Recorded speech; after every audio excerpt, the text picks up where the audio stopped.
Chapter 93. Roles, Part 4. Harry had walked into the great hall, looking around only once, grabbed enough calories to sustain himself, walked out, put on his cloak again, and found a small random corner in which to eat. Seeing the students at their tables. Feeling revulsion when you look at other humans is not a good sign, Hufflepuff said. It's not reasonable to blame them for having not had your opportunities to learn what you've learned. Inaction in emergencies has nothing to do with people being selfish.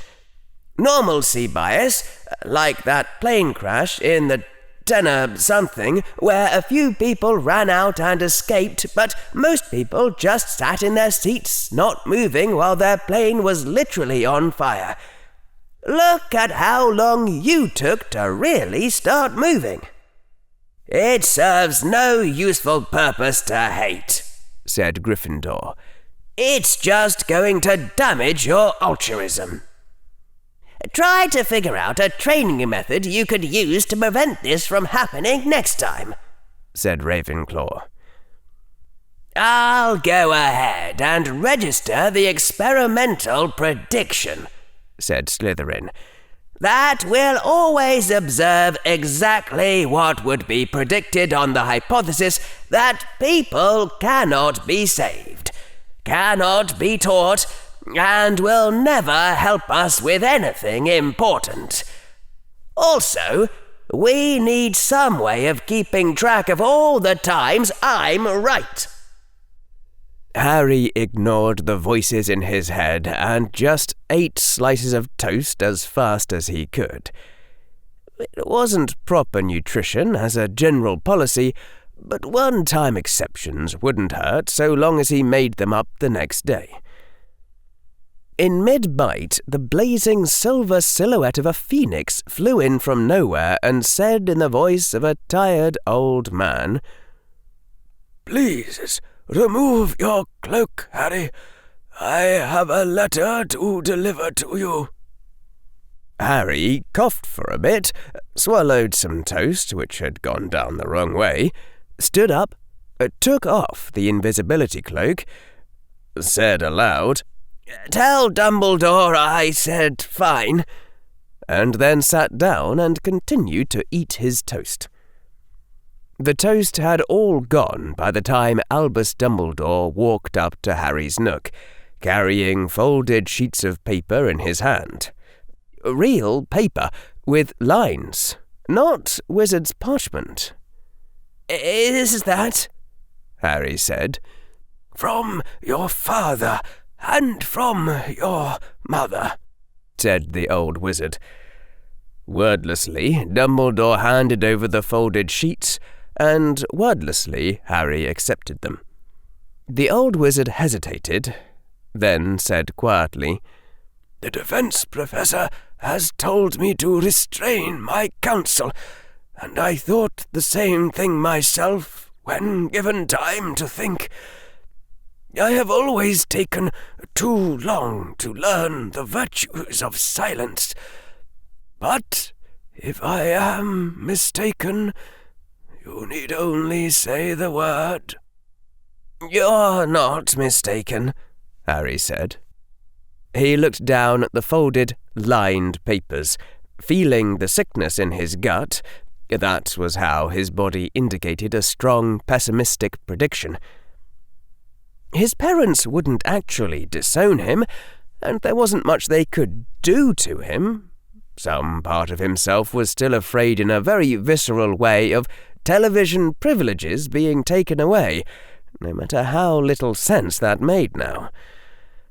But he had stepped outside the role that parents would expect of children who, in their internal beliefs, were lower on the pecking order.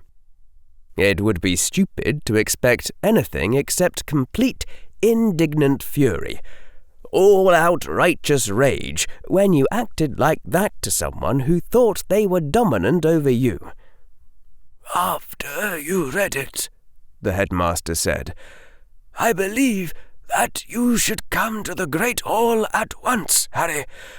There is an announcement which you will wish to hear."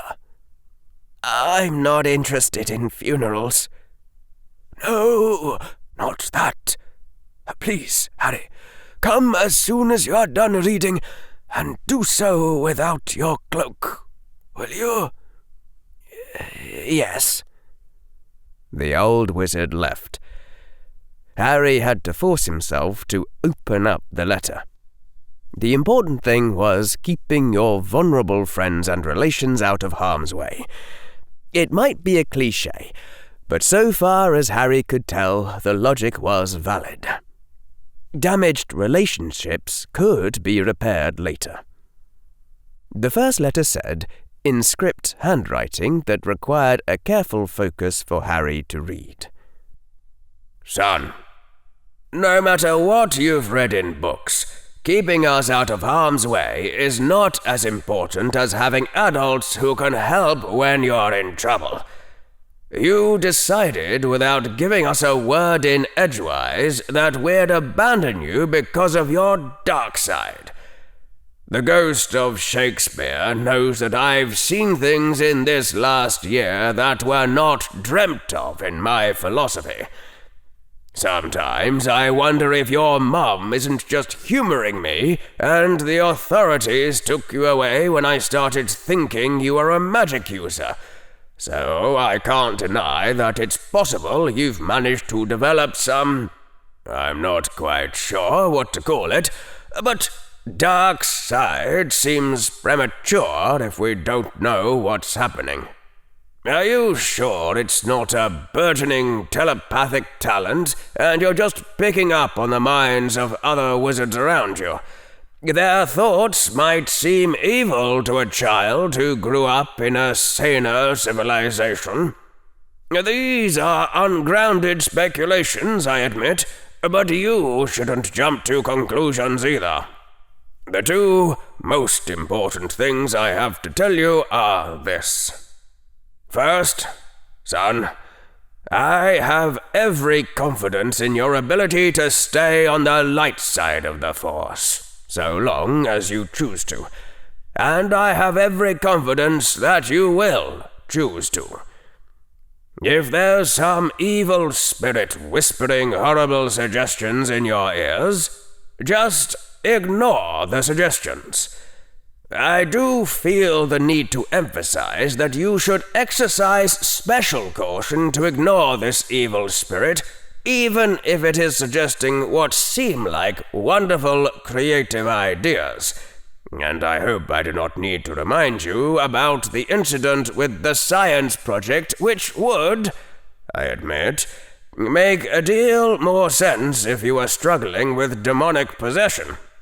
The second thing I have to say is that you do not need to fear that Mum or I are going to abandon you because of your dark side. We may not have expected you to gain magical powers or develop an affinity for black magic, but we did expect you to become a teenager, which, if you think about it from your poor father's perspective, is already a sufficiently worrying prospect regarding a child who, by the age of 9, had been party to the summoning of a total of 5 fire engines. Children grow up. I won't lie to you and say that you'll feel as close to us at 20 as you do now, but your mum and I will feel just as close to you when you're old and grey and bothering the nursing home robots. Children always grow up and away from their parents, and the parents always follow them from behind, offering helpful advice. Children grow up, and their personalities change, and they do things that their parents wish they would not do. And they act disrespectfully toward their parents and have them hauled out of their magical schools, and the parents go on loving them anyway. It is nature's way. Though, in the event that you have not yet hit puberty and your teenage years are proportionately worse than this, we reserve the right to reconsider this sentiment. No matter what is happening, remember that we love you, and will always love you no matter what. I don't know if our love has any magical power under your rules, but if it does, don't hesitate to call on it. With all of this said, Harry, what you did there is not acceptable. I think you know that, and I also know that it is not the time to lecture you on it. But you must write and tell us what is happening. I can understand very well why you'd want us taken out of your school at once, and I know we can't force you to do anything. But please, Harry, be reasonable, and realize how terrified we must be. I would like to tell you that you are absolutely forbidden to mess around with any magic that the adults around you consider the least bit unsafe. But for all I know, the teachers at your school are giving everyone lessons in advanced necromancy every Monday. Please exercise as much caution as your situation permits, whatever your situation may be. Despite your very hurried summary, we don't have the slightest idea what's happening, and I hope that you will write us as much as you can. It is clear that you are, at least in some ways, growing up, and I will try not to act like the children's book parent who only makes things worse. Though, I hope you appreciate how hard this is. And your mum has said a number of frightening things to me about how wizardry stays secret, and how I might get you into trouble by making waves. I cannot tell you to avoid anything unsafe, because your school is unsafe, and your headmaster will not let you leave. I can't tell you that you shouldn't take responsibility for anything happening around you, because, for all I know, there are other children in trouble. But remember that it is not your moral responsibility to protect any adults. Their place is to protect you. And every good adult would agree with that. Please write and tell us more as soon as you can. Both of us are desperate to help. If there is anything at all that we can do, please let us know at once. There is nothing which can happen to us which would be worse than learning that something had happened to you. Love, Dad. The last page said only, You promised me that you wouldn't let magic take you away from me. I didn't raise you to be a boy who would break a promise to his mum. You must come back safely because you promised. Love, Mum. Slowly, Harry lowered the letters and began to walk towards the great hall. His hands were shaking. His whole body was shaking, and it seemed to be taking a very great deal of effort not to cry, which he knew wordlessly that he must not do. He hadn't cried through all of the day, and he wouldn't cry. Crying was the same as admitting defeat, and this wasn't over. So, he wouldn't cry. The food served in the great hall that evening was plain that night. Toast and butter and jam, water and orange juice, oatmeal and other simple fare without dessert. Some students had worn simple black robes without their house colours.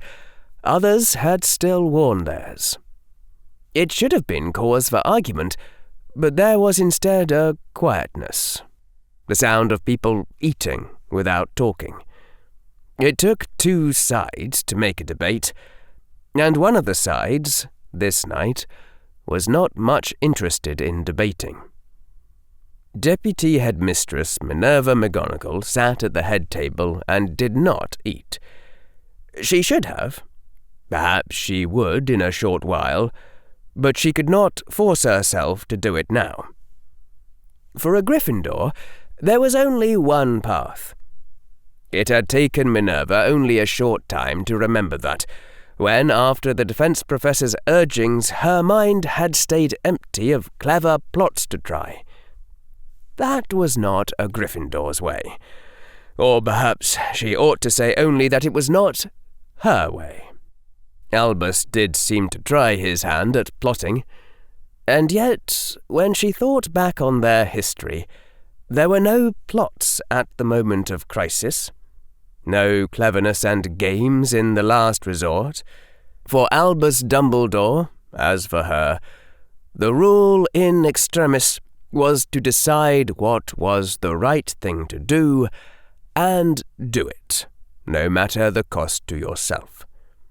Even if it meant breaking your bounds, or changing your role, or letting go of your picture of yourself. That was the last resort of Gryffindor. Through a side entrance of the Great Hall, she saw Harry Potter quietly slip in. It was time. Professor Minerva McGonagall rose from her chair, straightened the worn point on her hat, walked slowly to the lectern before the head table. The sounds in the Great Hall, already muted, fell away entirely as all students turned to look at her. "By now, you've all heard," she said, her voice not quite steady, "that Hermione Granger is dead." She didn't say those words aloud, since they had all heard. "Somehow, a troll was infiltrated into the castle Hogwarts without alarm from our ancient wards.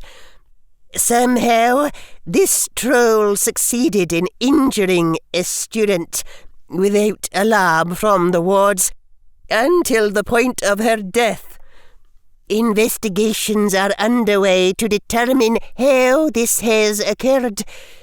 The Board of Governors is meeting to determine how Hogwarts will respond. In due time, justice shall be served. Meanwhile, there is another matter of justice which must be handled at once. George Weasley, Fred Weasley, please come forward to stand before us all." The Weasley twins exchanged glances where they sat at the Gryffindor table, and then stood up and walked toward her, slowly, reluctantly, and Minerva realized then that the Weasley twins thought that they were to be expelled. They honestly thought that she would expel them. That was what the picture of Professor McGonagall who lived in her head had wrought. The Weasley twins walked over to the lectern, looking up at her with faces that were frightened but resolute, and she felt something in her heart break a little further. "I'm not going to expel you," she said, and was saddened further by the surprised look on their faces. "Fred Weasley, George Weasley, turn and face your classmates. Let them see you." Still looking surprised, the Weasley twins did so. She drew up all the steel in her heart and said what was right. "I am ashamed," said Minerva McGonagall, "of the events of this day. I am ashamed that there were only two of you. Ashamed of what I have done to Gryffindor.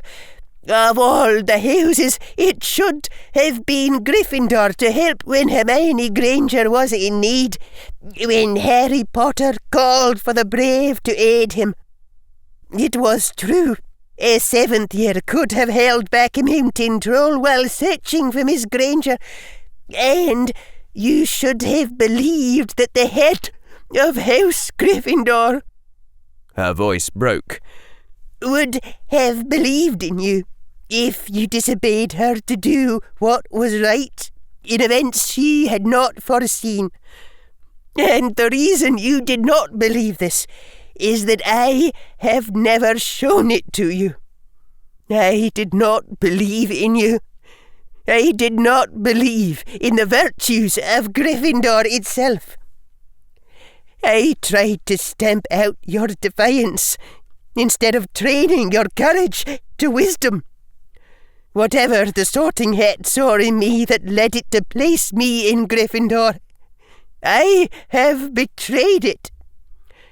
I have offered my resignation to the headmaster as deputy headmistress and as the head of House Gryffindor."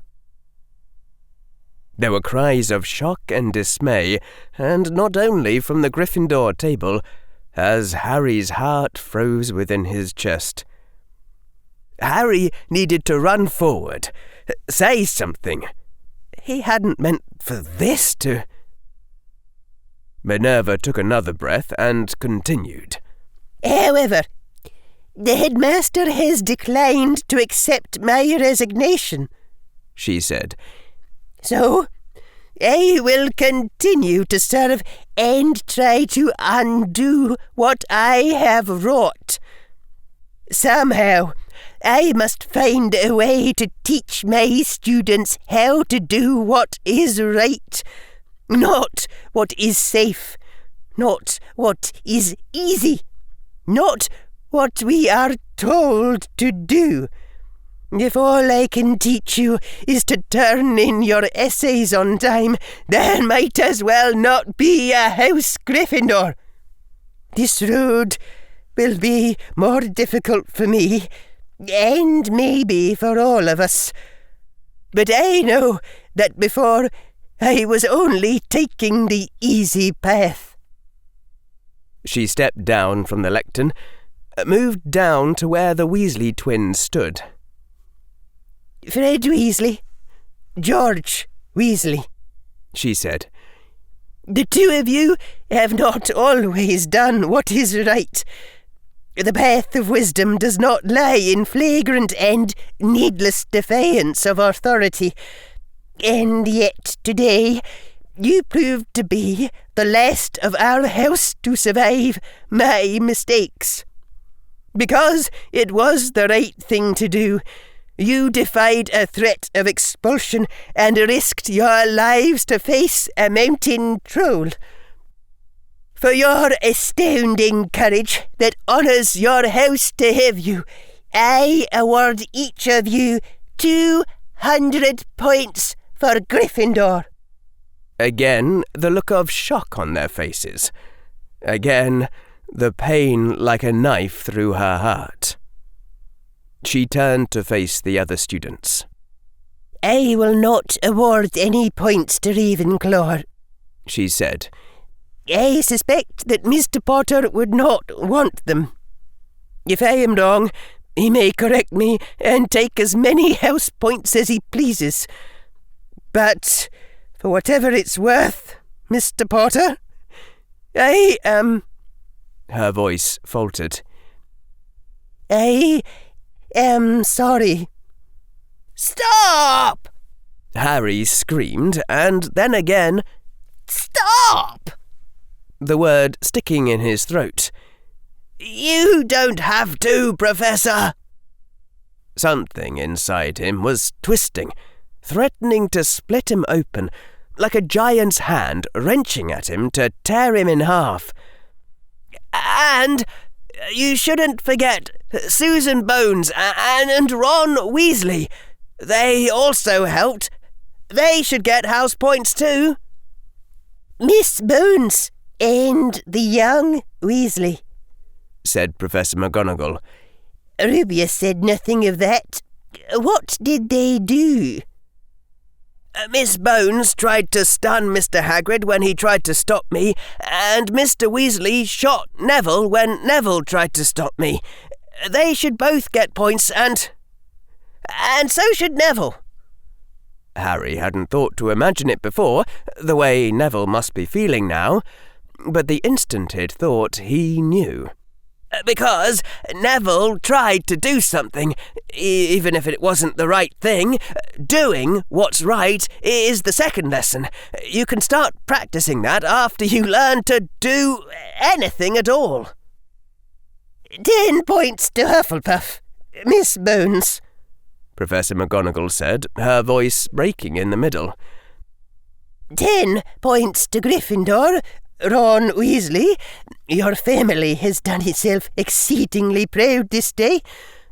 And 10 points to Hufflepuff for Neville Longbottom, for standing up to Mr. Potter and doing what he thought was right.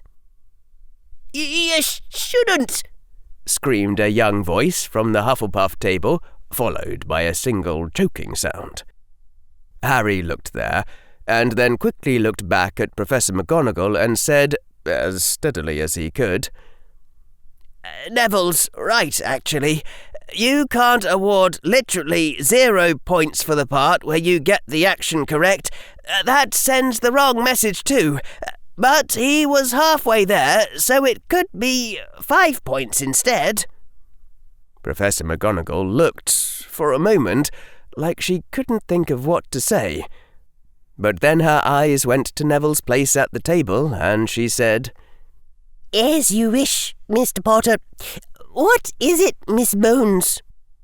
Harry looked and saw that Susan Bones had stepped forward, wiping at her own eyes, and the Hufflepuff girl said, "Actually, Professor McGonagall, General Potter didn't see it, but Captain Weasley and I weren't the only ones who tried to get in Mr. Hagrid's way after he ran out.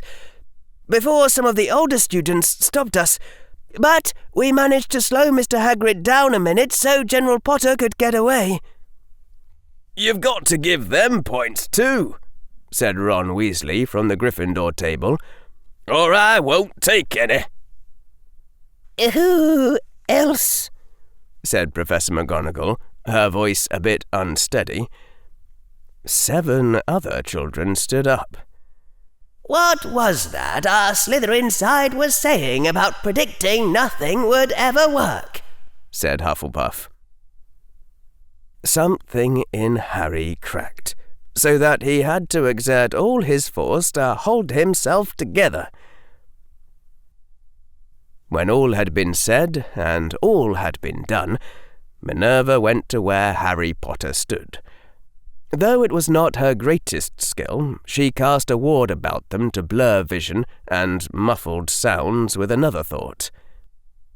"You didn't have to," said Harry Potter. "You shouldn't have said."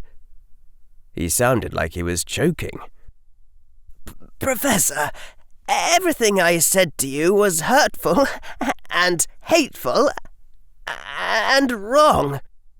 "I already knew that, Harry," she said. "Even so, I wished to do better." There was a feeling of lightness in her chest, much as one might experience after stepping off a cliff, when your legs no longer had to hold your body upright. She wasn't sure she could do this. She didn't know the way, and yet for the first time it seemed possible that Hogwarts wouldn't become a sad ghost of its former self when she became its headmistress. Harry stared at her, then made an odd noise that sounded like it had been forced from his throat and covered his face in his hands. So she knelt down and hugged him. It might go wrong, but it might also go right, and she would not let that uncertainty stop her. It was time she began to learn a Gryffindor's courage, so that she could teach it in turn. "I had a sister once," she whispered. Just that, nothing more. "Just to make sure," said some part of Harry, while the rest of him sobbed into Professor McGonagall's arms. "This doesn't mean we've accepted Hermione's death, right?" No, said all the rest of him, every part of his mind in unanimous agreement. Warmth and cold, and a hidden place of steel. Never, ever, forever. And an ancient wizard, to whom that word meant nothing, gazed upon them both, the witch and the weeping young wizard.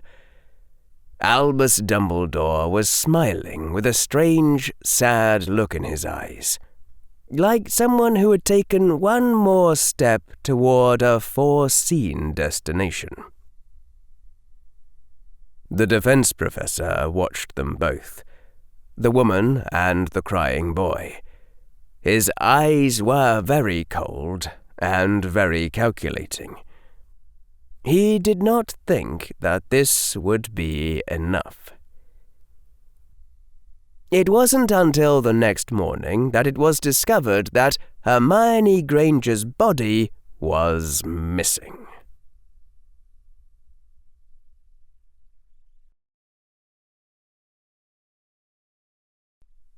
Chapter 94. Rolls, Part 5. The first meeting. At 6:07 a.m. on April 17th, 1992, the sun was just rising above the horizon as seen from the Castle Hogwarts, filtering in through dawn curtains in the Ravenclaw First Year's Boys' Dorm to provide a gentle light.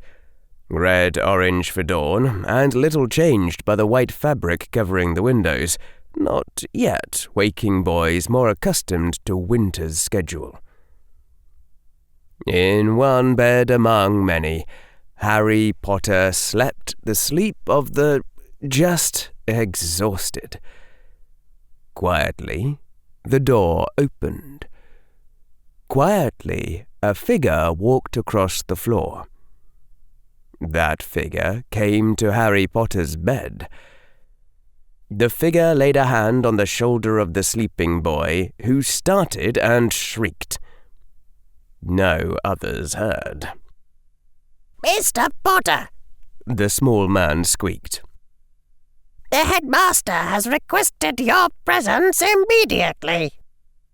Slowly, the boy sat up in bed, his hands momentarily fiddling beneath the covers. He'd expected to feel much worse waking up this morning. It felt wrong that his brain functioned now, that his thoughts still moved, that he wasn't incapacitated with weeping for at least a week. The boy knew that it wouldn't have been an adaptive response for brains to evolve to do that. His dark side certainly would not do that. Even so, it still felt wrong to be alive and lucid this morning. But his resolution to revive Hermione Granger felt sufficient, like he was already doing the right thing, bent on the right path, and she would be brought back, and that was all there was to it. Grief would have been giving up. There was nothing left to decide. No ambiguity, no conflict to tear at him, and no need to remember what he had seen. "I'll get dressed," Harry said. Professor Flitwick looked rather reluctant, but said in his high voice, The headmaster specified you were to be brought to his office directly and without pause, Mr. Potter. I'm sorry. Less than a minute later, Professor Flitwick had sent him straight to the headmaster's office through the Hogwarts internal flue. Harry found himself, still in his pyjamas, facing Albus Dumbledore. The deputy headmistress was also sitting in another chair, and the potions master lurked nearby amid the weird devices, caught in a gaping yawn just as Harry had entered through the fireplace. "Harry," the headmaster said without preamble, "before I say what I must say next, I tell you that Hermione Granger did truly die. The wards recorded it and informed me. The very stone spoke that a witch had died.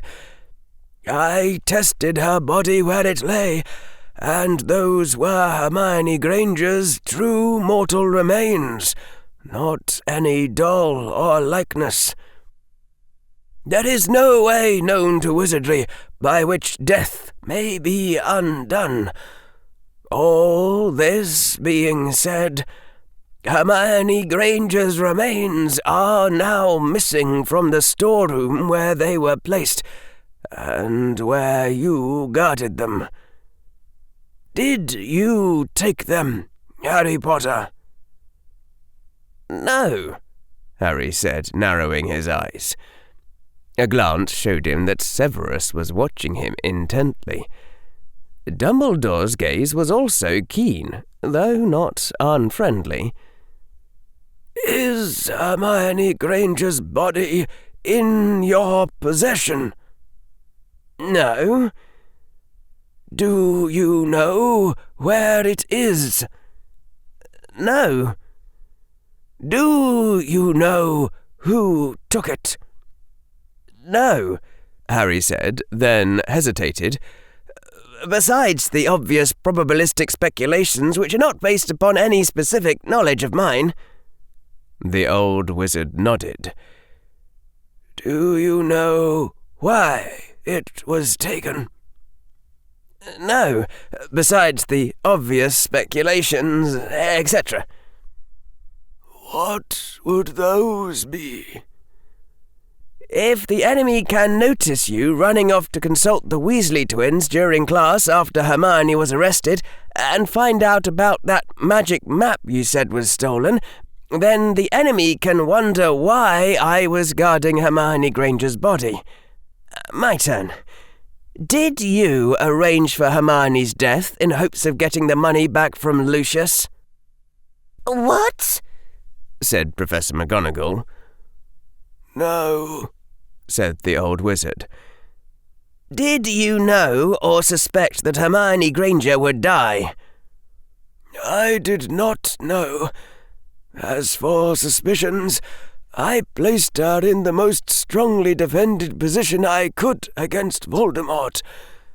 I did not will her death, nor allow it, nor plan to benefit from it, Harry Potter. Now, show me your pouch." "It's in my trunk," Harry began. "Severus," said the old wizard, and the potions master moved forward. "Check his trunk as well, every compartment." "My trunk has wards." Severus Snape grinned mirthlessly and strode into the green flame. Dumbledore took out his long, dark grey wand and began to wave it close around Harry's hair, looking like a muggle using a metal detector. Before he had reached as far as Harry's neck, Dumbledore stopped. "The gem upon your ring," Dumbledore said. "It is no longer a clear diamond. It is brown, the colour of Hermione Granger's eyes, and the colour of her hair." A sudden tension filled the room. "That's my father's rock," Harry said. "Transfigured the same as before. I just did it to remember Hermione." "I must be sure. Take off that ring, Harry, and place it upon my desk." Slowly, Harry did so, removing the gem and setting the ring off to the other side of the desk. Dumbledore pointed his wand at the gem and... a large, undistinguished grey rock jumped into the air from the force of its sudden expansion, hit some invisible barrier in the air above, and then fell down with a loud crack upon the headmaster's desk. "There's another half-hour of work for me transfiguring it again," Harry said evenly. Dumbledore resumed his examination. Harry had to remove his left shoe and take off the toe ring that was his emergency portkey if someone kidnapped him and took him outside the wards of Hogwarts, and didn't put up anti-apparition, anti-portkey, anti-phoenix, and anti-time-looping wards, which Severus had warned Harry that the Inner Circle Death Eaters would certainly do. It was verified that the magic radiating from the toe ring was indeed the magic of a portkey, and not the magic of a transfiguration. The rest of Harry was deemed clear.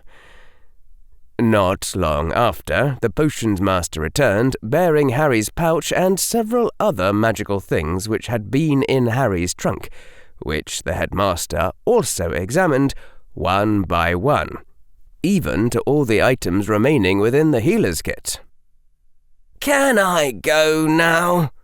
Harry said when it was all done, putting as much cold as he could into his voice.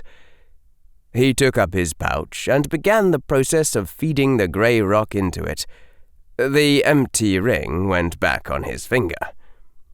The old wizard breathed out, slipping his wand back into his sleeve. "I am sorry," he said. "I had to know. Harry, the Dark Lord has taken Hermione Granger's remains, it seems. I cannot think of anything he would gain thereby, except to send her corpse against you as an invirus. Severus shall give you certain potions to keep about your person. Be warned now, and be prepared for when you must do what must be done." "Will the invirus have Hermione's mind?" "No." "Then it's not her.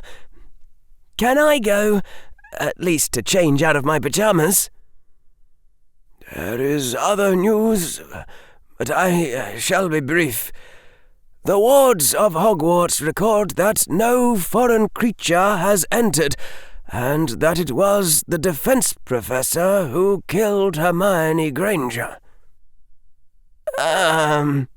Harry said. Thought one. "But I saw the troll kill Hermione." Thought two. "Professor Quirrell memory charmed me and set up the scene that Dumbledore saw when he arrived." Thought three. "Professor Quirrell can't do that. His magic can't touch mine. I saw that in Azkaban." Thought four. "Can I trust those memories?" Thought five. "There was clearly some sort of debacle at Azkaban. We wouldn't have needed a rocket if Professor Quirrell hadn't fallen unconscious. And why'd he been unconscious if not—" Thought six. "Did I ever actually go to Azkaban at all?" Thought seven. "I clearly practiced controlling Dementors at some point before I scared that Dementor in the Wizengamot. And that was in the newspapers." Thought eight. "Am I actually remembering the newspapers?" Harry said again. "That spell seriously ought to be unforgivable. You think Professor Quirrell could have memory charmed?" "No. I went back through time and placed certain instruments to record Hermione's last battle, which I could not quite bear to watch in my own person." The old wizard looked very grim indeed. "Your guess was right, Harry Potter. Voldemort sabotaged everything we gave Hermione to protect her. Her broomstick lay dead in her hands. Her invisibility cloak did not conceal her. The troll walked in the sunlight unharmed. It was no stray creature, but a weapon pure and aimed. and it was indeed the troll who killed her, with strength alone, so that my wards and webs to detect hostile magics went for naught. The defense professor never crossed her path." Harry swallowed, shut his eyes, and thought. So, this was an attempted frame on Professor Quirrell, somehow. It does seem to be the enemy's modus operandi. Troll eats Hermione Granger. Check the wards. Oh, look, actually, the defense professor did it, same as last year. No, that can't be right. "Why not, Mr. Potter?" said the potions master. "It seems obvious enough to me." That's the problem. The enemy is smart. Slowly the fog of sleep was drifting out of Harry's mind, and after a full night's sleep his brain could see things which hadn't been obvious the day before. Under standard literary convention, the enemy wasn't supposed to look over what you'd done, sabotage the magic items you'd handed out, and then send out a troll rendered undetectable by some means the heroes couldn't figure out even after the fact, so that you might as well have not defended yourself at all. In a book, the point of view usually stayed on the main characters. Having the enemy just bypass all the protagonist's work as a result of planning and actions taken out of literary sight would be a diabolus ex machina, and dramatically unsatisfying. But in real life, the enemy would think that they were the main character, and they would also be clever, and think things through in advance, even if you didn't see them do it. That was why everything about this felt so disjointed, with parts unexplained and seemingly inexplicable. How had Lucius felt when Harry had threatened Dumbledore with breaking Azkaban? How had the auras above Azkaban felt seeing the broomstick rise up on a torch of fire? The enemy is smart. The enemy knew perfectly well that you'd turn back time to check what really happened to Hermione, especially since the troll getting into Hogwarts at all tells us that somebody can fool the wards. Harry shut his eyes, thinking harder, trying to put himself into the enemy's shoes. Why would he, or his dark side, have done something like, "We're meant to conclude that the enemy has control of what the wards tell us, but that's actually something the enemy can only do with difficulty or under special conditions. They're trying to create a false appearance of omnipotence. Like I would. Later, hypothetically, the wards show Professor Sinestra killing someone. We think the wards are just being fooled again, but really, Professor Sinestra was legitimized and she did do it." "Unless that is precisely what the Dark Lord expects us to think," said Severus Snape, his brow furrowed in concentration. "In which case he does have control of the wards, and Professor Sinestra will be innocent." Does the Dark Lord really use plots with that many levels of meta? Yes, said Dumbledore and Severus. Harry nodded distantly. Then this could be a setup to either make us think the wards are telling the truth when they're lying, or a setup to make us think the wards are lying when they're telling the truth, depending on what level the enemy expects us to reason at. But if the enemy is planning to make us trust the wards, we would have trusted the wards anyway if we'd been given no reason to distrust them, so there's no need to go to all the work of framing Professor Quirrell in a way that we would realize we were intended to discover, just to trick us into going meta. "Not so," said Dumbledore. If Voldemort has not fully mastered the wards, then the wards had to believe that some professor's hand was at work, else they would have cried out at Miss Granger's injury, and not only upon her death." Harry reached up a hand and rubbed at his brow, just beneath his hair. "Okay, serious question. If the enemy is that smart, why the heck am I still alive? Is it seriously that hard to poison someone? Are there charms and potions and bezoars which can cure me of literally anything that could be slipped into my breakfast?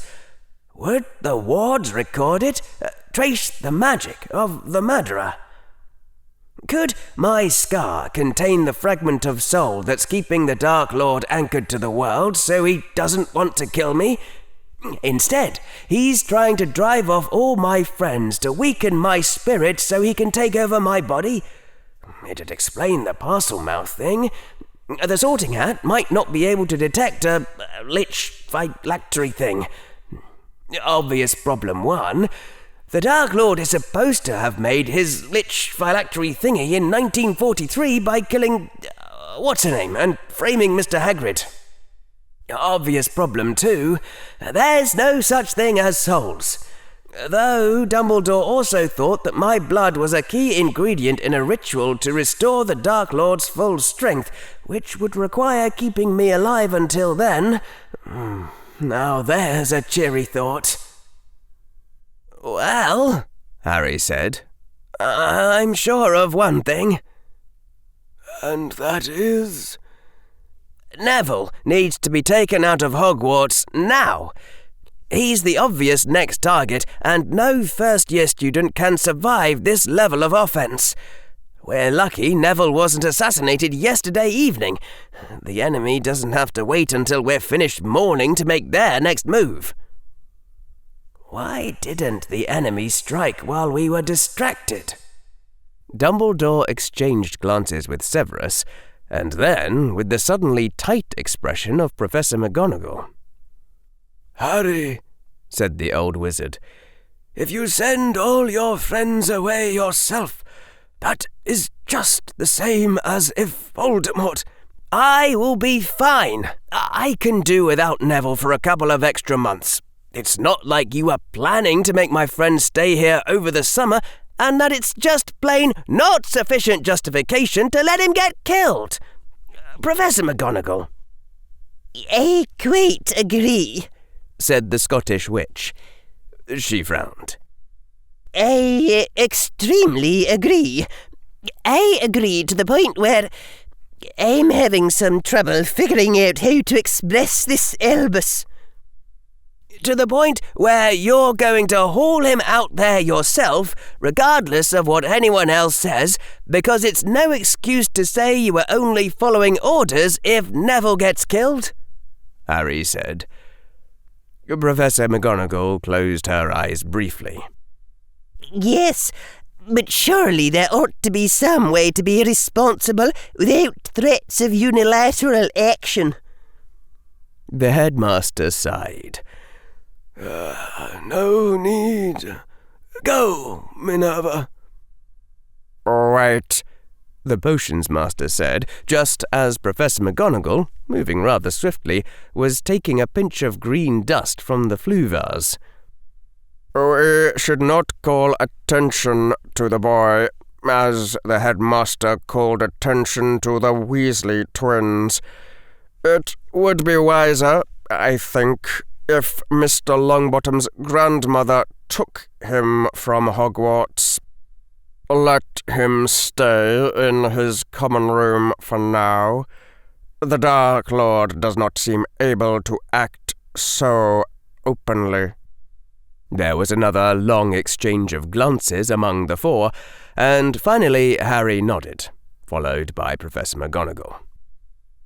"In that case," said Harry, "I'm sure of one other thing." "And that is?" said Dumbledore. "I very much need to visit the washroom, and I would also like to change out of these pajamas. By the way, Harry said as he and the headmaster emerged from Floo into the empty office of the Ravenclaw head of house. One last quick question I wanted to ask just you. That sword the Weasley twins pulled out of the Sorting Hat, that was the sword of Gryffindor, wasn't it? The old wizard turned, face neutral. What makes you think that, Harry? The Sorting Hat yelled, "Gryffindor!" just before handing it out. The sword had a ruby pommel and gold letters on the blade, and the Latin script said nothing better. Just a hunch. "Nihil supernum," said the old wizard. "That is not quite what it means." Harry nodded. Mm-hmm. What did you do with it? "I retrieved it from where it fell and placed it in a secure place," the old wizard said. He gave Harry a stern look. "I hope you're not greedy for it yourself, young Ravenclaw." Not at all. Just wanted to make sure you're not keeping it permanently from its rightful wielders. So, the Weasley twins are the heir of Gryffindor, then? "The heir of Gryffindor?" Dumbledore said, looking surprised. Then the old wizard smiled, blue eyes twinkling brightly. "Ah, Harry, Salazar Slytherin may have built a chamber of secrets into Hogwarts, but Godric Gryffindor was not much given to such extravagances. We have seen only that Godric left his sword to the defense of Hogwarts, if a worthy student ever faced a foe they could not defeat alone." That's not the same thing as saying no. Don't think I didn't notice that you didn't actually say no. "I did not live in those years, Harry. I do not know all that Godric Gryffindor may, or may not, have done." Do you, in fact, assign greater than 50% subjective probability that there is something like an heir of Gryffindor, and one or both Weasley twins are it? Yes or no? Evasion means yes. You're not going to succeed in distracting me, no matter how much I have to go to the bathroom. The old wizard sighed. "Yes, Fred and George Weasley are the heir of Gryffindor. I beg you not to speak of it to them. Not yet." Harry nodded and turned to go. I'm surprised, Harry said. I read a little about Godric Gryffindor's historical life. The Weasley twins are, well, they're awesome in various ways, but they don't seem much like the Godric in the history books. "Only a man exceedingly proud and vain," Dumbledore said quietly as he turned back to the flue, roaring up again with green flames, "would believe that his heir should be like himself, rather than like who he wished that he could be." The headmaster stepped into the green fire and was gone. The second meeting in a small cubby off the Hufflepuff common room. Neville Longbottom's face was drawn up in anguish as he spoke with no one to hear, to the empty air. "Seriously?" the empty air said back to him. "I'm wearing an invisibility cloak with extra anti-detection charms just to walk through the hallways because I don't want to be killed. My parents would have me out of Hogwarts in an instant if the headmaster allowed it. Neville, you're getting the heck out of Hogwarts is common sense. It has nothing to do with... betrayed you, General," Neville said, his voice around as hollow as any normal 11-year-old boy could reasonably manage. I didn't even do it the chaotic way. I conformed to authority and tried to make you conform to authority too. What's that you always say about how, in the Chaos Legion, a soldier who can obey orders is useless? Neville, the empty air said firmly. The pressure of 2 hands beneath thin cloth came firmly to bear on Neville's shoulders, and the voice moved closer to him. You weren't blindly obeying authority. You were trying to protect me. It's true that in this chaotic world, soldiers who can only follow rules and regulations are worthless. However, soldiers who follow rules for the sake of protecting their friends are slightly better than worthless, Neville said bitterly. Significantly better than worthless. Neville, you made an error of judgment. It cost me around 6 seconds. Now, it could be that Hermione's injuries were just barely fatal, but even then, I don't think 6 seconds was actually enough time for the troll to take an extra bite of Hermione. In the counterfactual world where you didn't step in front of me, Hermione still died. Now, I could stand here listing out the first dozen ways that Hermione could be alive if I hadn't been stupid. You ran right after her. I'm the one who tried to stop you. It's my fault if it's anyone's, Neville said bitterly. The empty air went silent at this for a while. Wow, the empty air finally said. Wow, that puts a pretty different perspective on things, I have to say. I'm going to remember this the next time I feel an impulse to blame myself for something. Neville, the term in the literature for this is egocentric bias. It means that you experience everything about your own life, but you don't get to experience everything else that happens to the world. There was way more going on than you running in front of me.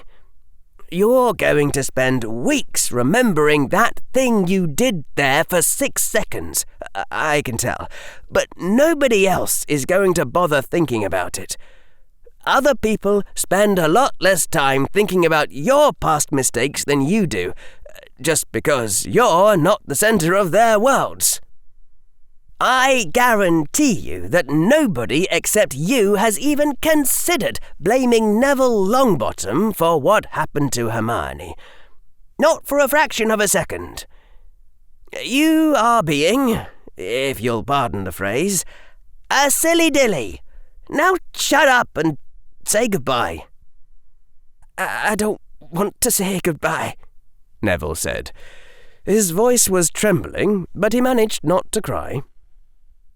I want to stay here and fight with you against whatever's happening. The empty air moved closer to him and embraced him in a hug, and Harry Potter's voice whispered, "Tough luck."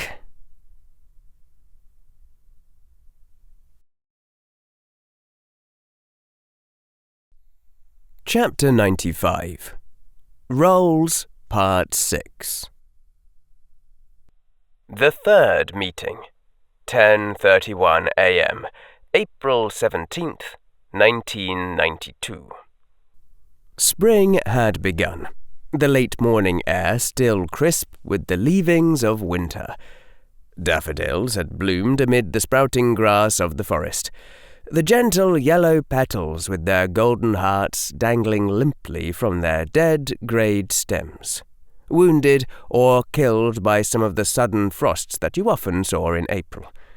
In the Forbidden Forest, there would be stranger life forms, centaurs and unicorns at least, and Harry had heard allegations of werewolves, though from what Harry had read of real-life werewolves, that didn't make the slightest bit of sense. Harry didn't venture anywhere near the border of the Forbidden Forest, since there was no reason to take the risk.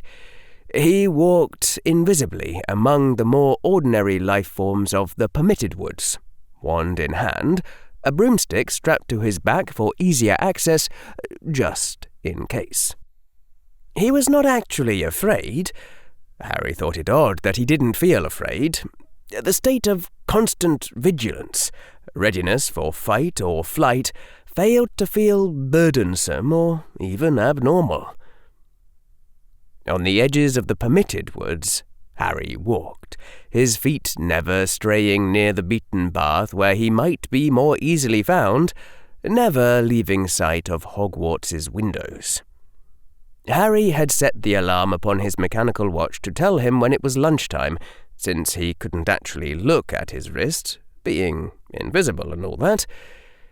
It raised the question of how his eyeglasses worked while he was wearing the cloak. For that matter, the law of the excluded middle seemed to imply that either the rhodopsin complexes in his retina were absorbing photons and transducing them to neural spikes, or alternatively, those photons were going straight through his body and out the other side, but not both. It really did seem increasingly likely that invisibility cloaks let you see outward while being invisible yourself because, on some fundamental level, that was how the caster had not wanted, but implicitly believed that invisibility should work. Whereupon you had to wonder whether anyone had tried confunding or legitimizing someone into implicitly and matter-of-factly believing that Fixus Everythingus ought to be an easy first-year charm, and then trying to invent it. Or maybe finding a worthy Muggle-born in a country that didn't identify Muggle-born children and then tell them some extensive lies, fake up a surrounding story and corresponding evidence so that, from the very beginning, they'd have a different idea of what magic could do. Though, apparently, they'd still have to learn a number of previous charms before they became capable of inventing their own. It might not work. Surely there'd been some organically insane wizards who truly believed in their own possibility of godhood, and yet had failed to become God. But even the insane had probably believed the ascension spell ought to be some grandiose dramatic ritual, and not something you did with a carefully composed twitch of your wand and the incantation, "Become us, goddess." Harry was already pretty sure it wouldn't be that easy. But then the question was, why not? What pattern had his brain learned? Could the reason be predicted in advance? A slight fringe of apprehension crept through Harry then, a tinge of worry as he contemplated this question. The nameless concern sharpened, grew greater. "Professor Quirrell?" "Mr. Potter," a soft voice called from behind him. Harry spun, his hand going to the time-turner beneath his cloak. Again, the principle of being ready to flee upon an instant's notice felt only ordinary. Slowly, palms empty and turned outward, Professor Quirrell was walking towards him within the forest's outskirts, coming from the general direction of the Hogwarts castle. "Mr. Potter," Professor Quirrell said again, "I know that you're here. You know that I know that you're here. I must speak to you." Still, Harry said nothing. Professor Quirrell hadn't actually said what this was about, and Harry's sunlit morning walk about the forest edge had produced a mood of silence within him. Professor Quirrell took a small step to the left, a step forward, another to the right. He tilted his head with a look of calculation, and then he walked almost directly towards where Harry stood, halted a few paces off, with the sense of doom inflamed to the height of bearability. "Are you still resolved upon your course?" Professor Quirrell said. "The same course you spoke of yesterday?" Again, Harry did not reply. Professor Quirrell sighed. "There is much I have done for you," the man said. "Whatever else you may wonder of me, you cannot deny that. I am calling in some of the debt. Talk to me, Mr. Potter." I don't feel like doing this right now, Harry thought. Then, oh, right. 2 hours later, after Harry had spun the time turner once, noted down the exact time and memorized his exact location, spent another hour walking, went inside and told Professor McGonagall that he was currently talking to the defense professor in the woods outside Hogwarts, just in case anything happened to him, walked for a further hour, then returned to his original location exactly 1 hour after he had left and spun the time turner again. "What was that?" Professor Quirrell said, blinking. "Did you just—" Nothing important, Harry said, without pulling back the hood of his invisibility cloak or taking his hand from his time turner. Yes, I'm still resolved. To be honest, I'm thinking I shouldn't have said anything. Professor Quirrell inclined his head. "A sentiment which shall serve you well in life. Is there anything which is liable to change your mind?" Professor, if I already knew about the existence of an argument which would change my decision— "True, for the likes of us. But you would be surprised how often someone knows what they are waiting to hear, yet must wait to hear it said." Professor Quirrell shook his head. "To put this in your terms, there is a true fact, known to me but not to you, of which I would like to convince you, Mr. Potter." Harry's eyebrows rose, though he realized in the next moment that Professor Quirrell couldn't see. "That's in my terms, all right. Go ahead." "The intention you have formed is far more dangerous than you realize." Replying to this surprising statement did not take much thought on Harry's part. "Define dangerous, and tell me what you think you know, and how you think you know it." "Sometimes," said Professor Quirrell, "telling someone about a danger can cause them to walk directly into it. I have no intention of having that happen this time. Do you expect me to tell you exactly what you must not do? Exactly why I am afraid?" The man shook his head. "If you were wizard-born, Mr. Potter, you would know to take it seriously when a powerful magus tells you only to beware." It would have been a lie to say that Harry was not annoyed, but he also wasn't an idiot. So Harry said merely, "Is there anything you can tell me?" Carefully, Professor Quirrell seated himself upon the grass and took out his wand, his hand assuming a position that Harry recognized. Harry's breath caught.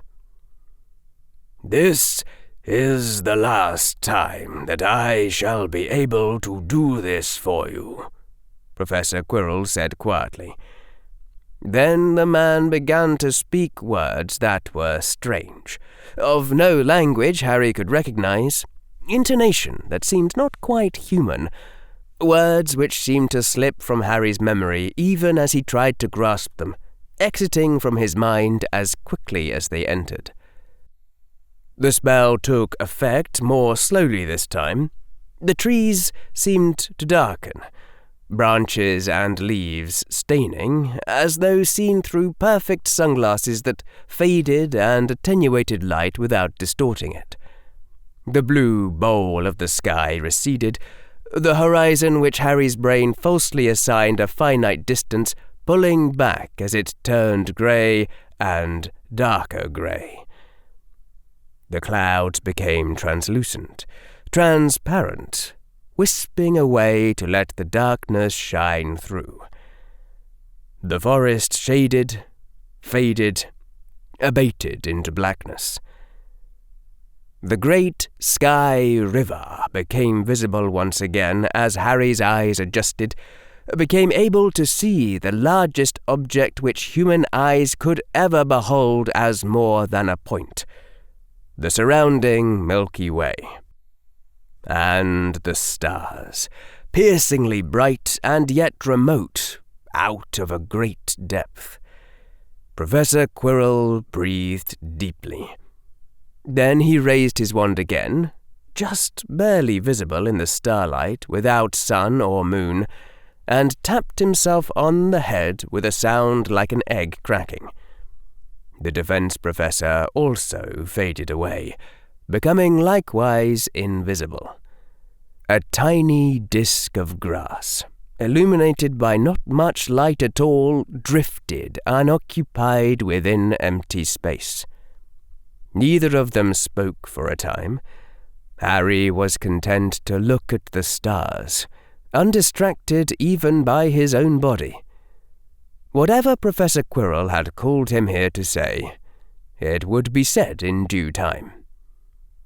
In due time, a voice spoke.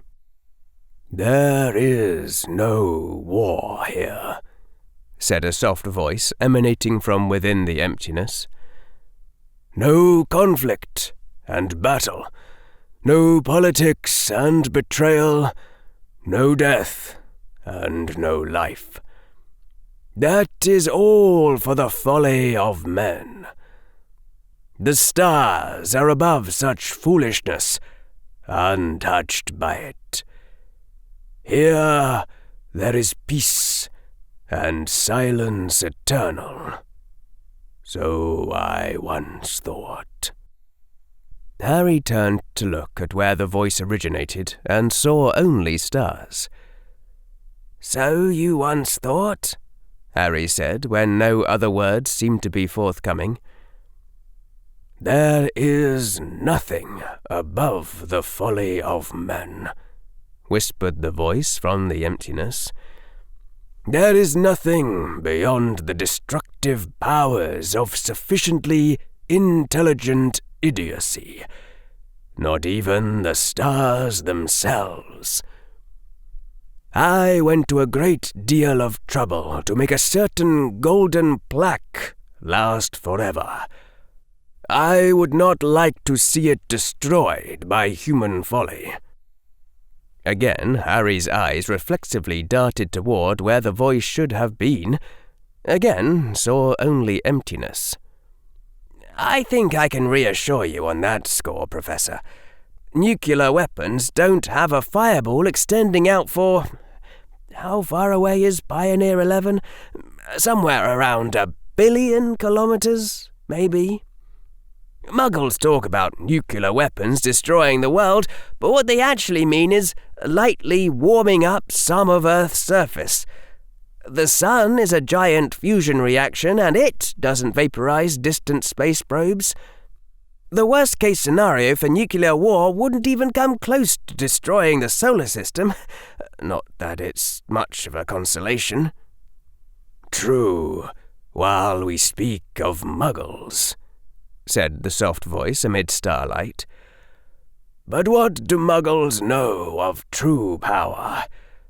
It is not they who frighten me now. It is you." "Professor," Harry said carefully, "while I have to admit I've rolled a few critical failures in my life, There's a bit of a distance between that and missing a saving throw so hard that the Pioneer 11 probe gets caught in the blast radius. There's no realistic way to do that without blowing up the sun. And before you ask, our sun is a main sequence G-type star. It can't explode. Any energy input would just increase the volume of the hydrogen plasma. The sun doesn't have a degenerate core that could be detonated. The sun doesn't have enough mass to go supernova, even at the end of its lifespan. Such amazing things the Muggles have learned, the other voice murmured. How stars live, how they are preserved from death, how they die. And they never wonder if such knowledge might be dangerous. In all frankness, Professor, that particular thought has never occurred to me either. You are Muggle-born. I speak not of blood. I speak of how you spent your childhood years. There is a freedom of thought in that, true. But there is also wisdom in the caution of wizard kind. It has been 323 years since the magical territories of Sicily were ruined by one man's folly. Such incidents were more common in the years when Hogwarts was raised, commoner still in the after-time of Merlin. Of the time before Merlin, little remains to study. There's around 30 orders of magnitude of difference between that and blowing up the sun, Harry observed, then caught himself. But that's a pointless quibble. Sorry. Blowing up a country would also be bad, I agree. In any case, Professor, I don't plan on doing anything like that. Your choice is not required, Mr. Potter. If you had read more wizard-born novels and fewer Muggle stories, you would know. In serious literature, the wizard whose foolishness threatens to unleash the shambling bone men will not be deliberately bent on such a goal. That is for children's books.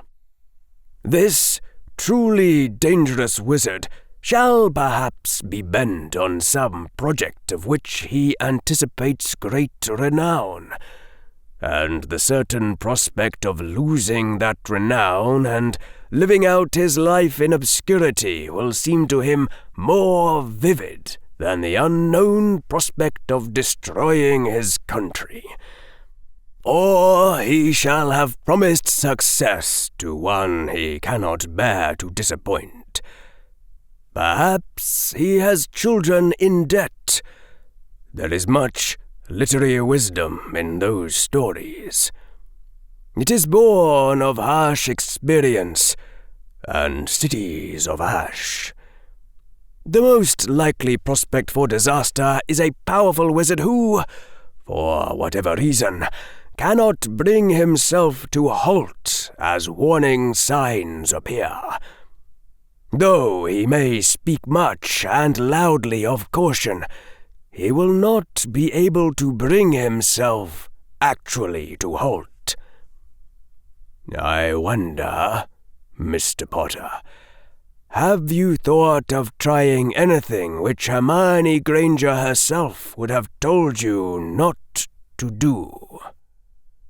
All right, point taken, said Harry. Professor, I am well aware that if I save Hermione at the price of 2 other people's lives, I've lost on total points from a utilitarian standpoint.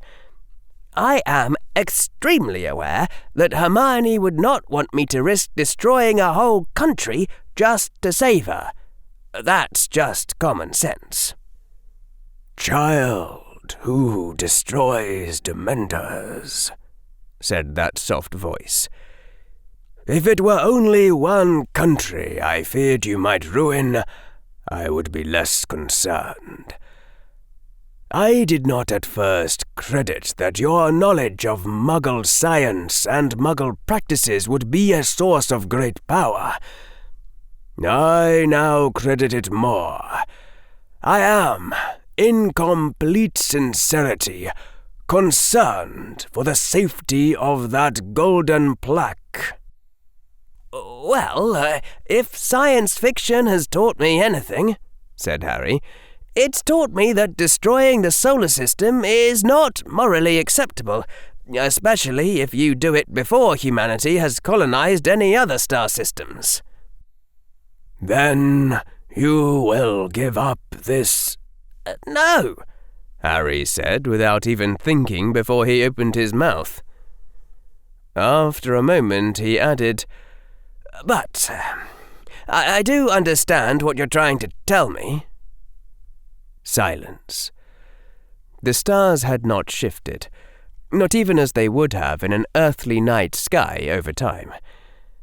A very slight rustle, as of someone shifting their body. Harry realized that he'd been standing for a while in the same position and dropped down to the almost unseeable circle of grass that still stayed beneath him, careful not to touch the edges of the spell. Tell me this, said the soft voice. Why does that girl matter to you so much? Because she is my friend.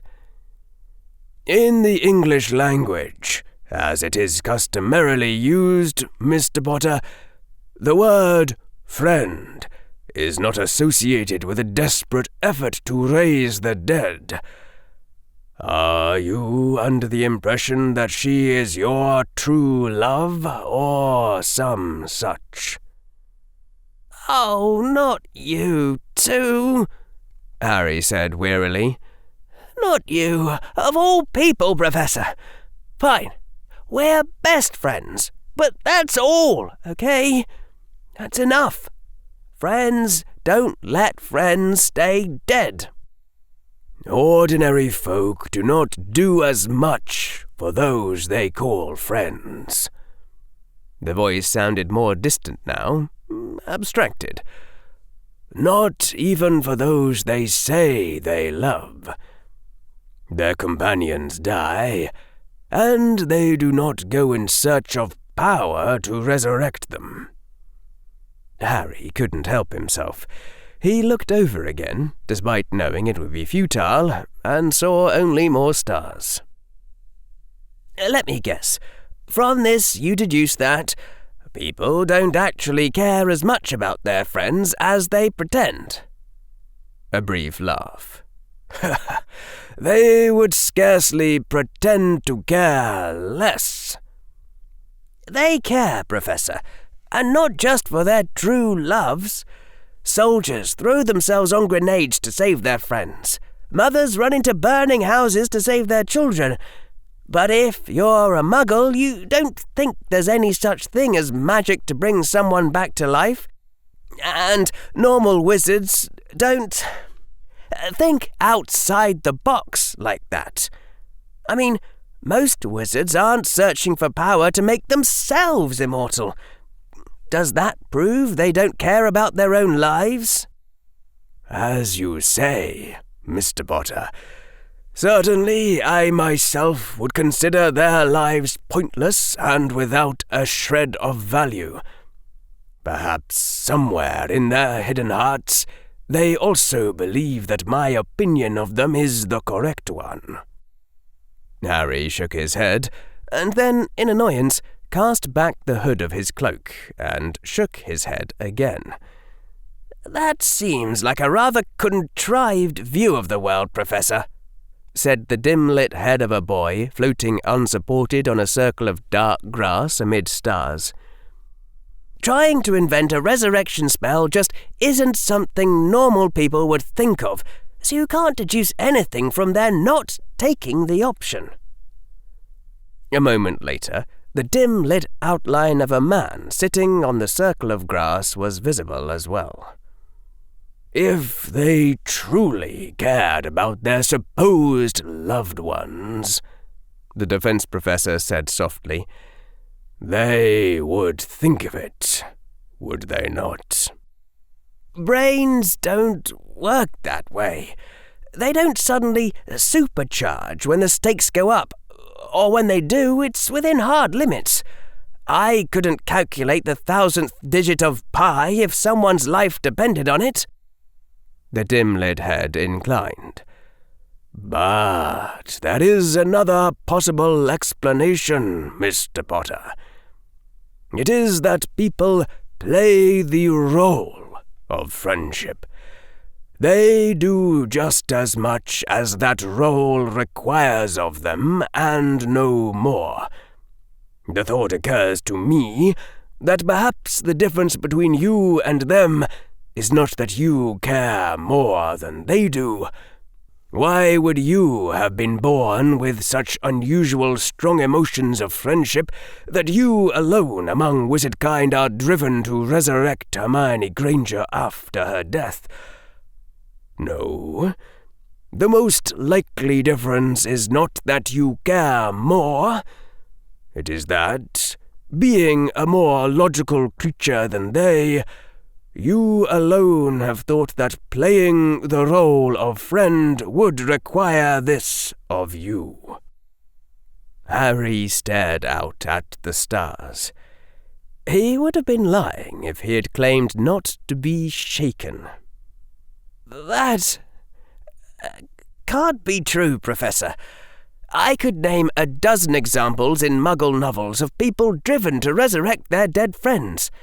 The authors of those stories clearly understood exactly how I feel about Hermione, though you wouldn't have read them, I guess. Maybe Orpheus and Eurydice. I didn't actually read that one, but I know what's in it. Such tales are also told among wizard kind. There is the story of the Elric brothers, the tale of Dora Kent, who was protected by her son Saul. There is Ronald Mallet and his doomed challenge to time. In Sicily, before its fall, the drama of Presia Testarossa. In Nippon, they tell of Akimi Homura and her lost love. What these stories have in common, Mr. Potter, is that they're all fiction. Real-life wizards do not attempt the same, even though the notion is clearly not beyond their imagination. Because they don't think they can. Harry's voice rose. Shall we go and tell the good Professor McGonagall about your intention to find a way to resurrect Miss Granger, and see what she thinks of it? Perhaps it has simply never occurred to her to consider that option.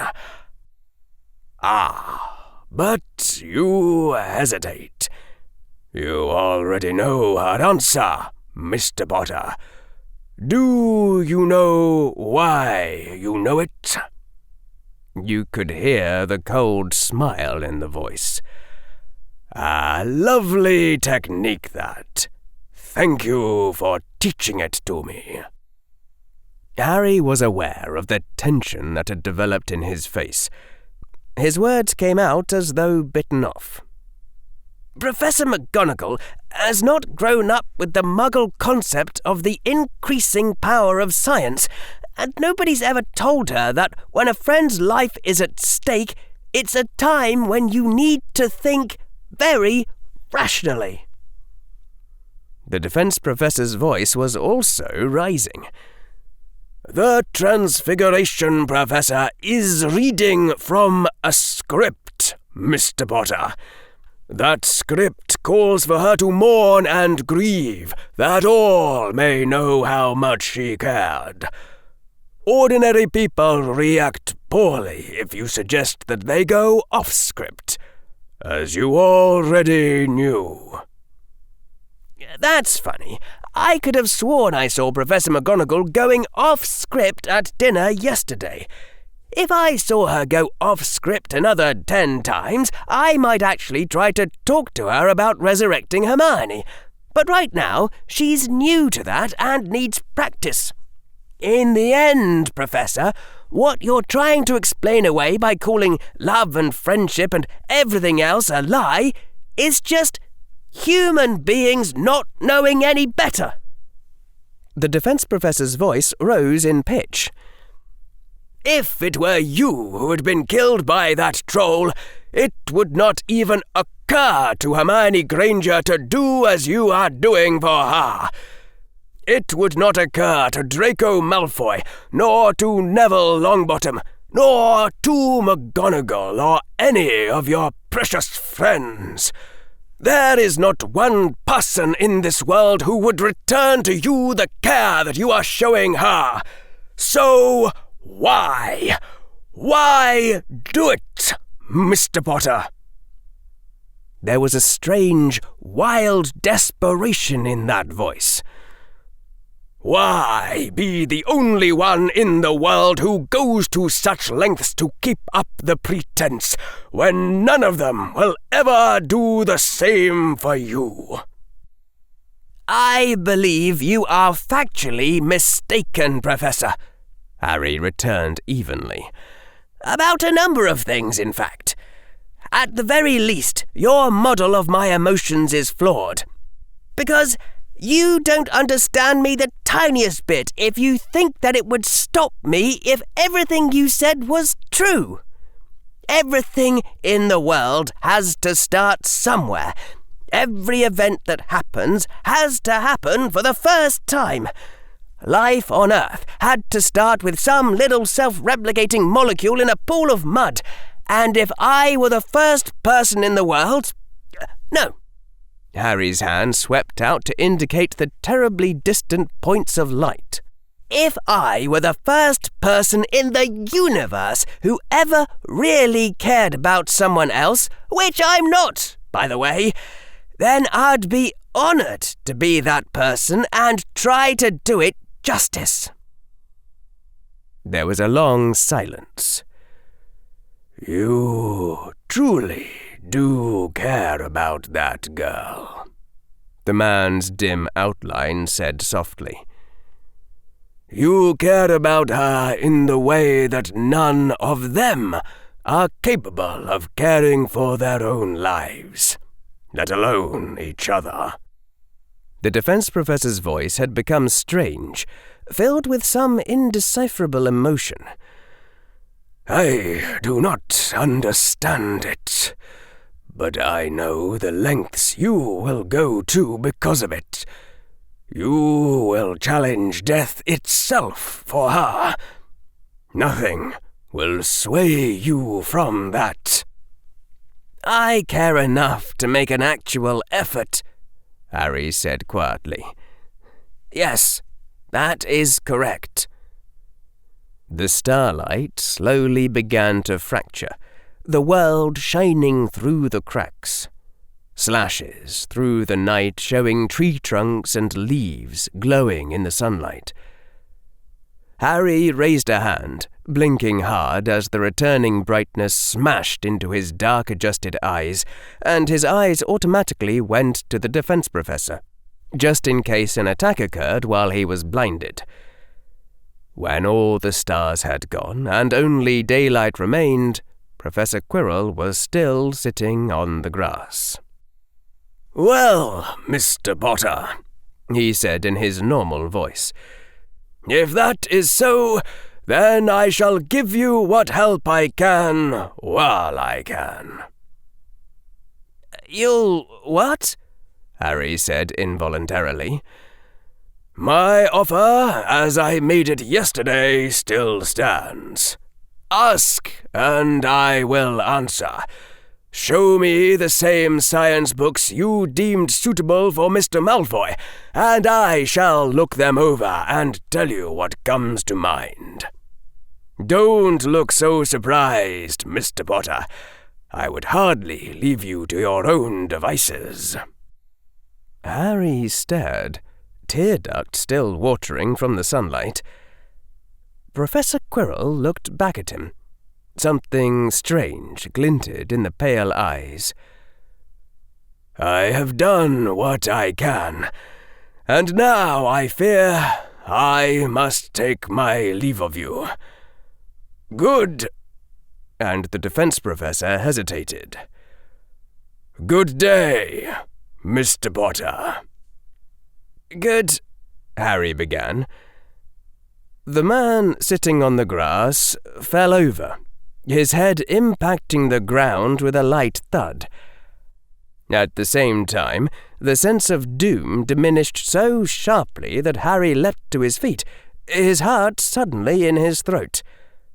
But the figure on the ground slowly pushed back up to a crawling position, turned to look at Harry, eyes empty, mouth slack, tried to stand, fell back to the ground. Harry took a step forward, sheer instinct telling him to offer a hand, although that was incorrect.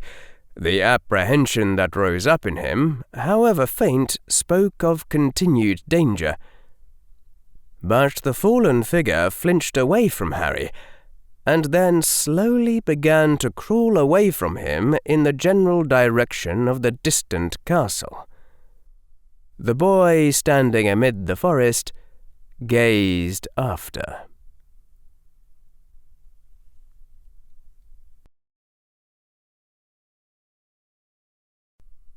Chapter 96. Roles, Part 7. The fourth meeting, 4:38 p.m., April 17th, 1992. The man wearing the worn, warm coat with 3 faint scars etched forever into his cheek observed Harry Potter as closely as he could, while the boy looked around politely at the rows of cottages. For someone whose best friend had died yesterday, Harry Potter seemed strangely composed, though not in any way reminiscent of unfeelingness or normality. "I don't wish to talk about that," the boy had said, "with you or anyone." Saying wish and not want, as though to emphasize that he was able to use grown-up words and make grown-up decisions. There had been only one thing Remus Lupin had thought of that might help, after he'd received the owls from Professor McGonagall and that strange man Quirinus Quirrell. "There's a lot of empty houses," the boy said, glancing around again. Godric's Hollow had changed in the decade since Remus Lupin had been a frequent visitor. Many of the old, peaked cottages looked deserted, with green, leafy vines growing across their windows and their doors. Britain had contracted noticeably in the aftermath of the Wizarding War, having lost not only the dead, but the fled. Godric's Hollow had been hard hit, and afterward still more families had moved elsewhere, to Hogsmeade or magical London, the deserted houses too uncomfortable a reminder. Others had remained. Godric's Hollow was older than Hogwarts, older than Godric Gryffindor, whose name it had taken, and there were families which would reside here until the end of the world and its magic. The Potters had been one such family, and would be again if the last Potter so chose. Remus Lupin tried to explain all that, simplifying it as best he could for the young boy. The Ravenclaw nodded thoughtfully and said nothing, as though he had understood it all without need of questions. Perhaps that was so. The child of James Potter and Lily Evans, the head boy and head girl of Hogwarts, would hardly be stupid. The child had certainly seemed highly intelligent, for the little time they had spoken in January, though at the time Remus had done most of the talking. There was also that business with the Wizengamot which Remus had heard rumours about, but Remus didn't believe a single word of that, any more than he believed it about James betrothing his son to Molly's youngest. "There's a monument," Remus said, pointing ahead of them. Harry walked beside Mr. Lupin toward the black marble obelisk, thinking silently. It seemed to Harry that this adventure was essentially misguided. He had no use for grief counselling. That was not Harry's chosen path. So far as Harry was concerned, the 5 stages of grief were rage, remorse, resolve, research, and resurrection. Not that the usual 5 stages of grief had any experimental evidence whatsoever that Harry had ever heard about. But Mr. Lupin had seemed too sincere to refuse, and visiting James and Lily's home was something Harry felt he ought not to turn down. So, Harry walked, feeling oddly detached, walking silently through a play whose script he was not interested in reading.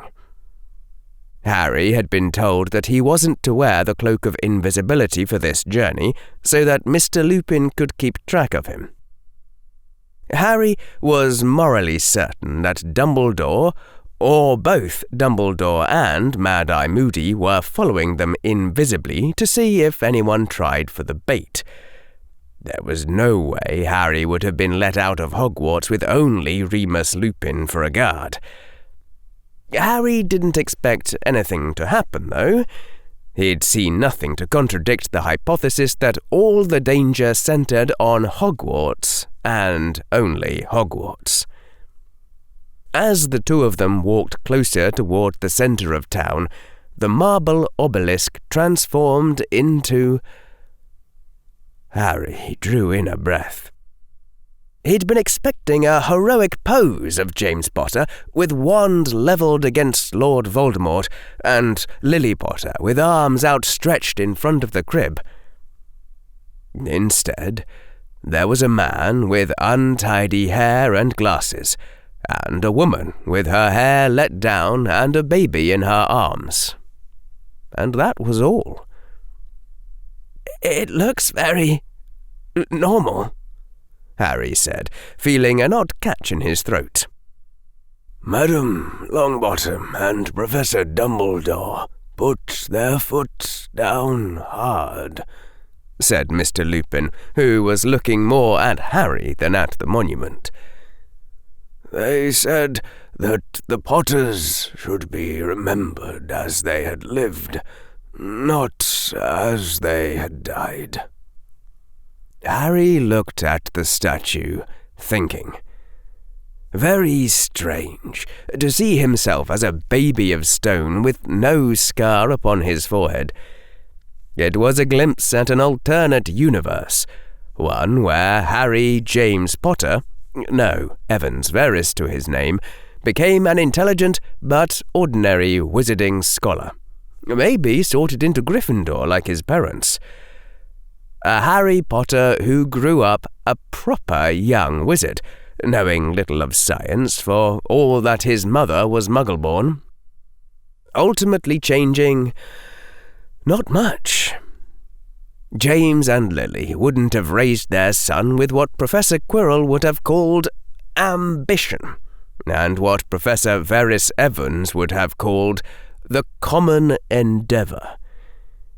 His birth parents would have loved him very much, and that would not have been much help to anyone in the world except Harry. If someone had undone their death... "You were their friend," Harry said, turning to look at Lupin. "For a long time, since you were children."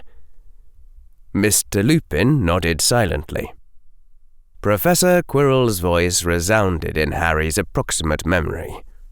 "The most likely difference is not that you care more. Rather, it is that, being a more logical creature than they, Only you are aware that the role of friend ought to require this of you." "When Lily and James died," Harry said, "did you think at all of whether there might be some magical way to get them back?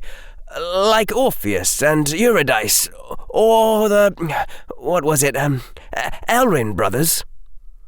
"There is no magic which can undo death," Mr. Lupin said quietly. "There are some mysteries which wizardry cannot touch." "Did you do a mental check of what you thought you knew, how you thought you knew it, and how high the probability was of that conclusion?" "What?" said Mr. Lupin. "Could you repeat that, Harry?" "I'm saying, did you think about it anyway?" Mr. Lupin shook his head. "Why not?" "Because it was already done and over," Remus Lupin said gently. "Because wherever James and Lily are now, they would wish me to act for the sake of the living, not the dead." Harry nodded silently. He'd been pretty sure of the answer to that question before he had asked. He had already read that script. But he'd asked it anyway, just in case Mr. Lupin had spent a week obsessing about it, because Harry could have been wrong. The soft voice of the defense professor seemed to speak in Harry's mind. "Surely, if Lupin truly cared, he would not need special instruction for something as simple as thinking for 5 minutes before giving up." "Yes, he would," Harry answered the mental voice. "Human beings wouldn't suddenly obtain a skill like that just because they cared.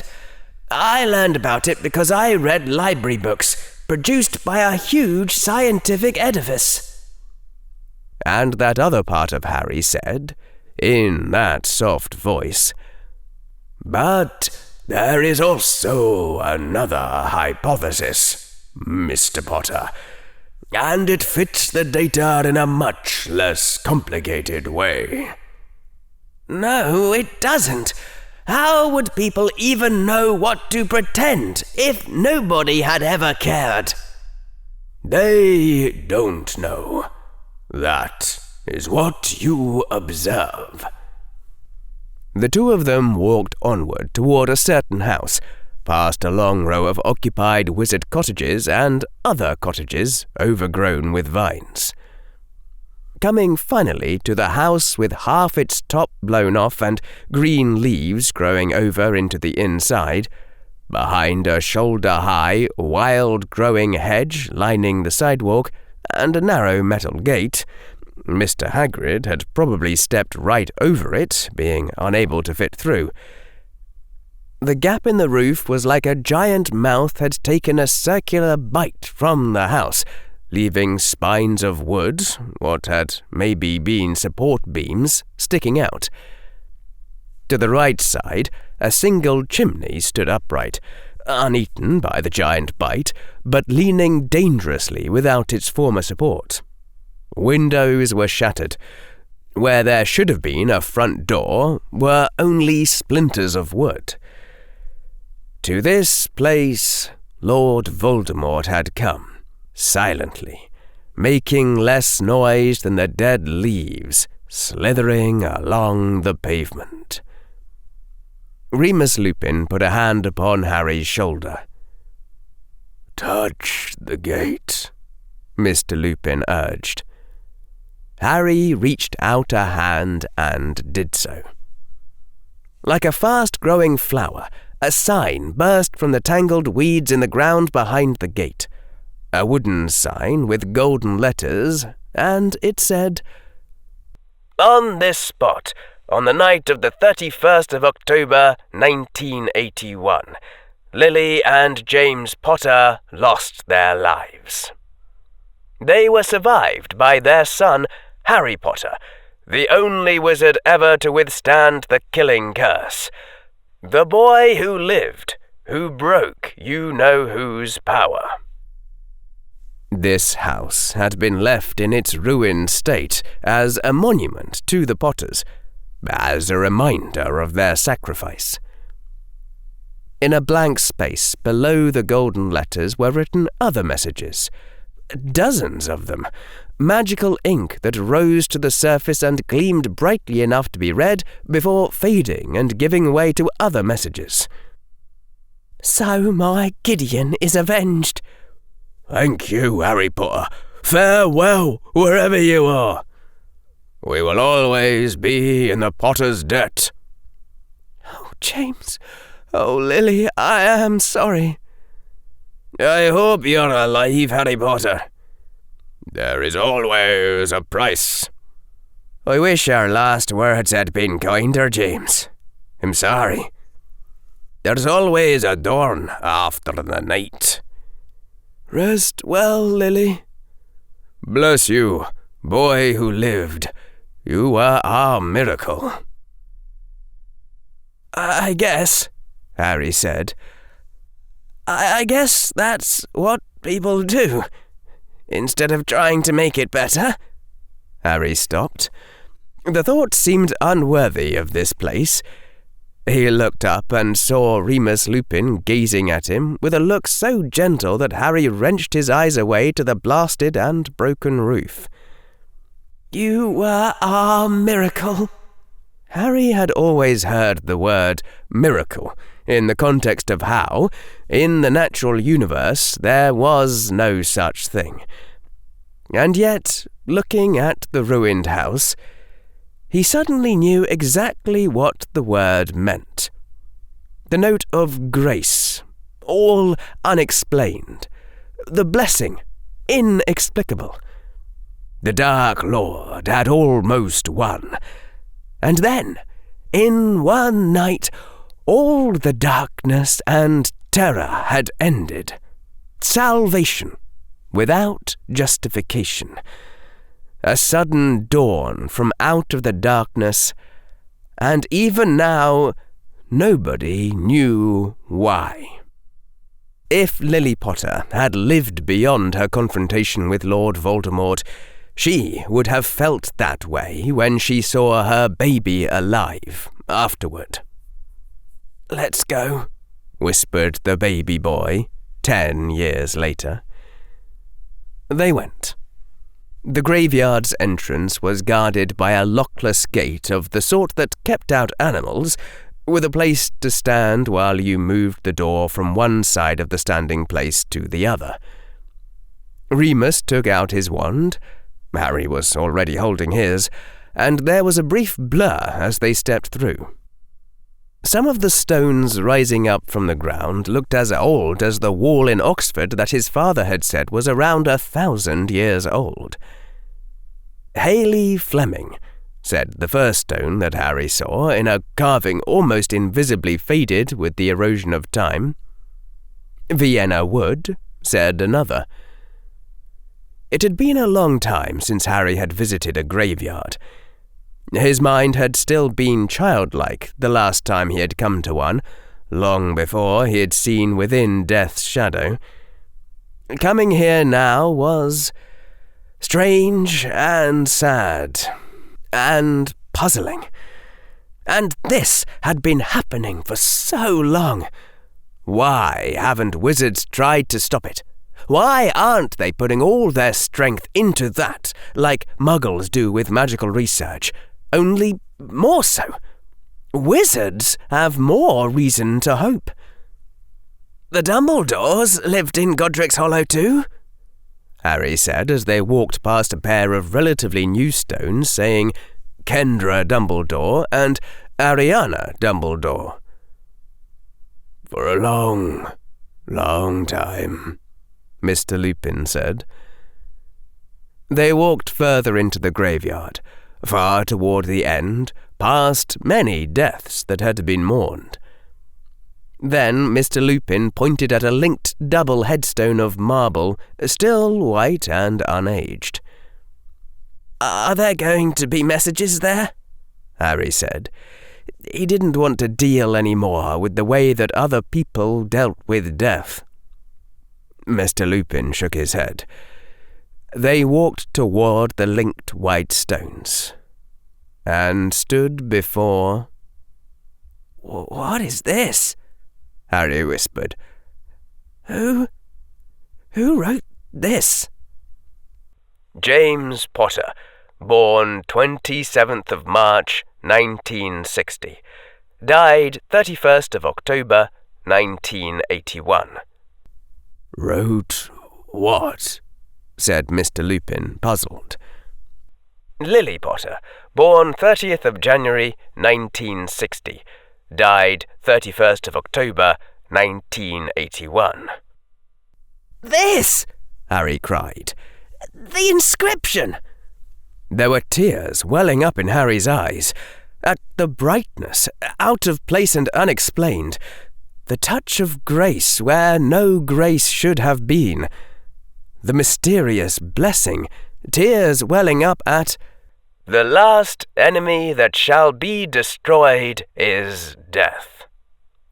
"That," Mr. Lupin said, "that's the motto, I suppose you could call it, of the Potters, though I don't think it was ever something as formal as that. Just a saying handed down from long ago." "This... that..." Harry scrambled down to kneel beside the grave, touched the inscription with a trembling hand. "Ow! Things like that can't just be genetic."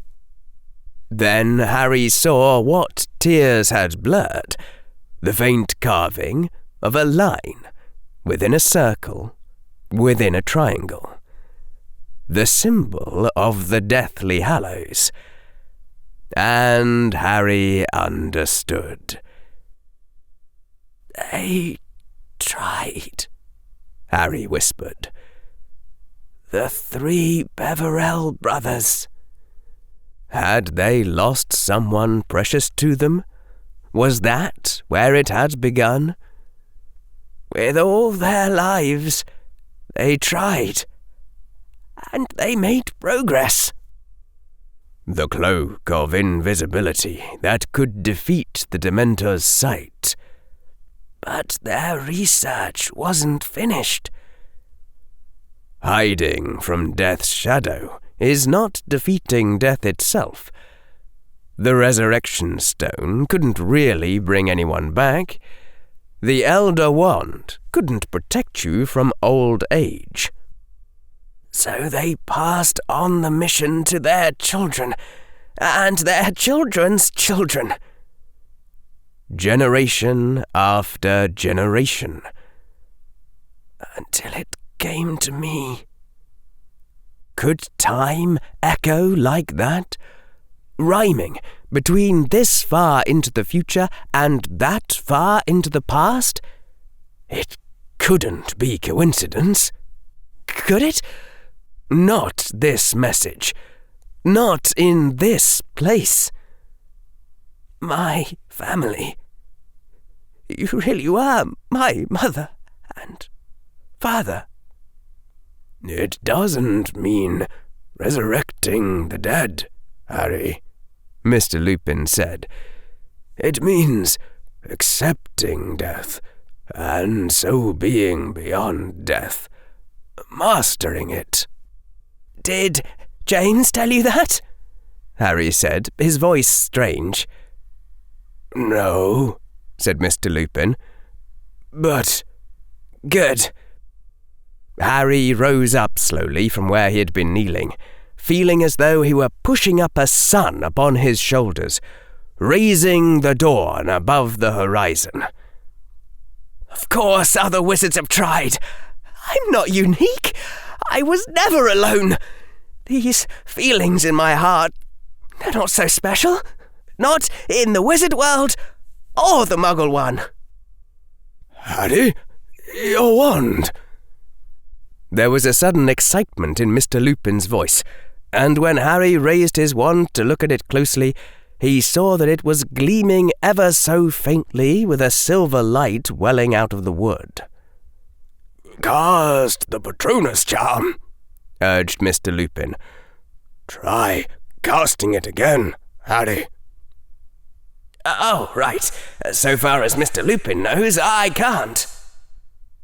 Harry smiled, and even laughed a little. I better not, Harry said.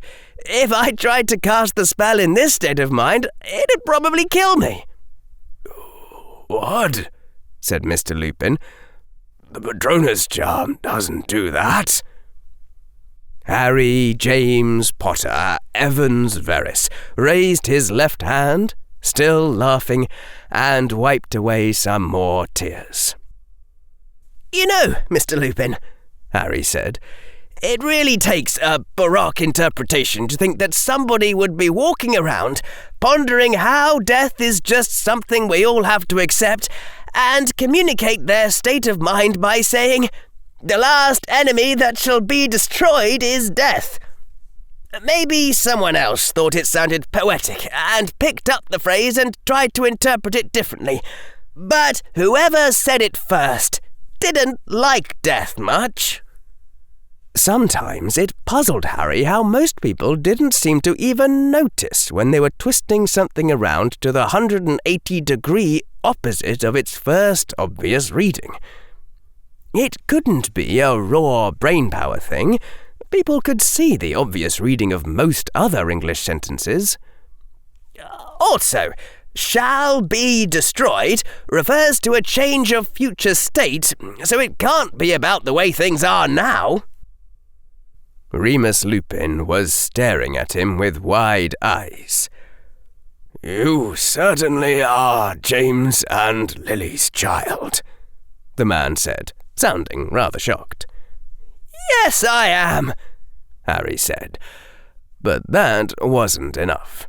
He had to do something more. So Harry raised his wand in the air and said, his voice as steady as he could make it, "I am Harry James Potter Evans Verris, the son of Lily and James of the House of Potter, and I accept my family's quest. Death is my enemy, and I will defeat it." Threan ben pevelas, sona am thril hira, tol thisum, das they wunnen. "What?" Harry said aloud. The words had popped up into his stream of consciousness, as though from his own thoughts, unexplained. "What was that?" said Remus Lupin at the same time. Harry turned, scanning the graveyard, but he didn't see anything. Beside him, Mr. Lupin was doing the same.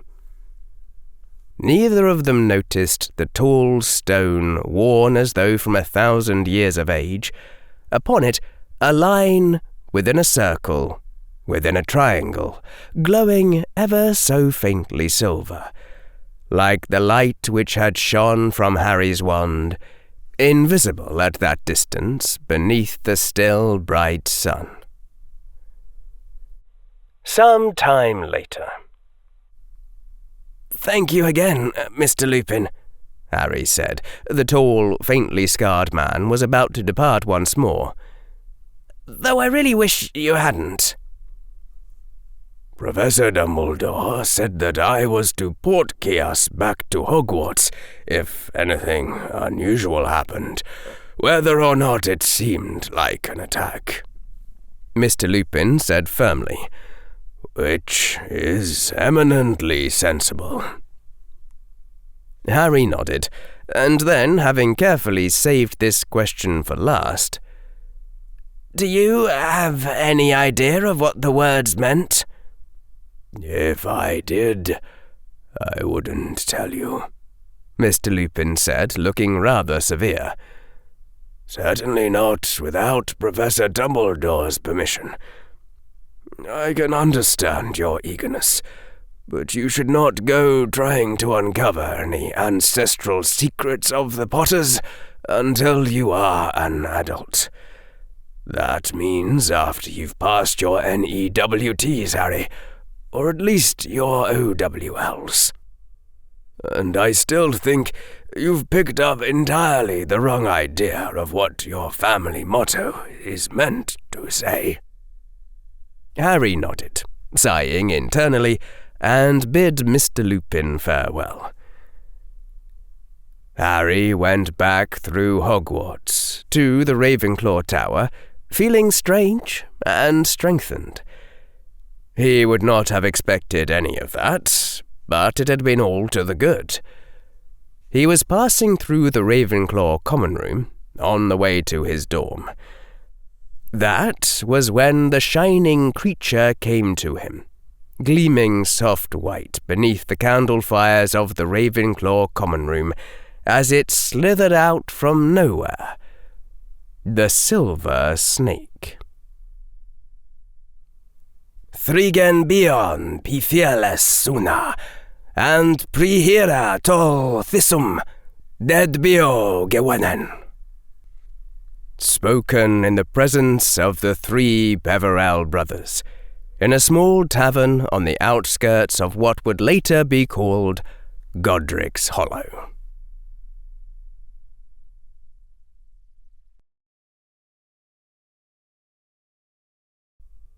Chapter 97. Rolls, Part 8. For the second time that day, Harry's eyes filled with tears. Heedless of the puzzled eyes of the Ravenclaws in the common room, he reached out to the silver creature which Draco Malfoy had sent, cradling it in his arms like a living thing, and stumbled off in the direction of his dorm room, heading half blindly for the bottom of his trunk as the Silver Snake waited silently in his arms. The 5th meeting, 10:12 a.m., Sunday, April 19th. The debtors' meeting, which Lord Malfoy had demanded from Harry Potter, who owed Lucius Malfoy a debt of some 58,203 galleons, was held within the Gringotts Central Bank, in accordance with the laws of Britain.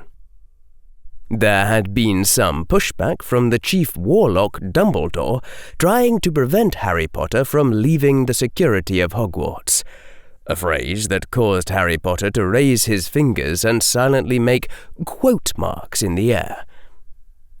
For his own part, the boy who lived had seemingly pondered quietly, and then assented to the meeting, strangely compliant in the face of his enemy's demand. The headmaster of Hogwarts, who acted as Harry Potter's legal guardian in the eyes of magical Britain, had overruled his ward's assent. The Debts Committee of the Wizengamot had overruled the headmaster of Hogwarts. The Chief Warlock had overruled the Debts Committee. The Wizengamot had overruled the Chief Warlock. And so, the boy who lived had departed under the heavy guard of Mad-Eye Moody and an aura trio for the Gringotts Central Bank. With Moody's bright blue eye rotating wildly in every direction, as though to signal to any possible attacker that he was on guard and constantly vigilant, and would cheerfully incinerate the kidneys of anyone who sneezed in the general direction of the boy who lived. Harry Potter watched more keenly than before as they marched through the wide-open front doors of Gringotts, beneath the motto, Fortius Quo Fidelius. On Harry's last 3 visits to Gringotts, he had merely admired the marble pillars, the gold-burning torchlights, the architecture, not quite like the human parts of magical Britain. Since then had come the incident at Azkaban, and other things. And now, on his 4th visit, Harry was thinking about goblin rebellions, and goblins' ongoing resentment at not being allowed to own wands, and certain facts which hadn't been in the first-year history textbook, which Harry had guessed at by pattern matching, and which Professor Flitwick had confirmed in a very quiet voice. Lord Voldemort had killed goblins as well as wizards, an incredibly stupid move on Lord Voldemort's part, unless Harry was really missing something. But what goblins thought of the boy who lived, Harry had no idea. Goblins had a reputation for paying what they owed and taking what they thought owed them, along with a reputation for interpreting those accounts in a somewhat prejudiced fashion. Today, the guards standing upright in armour at regular intervals around the bank were staring at the boy who lived with blank faces, and glaring at Moody and the Aurors with flashes of bitter contempt. At the stands and counters of the bank's foyer, goblin tellers stared with equal contempt at the wizards, whose hands they were filling with galleons. One teller smiled a sharp-toothed grin at a witch who was looking angry and desperate.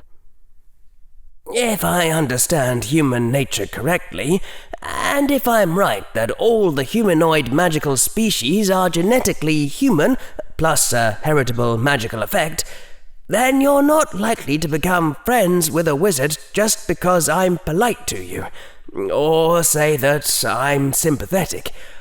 But I wonder if you would back the boy who lived in a bid to overthrow the ministry if I promised to revoke the wand law afterward. Or if I quietly gave you wands and spellbooks in exchange for your support. Is that why the secret of wand-making is restricted to people like Ollivander? Though, if you really are human, just plain human, then the Goblin Nation probably has its own internal horrors, its own Azkabans, for that is also human nature. In which case, sooner or later I must overthrow or reform your own government as well.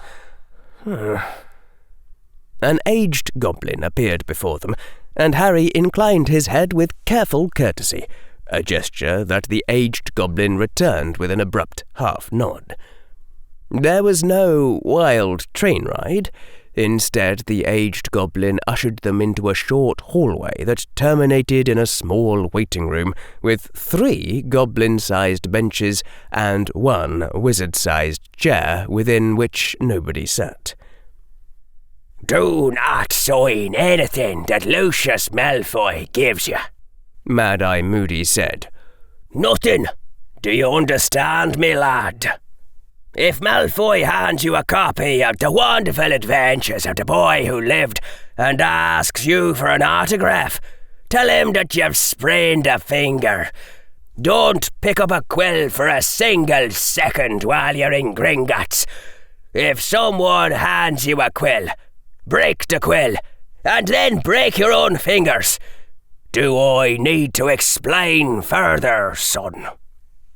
Not particularly, Harry said. We also have lawyers in Muggle Britain, and they'd think your lawyers are cute. A short time later, Harry Potter handed his wand over to an armoured goblin guard who frisked him with all manner of interesting-looking probes and gave his pouch to Moody to keep. And then Harry stepped through another door and a brief waterfall of Thief's Downfall, which evaporated from his skin as soon as he stepped out. On the other side of the door was a larger room, richly panelled and appointed, with a great golden table stretching across it. 2 huge leather chairs on one side of the table, and a small wooden stool on the other. The debtor's perch. 2 goblins in full armour, wearing ornate earpieces and glasses, stood watch around the room. Neither side would have wands or any other device of magic, and the goblin guards would attack immediately if anyone dared to use wandless magic within this peaceable meeting supervised by Gringotts Bank. The ornate earpieces would prevent the goblin guards from hearing the conversation unless directly addressed. The eyepieces would leave the wizards' faces as blurs.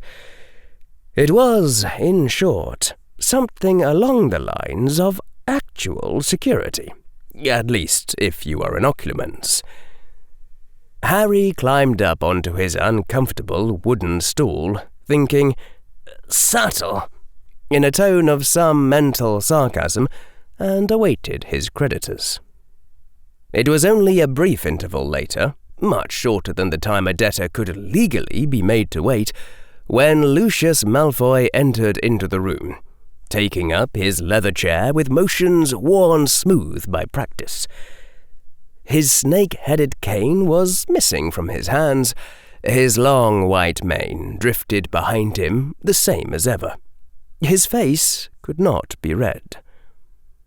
Quietly following behind him was a young boy with white blonde hair, now wearing black robes far finer than any Hogwarts uniform, who followed in his father's footsteps with a controlled face. A boy who was also Harry's creditor to the tune of 40 galleons, and also of House Malfoy, and therefore, technically, covered by the Wizengamot resolution enabling this meeting. "Draco." Harry didn't say it out loud, didn't let his own expression change. He couldn't think of what to say. Not even, "I'm sorry," seemed appropriate.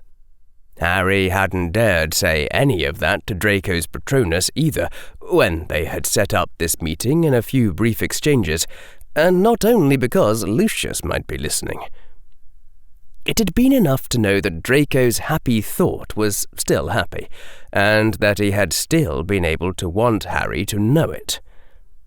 Lucius Malfoy spoke first, his voice level, his face set.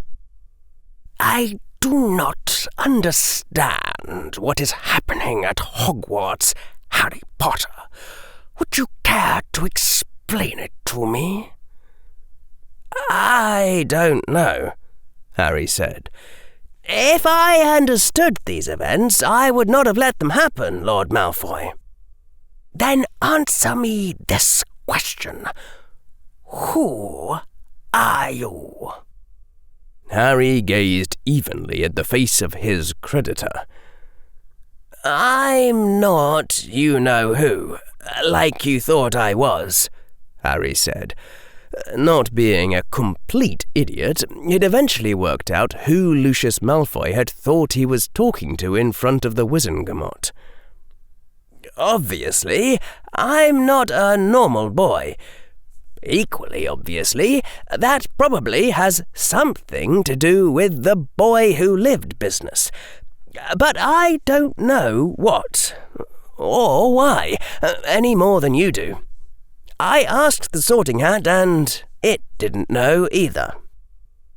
Lucius Malfoy nodded distantly. "I could not think of any reason why you would pay 100,000 galleons to save a mudblood's life. No reason save one, which would account for her power and bloodthirst alike. But then she died at the hands of a troll, and yet you lived. And also, my son has told me much of you, Harry Potter, which did not make the tiniest bit of sense. I have heard the ravings of the mad St. Mungos, and they were more sensible by far than the events which my son told me under Veritaserum that you enacted. And that portion of this raving lunacy which you personally carried out, I would have you explain to me. And now."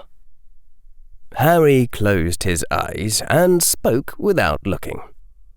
"A boy raised by muggles who thought he was clever. You saw me, Draco, and you thought how very useful it would be if the boy who lived, out of all the other children in your year, could be shown the truth of things, if we could be friends. And I thought the same thing about you. Only you and I believed different things were true. Not that I'm saying that there are different truths. I mean, there's different beliefs, but there's only one reality, only one universe that can make those beliefs true or false. You lied to me. Harry opened his eyes and looked at Draco. I would prefer to say, Harry said, not quite with a steady voice, that the things I told you were true from a certain point of view. A certain point of view? Draco Malfoy looked every bit as angry as Luke Skywalker had the right to be, and not in a mood to accept Kenobi's excuses either. There's a word for things that are true from a certain point of view. They're called lies. Or tricks, Harry said evenly. Statements which are technically true, but which deceive the listener into forming further beliefs which are false. I think it's worth making that distinction. What I told you was a self-fulfilling prophecy. You believed that you couldn't deceive yourself, so you didn't try. The skills you've learned are real, and it would have been very bad for you to start fighting against them internally. People can't make themselves believe that blue is green by an act of will, but they think they can, and that can be almost as bad. You used me, said Draco Malfoy. I only used you in ways that made you stronger. That's what it means to be used by a friend. Even I know that's not what friendship is. Now Lucius Malfoy spoke again. For what purpose? To what end? Even the elder Malfoy's voice was not quite steady. Why? Harry regarded him for a moment and then turned to Draco.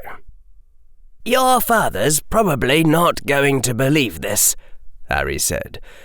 But you, Draco, should be able to see that everything which has happened is compatible with this hypothesis, and that any more cynical hypothesis wouldn't explain why I didn't press you harder when you thought I had leverage, or why I taught you so much.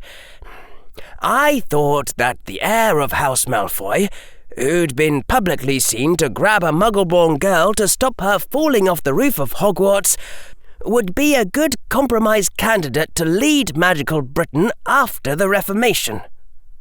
So you would have me believe, Lucius Malfoy said in a thin voice, that you are claiming to be mad. Well, let us leave all that aside. Tell me who set that troll on Hogwarts. I don't know, Harry said. Tell me who you suspect, Harry Potter. I have 4 suspects. One of them is Professor Snape. Snape? Draco burst out. The second, of course, is the defense professor of Hogwarts, just because he's the defense professor. Harry would have left him out, not wanting to bring Professor Quirrell to the Malfoy's attention if he was innocent, but Draco might have called him on that. The third you wouldn't believe me about. The fourth is a catch-all category called everything else. And the fifth, Lord Voldemort, I do not think I should name to you. Lucius Malfoy's face contorted in a snarl. Do you think I cannot recognize bait upon your hook? Tell me about this third possibility, Potter. The one you wish me to believe is the true answer, and leave aside games. Harry regarded Lord Malfoy steadily. I once read a book I wasn't supposed to read, and it told me this. Communication is an event that takes place between equals. Employees lie to their bosses, who in turn expect to be lied to. I'm not playing coy. I'm observing that it's simply not possible, in our present situation, for me to tell you about the third suspect. You have to believe that my story was anything but a lure. Draco spoke then. It's father, isn't it? Harry gave Draco a startled look. Draco spoke evenly. You suspect that father sent the troll into Hogwarts to get Granger, don't you? That's what you're thinking, isn't it? Harry opened his mouth to say, actually no, and then managed to think ahead and stop himself for once in his life. I see, Harry said slowly. That's what this is about. Lucius Malfoy publicly says that Hermione won't get away with what she's done, and lo and behold, a troll kills her. Harry smiled then, in a way that bared his teeth. And if I deny that here, then Draco, who isn't an Occlumens, can then testify under Veritaserum that the boy who lived does not suspect Lucius Malfoy of having sent a troll into Hogwarts to kill Hermione Granger, sworn to the noble house of Potter, whose blood debt was recently purchased for 100,000 galleons, etc. Harry leaned back slightly, though his wooden stool had no back with which to do it properly. But now that it's been pointed out, I see that it's very reasonable. Obviously, you killed Hermione Granger, just like you threatened to do in front of the whole Wizengamot. I did not, Lucius Malfoy said, expressionless once more. Harry bared his teeth again in that non-smile. Well then, in that case, there must be someone else out there who killed Hermione and messed with the Hogwarts wards, the same person who earlier tried to frame Hermione for Draco Malfoy's murder. Either you killed Hermione Granger after being paid for her life, or you blamed your son's attempted murder on an innocent girl and took all my family's money under false pretenses. One of those two things must be true. You killed her in hopes of your money being returned. Lucius Malfoy had leaned forward and was staring hard at Harry. Then I would not have given away my money for her in the first place, as you already know. Don't insult my intelligence, Lord Malfoy. No. Wait, sorry. You just had to say that in case Draco had to testify to it. Never mind. Lucius Malfoy sat back in his chair and stared. I tried to tell you, Father, Draco said under his breath, but nobody can imagine Harry Potter until they've actually met him. Harry tapped a finger on his cheek. So, people are starting to figure out the blatantly obvious. I'm surprised, actually. I wouldn't have predicted that would happen. Harry had by now caught the general rhythm of Professor Quirrell's cynicism and was able to generate it independently. I wouldn't think a newspaper would be able to report on a concept like either X or Y must be true, but we don't know which.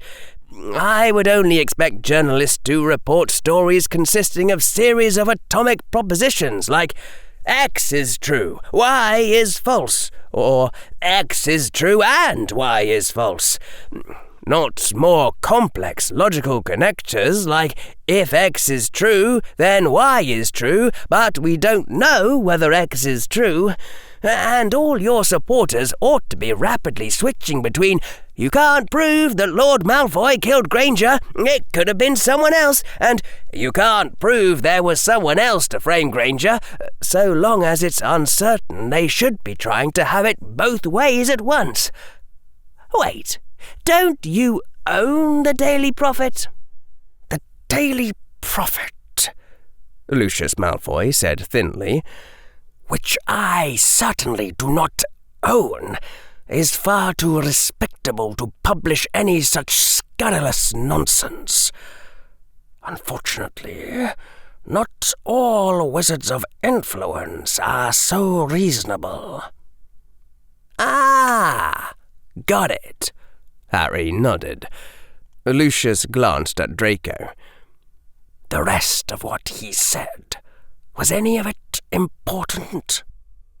No, Father, it was not. Thank you, son. Lucius returned his gaze to Harry. His voice, when he spoke, was something closer to his usual drawl, cool and confident. It is possible that I could be persuaded to show you some favour if you admitted before the Wizengamot that you clearly know that I was not responsible for this deed.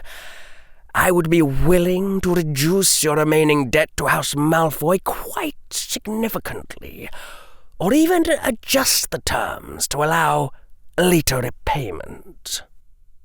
Harry regarded Lucius Malfoy steadily.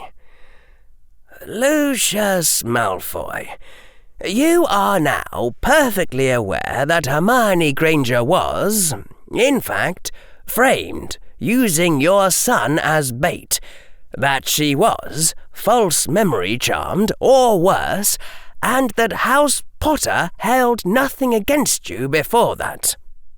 My counter-proposal is that you return my family's money.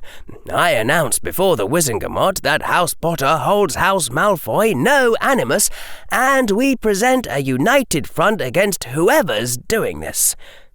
We decide to screw the roles we're supposed to play and ally with each other instead of fighting. It could be the one thing the enemy doesn't expect us to do. There was a brief silence in the room, except for the two goblin guards who went on breathing regardless. You are mad, Lucius Malfoy said coldly. It's called justice, Lord Malfoy. You cannot possibly expect me to cooperate with you while you're holding the wealth of House Potter under what you know to be false pretenses. I understand how it looked to you at the time, but you know better now. You have nothing to offer me worth 100,000 galleons. Don't I? Harry said distantly. I wonder. I think it quite probable that you care more about the long-term welfare of House Malfoy than about whichever political issue the last generation's failed Dark Lord made his personal hobby horse. Harry glanced significantly at Draco. The next generation is drawing its own battle lines and forming new alliances.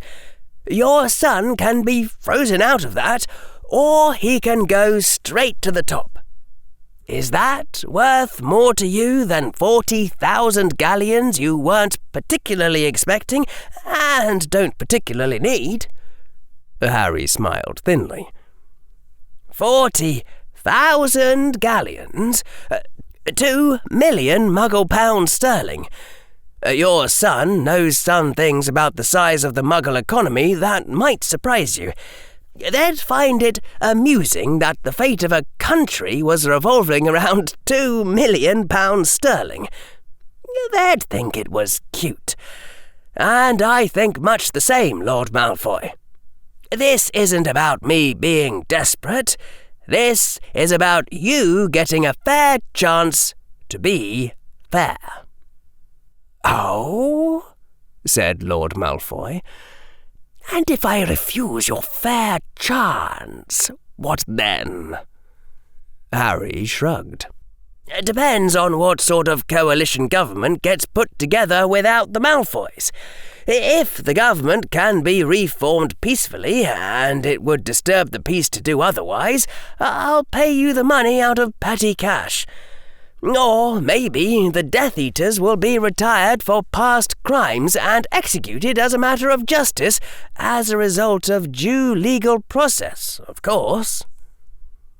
"You truly are mad," Lucius Malfoy said quietly. "You have no power, no wealth, and yet you say such things to me." "Yes, it's silly to think I could scare you. After all, you're not a Dementor." And Harry went on smiling. He'd looked it up, and apparently a bezoar would heal almost any poison if you shoved it into someone's mouth fast enough. Maybe that wouldn't repair radiation damage from transfigured polonium, but then again, maybe it would. So, Harry had looked up the freezing points of various acids, and it turned out that sulfuric acid would freeze at just 10 degrees Celsius, which meant Harry could buy a litre of acid on the Muggle market, freeze it solid, and transfigure it down to a tiny little unnoticeable water ice chip to be flipped into someone's mouth and ingested. No bezoar would compensate for that once the transfiguration wore off. Harry had no intention of saying it out loud, of course, but now that he'd failed decisively to prevent any deaths during his quest, he had no further intention of being restrained by the law, or even the code of Batman. "Last chance to live, Lucius. Ethically speaking, your life was bought and paid for the day you committed your first atrocity for the Death Eaters. You're still human, and your life still has intrinsic value, but you no longer have the deontological protection of an innocent. Any good person is licensed to kill you now, if they think it'll save net lives in the long run, and I will conclude as much of you if you begin to get in my way. Whoever sent the troll after Granger must have targeted you too and hit you with some curse that makes former Death Eaters melt into a pile of goo. Very sad." "Father," Draco said in a small voice, "I think you should consider it, Father." Lucius Malfoy looked at his son. "You jest." "It's true. I don't think Potter just made up his books. Nobody could have written all that, and there were things in them that I could check for myself. And if even half of that is true, he's right. 100,000 galleons won't mean much. If we give it to him, he really will be friends with House Malfoy again, the way he thinks of being friends anyway. And if we don't, he'll be our enemy, whether it's in his own interests or not. He'll just go after you. Harry Potter really does think like that. It's not about money to him. It's about what he thinks is honor." Harry Potter inclined his head, still smiling. "But let's get one part of it straight," Draco said, now staring directly at him. There was a fierce light in his eyes. "You wronged me, and you owe me." "Acknowledged," Harry said quietly. "Conditional on the rest of it, of course." Lucius Malfoy opened his mouth to say, "Who knew what?" and then closed it again. "Mad," he said again. There was a long father and son argument during which Harry managed to keep his mouth shut. When it seemed that even Draco wouldn't be able to persuade his father, Harry spoke up again and proposed his intended next steps, if the houses of Potter and Malfoy could cooperate. Then came more argument between Lucius and Draco, during which Harry again stayed silent. Finally, Lucius Malfoy's eyes turned to gaze at Harry. "And you believe," Lucius Malfoy said, "that you can persuade Longbottom and Bones to go along with this notion, even if Dumbledore opposes it?" Harry nodded.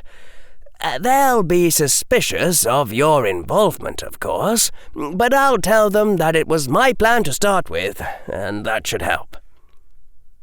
"I suppose," Lucius Malfoy said after a pause, "that I could have a contract drawn up, absolving you of almost all the remaining debt, if by some chance I do go along with this mad idea. It shall need more guarantees, of course."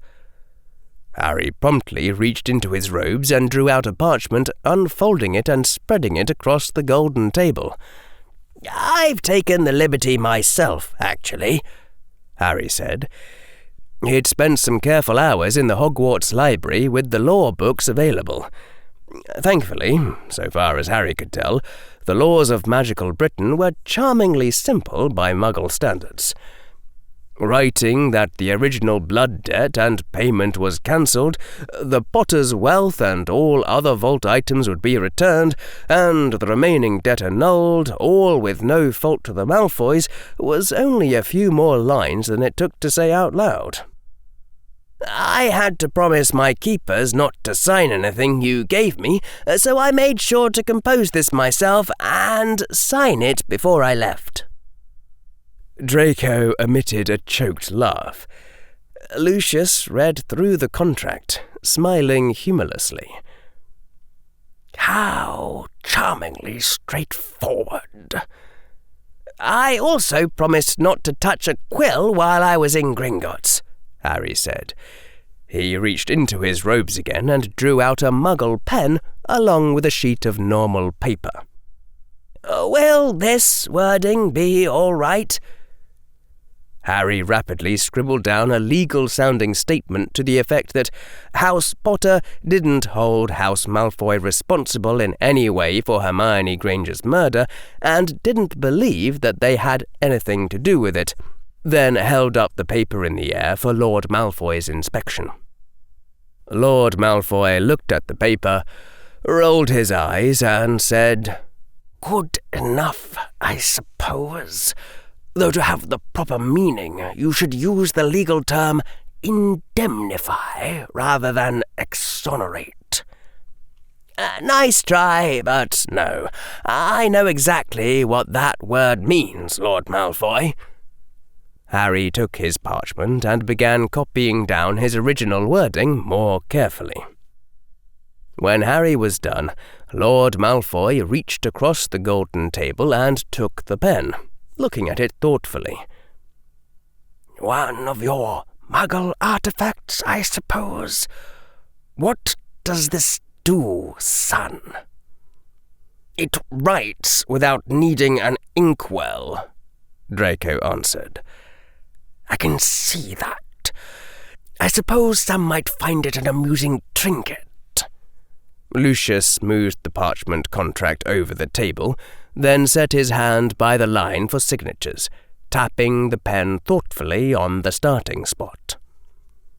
Harry wrenched his eyes away, up to Lucius Malfoy's face, forcing himself to breathe regularly, not quite able to stop his muscles from tensing. "Our good friend, Severus Snape," said Lucius Malfoy, still tapping the pen on the line awaiting his signature. "The defense professor, calling himself Quirrell. Now I ask again, who is your third suspect, Harry Potter? I would strongly advise that you sign first, Lord Malfoy, if you're going to do so anyway. You will benefit from this information more if you do not think I'm trying to persuade you of something. Another humorless smile. I shall take my chances. Speak, if you wish this to continue. Harry hesitated, then said evenly, My third suspect is Albus Dumbledore. The tapping pen stilled on the parchment. A strange allegation, Lucius drawled.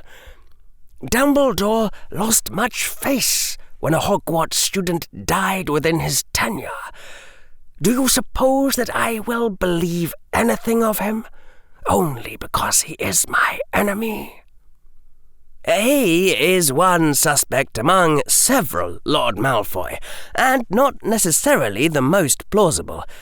But the reason I was able to kill a full-grown mountain troll was that I had a weapon which Dumbledore gave to me at the start of the school year.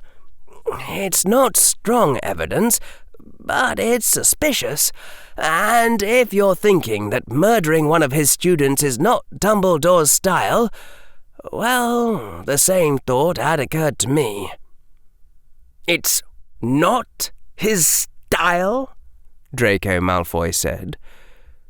Lucius Malfoy shook his head in a measured, careful movement. Not quite, my son. Dumbledore is particular in his evils. Lord Malfoy leaned back into his chair, then sat quite still.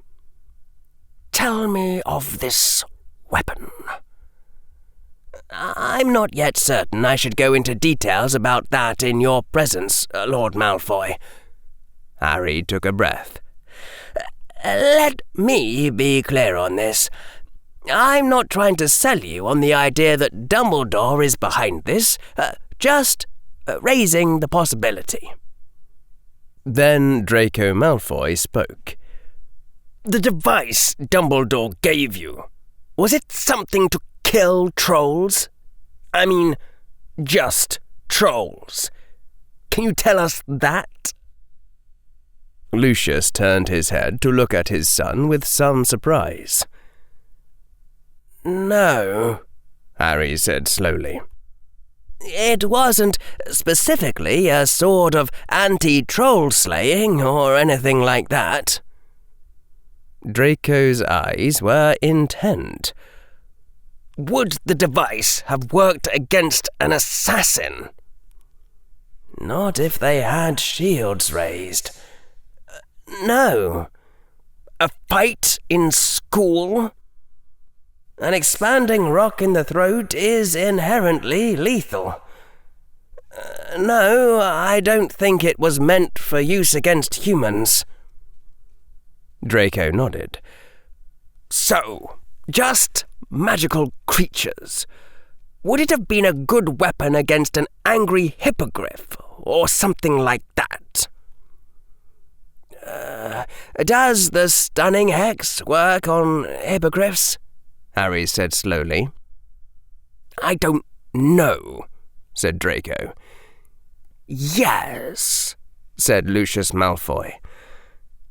Compared to trying to target a Wingardium Leviosa and a Finite Incantatum, then a stunning hex would be a better way of dealing with a hippogriff. But that way, it did seem increasingly like a transfigured rock was an optimal weapon only against a flesh-and-blood magical creature with spell-resistant skin. But it might not have been intended as a weapon at all. I used it in a strange way. It could have just been a crazy whim. No, Lucius Malfoy said lowly. Not a whim, not coincidence, not Dumbledore. Then it's him, Draco said. Slowly, Draco's eyes narrowed, and he gave a vicious nod. It's been him since the beginning. The court's legilimens said that someone had used legilimency on Granger. Dumbledore admitted that it was him, and I bet the wards did go off when Granger cursed me, and Dumbledore just ignored them. But, Harry said. He looked at Lucius, wondering if it really was to his advantage to question this idea. What would be his motive? Are we going to say he's evil and leave it at that? Draco Malfoy jumped out of his chair and began pacing around the room, black robes swishing behind the young boy, the goblin guards staring at him in some surprise through their enchanted goggles. To figure out a strange plot, look at what happens, then ask who benefits. Except that Dumbledore didn't plan on you trying to save Granger at her trial. He tried to stop you from doing that. What would have happened if Granger had gone to Azkaban? House Malfoy and House Potter would have hated each other forever. Of all the suspects, the only one who wants that is Dumbledore. So, it fits. It all fits. The one who really committed the murder is Albus Dumbledore. Harry said. But why give me an anti-troll weapon? I said it was suspicious. I didn't say that it made any sense. Draco nodded thoughtfully. Maybe Dumbledore thought you'd stop the troll before it got Granger, and then he could blame Father for sending it. A lot of people would be very angry if they thought Father had even tried to do something like that in Hogwarts. Like Father said, Dumbledore must have lost face when people found out that a student had actually died in Hogwarts. Being safe is what Hogwarts is famous for. So that part probably wasn't supposed to happen. Harry's mind involuntarily flashed back to the horror in Dumbledore's eyes when he'd seen Hermione Granger's body. Would I have gotten there in time if the Weasley twins hadn't had their magic map stolen? Could that have been the plan? And then, though Dumbledore didn't know it, somebody stole their map and I was too late. But no, that doesn't make much sense. I found out too late.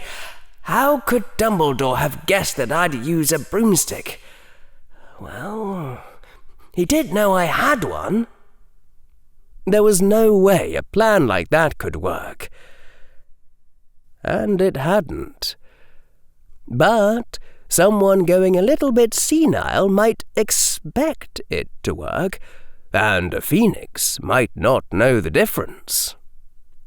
Or, Draco Malfoy continued, still pacing energetically, maybe Dumbledore had an enchanted troll around and he expected you to defeat it some other time, for some other plot, and then he used the troll on Granger instead.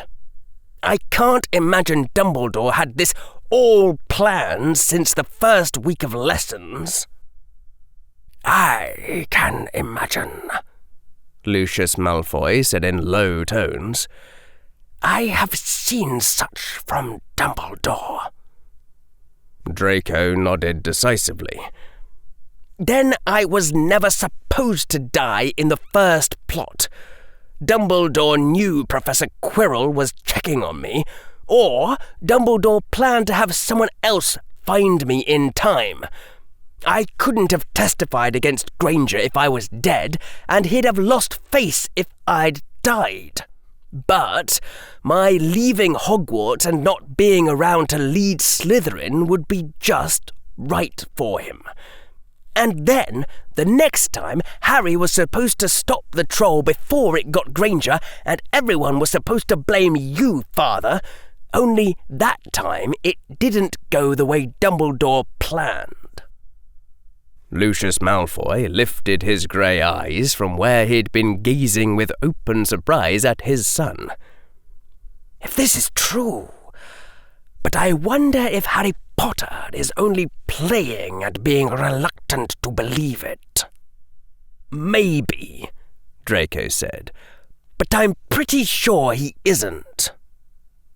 Then, if it is true... Lucius Malfoy's voice trailed off. A slow fury was lighting in his eyes. What would we do exactly? Harry said.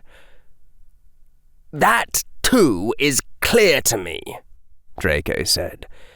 He whirled on them and raised a finger high in the air.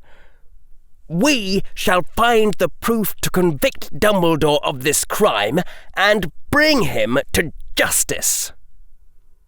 Harry Potter and Lucius Malfoy looked at each other. Neither of them quite knew what to say. My son, Lucius Malfoy said after a time, truly, you have done very well this day. Thank you, Father. However, this is not a play. We are not Aurors, and we do not put our trust in trials. Some of the light went out of Draco's eyes. Oh. I do have a sentimental fondness for trials, Harry interjected. I cannot believe I'm having this conversation. He needed to go home and take a sheet of paper and a pencil and try to figure out whether Draco's reasoning actually made sense. And evidence. Lucius Malfoy turned his gaze to Harry Potter then, and his eyes simmered in pure grey fury. If you have deceived me, Lucius Malfoy said in tones of low anger, if all this is a lie, then I will not forgive. But if this is not deception, bring me the proof to convict Dumbledore of this murder before the Wizengamot, or evidence enough to have him cast down, and there is nothing that House Malfoy will not do for you, Harry Potter. Nothing. Harry took a deep breath. He needed to sort all this out and figure out the actual probabilities, but he didn't have time. If it is Dumbledore, then removing him from the game board leaves a huge hole in Britain's power structure. So it does, Lucius Malfoy said with a grim smile. Did you have any ambitions of filling it yourself, Harry Potter? Some of your opposition might not like that. They could fight. They will lose, Lucius Malfoy said, now with a face hard like iron.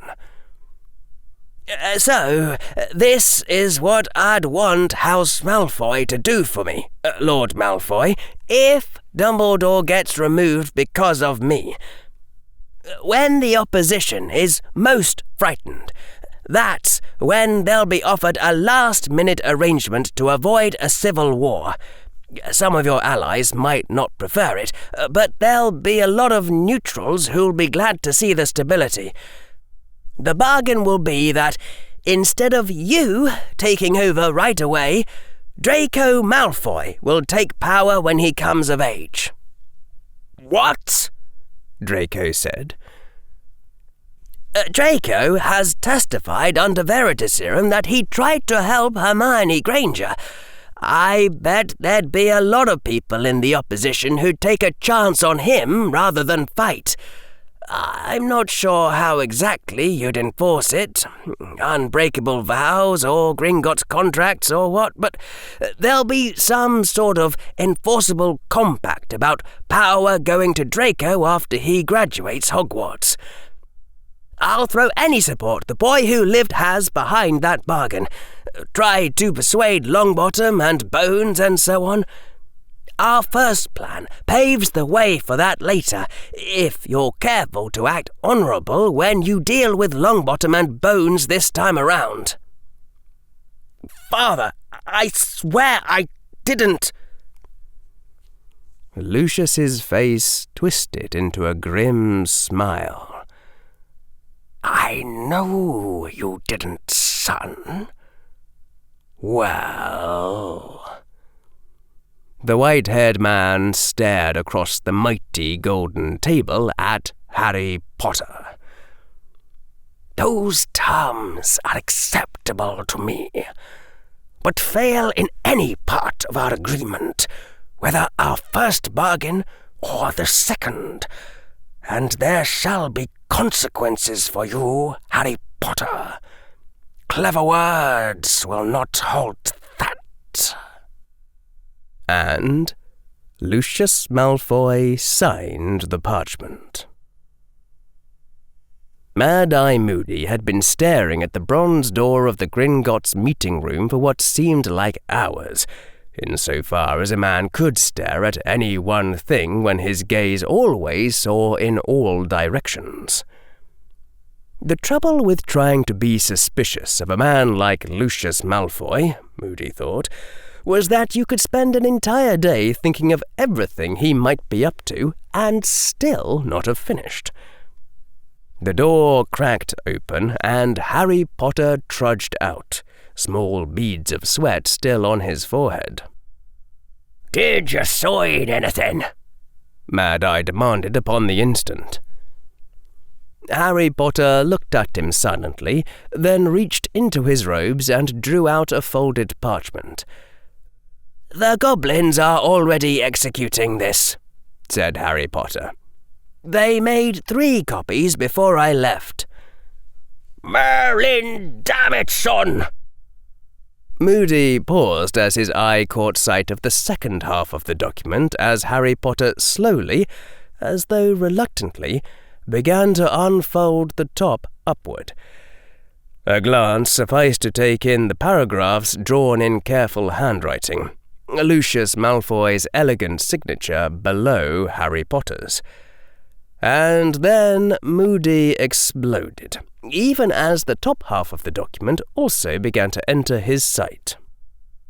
"You exonerate House Malfoy in any involvement in Hermione Granger's death? Do you have any idea what you've done, you little fool? Why in Merlin's name would you do something like... what?"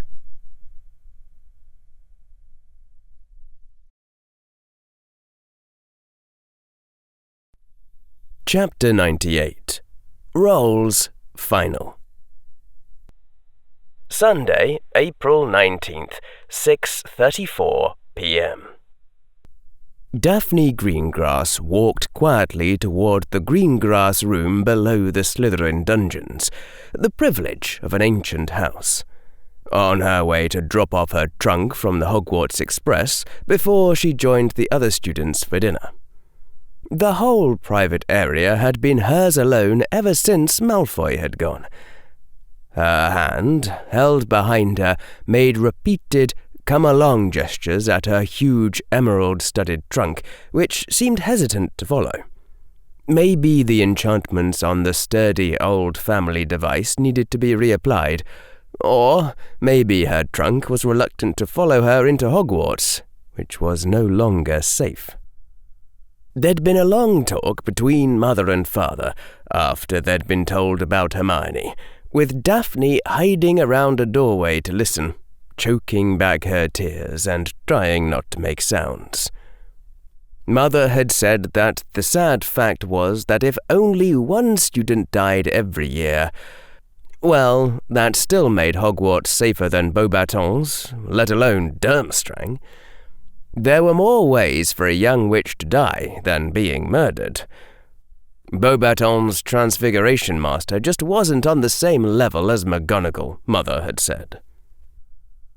Father had soberly remarked how important it was for the green grass heir to stay at Hogwarts, where all the other noble families sent their children to school. It was the reason for the old tradition of the noble families synchronizing the birth of their heirs to put them in the same year of Hogwarts, if they could. And Father had said that being heiress to a most ancient house meant you couldn't always stay away from trouble. She could have done without hearing that last part. Daphne gulped hard as she turned the doorknob and opened the door. "Miss Greengrass," whispered a shadowy, silvery-robed figure. Daphne screamed and slammed the door and drew her wand and turned to run. "Wait!" cried the voice, now higher and louder. Daphne paused. That couldn't possibly be who it had sounded like. Slowly, Daphne turned and opened the door again. "You!" Daphne said in astonishment as she saw the face beneath the hood. "I thought you were—" "I've come back to you now," the silvery-robed figure said in a strong voice. "At the turn of the—" "What are you doing in my bedroom?" shrieked Daphne. "I heard you can cast the mist form of the Patronus charm. Can I see?" Daphne stared, and then her blood began to burn. "Why?" she said, keeping her wand level. "So you can kill everyone in Slytherin who casts un-Slytherin spells? We all know who it was that had Hermione killed." The figure's voice rose. "I testified under Veritaserum that I tried to help Miss Granger. I really was trying to help her when I grabbed her hand on the roof. When I helped her off the floor." Daphne kept her wand level. "Like your father couldn't tamper with the Aura's record if he wanted to. I wasn't born yesterday, Mr. Malfoy." Slowly, as if not to cause alarm, the silver-robed figure drew a wand from his robes. Daphne's hand tightened on her own wand, but then she recognized the position of the fingers on the wand, the stance the figure was assuming, and she drew a shocked breath. "Expecto Patronum!" Silver light leapt from the end of the other's wand and condensed, forming a shining serpent that seemed to coil in the air as though nesting there. She just gaped. "I did try to help Hermione Granger," Draco Malfoy said with a level voice. "Because I know the sickness at the heart of Slytherin's house.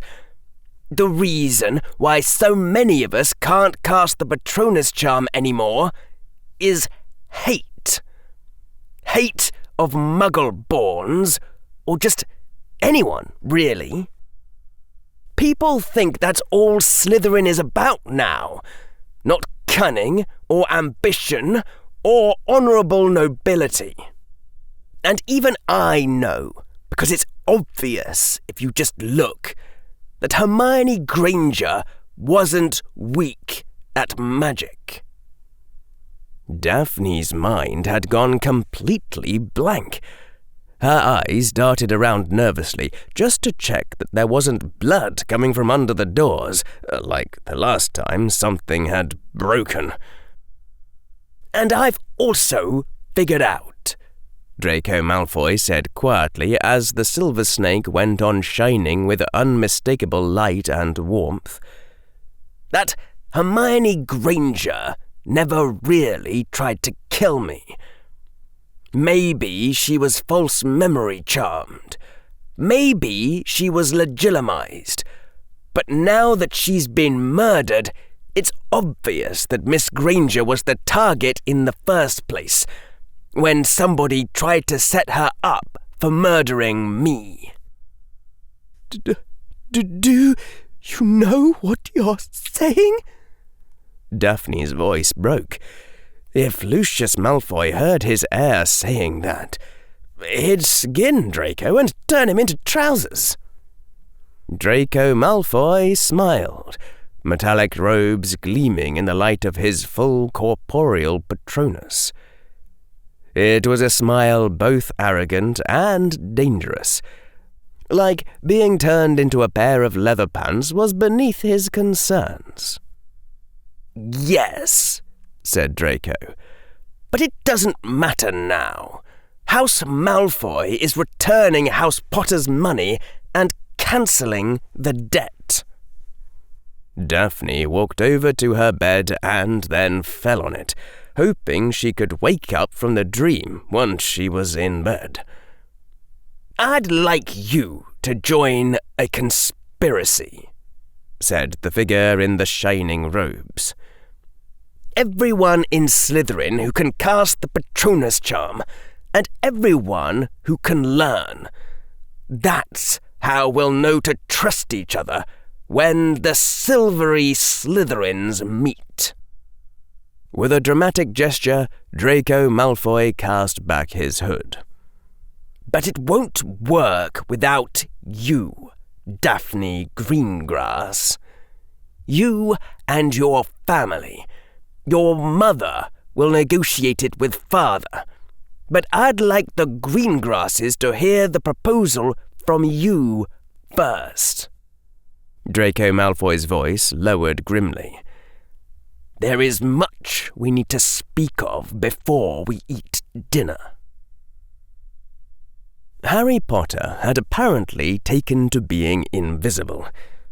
They'd glimpsed his hand only briefly when he was handing them the list, written on strange, not parchment. Harry had explained that, all things considered, he didn't really think it was smart for him to be findable, except on special occasions. So he was just going to deal with people as a disembodied floating voice from now on, or as a brilliant silver light that hid behind corners where nobody could see it, and which could always find his friend no matter where they tried to hide.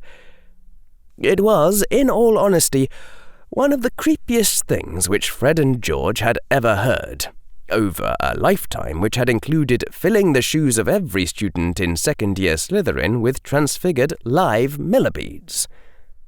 Fred and George didn't think this could possibly be good for anyone's sanity, but they didn't know what to say. It couldn't be denied. They'd seen with their own 4 eyes that Hogwarts wasn't safe. "I don't know who you went to for the false memory charm on Rita Skeeter," said the sourceless voice of Harry Potter. "Whoever it is, probably won't be able to fill this order directly, but they may know someone who can get things from the Muggle world. And I know it may cost extra, but as few people as possible should know that Harry Potter is related to this." Another flash of a small boy's hand and a bag hit the ground with the clinking noise. "Some of these items are expensive, even in the Muggle world, and your contact may have to go outside Britain. But 100 galleons will be enough to pay for it all, I hope. I'd tell you where the galleons came from, but I don't want to spoil tomorrow's surprise." "What is this stuff?" said Fred or George as they looked over the list.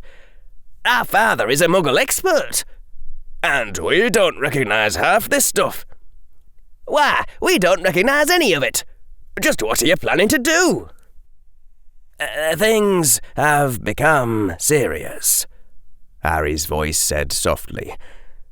"I don't know what I'll have to do. I may need the power of the Muggles, not just the wizards, before this is done, and I might need it right away, with no time to prepare. I'm not planning to use any of this. I just wanted around in case of contingencies. Harry's voice paused. Obviously, I owe you more than I can ever repay, and you won't let me give you any of what you deserve. I don't even know how to say thank you properly. And all I can do is hope that someday, when you grow up, you'll be more sensible about this whole thing, and would you please take a 10% commission? Shut up, you, said George, or Fred. For goodness sake, you went after a troll for me, and Fred had his ribs broken. They both just shook their heads. Harry had stayed behind when they'd told him to run, and stepped forward to distract the troll from eating George. Harry was the kind of person, they knew, who'd think that something like that didn't cancel out what he owed the Weasley twins, that his own deed wasn't properly commensurate. But what the Weasleys knew, and Harry wouldn't understand until he was older, was that it meant that nothing was owed, or even could be owed between them. It was a strange kind of selfishness, they thought, that Harry could understand kindness within himself, never dreaming of asking of money from anyone he'd helped more than they'd helped him, or calling that a debt, while being apparently unable to conceive that others might want to act the same way toward him. Remind me to buy you a copy of the Muggle novel Atlas Shrugged, the sourceless voice said. I'm starting to understand what sort of person can benefit from reading it. Monday, April 20th, 7 p.m. It happened without any intervention or sign from the head table, as the students had finished their subdued dinner. It happened with no permission or forgiveness asked from the professors or the headmaster. Shortly after the dessert dishes had appeared, a student stood up from the Slytherin table and calmly made his way, not to the front of the head table, but toward the opposite side of the 4 tables of Hogwarts. A few whispers broke out at the sight of the white, blonde, short-cropped hair as Draco Malfoy stood there, silently regarding all of Hogwarts. Draco Malfoy had said almost nothing since his return. The Slytherin had condescended neither to confirm nor deny that he had returned because, with Hermione Granger dead at his family's hand, he no longer had anything to fear. Then Draco Malfoy took up a spoon in one hand and a glass of water in the other, and began tapping, producing a clear ringing sound.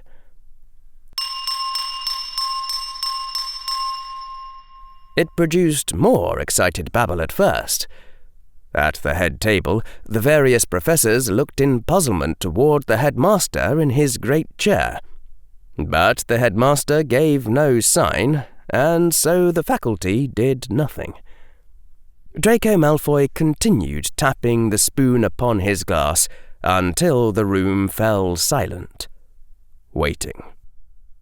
Then another student arose from the Ravenclaw table and made his way to where Draco Malfoy was standing, turning to face Hogwarts at his side. Breaths were drawn in surprise. Those two should have been the bitterest of enemies.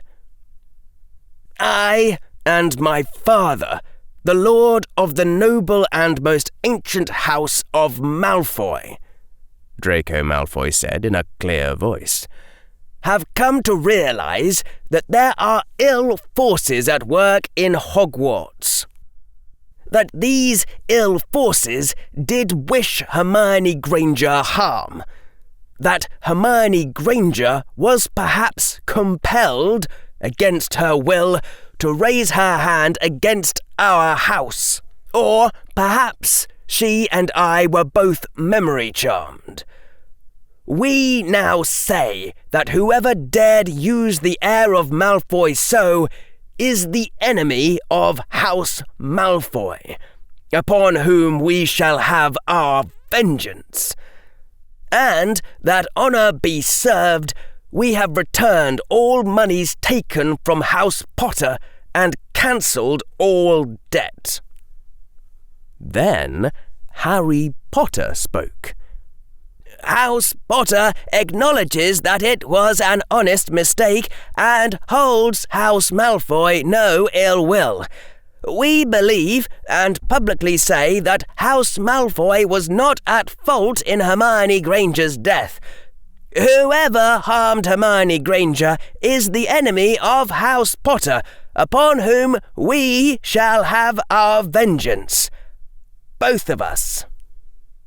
Then Harry Potter began to walk back to the Ravenclaw table, and the babble of sheer, utter reality-crashing bewilderment began to explode. Draco Malfoy resumed tapping his spoon against his water glass, creating a clear, ringing chime. And other students arose from other tables, making their way to where Draco Malfoy stood, arranging themselves at his side, or behind him, or before him. There was a dread silence in the great hall, a sense of the world shifting, of realigning powers, almost tangible in the air. "My father, Owen Greengrass, with the consent and full backing of my mother, the lady of the noble and most ancient house of Greengrass," Daphne Greengrass spoke. "And my forefather, Charles, of the House of Nott," said the former Lieutenant Nott, once Theodore of Chaos, now standing behind Draco Malfoy. "And my great-aunt Amelia of the House of Bones, also Director of the Department of Magical Law Enforcement," said Susan Bones, who stood next Daphne Greengrass, beside whom she had fought. "And my grandmother, Augusta, of the noble and most ancient House of Longbottom," said Neville Longbottom, who had returned for this one night. "And my father, Lucius, the Lord Malfoy, of the noble and most ancient House of Malfoy. Together with Alana Howe, constituting a majority of the Hogwarts Board of Governors," Daphne Greengrass said clearly, "have, to ensure the safety of all students, including their own children, passed the following educational decrees upon the Hogwarts School of Witchcraft and Wizardry." "First," Daphne said. Daphne was trying to keep her trembling under control as she faced the 4 houses at the forefront of the 5. There was only so far her parents' lessons in speech-making could take her. Daphne's eyes darted down quickly to her hand, upon which, written with a quill in faint red ink, cues to her lines had been written. "Students are not to go anywhere alone, not even to the toilets. You will travel in groups of at least 3, and every group must have a 6th-year or 7th-year student." "Second," Susan Bones said from behind her, voice almost firm, "to further ensure the students' safety, 9 Aurors have been dispatched to Hogwarts to form an auxiliary protective force." Susan took a small round glass object from within her robes, one of the communicators that the DMLE used, which they'd all been given. Susan raised it to her mouth and said, her voice now higher, "Aura Brodsky, this is Susan Bones. Enter." The doors to the hall slammed open, and in marched 9 Aurors in the reinforced leather gear they used when on duty. At once they spread out, 2 Aurors taking up station by each of the 4 tables, and the last took up watch at the head table. There were more gasps. "Third," said Draco Malfoy, his voice commanding, Malfoy had apparently memorized his own lines, since there was nothing written on his hand that Daphne could see.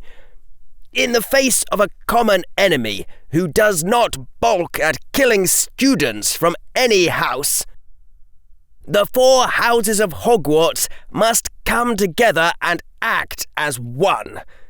To emphasize this, the house points system is temporarily suspended. All professors will encourage solidarity between houses by decree of the Hogwarts Board of Governors." "Fourth," recited Neville Longbottom, "all students not already in the defense professors' after-school classes will receive special training in self-defense by aura instructors." "Fifth," Theodore Nott yelled in a menacing tone, "all fighting in the corridors or anywhere outside of defense lessons will be dealt with severely. Fight together or don't fight at all." "Sixth," said Daphne Greengrass, and took a deep breath. When she'd found out what was planned, she'd made her own little extra request to Mother through the flue. Even with Lucius Malfoy going along with Amelia Bones, a thought her mind was still having trouble grasping. The Greengrass swing vote had still been vital, since Jugson and his own faction had refused to back Malfoy. Not to mention that Bones didn't trust Malfoy, and Malfoy didn't trust Bones. So, Mother had demanded, and the Greengrass had received. "Since memory charms have been used on students without setting off wards, it is possible that someone on the Hogwarts faculty may be implicated. Therefore, the Auxiliary Protective Force reports directly to my father, Lord Greengrass." And this part was only symbolic, she knew. There'd be no reason anyone wouldn't just contact the Auras directly, but it might turn into more someday, which was why she'd asked Mother to demand it. "And if anyone wants to report something to the Auxiliary Protectors, they can talk to the Auras, or go through me." Daphne's arm swept behind her to indicate the gathered students. "The duly appointed President of the Auxiliary Protective Special Committee." And Daphne paused dramatically. They'd all rehearsed this part. "We don't know who the enemy is," said Neville, whose voice did not squeak. "We don't know what the enemy wants," said Theodore, still looking menacing. "But we know who the enemy is attacking," said Susan, as fierce as when she'd taken on 3 seventh-year students. "The enemy is attacking Hogwarts students," said Draco Malfoy, clear and commanding, like all this was his natural element. "And Hogwarts," spoke Daphne of Greengrass, feeling her blood burn like it never had before in her life, "is going to fight back."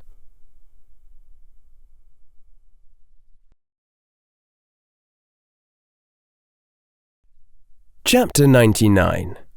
Rolls Aftermath. 10 days later, the first dead unicorn was found in the Forbidden Forest.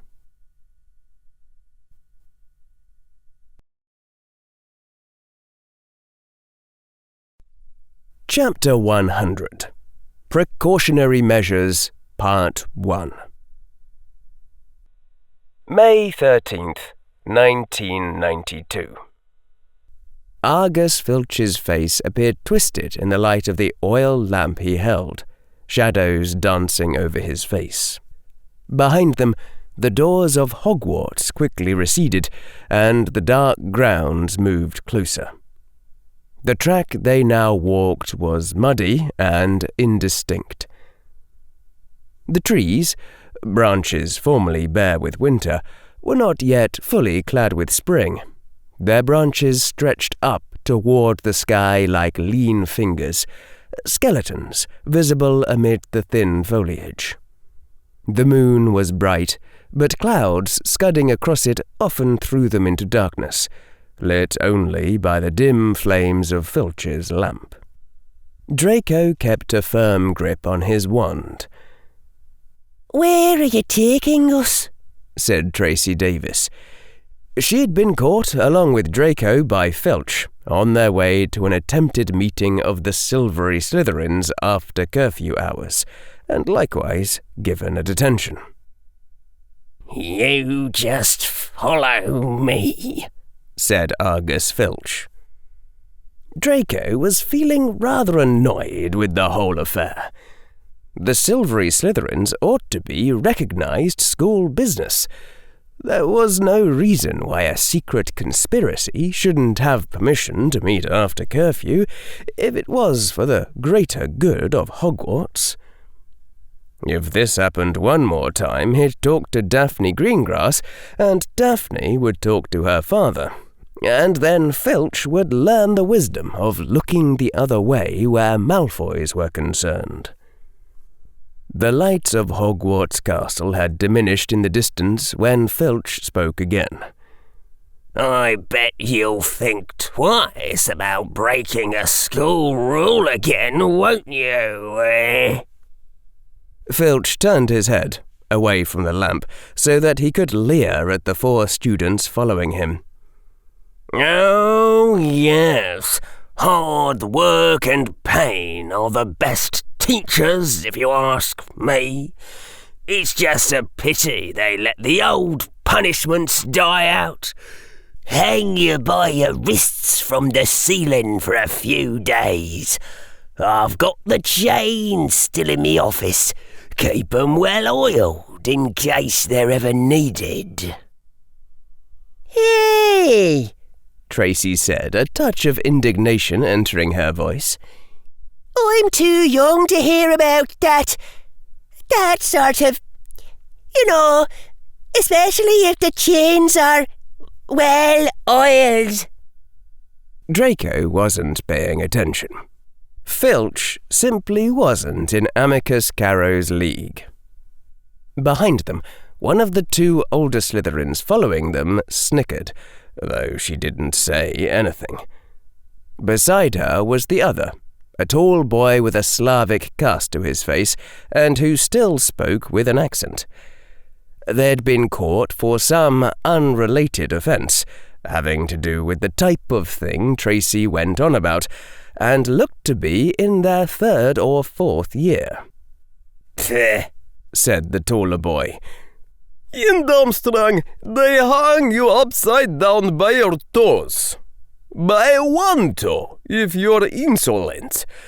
Hogwarts was soft, even in the old days." Argus Filch was silent for around half a minute, as though trying to think of a proper rejoinder, and then gave a chuckle. "We'll see what you say about that when you learn what you'll be doing tonight." "I said I'm too young for that sort of thing," said Tracy Davis. "It has to wait until I'm older." Ahead of them was a cottage with lighted windows, though the proportions seemed wrong. Filch whistled, a high, sharp sound, and a dog began barking. From the cottage stepped forth a figure, making the trees seem too short around it. The figure was followed by a dog that seemed like a puppy by comparison, until you looked at it apart from the taller silhouette and realized the dog was huge, more like a wolf. Draco's eyes narrowed before he caught himself. As a Silvery Slytherin, he wasn't supposed to be prejudiced against any sentient being, especially not where other people might see him. "What's this?" said the figure in the loud, gruff voice of the half-giant. His umbrella lit up with a white glow, brighter than Filch's dim lamp. In his other hand he held a crossbow, A quiver of short bolts was strapped to his upper arm. "Students serving detention," Filch said loudly. "They're to help you search the forest for whatever's been eating 'em." "The forest," gasped Tracy. "We can't go in there at night."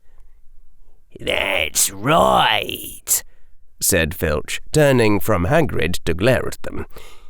"It's into the forest you're going, and I'm much mistaken if you'll all come out in one piece."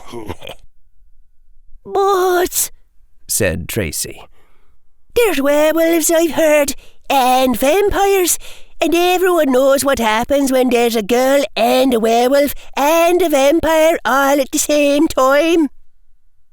The huge half-giant was frowning. "Argus, I had in mind you and maybe a few sevenths years. There's not much point in bringing along help if I'm to watch over 'em the whole time." Argus's face lit with cruel satisfaction. "That's their lookout, isn't it? Should have thought of them werewolves before they got in trouble, shouldn't they? Send 'em out alone. I shouldn't be too friendly to 'em, Hagrid. They're here to be punished, after all." The half-giant gave a massive sigh. It sounded like a normal man having all the air driven out of his lungs by a bludgeoning hex. "You've done your bit. I'll take over from here." "I'll be back at dawn," said Filch. "for what's left of 'em." He added nastily, and he turned and started back toward the castle, his lamp bobbing away in the darkness. "Right then," said Hagrid. "Now, listen carefully, 'cause it's dangerous what we're gonna do tonight, and I don't want no one taking risks. Follow me over here a moment." He led them to the very edge of the forest.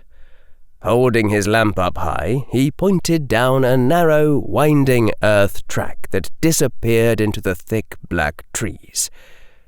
A light breeze blew over Draco's head as he looked into the forest. "There's summit in there that's been eating unicorns," the huge man said. Draco nodded. He distantly remembered hearing something along those lines a couple of weeks ago, toward the end of April. "Did you call us to track a trail of silvery blood to a wounded unicorn?" Tracy said excitedly. "No," said Draco, though he managed to stop the reflexive sneer. "Filch gave us the detention note at lunch today. At noon. Mr. Hagrid wouldn't wait that long to find a wounded unicorn. And if we were looking for something like that, we'd look in the day when it's bright. So..." Draco held up a finger, like he'd seen Inspector Leon do in plays. "I infer that we're looking for something that only comes out at night." "Aye," said the half-giant, sounding thoughtful. "You're not what I expected, Draco Malfoy. Not what I expected at all. And you'd be Tracy Davis, then. I've heard of you. One of poor Miss Granger's lot."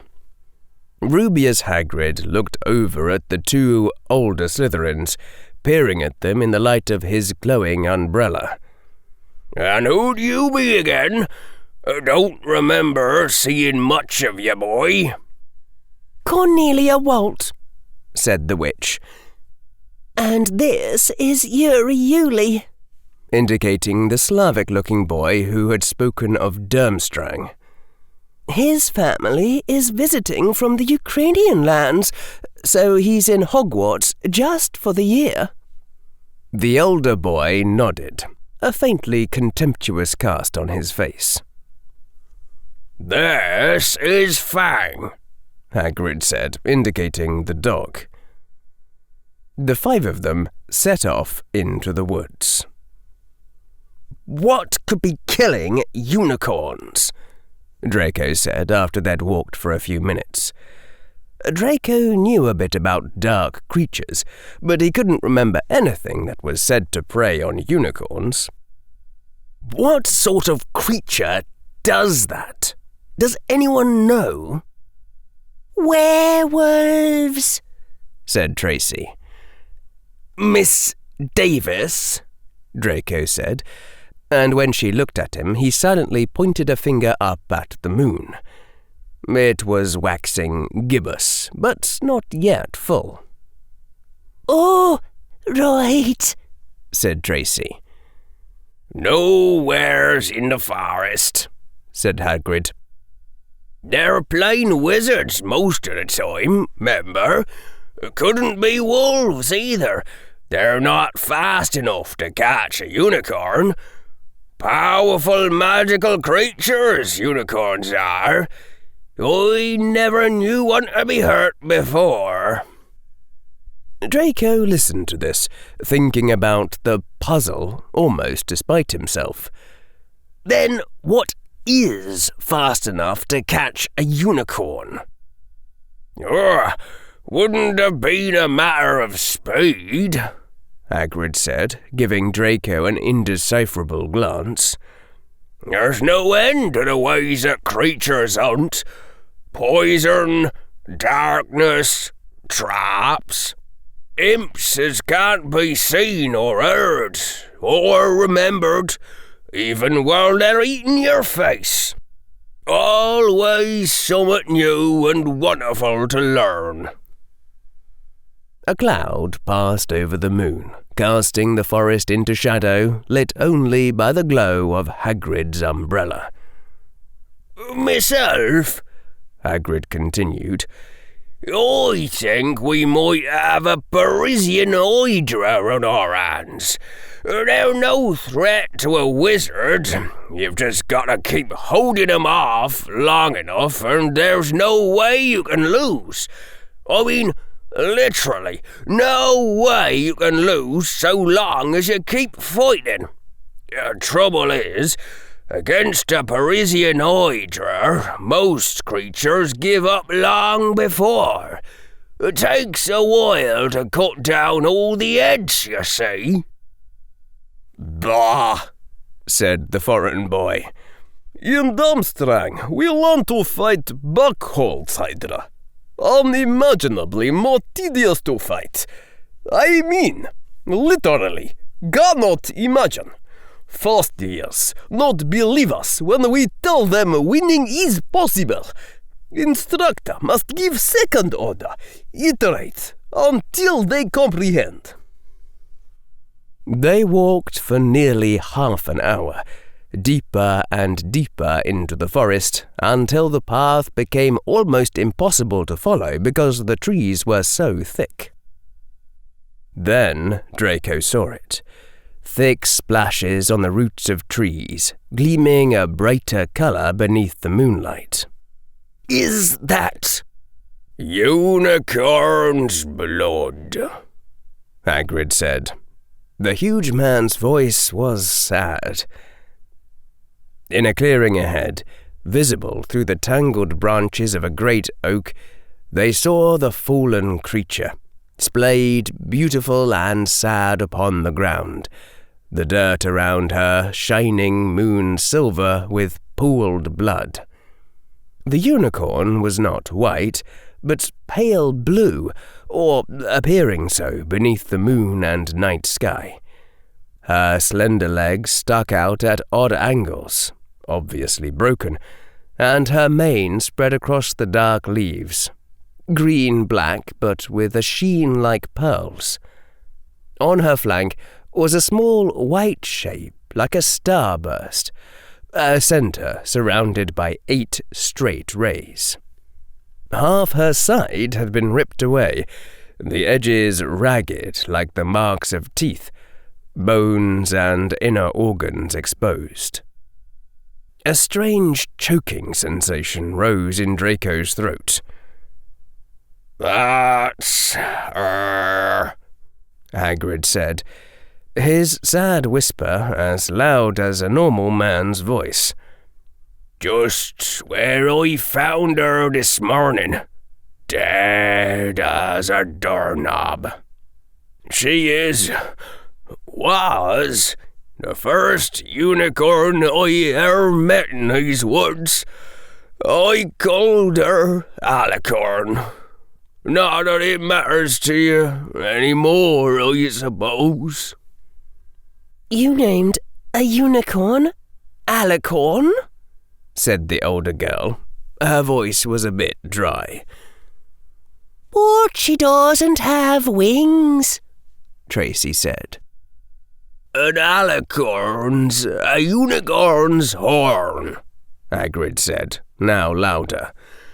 "Don't know why you all started thinking it meant a unicorn with wings. There's no such thing I ever heard. It's just like naming a dog Fang," indicating the huge wolf-like dog that barely came to his knees. "What you would have called her? Anna, or some such? I gave her a name as would have meant something to her. Common courtesy, I call it." Nobody said anything to this, and after a further moment, the huge man gave a sharp nod. "We'll start our search from here, the last place it struck. We're gonna split into 2 parties and follow the trail in different directions. You two, Waltz and Yulie, you go that way, and take Fang. There's nothing that lives in the forest to lure ya if you're with Fang. Send up green sparks if you find something interesting, and send up red sparks if anyone gets in trouble. Davis, Malfoy, with me." The forest was black and silent. Rubeus Hagrid had dimmed the light of his umbrella after they'd set out, so that Draco and Tracy had to steer themselves by the light of the moon, not without occasional trips and falls.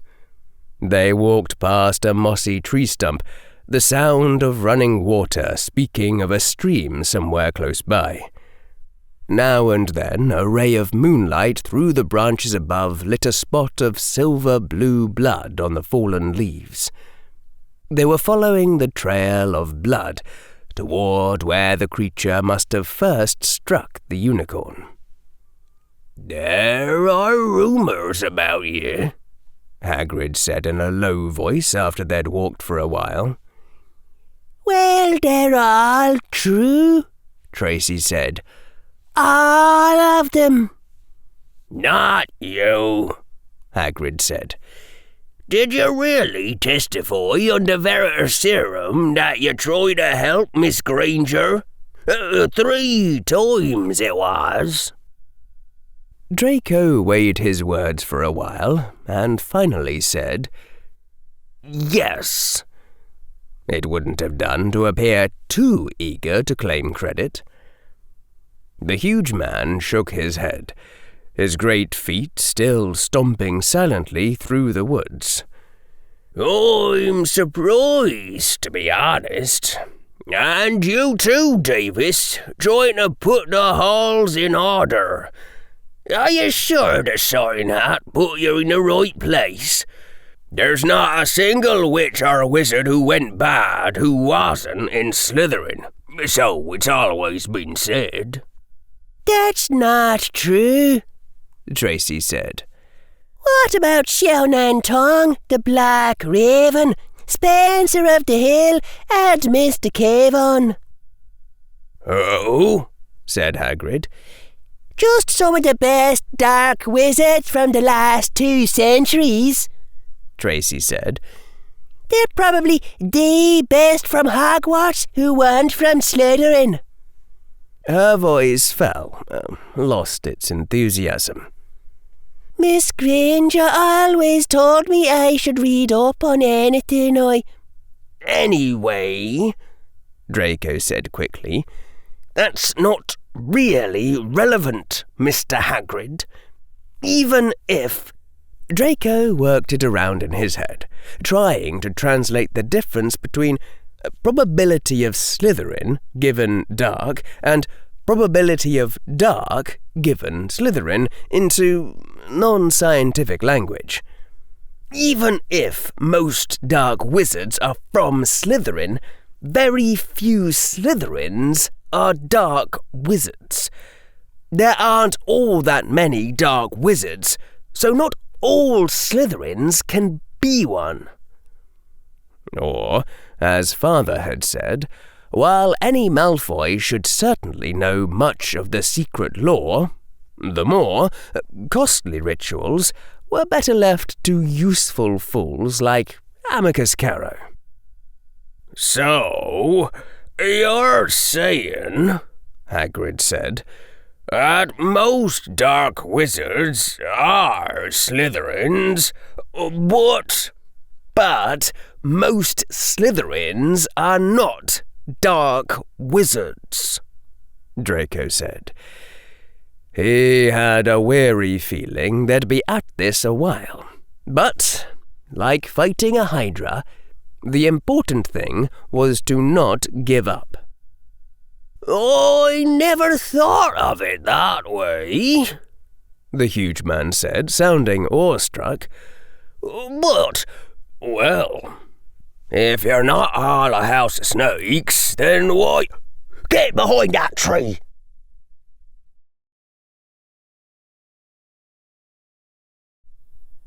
Hagrid seized Draco and Tracy and hoisted them off the path behind a towering oak. He pulled out a bolt and fitted it into his crossbow, raising it, ready to fire. The three of them listened. Something was slithering over dead leaves nearby. It sounded like a cloak trailing along the ground. Hagrid was squinting up at the dark path, but, after a few seconds, the sound faded away. I knew it, Hagrid murmured. There's something in here that shouldn't be. They went after where the rustling sound had come from, with Hagrid in the lead and Tracy and Draco both gripping their wands at the ready. But they found nothing, despite searching in a widening circle with their ears strained for the faintest sound. They walked on through the dense, dark trees.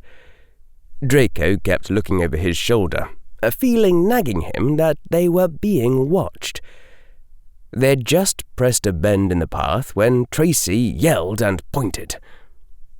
In the distance, a shower of red sparks lit the air. You two, wait here! Hagrid shouted. Stay where you are! I'll come back for you! Before Draco could say a word, Hagrid spun and crashed away through the undergrowth. Draco and Tracy stood looking at each other until they heard nothing but the rustling of leaves around them. Tracy looked scared, but trying to hide it. Draco was feeling more annoyed than anything else. Apparently, Rubeus Hagrid, when he had formed his plans for tonight, had not spent even 5 seconds visualizing the consequences if something actually went wrong. Now what? Said Tracy, her voice a little high.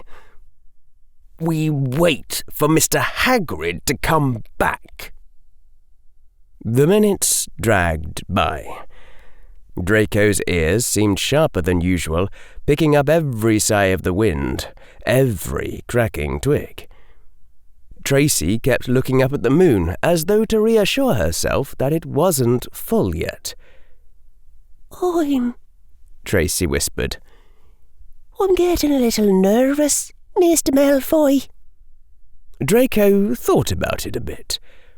To be honest, there was something.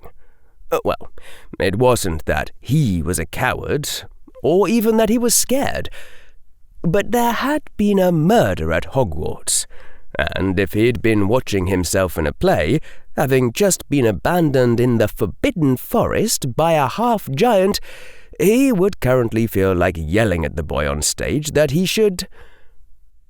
Draco reached into his robes and took out a mirror. Tapping the surface showed a man in red robes who frowned almost immediately. "Aura Captain Iniash Brodsky," the man said clearly, causing Tracy to start with the loudness in the quiet forest. "What is it, Draco Malfoy?" "Put me on 10-minute check-in," Draco said. He'd decided not to complain directly about his detention. He did not want to look like a spoiled brat.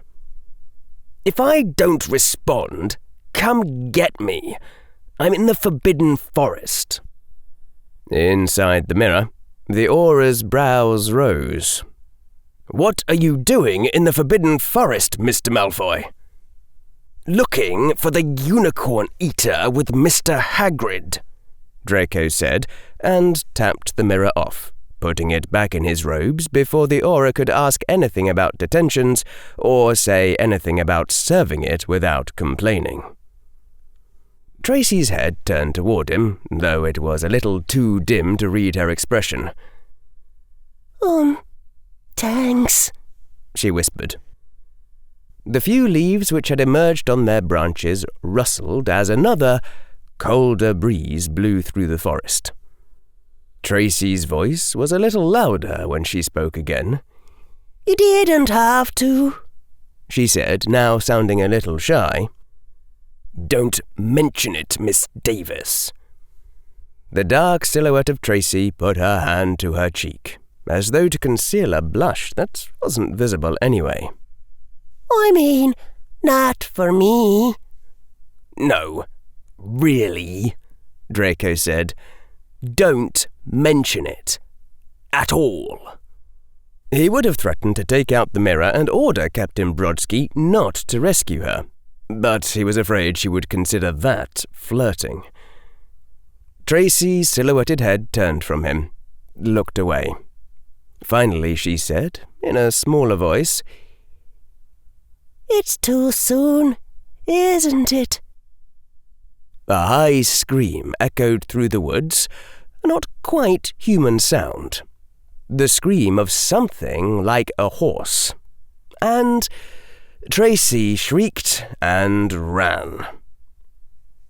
"No, you numbskull!" yelled Draco, plunging after her. The sound had been so eerie that Draco wasn't certain where it came from, but he thought that Tracy Davis might, in fact, be running straight toward the source of that eerie scream. Brambles whipped at Draco's eyes. He had to keep one hand in front of his face to shield them, trying not to lose track of Tracy because it seemed obvious that, if this was a play, and they got separated, one of them was going to die. Draco thought of the mirror secured within his robes, but he somehow knew that if he tried to take it out, one-handed, while running, the mirror would inevitably fall and be lost. Ahead of them, Tracy had stopped, and Draco felt relieved for an instant, before he saw... Another unicorn lay on the ground, surrounded by a slowly widening pool of silver blood, the edge of the blood creeping across the ground like spilled mercury. Her coat was purple, like the colour of the night sky. Her horn exactly the same twilight colour as her skin, her visible flank marked by a pink star blotch surrounded by white patches. The sight tore at Draco's heart, even more than the other unicorn because this one's eyes were staring glassily right at him. And because there was a blurring, twisting form feeding on an open wound on the unicorn's side, like it was drinking from it. Draco couldn't understand. Somehow couldn't recognize what he was seeing. It was looking at them. The blurring, seething, unrecognizable darkness seemed to turn to regard them. A hiss came from it, like the hiss of the deadliest snake which ever had existed, something more dangerous by far than any blue crate. Then it bent back over the wound in the unicorn and continued to drink. The mirror was in Draco's hand, and it remained lifeless as his finger mechanically tapped at the surface over and over. Tracy was holding her wand now, saying things like, "Prismatis," and "Stupefy," but nothing was happening. Then the seething outline rose up, like a man rising to his feet, only not so, and it seemed to scuttle forward, moving with a strange half-jump across the dying unicorn's legs, approaching the two of them. Tracy tugged at his sleeve, and then turned to run. Run from something that could hunt down unicorns. Before she could take 3 steps, there came another terrible hiss, burning his ears, and Tracy fell to the ground and did not move. Somewhere in the back of his mind, Draco knew that he was about to die. Even if the aura checked his mirror this very instant, there was no way anyone could get here fast enough. There was no time.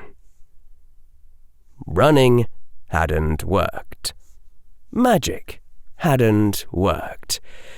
The seething outline came closer, while Draco tried in his last moments to solve the riddle. Then a blazing silver ball of light plunged out of the night sky and hung there, illuminating the forest as bright as daylight, and the seething outline leapt backward, as though in horror of the light. 4 broomsticks plunged out of the sky, 3 auras with bright, multicolored shields, and Harry Potter holding his wand aloft, seated behind Professor McGonagall within a larger shield. "Get out of here!" roared Professor McGonagall. An instant before, the seething thing gave forth another terrible hiss, and all the shielding spells winked out. The 3 auras and Professor McGonagall fell off their broomsticks and dropped heavily to the forest floor, lying motionless. Draco couldn't breathe. The most intense fear he'd ever felt in his life, gripping all through his chest, sending tendrils around his heart. Harry Potter, who had remained untouched, silently guided his broomstick toward the ground, and then leapt off to stand between Draco and the seething outline, interposing himself like a living shield. "Run!" said Harry Potter, turning his head half back to look at Draco. The silver moonlight gleamed on his face. "Run, Draco! I'll hold it off!" "You can't fight that thing alone!" Draco cried aloud. Nausea was in his stomach, a churning sensation that, looking back in memory, seemed both like and unlike a sense of guilt, as though it had the sensations, but not quite all of the emotion. "I must," Harry Potter said grimly. "Go!" "Harry, I'm sorry for everything. Though later, looking back, Draco couldn't quite remember what he'd meant to apologize for. Maybe it had been that he was planning to overthrow Harry's conspiracy all that time ago. The seething figure, now seeming blacker and more terrible, rose up into the air, hovering off the ground. "Go!" shouted Harry. Draco turned and fled headlong into the woods, with the branches whipping at his face. Behind him, Draco heard another terrible hiss and Harry's voice rising, crying something that Draco couldn't make out from the distance. Draco turned his head for only an instant to look back, and in that moment ran into something, hitting his head hard, and blacked out. Harry held a tight grip on his wand, a prismatic sphere glowing around him. He stared levelly at the seething, blurring form in front of him, and said, "What on earth are you doing?" The seething blurs resolved, reformed, relaxed back into a hooded form. Whatever concealment had been at work, a device rather than a charm, Harry guessed, since the magic had been able to affect him, had prevented his mind from recognizing the shape, or even that the shape was human. But it hadn't prevented Harry from recognizing the sharp sense of doom. Professor Quirrell stood straight, with silver blood all down the front of his enshrouding black cloak, and gave a sigh, looking at the fallen forms of 3 Aurors, Tracy Davis, Draco Malfoy, and Professor McGonagall. "I had honestly thought," Professor Quirrell murmured, "that I jammed that mirror without alarm. What were 2 first-year Slytherins doing alone in the Forbidden Forest? Mr. Malfoy has more sense than this. What a fiasco." Harry didn't answer. The sense of doom was as strong as Harry could ever remember feeling it, a feeling of power in the air so great that it was almost tangible. Some part of him was still viscerally shocked at how fast the shields surrounding the Aurors had been torn apart. He almost hadn't been able to see the successive lashes of colour which had torn away the shields like tissue paper. It made the duel Professor Quirrell had fought against the Auror in Azkaban look like a mockery, a child's game. Though Professor Quirrell had claimed then that if he had fought for real, the Auror would have been dead in seconds. And Harry now knew that this was also true. Just how high did the power ladder go? "I take it," Harry said, managing to keep his voice steady, "that your eating unicorns has something to do with why you'll get fired from the defense professor position. I don't suppose you'd care to explain, in considerable detail?" Professor Quirrell looked at him. The almost tangible sense of power in the air seemed to diminish, drawing back into the defense professor. "I shall indeed explain myself," the defense professor said. "I need to cast a few memory charms first, and then we may go off and discuss it, for it would not be wise for me to stay. You will return to this time later, as I know." Harry willed himself to be able to see through the cloak he had mastered, and knew that another Harry stood beside him, hidden by his own deathly hallow. Harry then told his cloak to hide himself from himself once more, and it did. Being able to perceive your future self meant having to match the memory later. Harry's own voice said then, sounding strange in present Harry's ears, "He has a surprisingly good explanation." Present Harry remembered the words as best he could. Nothing more was said between them. Professor Quirrell walked to Draco's form and chanted the spell of the false memory charm. The defense professor stood there for perhaps a minute, seemingly lost to the world. Harry had been studying Obliviations these last couple of weeks, though he couldn't have helped cast the spells, unless he was willing to exhaust himself completely, and for some reason they wanted an aura to lose every single life memory involving the colour blue. But Harry had some idea now of the concentration which the far more difficult false memory charm entailed. You had to try to live the other person's entire life inside your own head, at least if you wanted to create the false memories with less than a 16-to-1 slowdown as you separately crafted 16 major tracks of memory. It might have been quiet. There might have been no outward sign, but Harry knew something of the difficulties now, and he knew to be impressed. Professor Quirrell finished, and moved on to Tracy Davis, then to the 3 auras, and finally Professor McGonagall.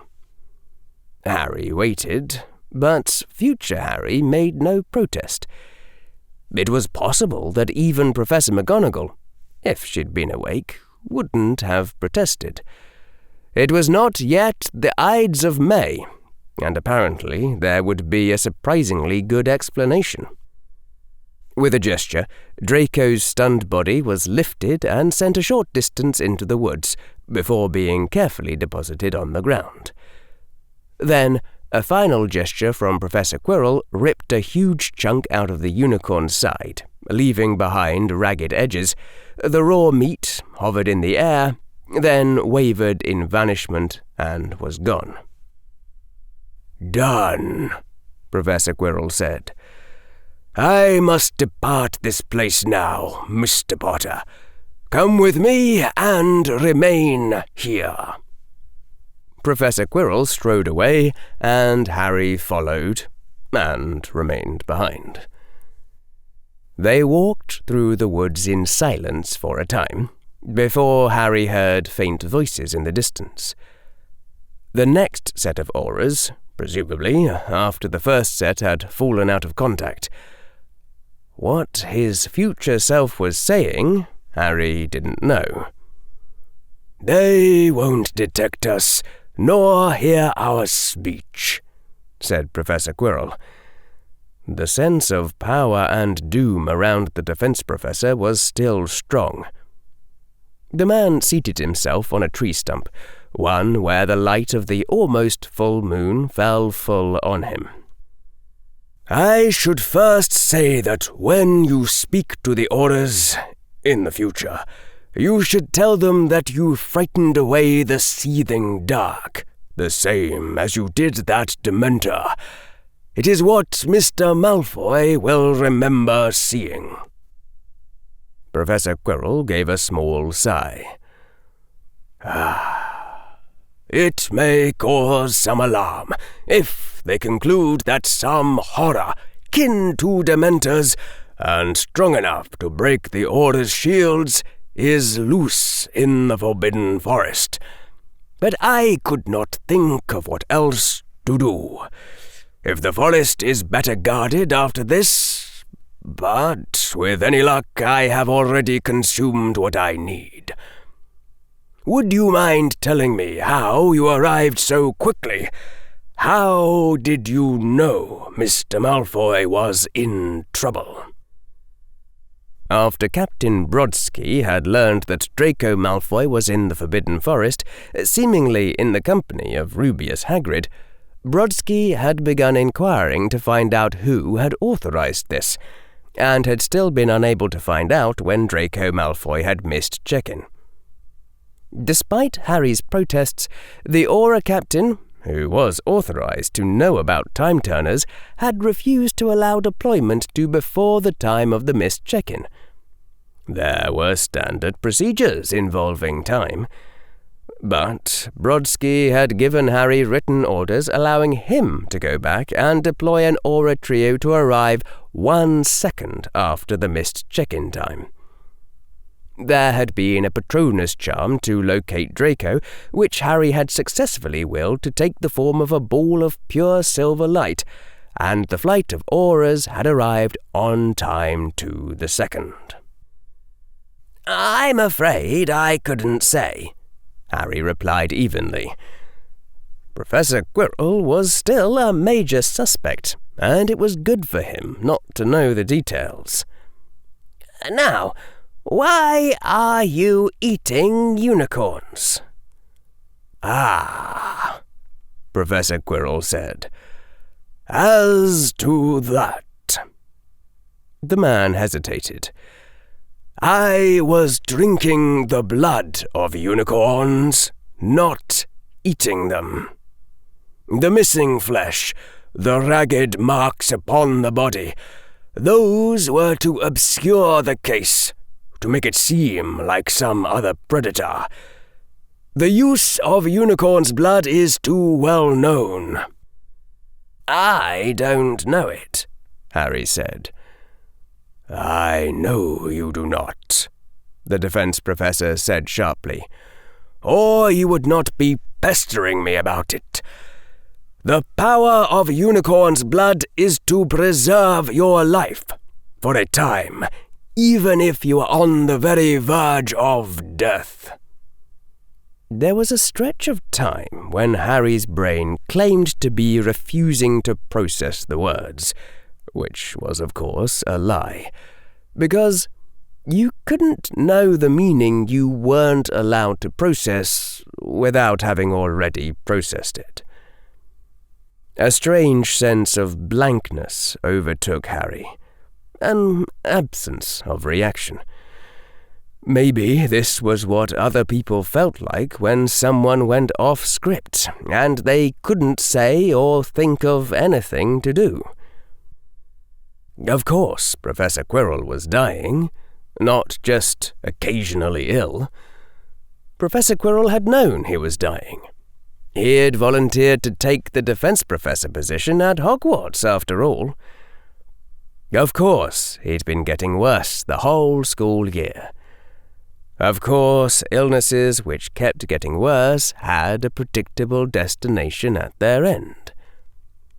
Harry's brain had surely known already, somewhere in the safe back of his mind where he could refuse to process things he'd already processed. Of course, that was why Professor Quirrell wouldn't be able to teach battle magic next year. Professor McGonagall wouldn't have to fire him. He would just be dead. "No," Harry said, his voice a little shaky. "There has to be a way." "I'm not stupid, nor particularly eager to die. I have already looked. I had to go this far simply to last out my lesson plans, having less time than I had thought, and—" The head of the dark, moonlit figure turned away.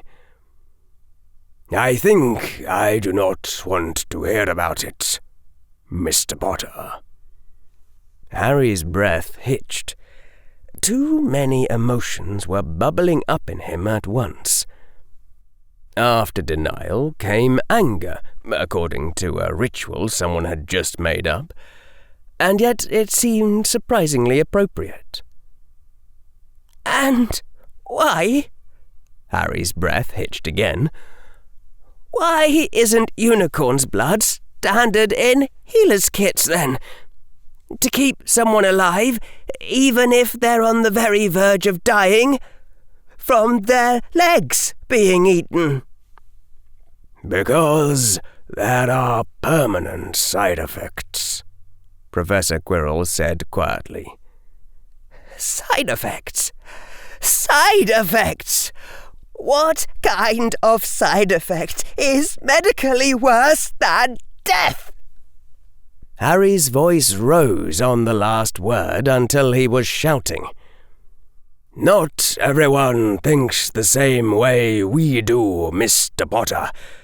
Though, to be fair, the blood must come from a live unicorn, and the unicorn must die in the drinking.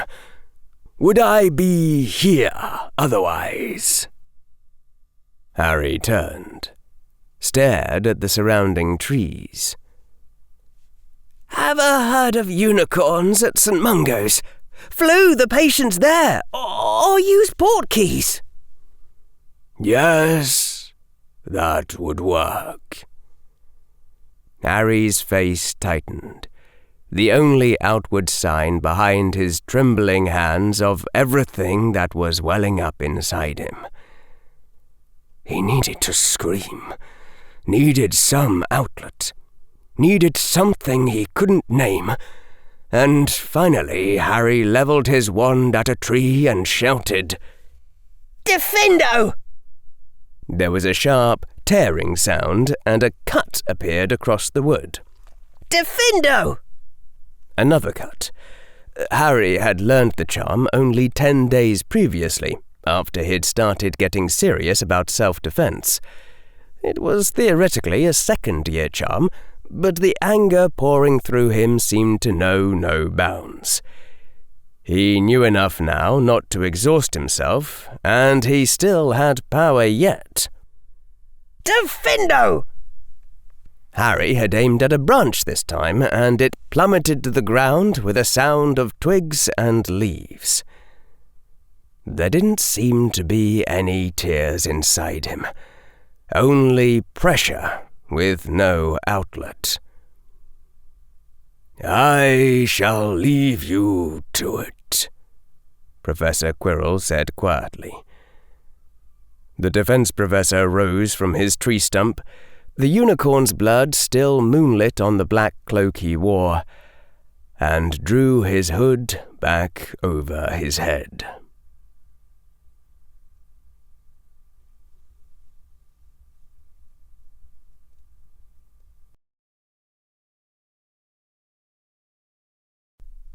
Chapter 101. Precautionary Measures, Part 2.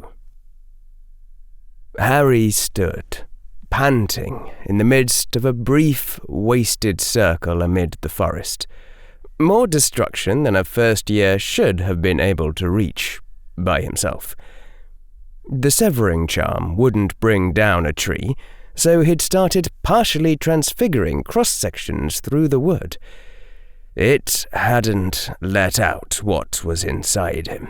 Bringing down a small circle of trees hadn't made him feel any better. All the emotions were still there. But while he was destroying trees, he at least wasn't thinking about how the feelings couldn't be let out. After Harry had run out of available magic, he'd started tearing off branches with his bare hands and snapping them. His hands were bleeding, though nothing that Madame Pomfrey couldn't fix in the morning. Only dark magic left permanent scars on wizards. There came the sound of something moving in the woods, like the hoofbeats of a horse, and Harry whirled, his wand rising once more. Some part of his magic had returned while he was working with his hands. It occurred to him, for the first time, that he was out in the Forbidden Forest, alone, and making noise.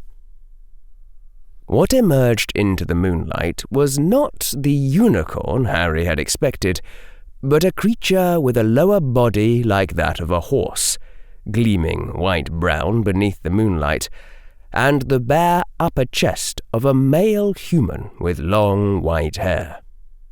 The moonlight caught the centaur's face, and Harry saw that the eyes were almost as blue as Dumbledore's, halfway to sapphire. In one hand, the centaur held a long wooden spear, with an over-large metal blade whose edge did not gleam beneath the moonlight. A gleaming edge, Harry had once read, was the sign of a dull blade. "So," the creature said. His voice was low, powerful and male. "Here you are, surrounded by destruction. I can smell the unicorn's blood in the air. The blood of something innocent, slain to save oneself." A jolt of sudden fear brought Harry into the now, and he said quickly, "It's not what it looks like." "I know. The stars themselves proclaim your innocence, ironically enough." The centaur took a step toward Harry within the small clearing, still holding his spear upright. "A strange word, innocence. It means lack of knowledge, like the innocence of a child, and also means lack of guilt. Only those entirely ignorant can lack all responsibility for the consequences of their actions. He knows not what he does, and therefore can be without harmful intent. So says that word." The deep voice did not echo in the woods. Harry's eyes flickered to the spear tip, and he realized that he should have grabbed his time turner the moment he saw the centaur. Now, if Harry tried to reach beneath his robes, the spear could strike him before then, if the centaur was fast enough. "I read once," Harry said, his voice a bit unsteady as he tried to match deep-sounding words to deep-sounding words, "that it's wrong to think of little children as innocent, because not knowing isn't the same as not choosing. That children do little harms to each other with schoolyard fights, because they don't have the power to do great harm. And some adults do great harm, but the adults who don't, aren't they more innocent than children, not less?" "The wisdom of wizards," the centaur said. "Muggle wisdom, actually."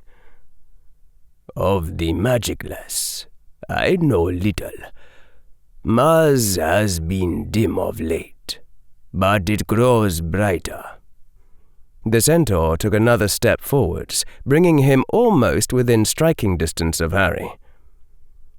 Harry didn't dare look up to the sky. "That means Mars is coming closer to the Earth as both planets go around the Sun. Mars is reflecting the same amount of sunlight as always, it's just getting nearer to us." "What do you mean, the stars proclaim my innocence?" "The night sky speaks to centaurs. It is how we know what we know. Or do they not even tell wizards that much these days?" A look of contempt crossed the centaur's face. "I tried to look up centaurs when I was checking out divination. Most of the authors just ridiculed centaur divination without explaining why. Wizards don't understand argumentative norms. To them, ridiculing an idea or a person feels like casting that idea down just as much as bringing evidence against it. I thought the part about centaurs using astrology was just more ridicule." "Why?" the centaur intoned, his head cocked curiously. "Because the course of the planets is predictable for thousands of years in advance. If I talked to the right muggles, I could show you a diagram of exactly what the planets will look like from this spot 10 years later. Would you be able to make predictions from that?" The centaur shook his head. "From a diagram? No. The light of the planets, the comets, the subtle shifts in the stars themselves, those I would not see."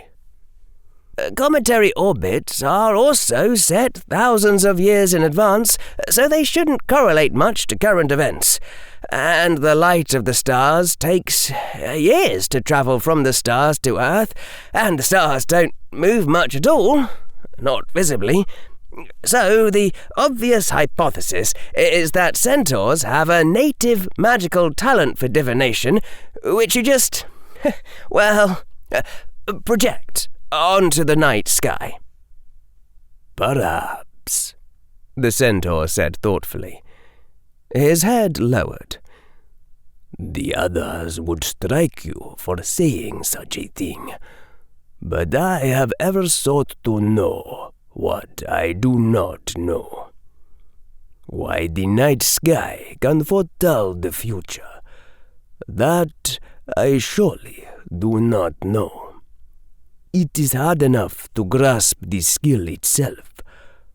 All I can say, son of Lily, is that even if what you are saying is true, it does not seem useful. Harry allowed himself to relax a little.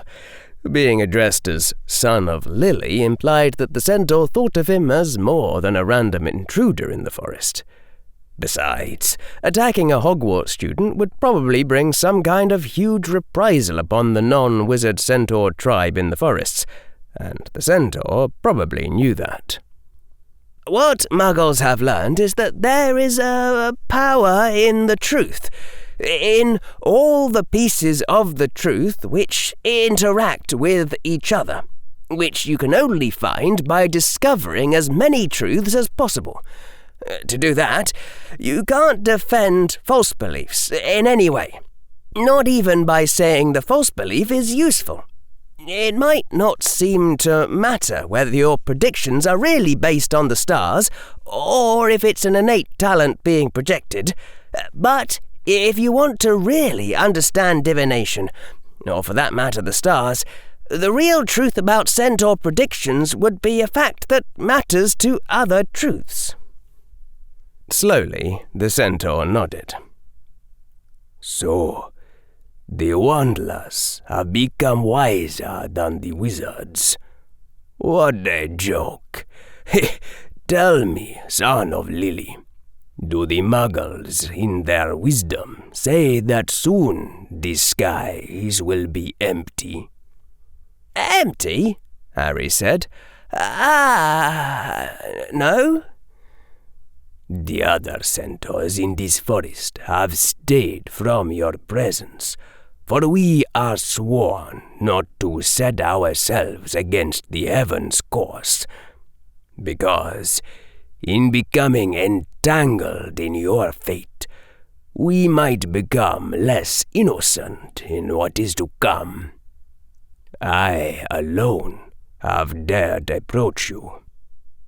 I don't understand. No, you are innocent, as the stars say, and to slay something innocent, to save oneself, that is a terrible deed. One would live only a cursed life, a half-life from that day. For any centaur would surely be cast out if he slew a foal. The spear made a lightning motion, too fast for Harry's eyes to follow, and smashed his wand out of his hand. Another powerful blow smashed into Harry's solar plexus, and he went gasping and retching to the forest floor. Harry's hand reached up toward his robes, for his time-turner, and the spear butt knocked his hand away, almost hard enough to break fingers. He reached with his other hand, and that was knocked away too. I am sorry, Harry Potter, the centaur said, and then looked up with widened eyes. The spear spun about and came up, intercepting a red stun-bolt. Then the centaur dropped the spear and leaped away desperately. A green flash of light went past him, and another green flash of light followed in its wake. Then a third green flash hit the centaur straight on. The centaur fell and did not move again. It took a long time for Harry to catch his breath, to stagger to his feet, to pick up his wand, to croak, "What?" By that time, the sense of doom, the power almost tangible in the air, had approached once more. But Professor Quirrell, what are you doing here? Well, the man in the black cloak said thoughtfully, you needed to fly into a rage and have a loud tantrum in the Forbidden Forest in the middle of the night. And I needed to go just outside your ability to detect me and keep watch. One does not leave a student alone in the Forbidden Forest. That should be obvious in retrospect. Harry stared at the fallen centaur. The horse form wasn't breathing. You killed him. That was Avada Kedavra. I do not always understand how other people imagine morality to work, Mr. Potter. But even I know that on conventional morality, it is acceptable to kill non-human creatures which are about to slay a wizard child. Perhaps you do not care about the non-human part, but he was about to kill you. He was hardly innocent. The defense professor stopped, looking at Harry, who had raised one trembling hand to his mouth. Well, the defense professor said then, I have made my point, and you may think on it. Centaur spears can block many spells, but no one tries to block if they see that the spell is a certain shade of green. For this purpose, it is useful to know some green stunning hexes. Really, Mr. Potter, you should understand by now how I operate. The defense professor came nearer to the centaur's body, and Harry took an involuntary step back. Then another at the terrible rising sense of, Stop! Don't! The defense professor kneeled and pressed his wand to the centaur's head. The wand stayed there for a time, and the centaur rose, eyes blank, breathing once more.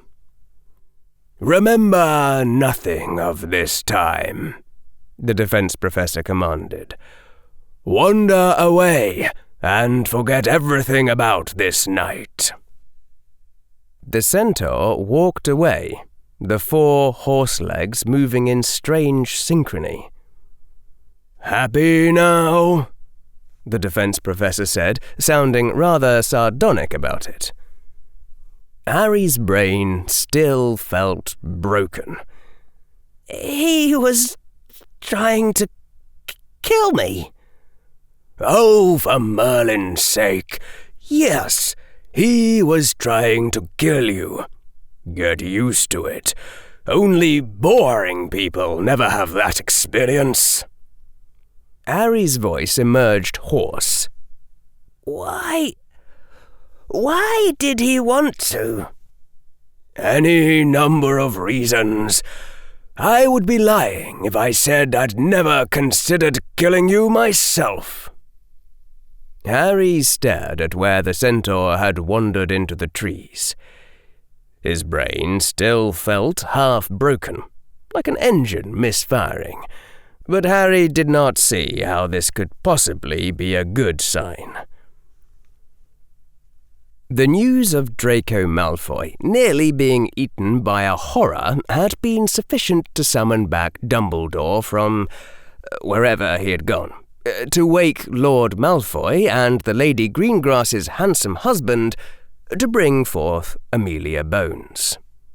The supposed presence of the horror had provoked skepticism even from Dumbledore and the possibility of false memory charms had been raised. Harry had said, after some internal debate about the consequences of people believing a demon was on the loose, that he didn't actually remember making the same effort he'd put forth to frighten the Dementor.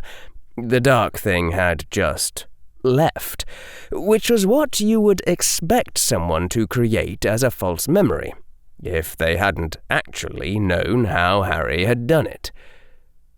The names of Bellatrix Black, Severus Snape, and Quirinus Quirrell had been mentioned in connection with wizards strong enough to subdue everyone present and cast false memory charms, and Harry had known that Lucius was thinking of Dumbledore. There had been auras testifying and discussions going on in circles, and glares of accusation and cutting remarks at 2 a.m. in the morning. There had been motions and votes and consequences. "Do you believe," Headmaster Dumbledore said quietly to Harry when all of it was done and the two of them were alone, "that the Hogwarts you have wrought is an improvement?" Harry sat with his elbows on his knees, his face resting on his palms, in the conference room from which all the others had now departed. Professor McGonagall, who did not use a time-turner as routinely as the two of them, had departed swiftly for her bed. "Yes," Harry answered after too long a hesitation. "From my perspective, Headmaster, things in Hogwarts are finally normal. This is how things should be when 4 children get sent into the Forbidden Forest at night. There should be a huge fuss, constables showing up, and the responsible party getting sacked." "You believe it is good," Dumbledore said quietly, "that the man who you call responsible was, as you put it, sacked?" "Yes, in fact, I do." "Argus Filch has served this institution for decades."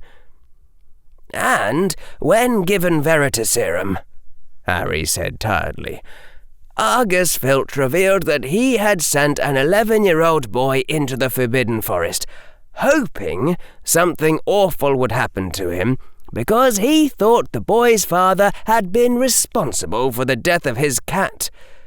The 3 other students in Draco's company don't seem to have fazed him. I would have argued for jail time, but your concept of jail in this country is Azkaban. I'll also note that Filch was remarkably unpleasant to the children in Hogwarts, and I expect the school's hedonic index to be improved by his departure. Not that it matters to you, I suppose." The headmaster's eyes were impenetrable behind the half-moon glasses. "Argus Filch is a squib. His work at Hogwarts is all he has had, rather." "The purpose of a school is not to provide work for its employees. I know you probably spent more time around Filch than around any individual student, but that shouldn't make Filch's inner experience loom larger in your thoughts. Students have inner lives too." "You don't care at all, do you, Harry?" Dumbledore's voice was quiet. "About those you hurt?"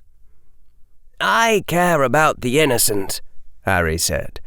"Like Mr. Hagrid, who, you'll note I argued should not be considered malicious, just oblivious.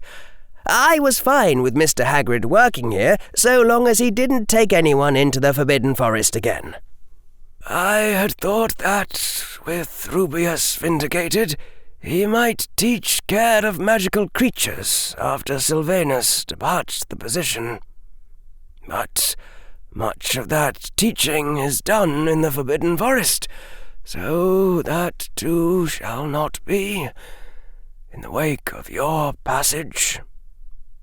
Harry said slowly, "But you told us that Mr. Hagrid has a blind spot when it comes to magical creatures, threatening wizards.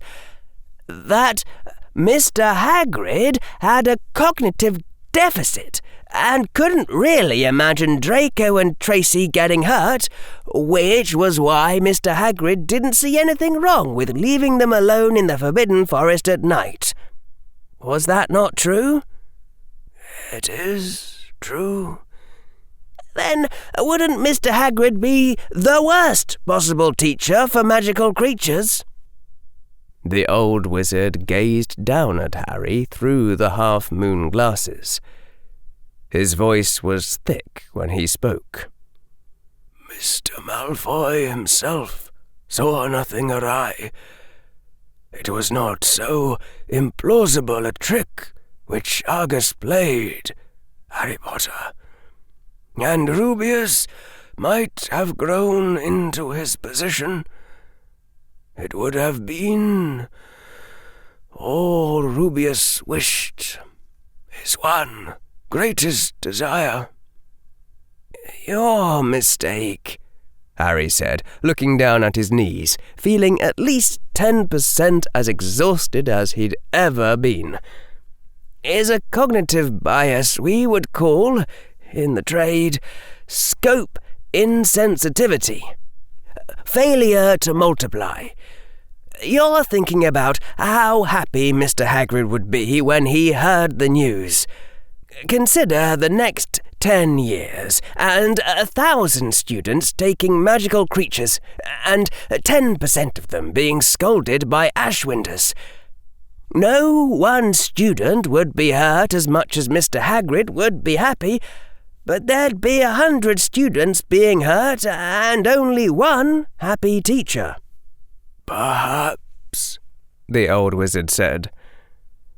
"And your own error, Harry, is that you do not feel the pain of those you hurt once you have done your multiplication." "Maybe," Harry went on staring at his knees. "Or maybe it's worse than that. Headmaster, what does it mean if a centaur doesn't like me? What does it mean when a member of a race of magical creatures known for divination gives you a lecture on people who are ignorant of consequences, apologizes, and then tries to stab you with a spear?" "A centaur?" the headmaster said. "When did you... the Time Turner. You are the reason why I could not travel back to before the event on pain of paradox." "Am I? I guess I am." Harry shook his head distantly. "Sorry."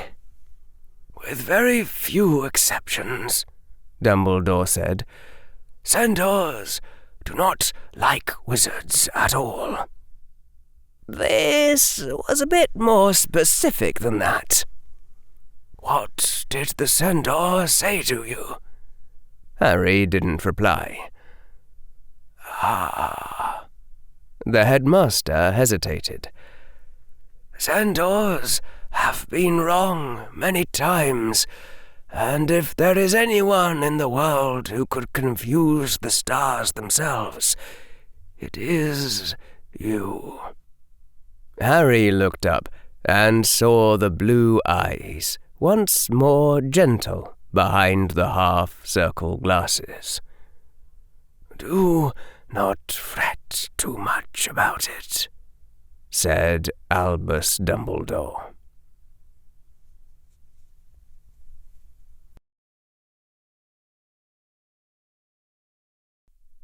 Chapter 102. Caring. June 3rd, 1992. Professor Quirrell was very sick. He'd seemed better for a while, after drinking his unicorn's blood in May, but the air of intense power which had surrounded him afterward hadn't lasted even a day. By the Ides of May, Professor Quirrell's hands had been trembling again, though subtly. The defense professor's medical regimen had been interrupted too early, it seemed. 6 days ago, Professor Quirrell had collapsed at dinner-time.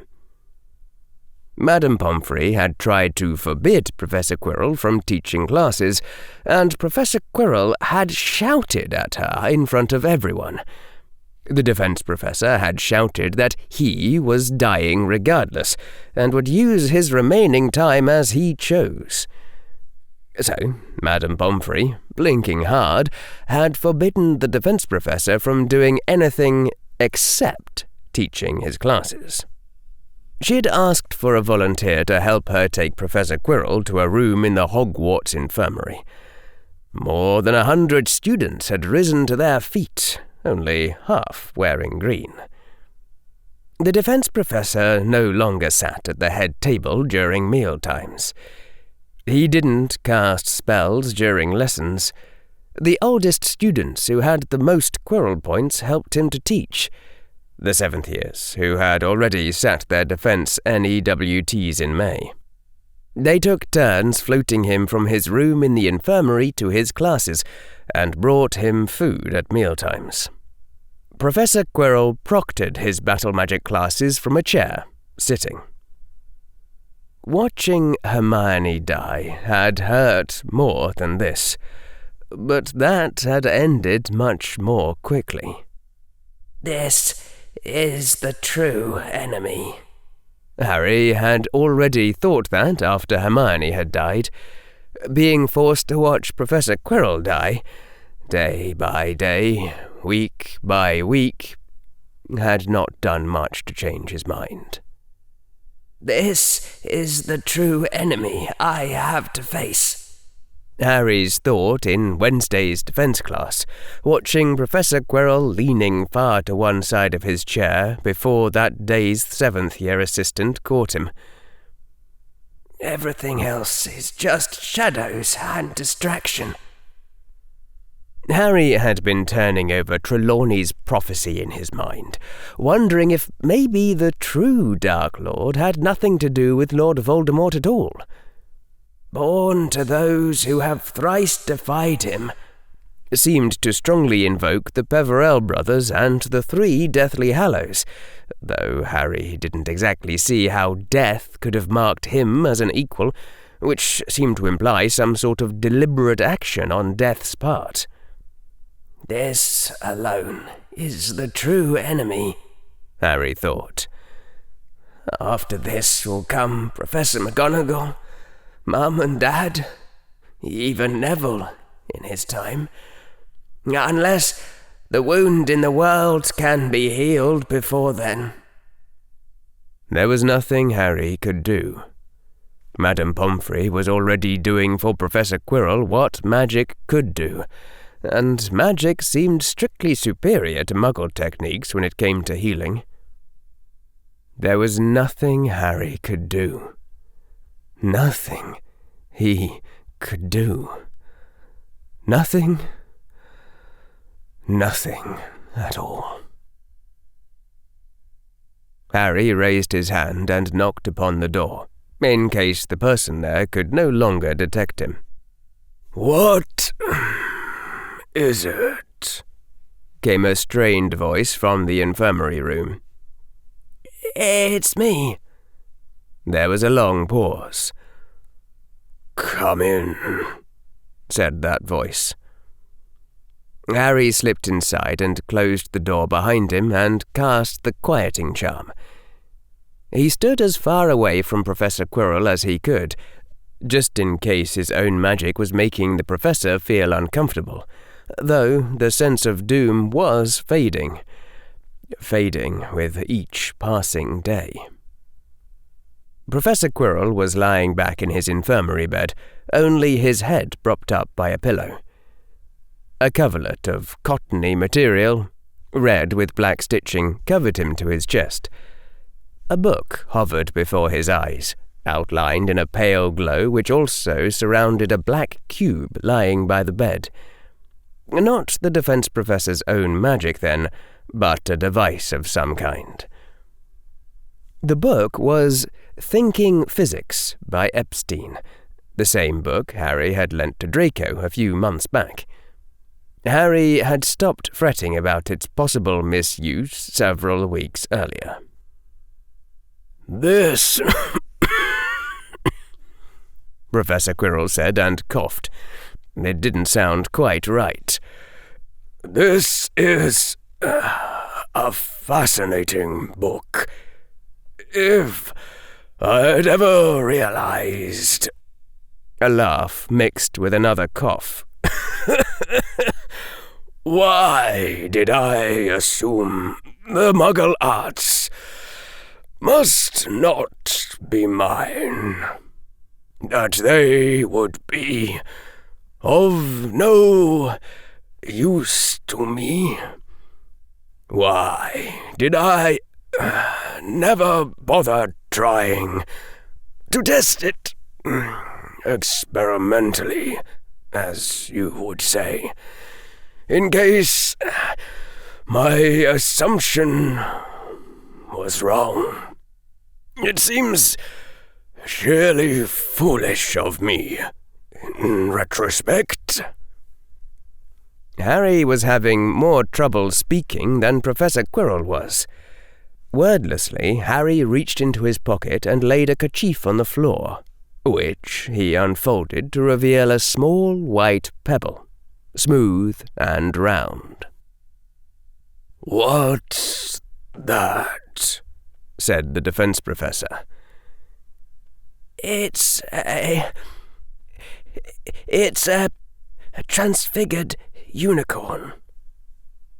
Harry had checked the books, had learned that since he was too young to have sexual thoughts, he would be able to approach a unicorn without fear. The same books had said nothing about unicorns being smart.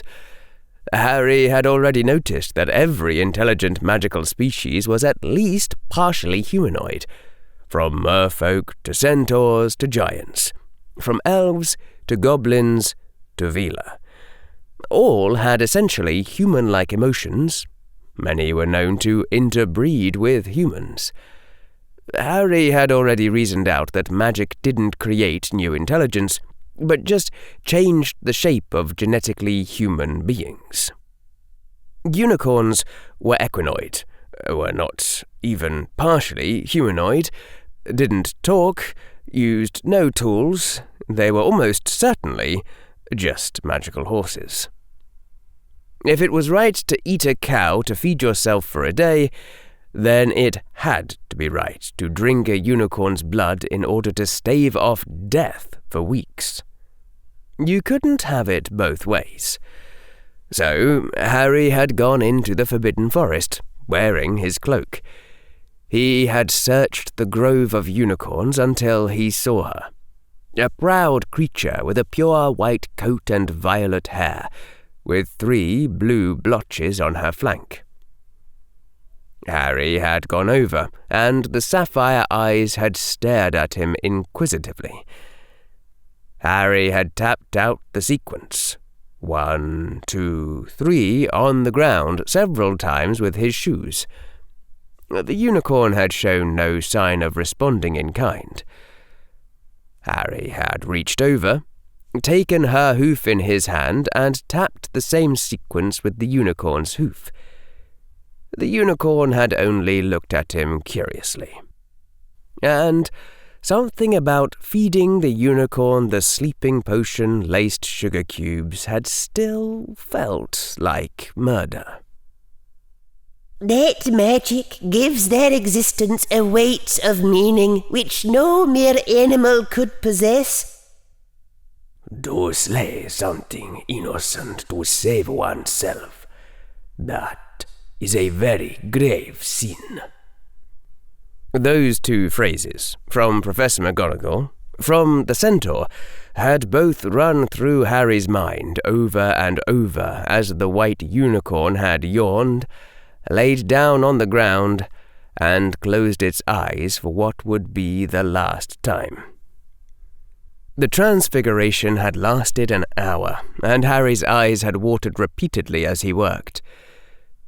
The unicorn's death might not have come then, but it would come soon enough, and it was foreign to Harry's nature to try to refuse responsibility of any kind. Harry would just have to hope that, if you didn't kill the unicorn to save yourself, if you did it to help a friend, it would be acceptable in the end. Professor Quirrell's eyebrows had climbed toward his hairline. His voice was less soft, had something of his normal sharpness as he said, "I forbid you from doing that again." "I wondered if you'd say that," Harry said. He swallowed again. "But this unicorn is already doomed, so you might as well take it, Professor." "Why have you done this?" If the defense professor really didn't understand that, he was slower on the uptake than anyone Harry had ever met. "I kept thinking there was nothing I could do," Harry said. "I got tired of thinking it." Professor Quirrell closed his eyes. His head leaned back into the pillow. "You were lucky," the defense professor said in a soft voice, "that a unicorn in transfigured form did not set off the Hogwarts wards as a strange creature. I shall have to take this outside the grounds to make use of it, but that can be managed. I shall tell them that I wish to look upon the lake. I will ask you to sustain the transfiguration before you go, and it should last long enough after that. And with my last strength, dispel whatever death alarms were placed to watch over the herd, which, the unicorn being not yet dead, but only transfigured, will not yet have triggered. You were very lucky, Mr. Potter." Harry nodded. He started to speak, then stopped again. Words seemed to stick in his throat once more. "You already calculated the expected utilities. If it works, if it goes wrong, you assigned probabilities, you multiplied, and then you threw out the answer and went with your new gut feeling, which was the same. So say it." "Do you know," Harry said unsteadily, "of any way at all by which your life might be saved?" The defense professor's eyes opened. "Why do you ask me that, boy?" "There's a spell I heard of, a ritual." "Be silent," said the defense professor. An instant later, a snake lay in the bed. Even the snake's eyes were dull. It did not rise. "Speak on," hissed that snake, its flickering tongue its only motion. There is a ritual I heard of from the schoolmaster, by which he thinks the Dark Lord might have lived on. It is called—" And Harry stopped as he realized that he did know how to say the word in Parseltongue. "Horcrux. It requires a death, I have heard, But if you are dying in any case, you might try to adapt the ritual, even at great risk for the new spell, so that it can be done with a different sacrifice. It would change the whole world if you succeed, though I don't know anything about the spell. The schoolmaster thought it tore off a piece of soul, though I don't see how that could be true. The snake was hissing laughter. Strange, sharp laughter. Almost hysterical. You tell me of that spell? Me! You must learn more caution in the future, boy. But it matters not. I learned of the Horcrux spell since long ago. It is meaningless. Meaningless? Harry said aloud in surprise. Would be pointless spell from beginning, if souls existed. Tear piece of soul? That is lie. Misdirection to hide true secret. Only one who does not believe in common lies will reason further, see beneath obstruction, realize how to cast spell. Required murder is not sacrificial ritual at all. Sudden death sometimes makes ghost if magic bursts and imprints on nearby thing.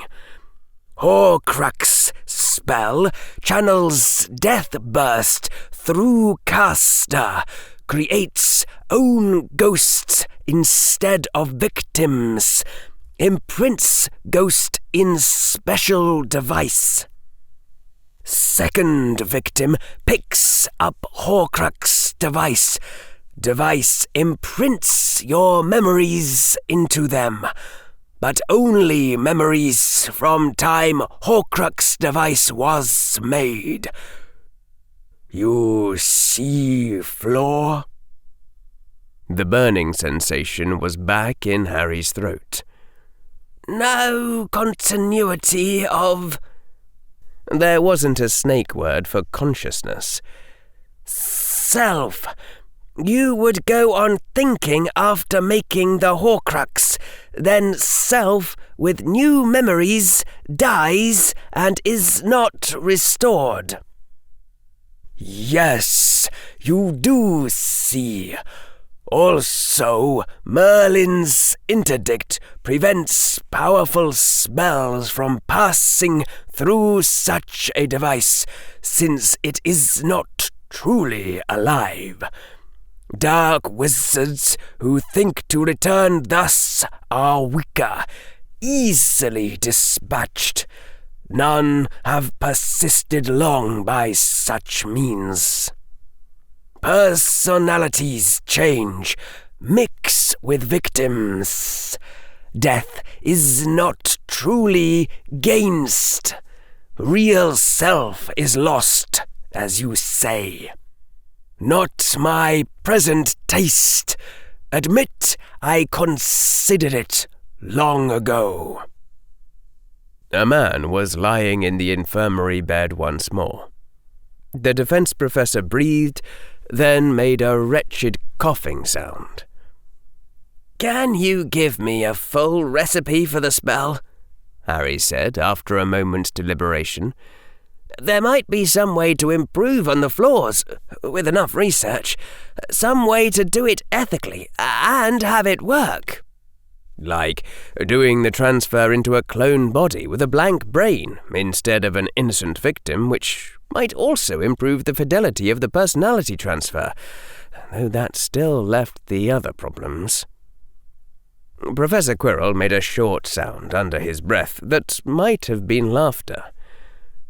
You know, boy, Professor Quirrell whispered, I had thought to teach you everything, the seeds of all the secrets I knew, from one living mind to another, so that later, when you found the right books, you would be able to understand.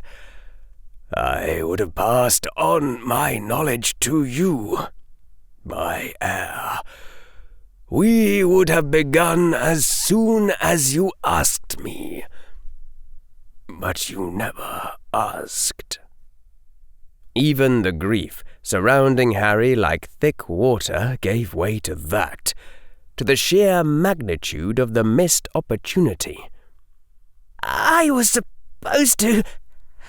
I didn't know I was supposed to... Another coughing chuckle. Yes, the unknowing Muggle-born, in heritage, if not in blood, that is you. But I thought better of it, that you should not walk my path. It was not a good path in the end. It's not too late, Professor, Harry said. A part of Harry yelled that he was being selfish, and then another part shouted that down. There would be other people to help. Yes, it is too late. And you shall not persuade me otherwise. I have thought better of it. As I said, I am too full of secrets better left unknown. Look at me. Harry looked, almost despite himself. He saw a still, unwrinkled face, looking old and pained beneath the head rapidly losing its hair, even the sides looking wispy now.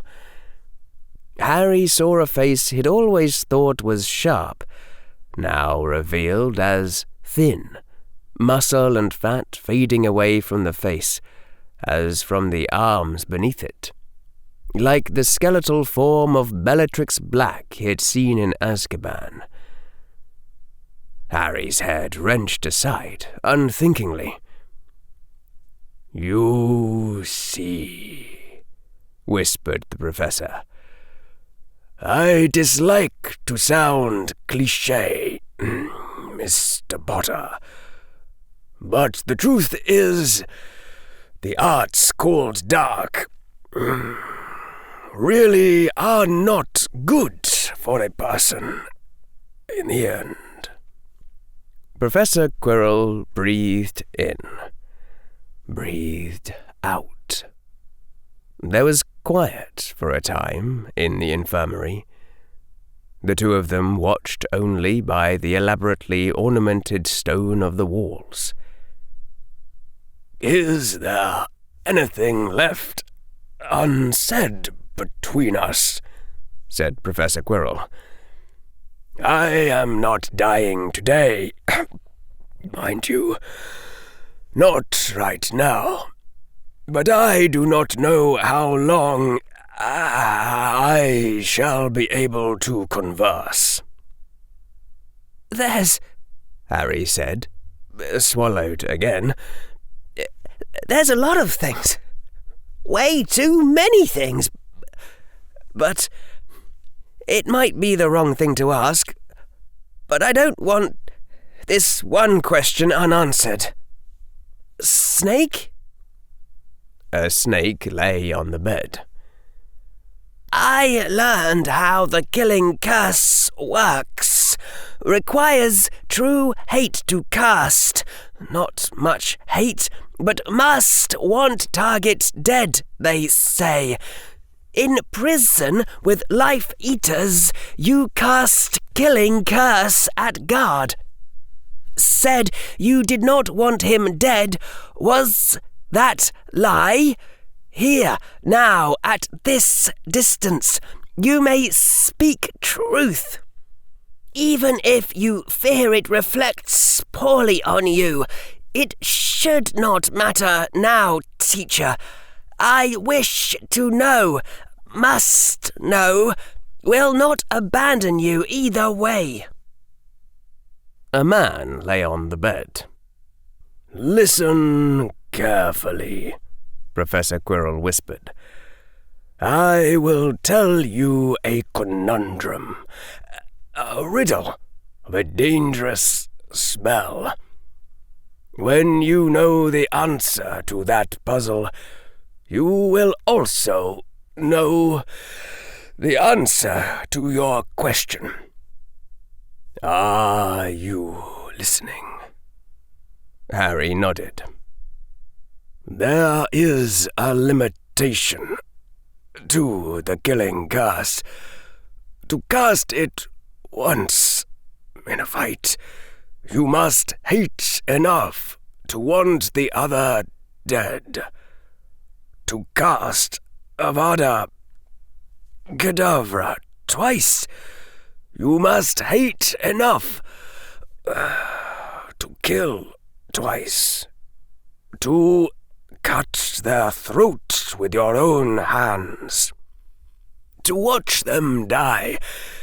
Then do it again. Very few can hate enough to kill someone 5 times. They would get bored. The defense professor breathed several times before continuing. But if you look at history, you will find some dark wizards who could cast the killing curse over and over. A 19th century witch who called herself Dark Evangel. The Aurors called her A.K. McDowell. She could cast the killing curse 12 times in one fight. Ask yourself, as I asked myself, what is the secret that she knew? What is deadlier than hate and flows without limit? A second level to the Avada Kedavra spell, just like with the Patronus charm. I don't really care, Harry answered. The defense professor chuckled wetly. Good. You are learning.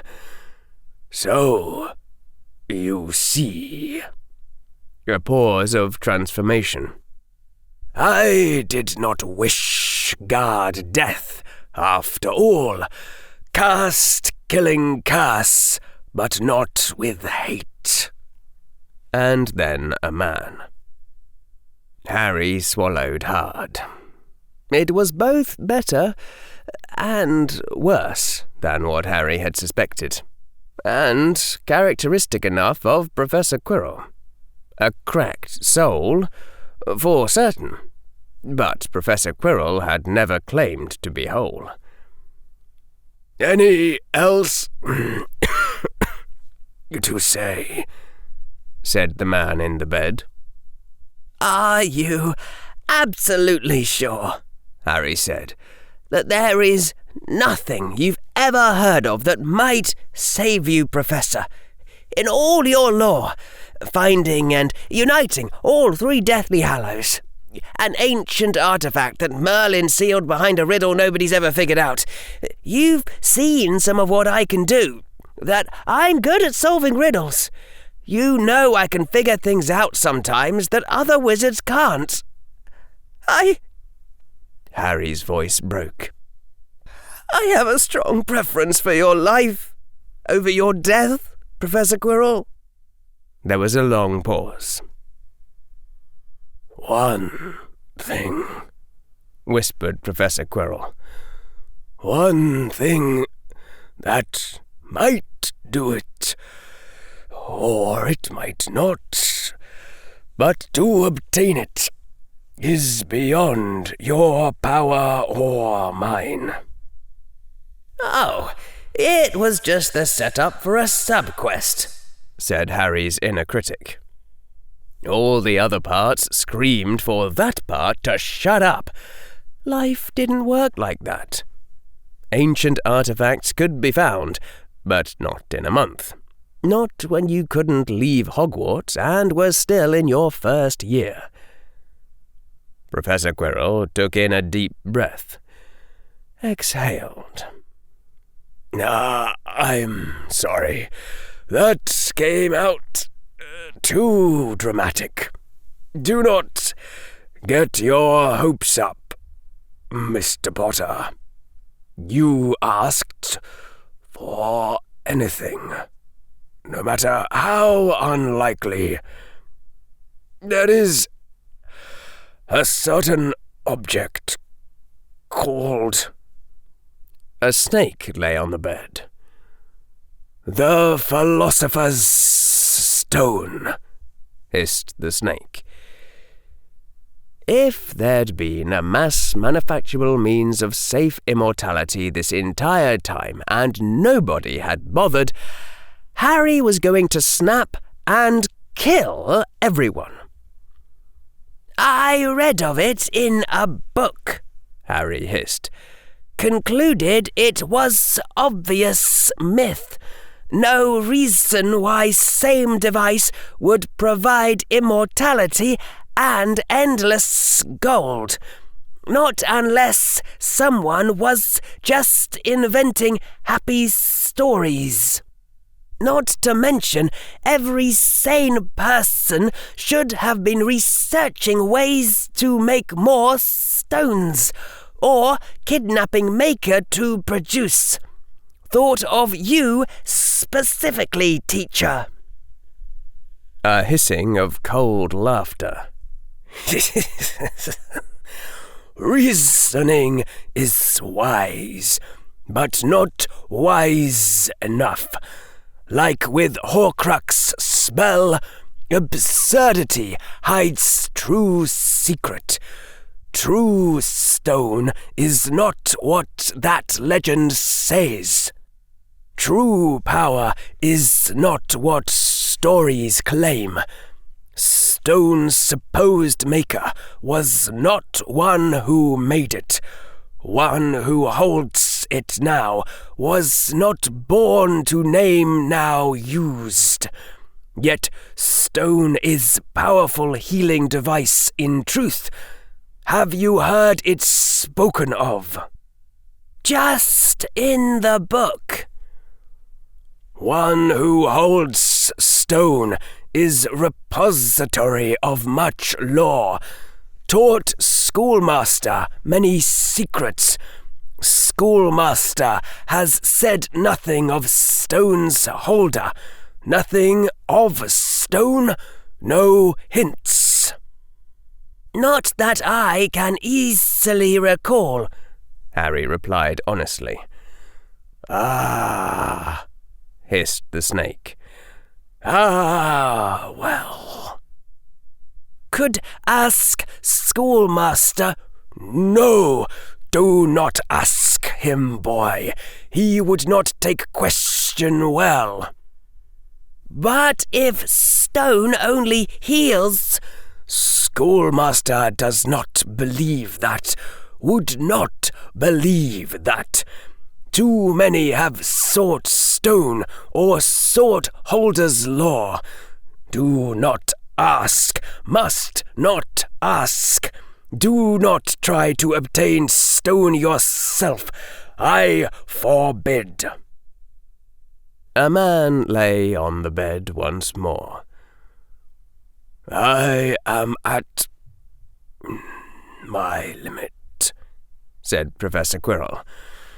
"I must regain my strength before I go to the forest with your gift. Leave now, but sustain the transfiguration before you go." Harry reached out, touched the white pebble lying within the kerchief, renewing the transfiguration on it. "It should last for 1 hour and 53 minutes after this," Harry said. "Your studies do well." It was far longer than Harry's transfigurations had lasted at the start of the school year. Second-year spells came to him easily now, without strain, which wasn't surprising, since he would be 12 in less than 2 months. Harry could even have cast a memory charm, if it had been good for someone to forget every memory involving their left arm. He was climbing the power ladder, slowly, from very far down. The thought came with the potential for sadness, a thought of one door opening as another closed, which Harry also rejected. The door to the infirmary closed behind Harry as the boy who lived walked swiftly and with purpose, shrugging on his invisibility cloak as he moved. Soon, presumably, Professor Quirrell would call for assistance, and an older student trio would guide the defense professor into some quiet place, maybe the forest, with an excuse of viewing the lake or some such.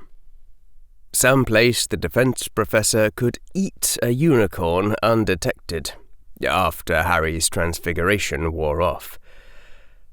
And then Professor Quirrell would be healthier, for a time. His power would return to him as strong as it ever been, for a much shorter time. It wouldn't last. Harry's fists clenched as he strode, the tension radiating up his arm muscles. If the defense professor's treatment regimen hadn't been interrupted by Harry and the auras that he had brought to Hogwarts, it was stupid to blame himself. Harry knew it was stupid, and somehow his brain was doing it anyway.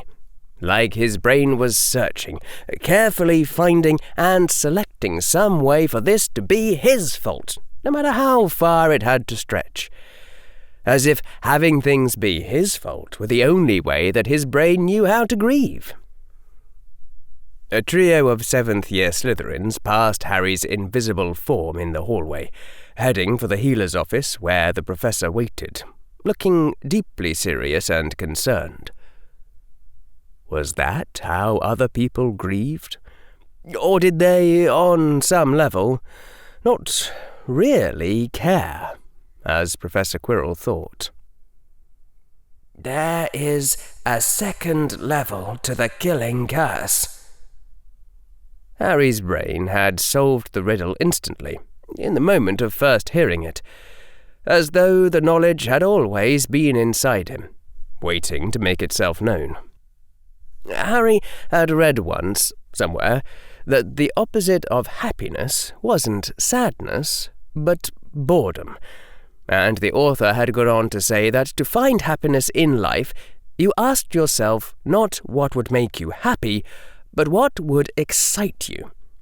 And by the same reasoning, hatred wasn't the true opposite of love. Even hatred was a kind of respect that you could give to someone's existence. If you cared about someone enough to prefer their dying to their living, it meant you were thinking about them.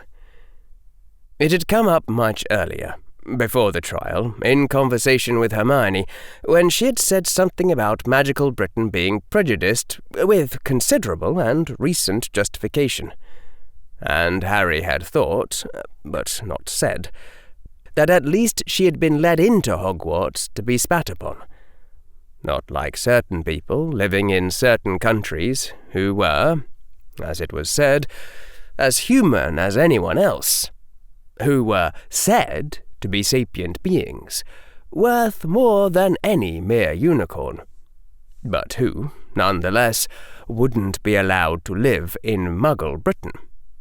On that score, at least, no Muggle had the right to look a wizard in the eye. Magical Britain might discriminate against Muggle-borns, but at least it allowed them inside, so they could be spat upon in person. What is deadlier than hate, and flows without limit? Indifference. Harry whispered aloud the secret of a spell he would never be able to cast, and kept striding toward the library to read anything he could find, anything at all about the Philosopher's Stone.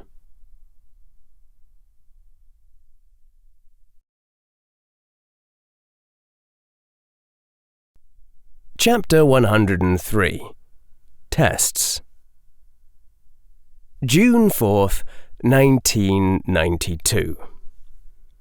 Daphne Greengrass was in the Slytherin common room, writing a letter to her lady mother, who was surprisingly intransient about power sharing, despite not even being in Hogwarts to exercise control, when she saw Draco Malfoy stagger in through the portrait door carrying what must have been a dozen books, Vincent and Gregory behind him each carrying a dozen more.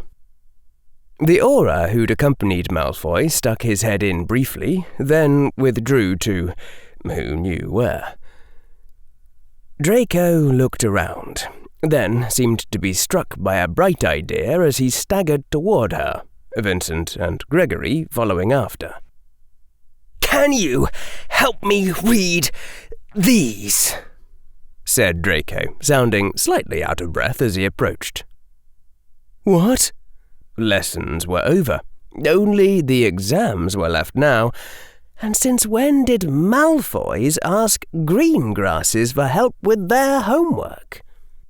"These," Draco Malfoy said importantly, "are all the library books Miss Granger borrowed between April 1st and April 16th. I thought I'd go through them in case there are any clues there. Only then I thought maybe you should help because you knew Miss Granger better."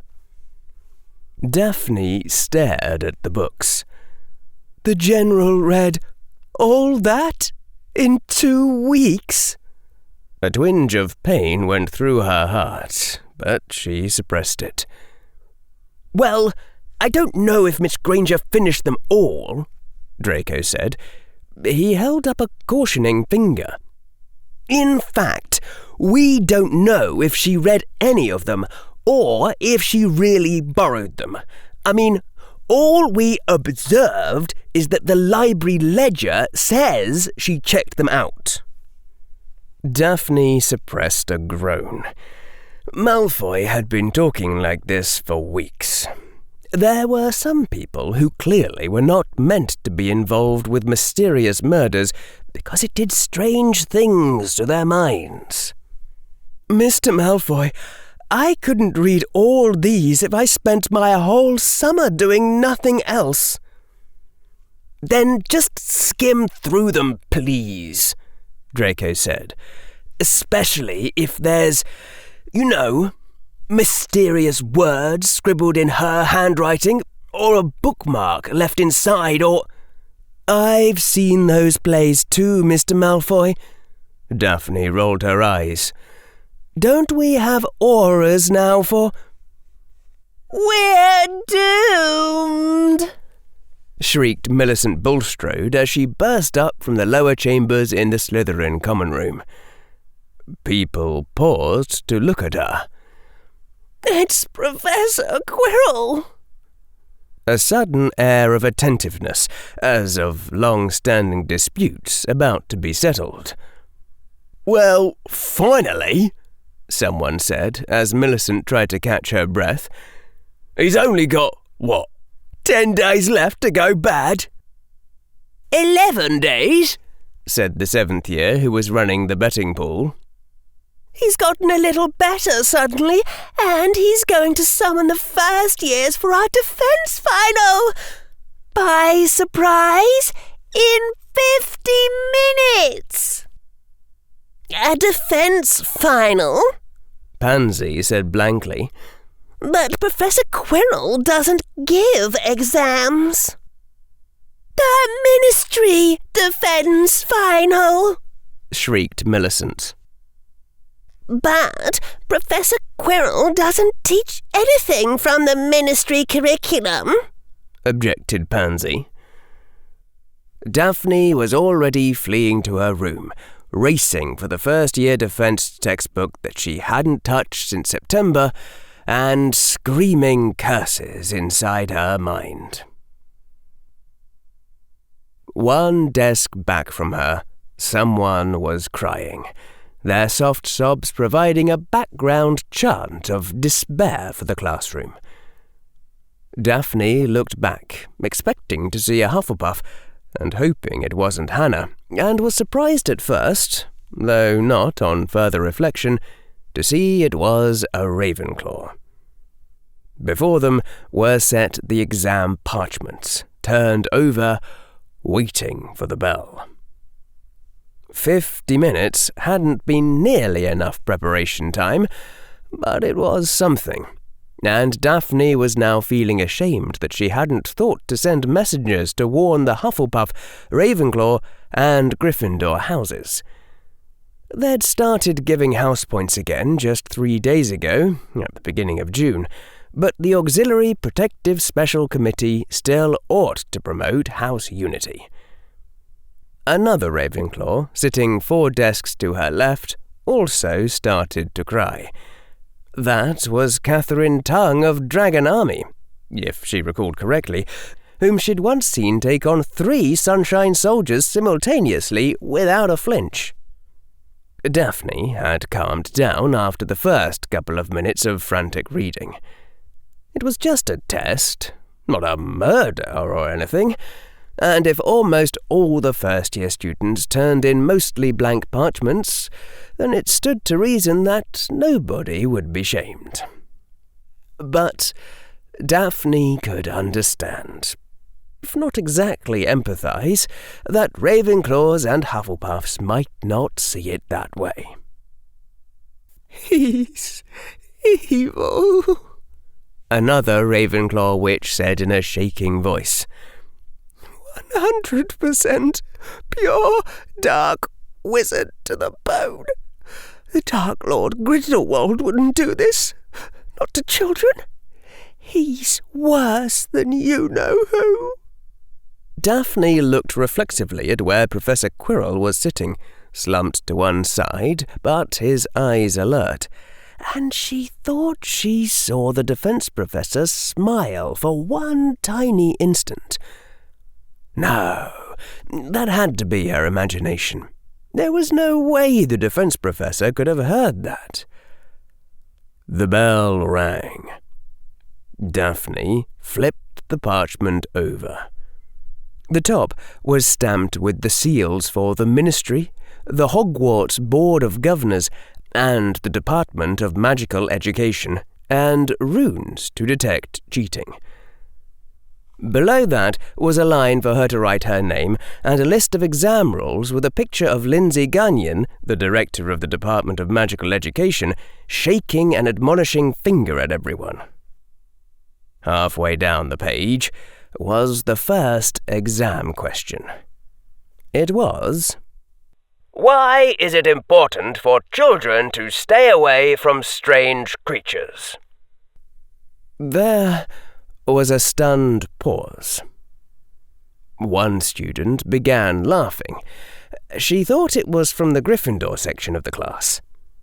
Professor Quirrell made no motion to censor it, and the laughter spread. Nobody spoke aloud, but the students looked around at each other, exchanging glances as the laughter died down. And then, as if by some unspoken agreement, they all looked at Professor Quirrell, who was smiling down at them benevolently. Daphne bent over her exam, wearing a defiant, evil smile that would have done proud to either Godric Gryffindor or Grindelwald, and she wrote down, "Because my stunning hex, my most ancient blade, and my Patronus charm won't work against everything." Harry Potter turned over the last page of his defense exam. Even Harry had needed to quash a small bit of nervousness, some tiny remnant of his childhood, upon reading the first real question. How can you make a shrieking eel be silent? Professor Quirrell's lessons had spent roughly 0 time on the surprising yet useless trivia that some idiot had imagined a defense class should look like. In principle, Harry could have used his time turner to read through the first-year defense book after being notified of the surprise exam, but that might have unfairly skewed the grading curve for others. After staring at the question for a couple of seconds, Harry had written down quieting charm and included the casting directions in case the ministry grader didn't believe that Harry knew it. Once Harry had decided to just answer all the questions correctly, the exam had gone by very quickly. The most realistic answer to more than half the questions was stunning hex, and many of the other questions had optimal solutions along the lines of turn around and walk in the opposite direction, or throw away the cheese and buy a new pair of shoes. The last question on the test was, what would you do if you suspected there might be a bogey snake underneath your bed? The ministry-approved answer, Harry could in fact recall from his read-through of the textbook at the start of the year, was tell your parents. The problem with this had occurred to Harry right away, which was why Harry had remembered it. After some pondering, Harry wrote down, "Dear Ministry Grader, I'm afraid the real answer to that is a secret, but rest assured that a bogey snake would present no more trouble to me than a mountain troll, a dementor, or you-know-who. Please inform your superiors that I find your standard answer prejudicial to Muggleborns, and that I expect this failing will be corrected at once without any need for my direct intervention. Sincerely, the boy who lived." Harry signed the last parchment with a broad flourish, turned it over into his stack, put down his quill, and sat up. Looking around, Harry saw that Professor Quirrell seemed to be looking in his rough direction, though the defense professor's head had nodded to one side. The other students were still writing. Some of them were silently crying, but they were still writing. Continuing to fight was also a lesson Professor Quirrell had taught. Interminably later, the official exam time was up. A 7th-year student went from desk to desk collecting the exams in Professor Quirrell's place. The last exam parchment was collected, and Professor Quirrell sat up straight. "My young students," he said softly. The 7th-year student had her wand trained on the defense professor's mouth, so that they all heard his voice seeming to come from right beside them. "I know that probably seemed very fearsome to some of you. It is a different kind of fear from facing the enemy's wand. You must conquer it separately. So I shall tell you this now. It is the custom of Hogwarts that grades are given in the 2nd week of June. But for my case, they can make an exception, I think." The defense professor smiled his familiar dry smile, tinged now as though by a suppressed grimace. "I know you are worried that you were not prepared for this exam, that my lessons have not covered this material, and I quite forgot to mention that it was approaching, though you should have known it would come in time. But I have just now magically checked the answers you have given on that terribly important final exam. Though, of course, only the ministry grade is official. And assigned your full year grades taking the results into account. And magically written your full grades down on these parchments." Professor Quirrell tapped a stack of parchments on the side of his desk. "Which will now be handed out.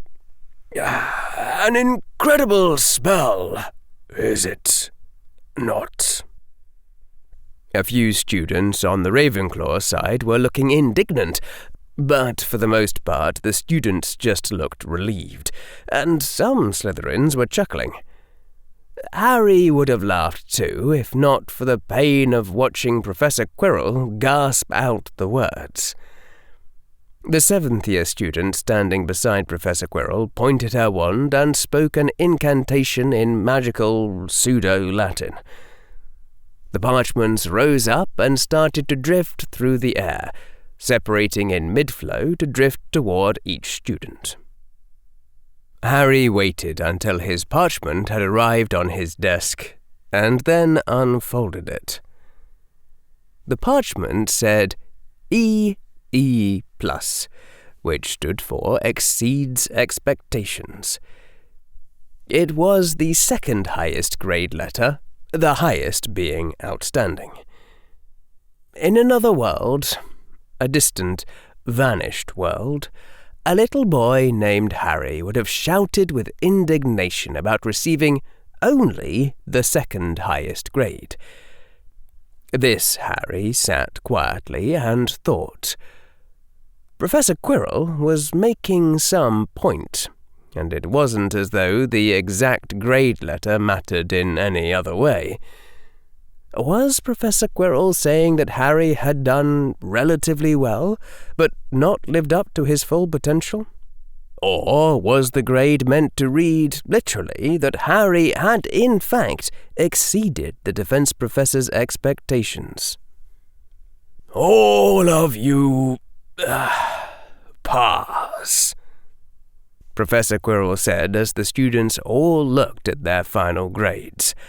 As sighs of relief rose from desks, and Lavender Brown raised her parchment in a clenched fist, held high with triumph. "Every student in first-year battle magic has passed, except for one." A number of students looked up in sudden terror. Harry sat there silently. He'd seen the point immediately, and even if it was a wrong point, he knew Professor Quirrell would never, ever be talked out of making it. "All of you in this room have received grades of at least acceptable. Neville Longbottom, who took this test in the Longbottom home, received a grade of Outstanding.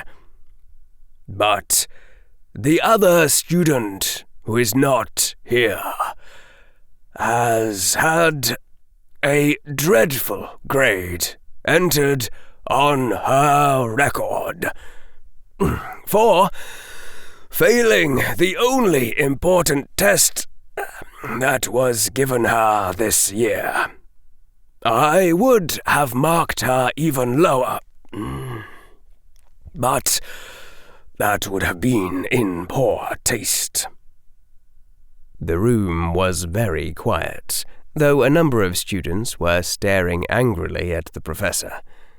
"You may think that a grade of dreadful is not fair. That Miss Granger was faced with a test for which her lessons had not prepared her. That she was not told that the exam was coming on that day." The defense professor drew in a shaking breath. "Such is realism," said Professor Quirrell. "The only important test may come at any time. Be better prepared for it than she was. As for the rest of you, those who have received exceeds expectations or above have received my letters of recommendation to certain organizations beyond Britain's shores, where your training might be completed. They will contact you when you are old enough, if you still appear worthy, and if you have not failed an important test. And remember, from this day, you must train yourselves. You cannot rely on future defense professors. Your first year of battle magic is over. You are dismissed." Professor Quirrell sat back with his eyes closed, seeming to ignore the excited babble that broke out around him. In time, most of the students had departed, and one remained, staying a prescribed distance from the defense professor. The defense professor opened his eyes. Harry raised the parchment with its EE+, still silent. The defense professor smiled, and it went all the way to those tired eyes. "It is the same grade that I received in my own first year."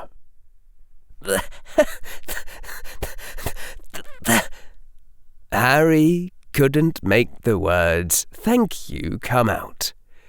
They were stuck in his suddenly closed throat, the defense professor tilting his head and giving him an inquiring stare. So Harry just bowed jerkily and then left the room.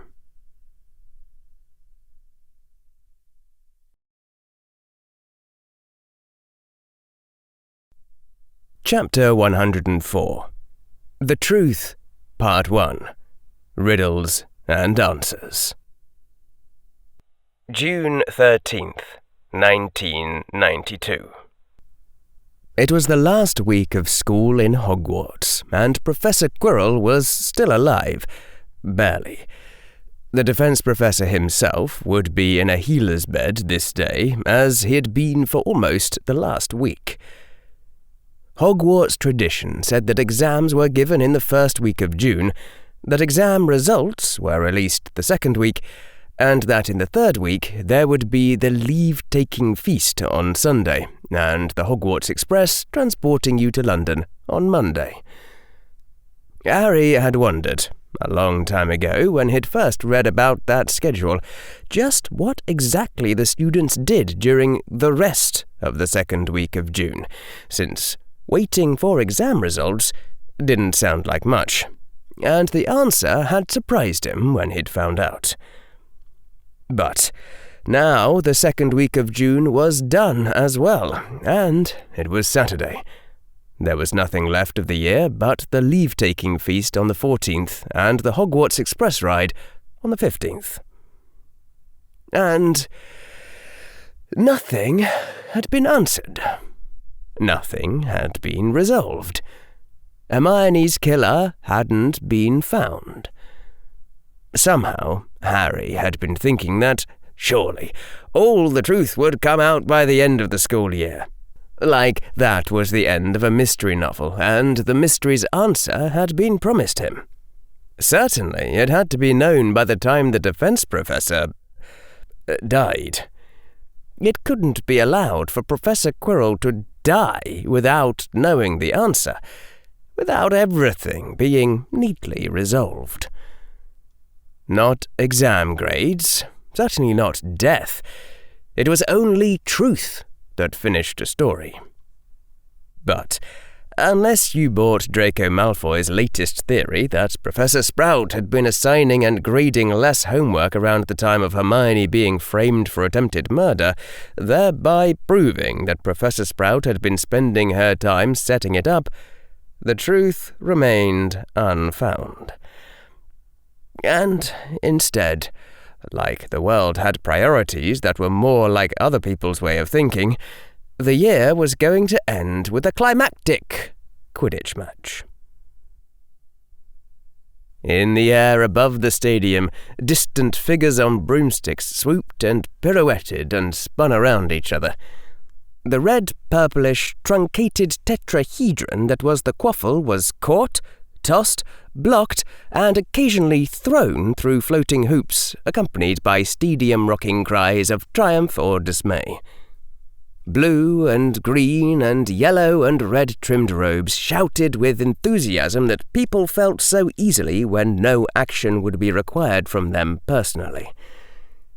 It was the first Quidditch match Harry had attended at Hogwarts, and he'd already decided that it would be the last.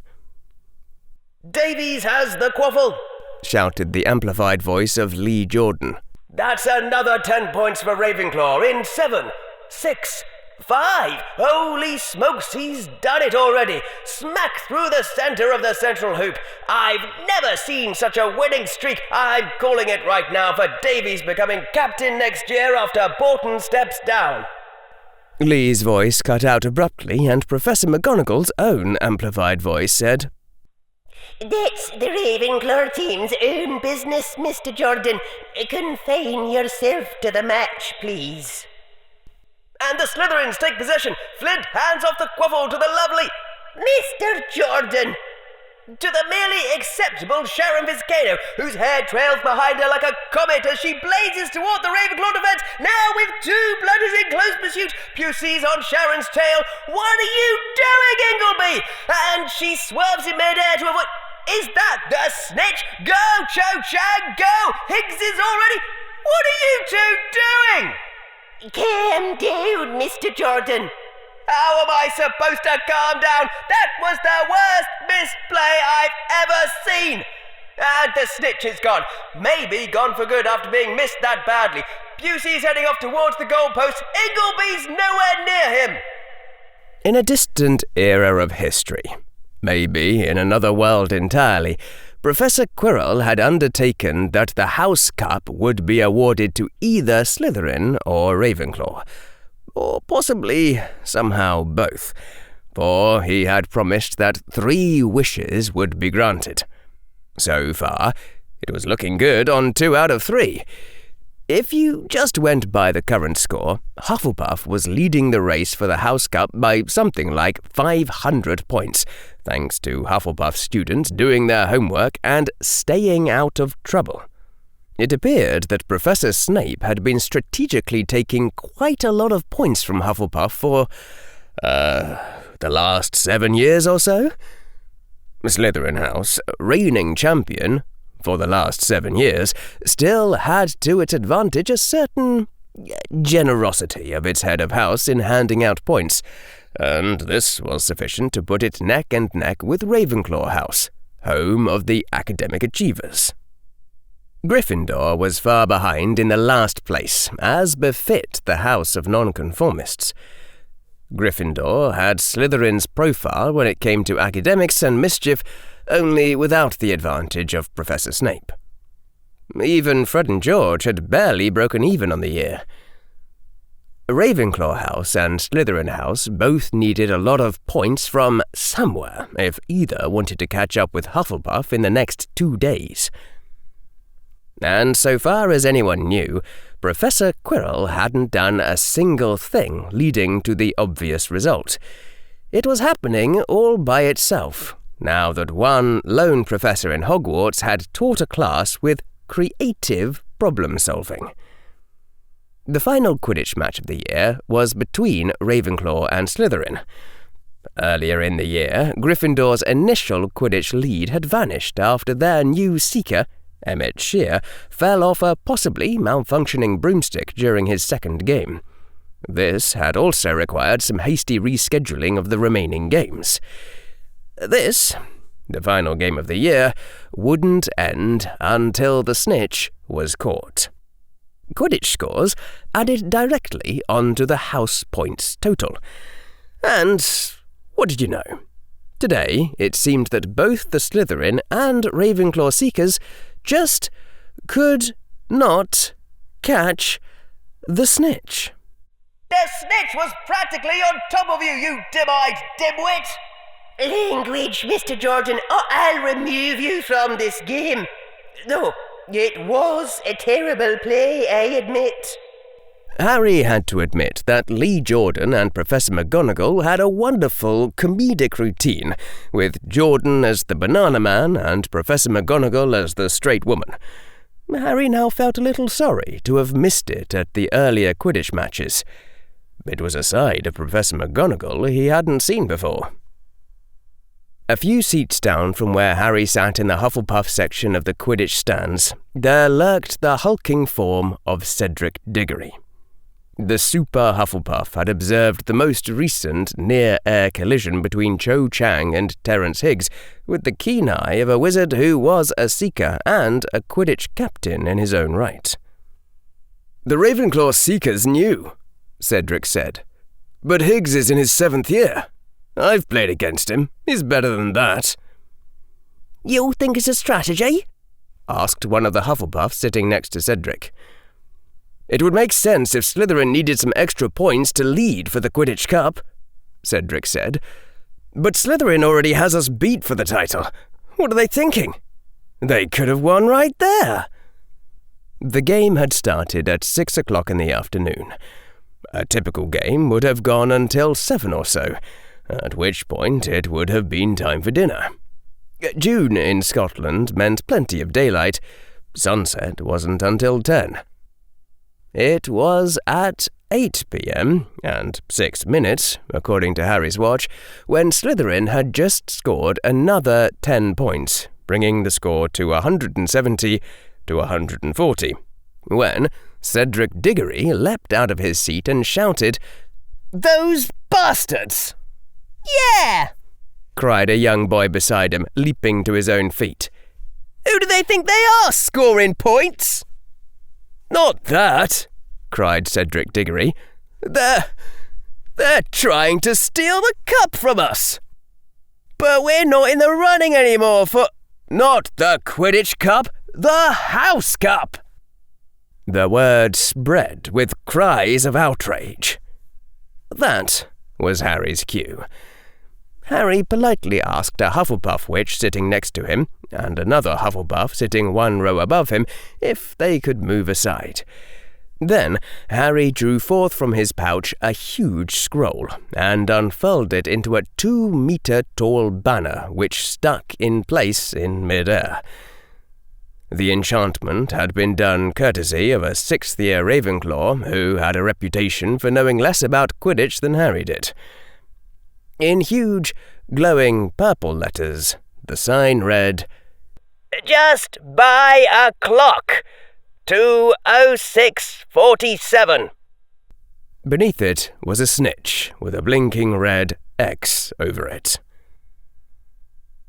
Second after second after second, The time counter incremented. As the counter rose higher, there seemed to be an awful lot of Hufflepuffs who'd decided that they wanted to sit next to Harry's banner. As the game dragged on past 9, there also seemed to be a lot of Gryffindors. As the sun set and Harry started using Lumos to read his books, he'd given up on the actual game a long time ago. There were a noticeable number of Ravenclaws who'd betrayed patriotism for sanity. And Professor Sinestra. And Professor Vector.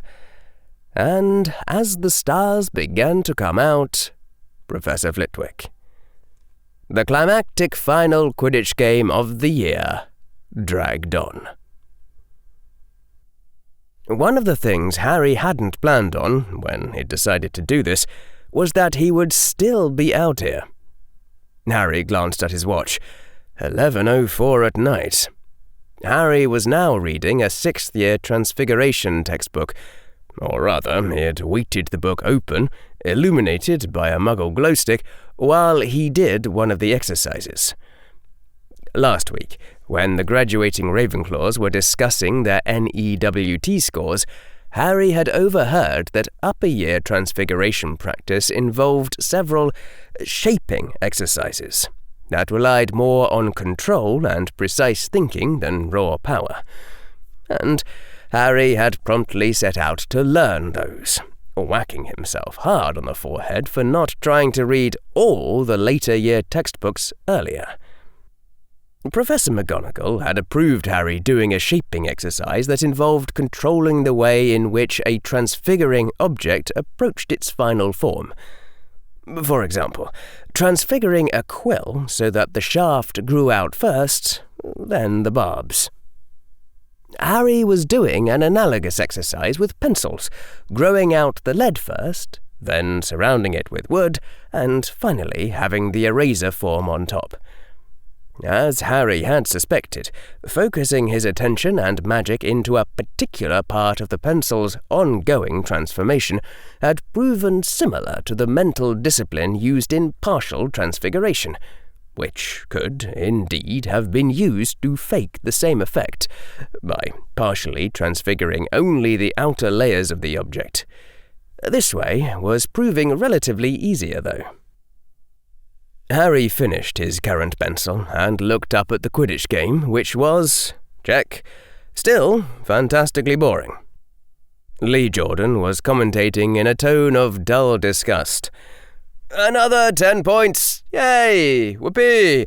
And now someone takes possession of the quaffle again! Ask if I care who!"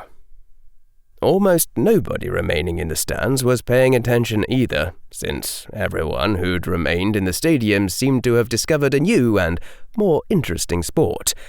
The debate about how to amend the House Cup rules or Quidditch.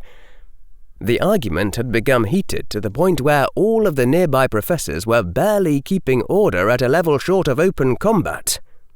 This argument, unfortunately, had considerably more than 2 factions. Some darned busybodies were proposing sensible-sounding alternatives to eliminating the snitch entirely, and this was threatening to split the vote and sap the momentum for reform. In retrospect, Harry thought, it would have been nice to have Draco unfurl his own banner from the Slytherin side, saying, "Snitches are awesome!" to set the polarity of the debate. Harry had squinted over at the Slytherin section earlier, but he hadn't been able to spot Draco anywhere in the stands. Severus Snape, who could also have been sympathetic enough to play the villainous opposition, was likewise nowhere to be seen. "Mr. Potter," said a voice next to him. Beside Harry's seat was standing a short but older Hufflepuff boy, someone who'd never before come to Harry's attention, holding out a blank parchment envelope with wax dripped on the front. The wax was also blank, without impression. "What is it?" said Harry. "It's me," said the boy. "With the envelope you gave me. I know you said not to talk to you, but Then don't talk to me, Harry said. The boy tossed the envelope at Harry and walked away, looking offended. It made Harry wince a little, but it probably hadn't been the wrong decision considering the temporal issues. Then Harry broke the unsigned wax seal and drew out the envelope's contents. It was parchment instead of the muggle paper that Harry would have expected, but the writing on it was his own handwriting, if done with a quill instead of a pen. The parchment said, "Beware the constellation and help the Watcher of Stars. Pass unseen by the Life-Eaters' confederates and by the wise and the well-meaning. 6 and 7 in a square, in the place that is prohibited and bloody stupid." Harry took it in at a glance, then folded the paper again and put it back into his cloak with another exhaled sigh. Beware the constellation? Really? Harry would have expected a riddle left by himself, to have been easier to interpret, though some parts were obvious enough. Clearly, future Harry had been worried about this paper being intercepted, and while present Harry wouldn't ordinarily have thought of the local auras as the ones in league with the Dementors of Azkaban, maybe that had been the best way to say aura without potentially tipping off anyone else who read the parchment and did their own best to decrypt it. Translating the idiom back out of the Parseltongue he had used during the incident with Azkaban, that worked, Harry supposed. The note had said that Professor Quirrell needed help, and that whatever was going on needed to pass unnoticed from the auras, and from Dumbledore and McGonagall and Flitwick. Since time-turning was involved already, the obvious solution was to leave for the loo, travel back in time, and return to the game right after he'd left.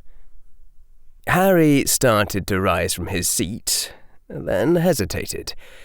His Hufflepuff side was remarking something about leaving the aura escorts behind and not telling Professor McGonagall anything, and wondering if his future self was being stupid.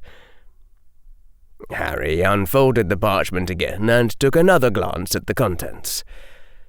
On closer examination, the riddle verse didn't say that Harry couldn't bring anyone along.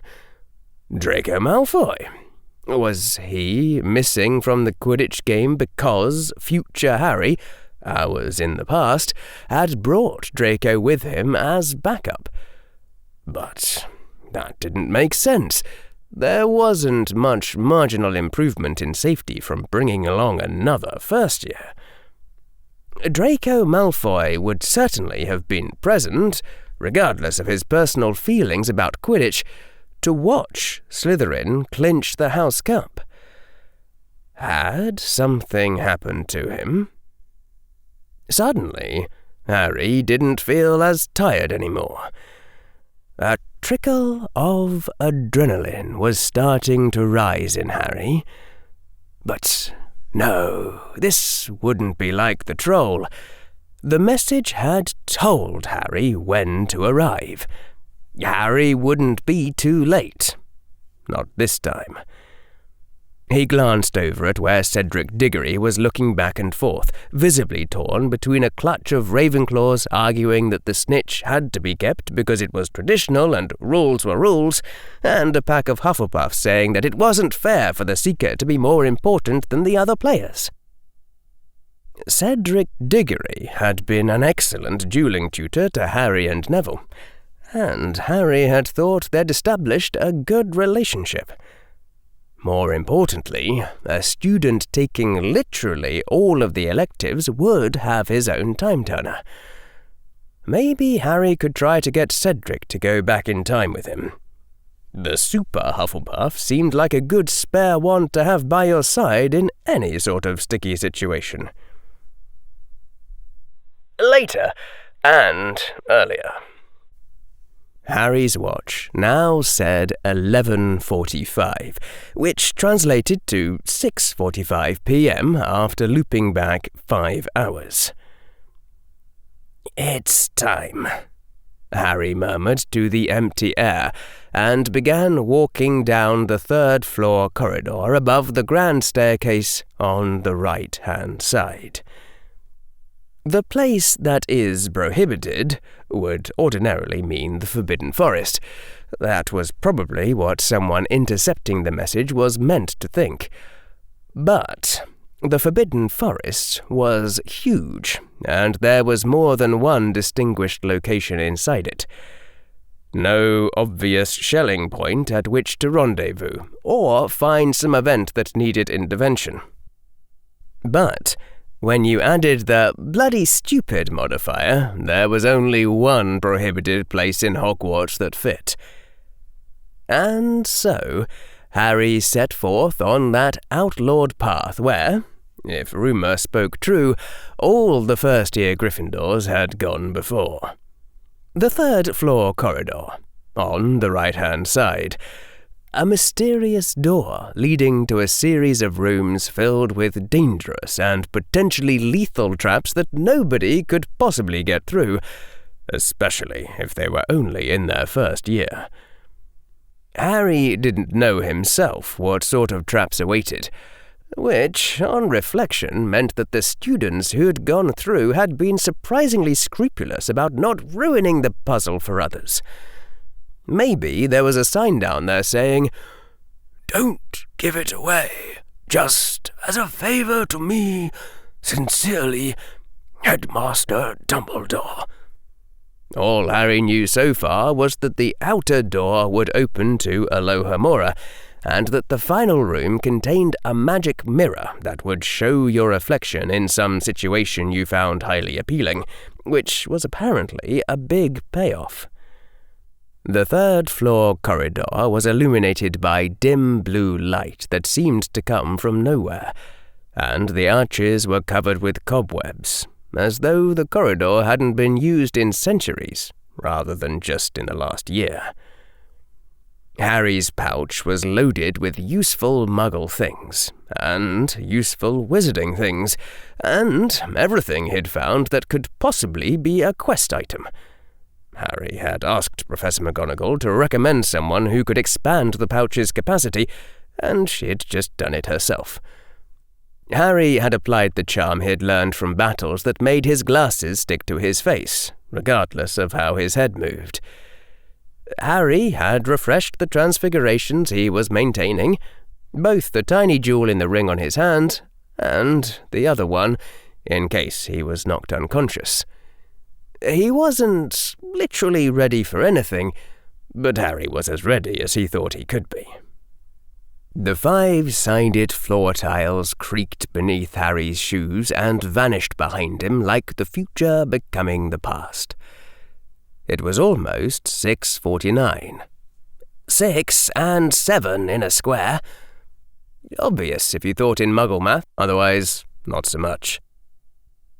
Just as Harry was about to round another corner, something tickled at the back of his mind, and he heard a soft voice talking. "Sensible person, wait until later, after certain faculty had departed." Harry stopped, then crept forward as lightly as he could, not going around the corner, trying to hear Professor Quirrell's voice better. There came a louder cough, and then the soft voice spoke again from around the corner.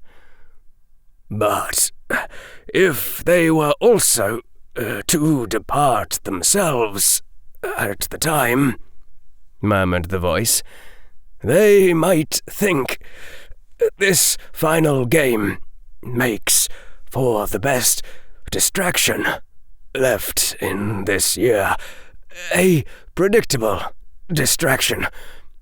So I looked to see what people of significance were not at the game, and I saw the headmaster missing. For all my magic can tell me he could be in another realm of existence. I also saw your own absence, so I decided to go where you were. This is what I am doing here now. What are you doing here?" Harry breathed shallowly and listened. "And just how did you know where I was?" drawled the voice of Severus Snape, so much louder that Harry nearly jumped. A small, coughing laugh. "Check your wand for trace." Severus said something in magical pseudo-Latin, and then, "You dare tamper with my wand? You dared! You are a suspect, just like myself, so your false indignation is wasted, however finely crafted it may be. Now, tell me, what are you doing?" "I am watching this door," said the voice of Professor Snape, "and I will ask you to be off from it." "On whose authority are you ordering me, my fellow professor?" There was a pause then. "Why, the headmaster's," came the smooth voice of Severus Snape. "I was ordered by him to watch this door during the Quidditch match, and as a professor I must obey his whims. I shall have words about it with the Board of Governors later, but for now I am doing as I must. Now be off with you, as the headmaster desires." "What? You mean I am to believe that you abandoned your Slytherins during their most important game of the year, and leapt up like a dog at Dumbledore's word? Well, that, I must say, is entirely plausible. Even so, I think it would be wise if I kept my own watch over you, while you watch this fine door." There was a sound of rustling cloth and a soft thud, as if someone had sat down hard upon the ground. Or maybe just fallen. "Oh, for the love of Merlin!" Severus Snape's voice now sounded angry. "Get up, you—"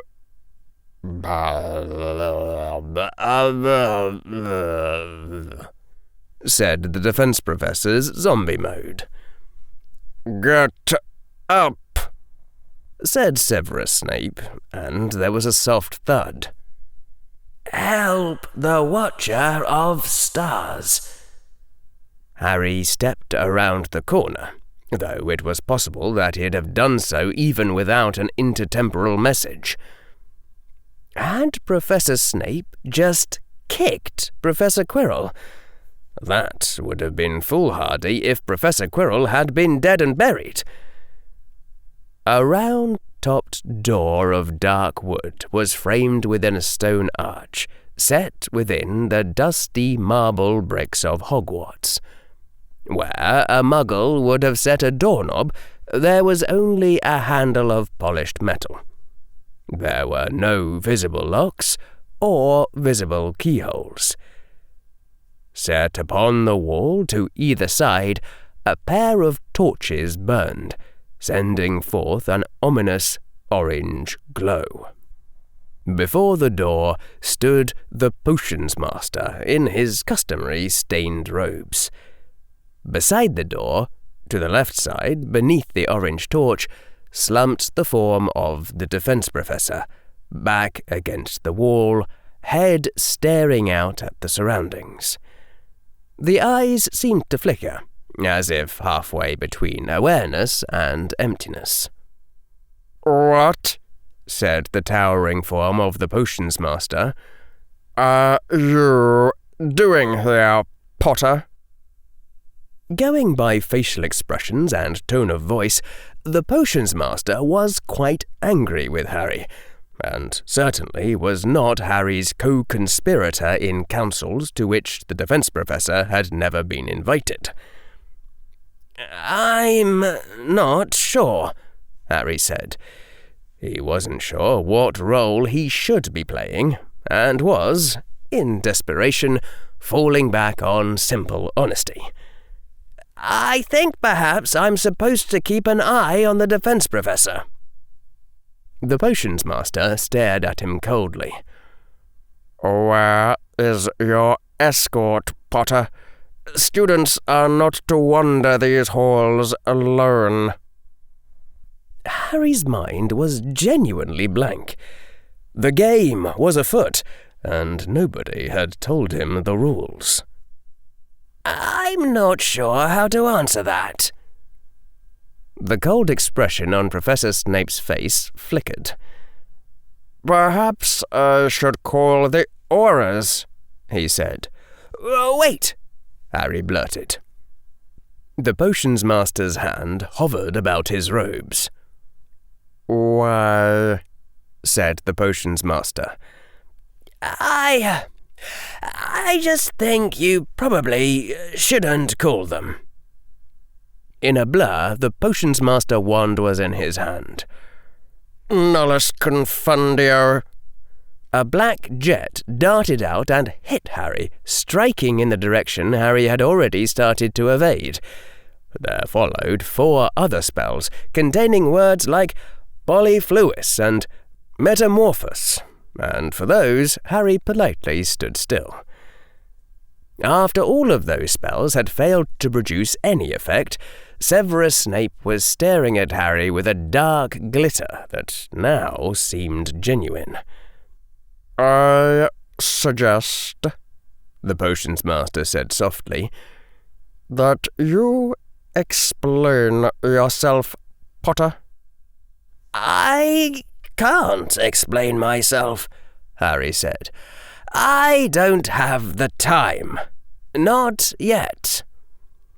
Harry looked directly into the potion master's gaze as he said the words myself and time, widening his own eyes to try to convey the key information. And the potions master hesitated. Harry was frantically trying to work out who was pretending to be what.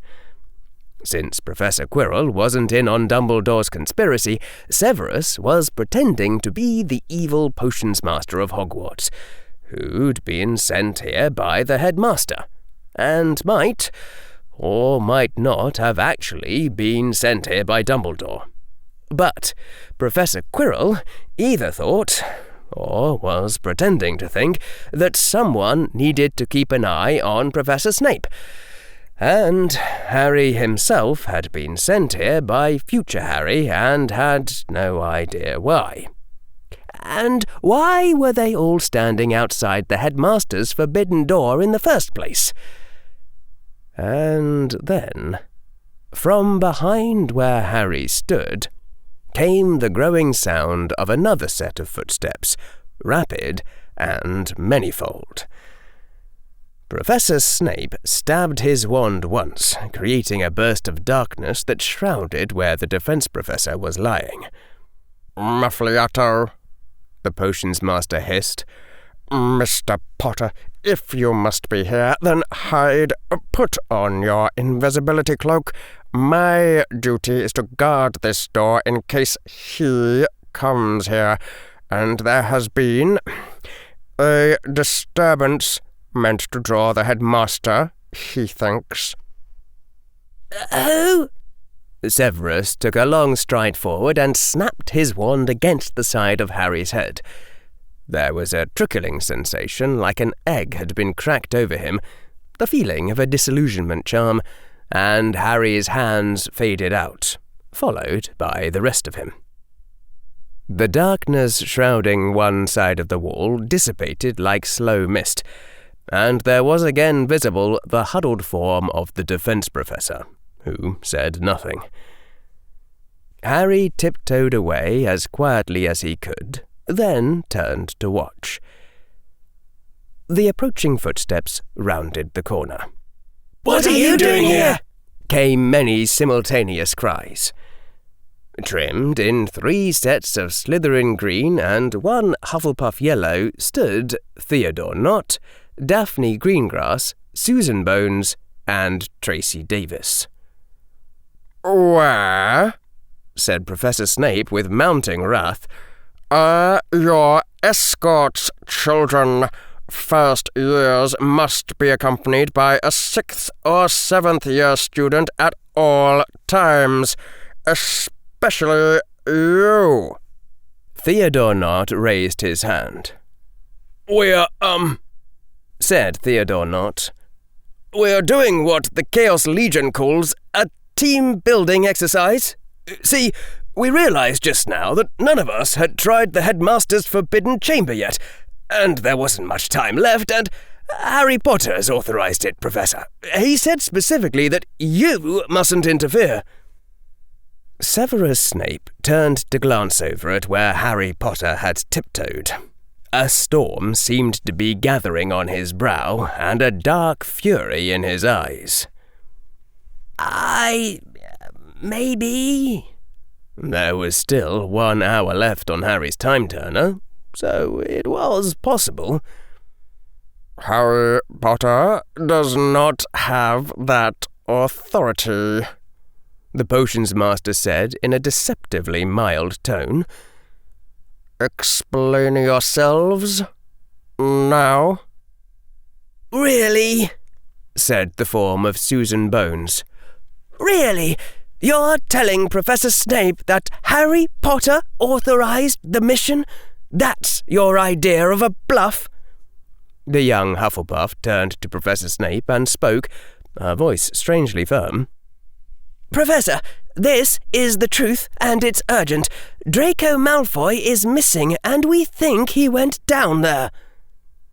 "If Mr. Malfoy is missing," said Professor Snape, "why have the Aurors not been notified?"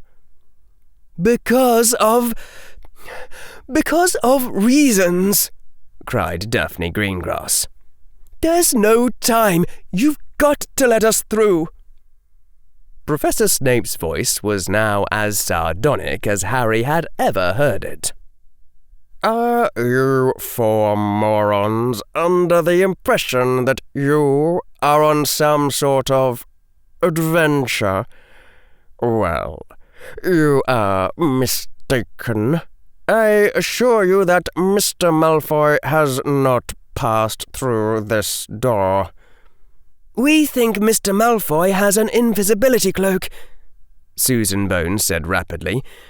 "Do you remember the door seeming to open for no reason?" "No," the potions master said. "Now, be gone from here. This place is off limits for today." "This is Dumbledore's forbidden corridor," Tracy said. "The headmaster himself said nobody was to come here. Who do you think you are, forbidding it to?" "Miss Davis," said the potions master, "you need to stop associating with Gryffindors, especially those named Lavender Brown. And if you are still here in 1 minute, I will file papers requesting your transfer into that house." "You wouldn't dare!" shrieked Tracy. Susan Bones said, her face screwed up in concentration. Professor Snape, do you occasionally open the door yourself to check on whatever's inside?" Professor Snape froze in place. Then he spun and put his right hand on the metal knocker. Harry was watching the hand on the knocker, so he didn't notice what Professor Snape was doing with his left hand until he heard the sudden outcry. "No, in fact," said Professor Snape, now holding the choking head of Draco Malfoy by his collar, though the rest of Draco was still underneath his invisibility cloak. "A fine try, though." "What?" cried Tracy and Daphne. Susan Bones hit herself in the forehead. "I can't believe I fell for that." "So, Mr. Malfoy," Professor Snape said. His voice had lowered. "You sent your friend here on a ruse, just in the hopes that you could pass through this door. Now, why would you do that?" "I think we should trust him," said Theodore Nott. "Mr. Malfoy, we've got to trust him. He's the one professor who would take our side." "No!" cried Draco's floating head from where Professor Snape was still grasping his collar. "You mustn't say anything! Stop!" "We've got to take the chance," yelled Theodore. "Professor Snape, Mr. Malfoy finally worked out what's been going on this whole year, and why... Dumbledore is trying to get the Philosopher's Stone away from Nicholas Flamel because Dumbledore doesn't think anyone ought to have immortality. So, Dumbledore tried to convince Flamel that the Dark Lord was coming back and needed the stone to revive, and asked Flamel to give it to him. But Flamel wouldn't, and instead Flamel put the stone in the magic mirror that's down there, and Dumbledore is finding out right now how to get it, and then he'll come for it, and we've got to get to it first. Dumbledore really will be all-powerful if he gets the Philosopher's Stone." "What?" said Tracy. "That's not what you said before." "It," Daphne said. She looked frightened, but determined. "It doesn't matter. Professor Snape, please, you have to believe me. I looked at the books Hermione checked out of the library, and she was researching the Philosopher's Stone just before someone killed her. Her notes said that something dangerous might happen if the stone stays inside the mirror too long. We have to get it out of the castle right away." Susan Bones now had both hands over her face. "I'm not with them. I just came along to prevent anything even stupider from happening." Severus Snape was staring at Theodore Nott and the others. Then he turned his head to look at Draco Malfoy. "Mr. Malfoy," the potions master drawled, "how did you come to discover Dumbledore's plot?" "I deduced it from evidence," said Draco Malfoy's floating head. Professor Snape's head swiveled back to Theodore Nott. "How did you intend to obtain this stone from inside a magic mirror that could supposedly baffle Dumbledore himself? Answer me at once." "We're going to take the whole mirror and send it back to Flamel," said Theodore Nott. "It's not like we want the stone for ourselves. We just need to stop Dumbledore from stealing it." Professor Snape nodded, as though confirming something, and turned his head to look at the other students. "Tell me, have any of you noticed one of the others behaving in an unusual fashion? Especially if there is a peculiar object that they have in their possession, or they can use spells a first year should not know." Professor Snape's right hand now pointed his wand at Susan Bones. I see that Miss Greengrass and Miss Davies are trying not to look at you, Miss Bones. If there is a mundane explanation, you would be wise to offer it immediately. Susan Bones's hair turned bright red, though her face didn't change. I suppose there's not much point in keeping it mum any longer, she said, since I'm graduating in 2 days anyway.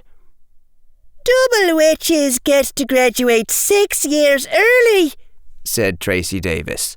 That's not fair. Bones is a double witch? Cried Theodore.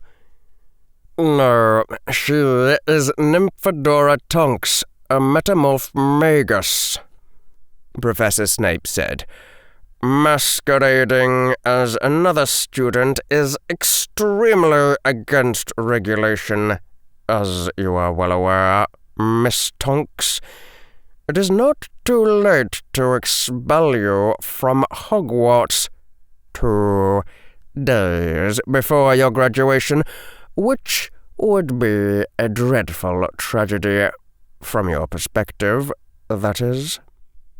From my perspective, it would be hilarious. Now tell me what exactly you are doing here.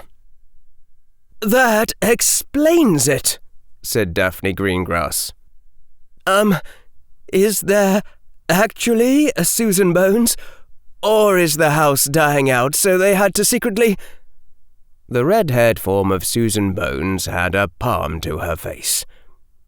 Yes, Miss Greengrass, there is a real Susan Bones. She only sends me in when you lot are about to get into ridiculous amounts of trouble. Professor Snape, the reason I'm here is because Draco Malfoy was missing, and this lot insisted on trying to find him instead of calling the Aurors. For reasons the real Miss Bones said there was no time to explain to me, which I now realise were stupid. But young students must never go alone and must be accompanied by a 6th or 7th year at all times. And now we found Draco Malfoy, and we can all go back. Please, before this gets any more ridiculous. What in Merlin's name is going on here?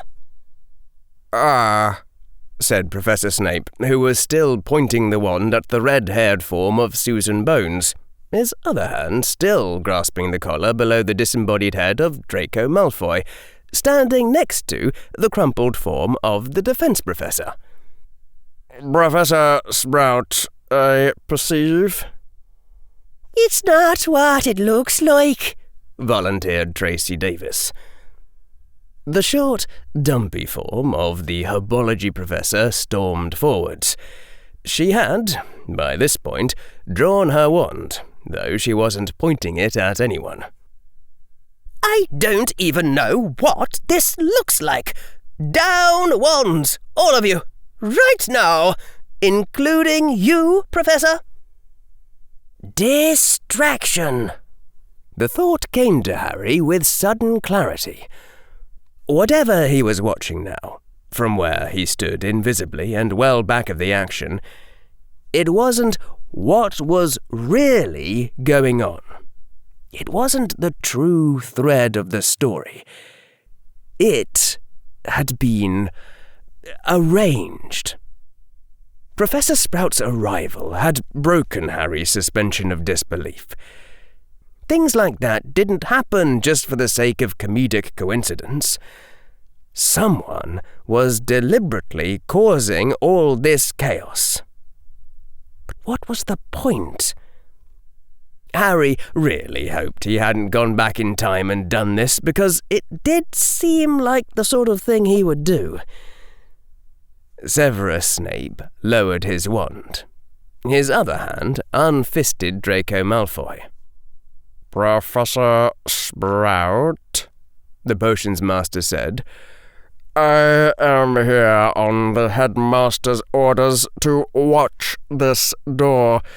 everyone else present is not supposed to be here, and I ask you see them cleared away." "A likely story," snapped Professor Sprout.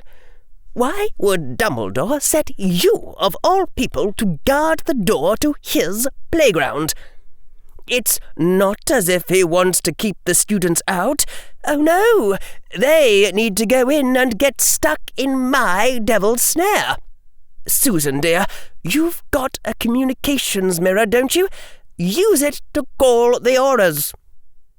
The watching Harry nodded to himself. That was the point. The Aurors would take away everyone present at this terribly confusing situation, no excuses accepted, and then the door would be unguarded. But was Harry meant to go into the Forbidden Corridor himself, or watch to see who finally came out once all the others were gone? A loud fit of hacking and coughing caused everyone to look at where the defense professor lay. "Snape, listen," said the defense professor between coughs. "Why, Sprout, here." The potions master looked down. "Memory charm implies, Professor." The defense professor began coughing again. "What?"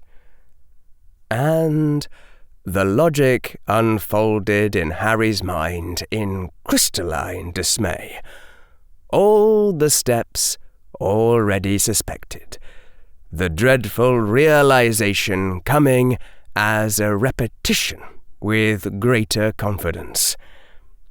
Someone had memory charmed Hermione to believe she tried to kill Draco. Only a Hogwarts professor could have done it without alarm. So, all the true mastermind needed to do was legitimize or imperious a Hogwarts professor. And the last person anyone would suspect would be the head of House Hufflepuff. Snape's head snapped around as Professor Sprout raised her wand, and the potions master managed to raise a wordless translucent ward between them. But the bolt that shot from Professor Sprout's wand was a dark brown that produced a surge of awful apprehension in Harry's mind, and the brown bolt made Severus's shield wink out before they touched, clipping the potions master's right arm even as he dodged. Professor Snape gave a muffled shriek, and his hand spasmed, dropping his wand. The next bolt that came from Sprout's wand was a bright red, the colour of a stunning hex, seeming to grow brighter and move faster even as it left her wand, accompanied by another surge of anxiety, and that blew the potions master into the door, dropping him motionless to the ground. By that time, pink-haired Susan Bones was surrounded by a multifaceted blue haze, and she was firing hex after hex at Professor Sprout. Professor Sprout was ignoring the hexes to summon plant tendrils that entangled the younger students as they tried to run, except Draco Malfoy, who had again vanished beneath his invisibility cloak. Not Susan Bones stopped casting hexes. She levelled her wand, took a deep breath, and cried aloud an incantation that sent golden worms of light chewing into the shield around Professor Sprout. At that, the herbology professor turned to face not Susan, her expression vacant, a new set of plant tentacles rising in the air behind her. Those stalks were a darker green and seemed to have shields of their own. Harry Potter murmured to the seemingly empty air, "Attack, Sprout! Help, Bones! Non-lethal only!" "Yes, my lord," whispered Lasouth Lestrange beneath Harry's cloak of invisibility, and the fifth-year Slytherin's presence moved off toward the fight. Harry looked down at his own hands and saw with a jolt of unpleasant shock that his disillusionment charm wasn't as complete as it had been before. There were hints of distortion in the air each time Harry moved. Slowly, Harry stepped backward until he came to a corner and ducked behind a wall.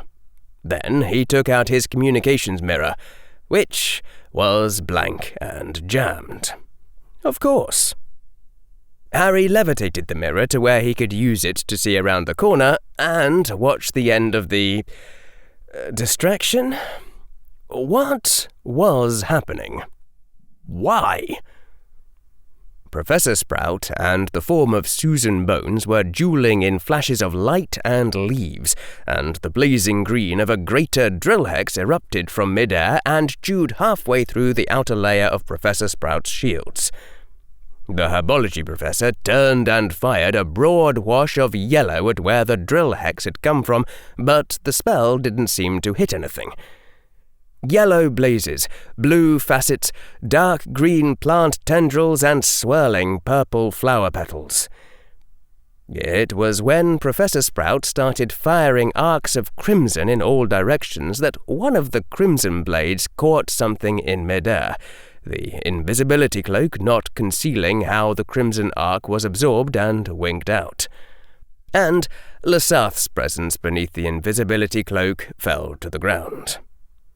And that gave not Susan Bones enough time to stand still, catch her breath, and scream something that inspired in Harry another surge of dread, and the white spark that blazed out went through Professor Sprout's chewed shields and her plant armor, and dropped her. Not Susan Bones went to her knees, panting, her robes soaked in sweat. Her head turned to look around her, at the bodies lying stunned on the floor or wrapped in vines. "What?" said not Susan. "What? What? What?" There was no reply. The victims entangled in Professor Sprout's vines weren't moving, though they did seem to be breathing. "Malfoy?" said the pink-haired form of Susan, still gasping for breath. "Draco Malfoy, where are you? Are you there? Call the auras already! Merlin, damn it! Hominum Revelio!" And Harry found himself visible again, staring in his mirror at the form of Draco Malfoy, half visible beneath a shimmering cloak, standing behind not Susan, pointing his wand at a gap in not Susan's blue haze. Harry's mind moved in flashes of insight, too slow and yet too fast, even as Harry's mouth opened and he inhaled in preparation to shout. Beware the constellation. There was a constellation named Draco. If you could control a professor, you could control a student. "Duck!" Harry shouted, but it was too late. A bolt of red light caught the back of not Susan's head at point blank, smashing her to the floor. Harry stepped around the corner and said, "Somnium, somnium, somnium, somnium, somnium, somnium!" Draco Malfoy's shimmering form collapsed in a heap. Harry took a moment to catch his breath. Then Harry said, "Stupefy!" and verified that, yes, the stunning hex did hit Draco Malfoy's form. You could be mistaken about whether a somnium had really hit. Harry had seen enough horror movies, not to mention the business with the Sunshine Regiment, that he wasn't about to make that error again. After a further reflection on this, Harry cast another stunning hex into the prostrate form of Professor Sprout. Harry gripped his wand, staring at the scene, breathing heavily from the exhaustion. He didn't have enough magic left to cast a messenger Patronus to Dumbledore, and he really should have thought of that possibility immediately this time around. Harry started to reach back to where his mirror had fallen, to see if it was now unjammed. And then Harry hesitated. His note to himself had said to avoid notice from auras, and Harry still did not know what was going on. The crumbled form of Professor Quirrell gave another series of racking coughs, reached out a hand to the wall beside him, and slowly pulled himself to his feet. "Harry," croaked Professor Quirrell. "Harry, are you there?" It was the first time Professor Quirrell had ever called him by his first name. "I'm here," Harry said. Without any conscious thought, his feet were moving forward. "Please," said Professor Quirrell. "Please, I haven't much time.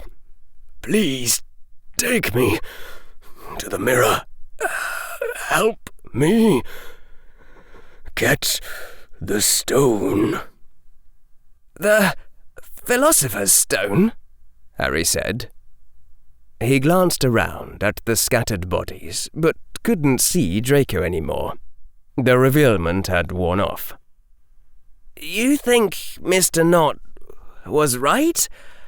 I don't think Dumbledore would." "Not Dumbledore," gasped Professor Quirrell. "Because Sprout." I understand," Harry said. If Dumbledore had been the one behind it all, he wouldn't have needed to mind control a professor in order to use memory charms. "Mirror, ancient relic, could hide anything. Stone could be there.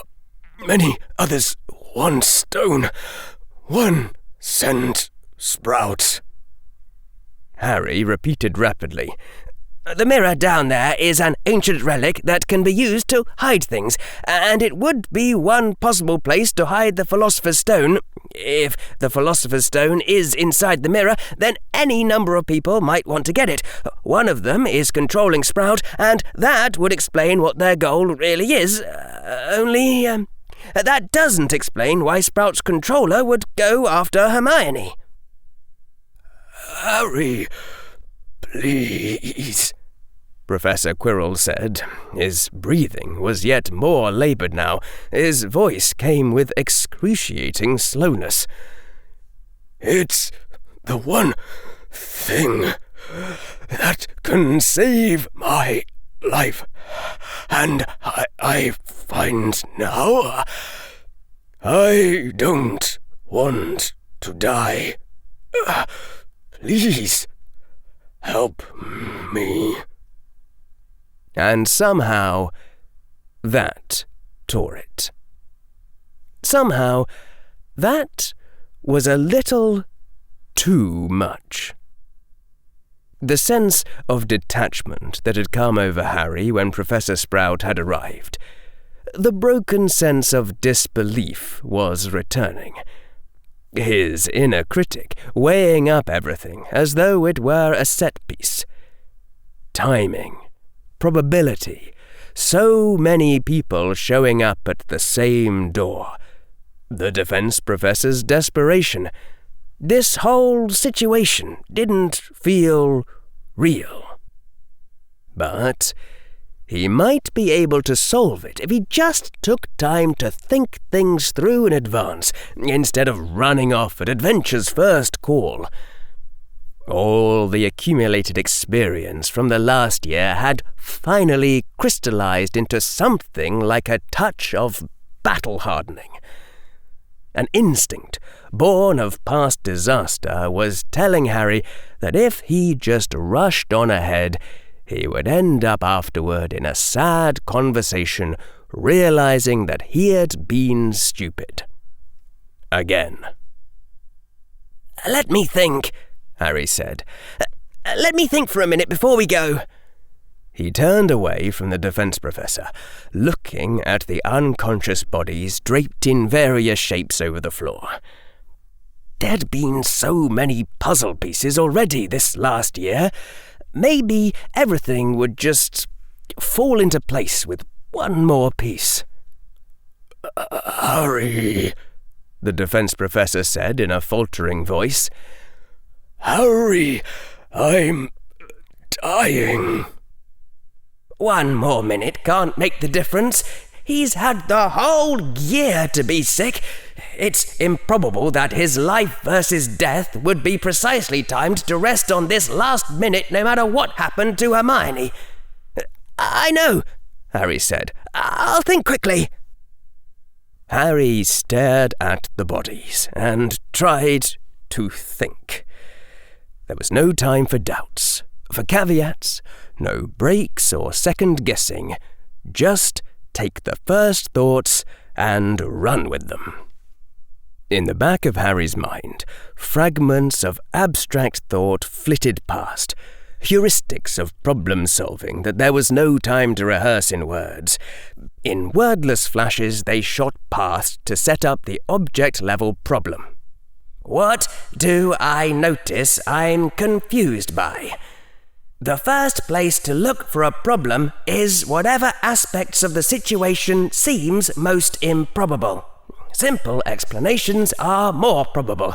Eliminate separate improbabilities that must be postulated. Professor Snape had already been here. Then Professor Quirrell had arrived. Then Harry had arrived, via Time Turner. Then the adventuring party had arrived, and Draco had been revealed, part of the party. Then Professor Sprout had shown up. Too many people had shown up synchronously, and that was too much coincidence. It was improbable that so many different parties would show up at the same location within a 5-minute window. There had to be hidden entanglements. Label Sprout's controller as the mastermind who had ordered Hermione memory charmed. The mastermind had sent Sprout. Professor Snape had said that the headmaster had sent him to guard the door after there'd been some sort of disturbance. If the mastermind had caused that as a distraction, then that explained Severus's presence as well. Harry wasn't sure anymore that Draco had been controlled by the mastermind. That hypothesis had come to him in the spur of the moment. Draco might have just been trying to drop Not Susan so he could get into the corridor unhindered. No, that was the wrong way to think. Turn it around. Try to explain the timed presence of Draco and his adventuring party. No time for self-questioning. Run with the hypothesis. Therefore, suppose Sprout's mastermind had sent Draco, or triggered his coming. That was 3 arrivals explained. Harry had shown up because his note to himself had told him to do so. That could be attributed to time travel.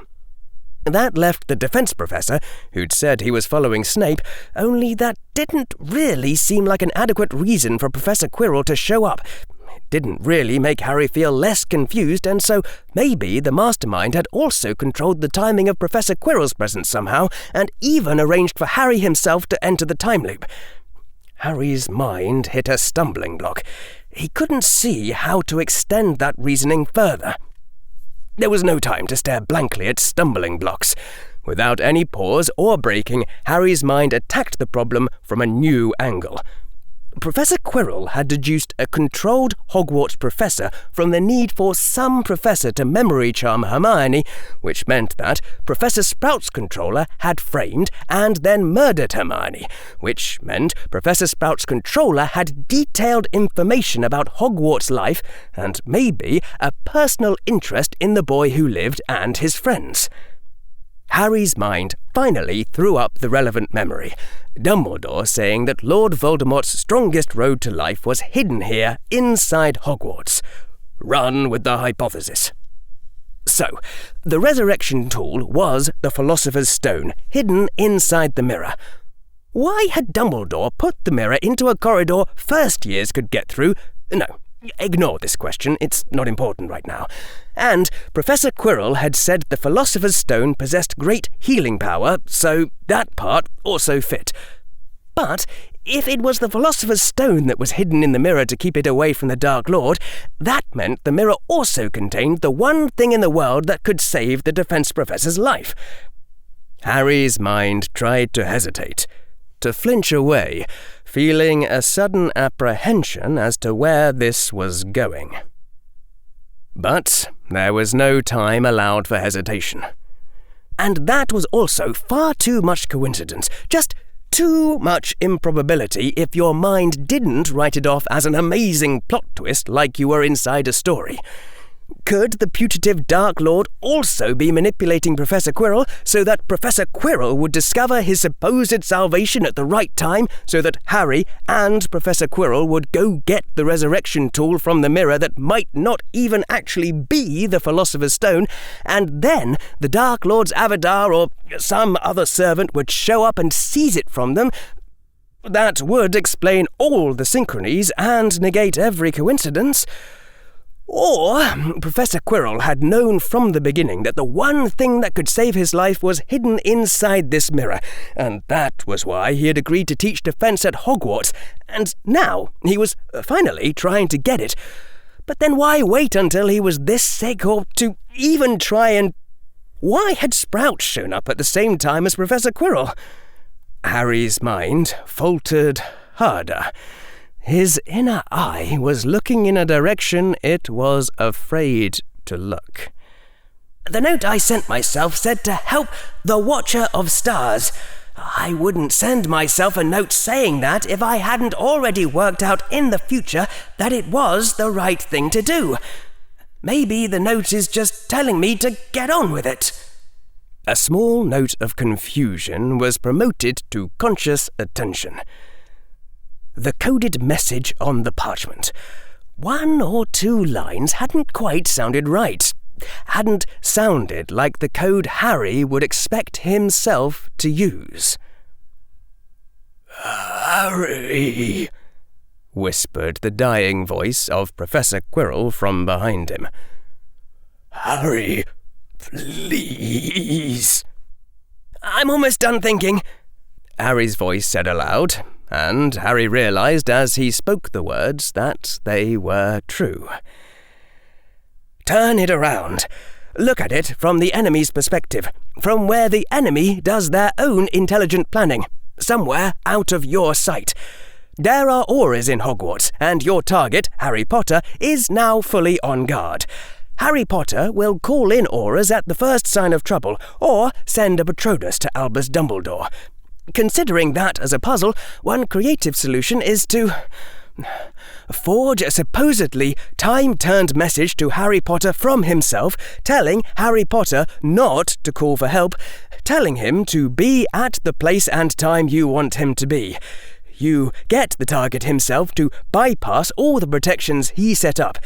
You even bypass his protection of skepticism with the overriding authority of his own future self's judgment. It isn't even difficult. You can memory charm some random student into remembering Harry Potter handing over an envelope to be given back to himself later. You can memory charm that student because you are a Hogwarts professor. You don't go the extra effort to steal a pencil and muggle paper from Harry Potter's pouch. Instead, you forge Harry Potter's handwriting on wizard parchment. You can forge Harry Potter's handwriting because you have seen it on ministry-mandated exams you have graded.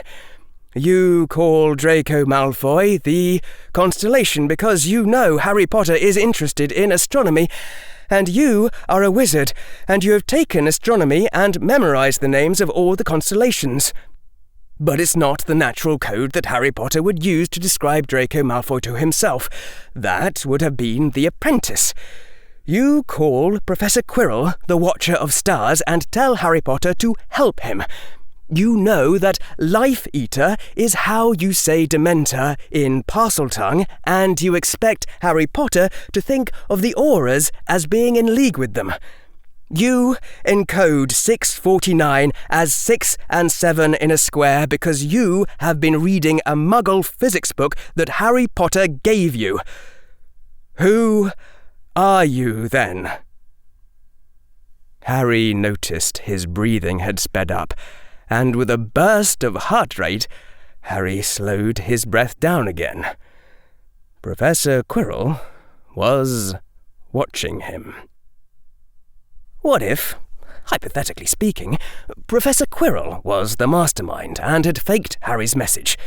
Then that explained all 5 parties showing up, the whole synchronous coordination of the comedy, and then Professor Sprout was just controlled to give Professor Quirrell deniability, let him blame someone else for the false memory charm after the dust settled, But why would Professor Quirrell risk the fragile alliance Harry had with Draco via the attempted murder frame that Professor Quirrell had detected and stopped, allegedly, via a tracer put on Draco?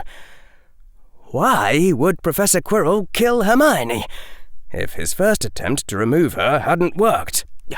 If Professor Quirrell was the bad guy, then he might have lied about everything to do with Horcruxes, and maybe it wasn't coincidence at all that the only thing that could save his life was the avenue that could resurrect the Dark Lord. What if the Dark Lord had arranged that too somehow? One day, David Munro had mysteriously disappeared, presumed dead at the Dark Lord's hands. An awful intuition had come over Harry. Something separate from all the reasoning he'd done so far. An intuition that Harry couldn't put into words, except that he and the defense professor were very much alike in certain ways, and faking a time-turned message was just the sort of creative method that Harry himself might have tried to bypass all of a target's protections. And that was when Harry finally realized what should have been obvious from the very, very beginning. Professor Quirrell was smart. Professor Quirrell was smart in the same way as Harry. Professor Quirrell was smart in exactly the same way as Harry's mysterious dark side. If you had to guess when the boy who lived had acquired his mysterious dark side, the obvious guess was the night of October 31st, 1981.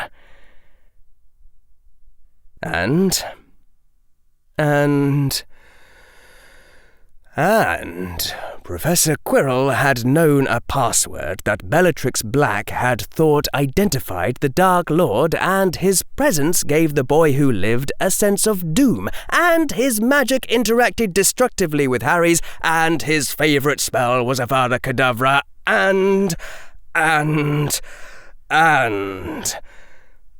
The realization blasted through Harry like a vast dam breaking, releasing out all of its water, bursting through his mind in an irresistible flood that swept everything away. There is only one reality that generates all of the observations. If different observations seem to point in incompatible directions, it means the true hypothesis is one you haven't thought of yet. And in those cases, when you finally think of the correct hypothesis, everything aligns behind it, beyond denial or horror, tearing away every doubt and every emotion that might stand in its path. And then David Munro and Lord Voldemort had just been one person, playing both sides of the Wizarding War, and that was why the Munro family had been killed before they could meet David Munro, just like Moody had suspected. Reality settled down into a single known state, one coherent state of affairs that compactly generated the observation set. Harry didn't jump, didn't change his breathing, tried not to show a single sign of the horror and agony flooding his mind. The enemy was behind him, watching him. "All right," Harry said out loud as soon as he dared trust his voice to sound normal. He kept on staring at the bodies, looking away from Professor Quirrell because Harry didn't trust his own face. Harry lifted a sleeve to wipe away the sweat on his forehead, trying to make the gesture look casual. Harry couldn't control the sweat or the rapid hammering in his chest. "Let's go get the Philosopher's Stone." All Harry needed was a single moment of distraction, anywhere along the way, to use his time-turner. There was no reply from behind him. The silence stretched. Slowly, Harry turned around. Professor Quirrell was standing upright and smiling. In the defense professor's hand was a shape of black metal, pointed at Harry's wand arm, held with the sure grip of someone who knew exactly how to use a semi-automatic handgun. Harry's mouth was dry. Even his lips were trembling with adrenaline, but he managed to speak. "Hello, Lord Voldemort." Professor Quirrell inclined his head in acknowledgement and said, "Hello, Tom Riddle."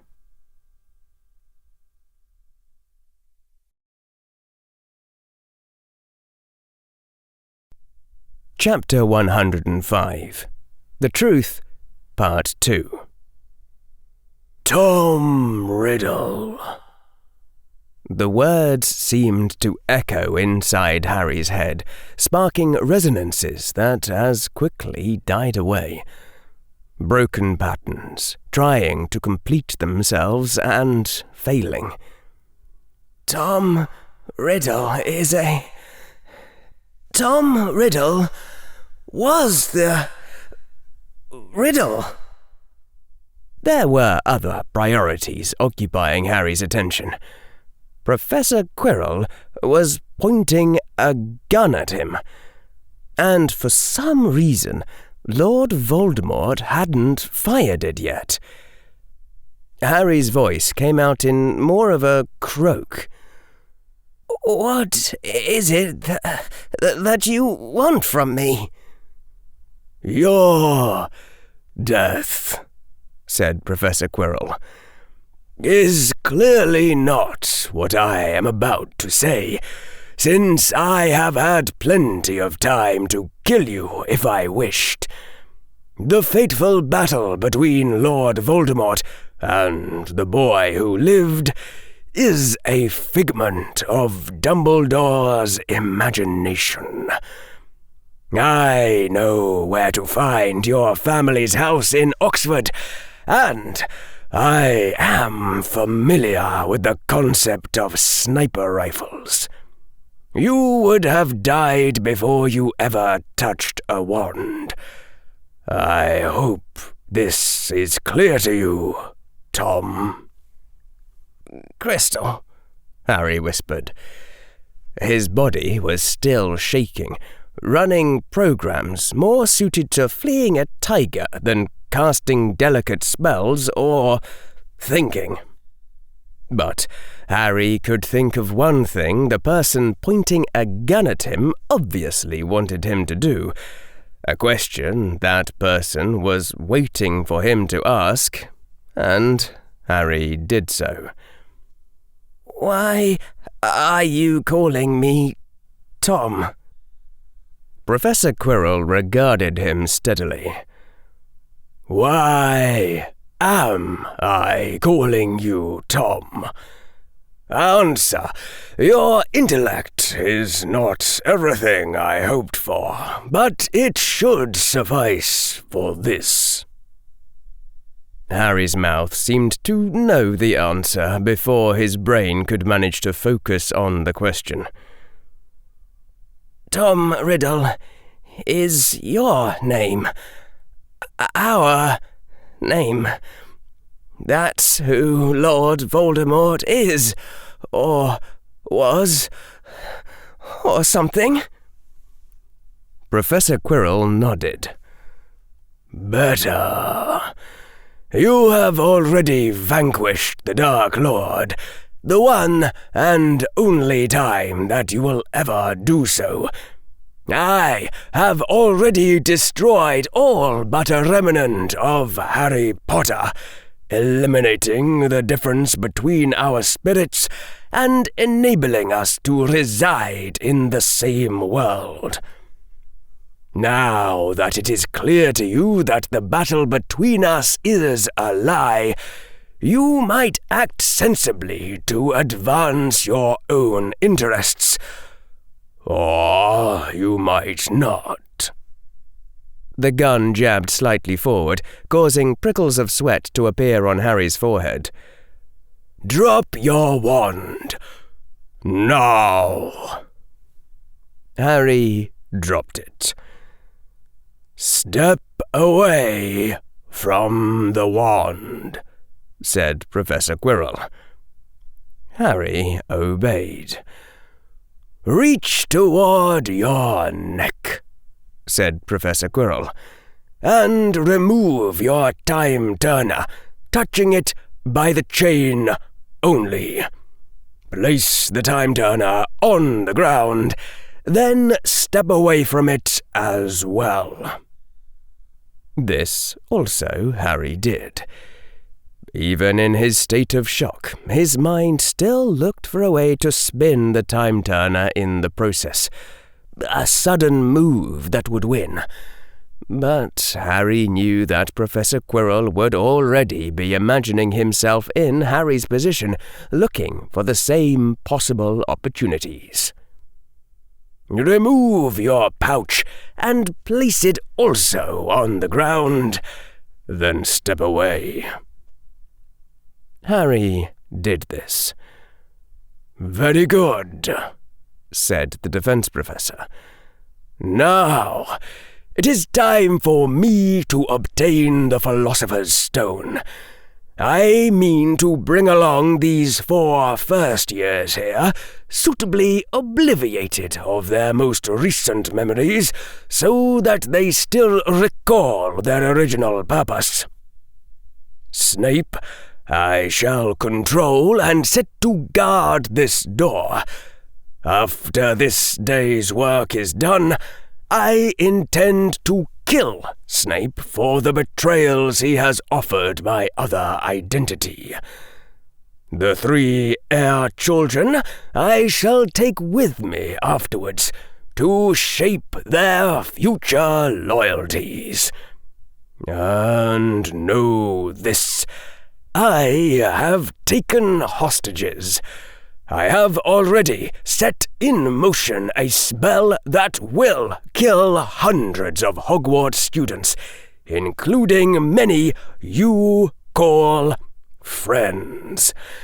I can stop that spell using the stone if I obtain it successfully. If I am interrupted before then, or if I choose not to stop the spell, hundreds of students will die. Professor Quirrell's voice was still mild. Do you yet perceive any interests you have at stake, boy? I would smile to hear you say no, but that is too much to hope. I'd like, Harry managed to say through the horror and the heartbreak and the knives slicing away at an emotional connection that hurt like living flesh as it was cut. For you not to do those things, Professor. Why, Professor Quirrell? Why? Why did it have to turn out like this? I don't want this to be happening. Very well, Professor Quirrell said. I grant you permission to offer me something I want. The gun gestured invitingly. That is a rare privilege, child. Lord Voldemort does not usually negotiate for what he wants.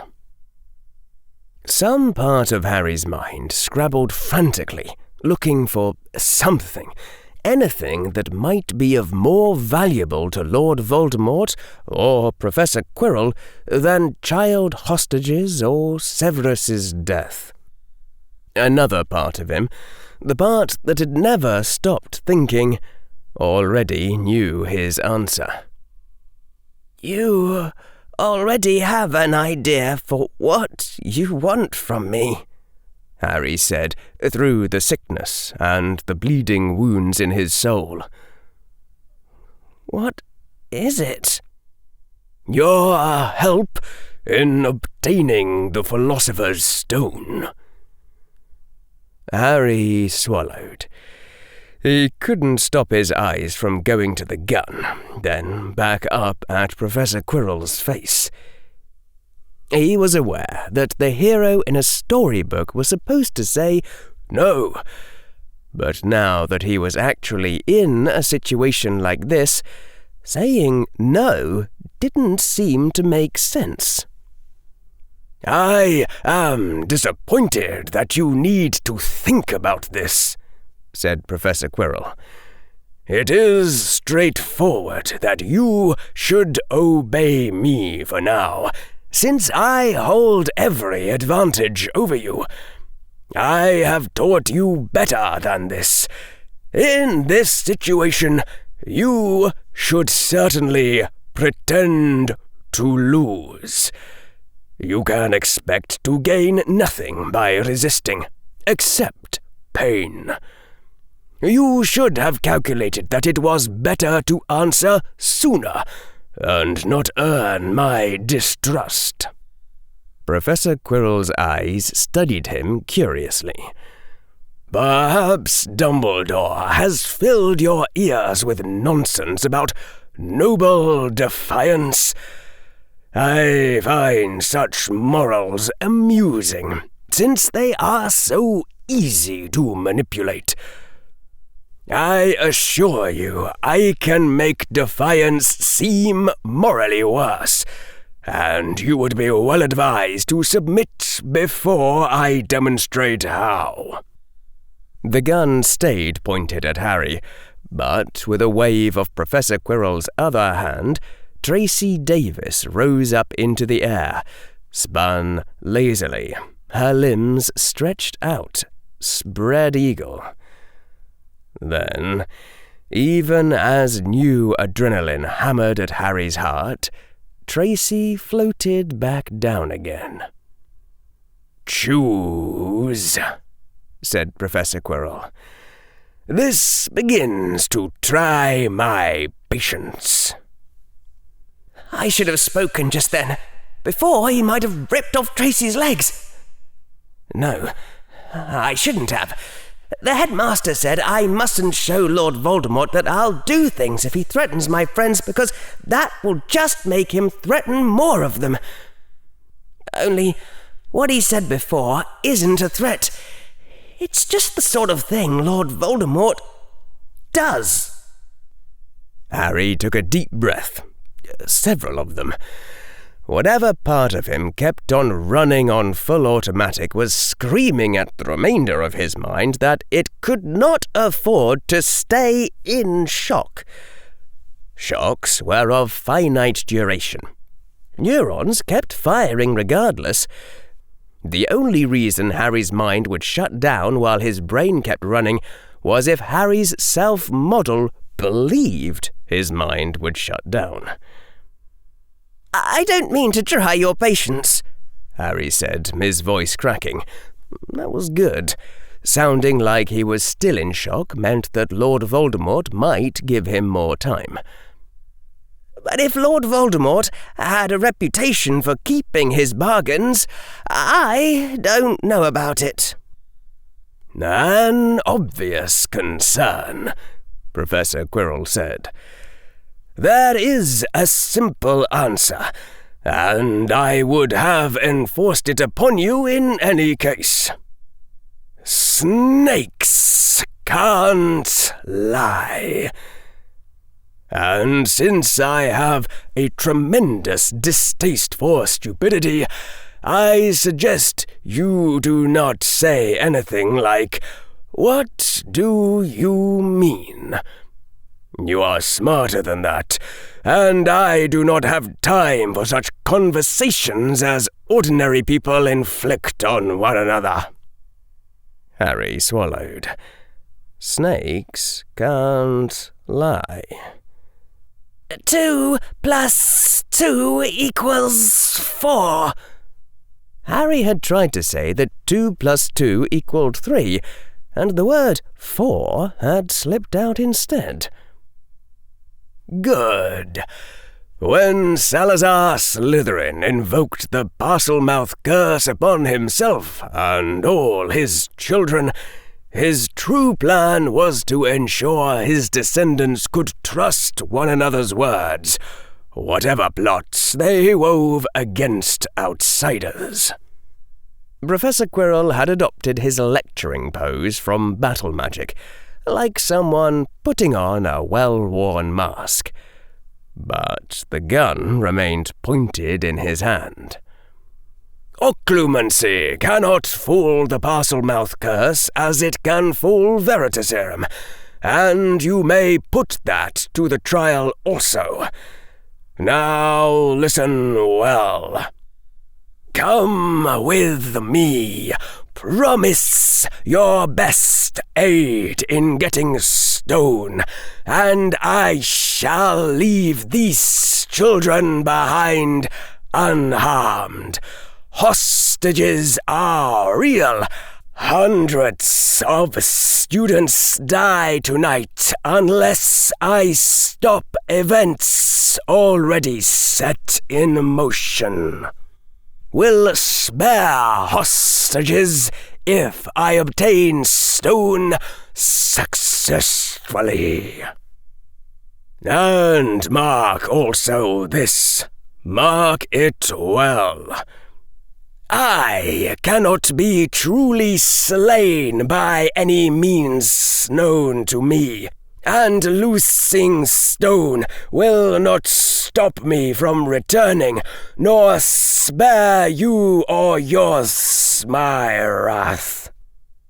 Any impetuous act you are contemplating cannot win the game for you, boy. I do credit your ability to annoy me, and suggest you avoid doing so. You said... Harry's voice was strange in his own ears. That the Philosopher's Stone had different powers from what legend said. You said that to me in Parseltongue.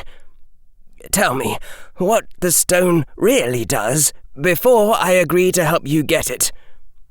If it was something along the lines of gaining total power over the universe, then nothing was worth an incrementally greater chance of Lord Voldemort getting the stone. Ah, said Professor Quirrell, and smiled. You are thinking. That is better, and as a reward, I shall offer you a further incentive for cooperation. Eternal life and youth, the creation of gold and silver. Suppose these are true benefits of holding the stone.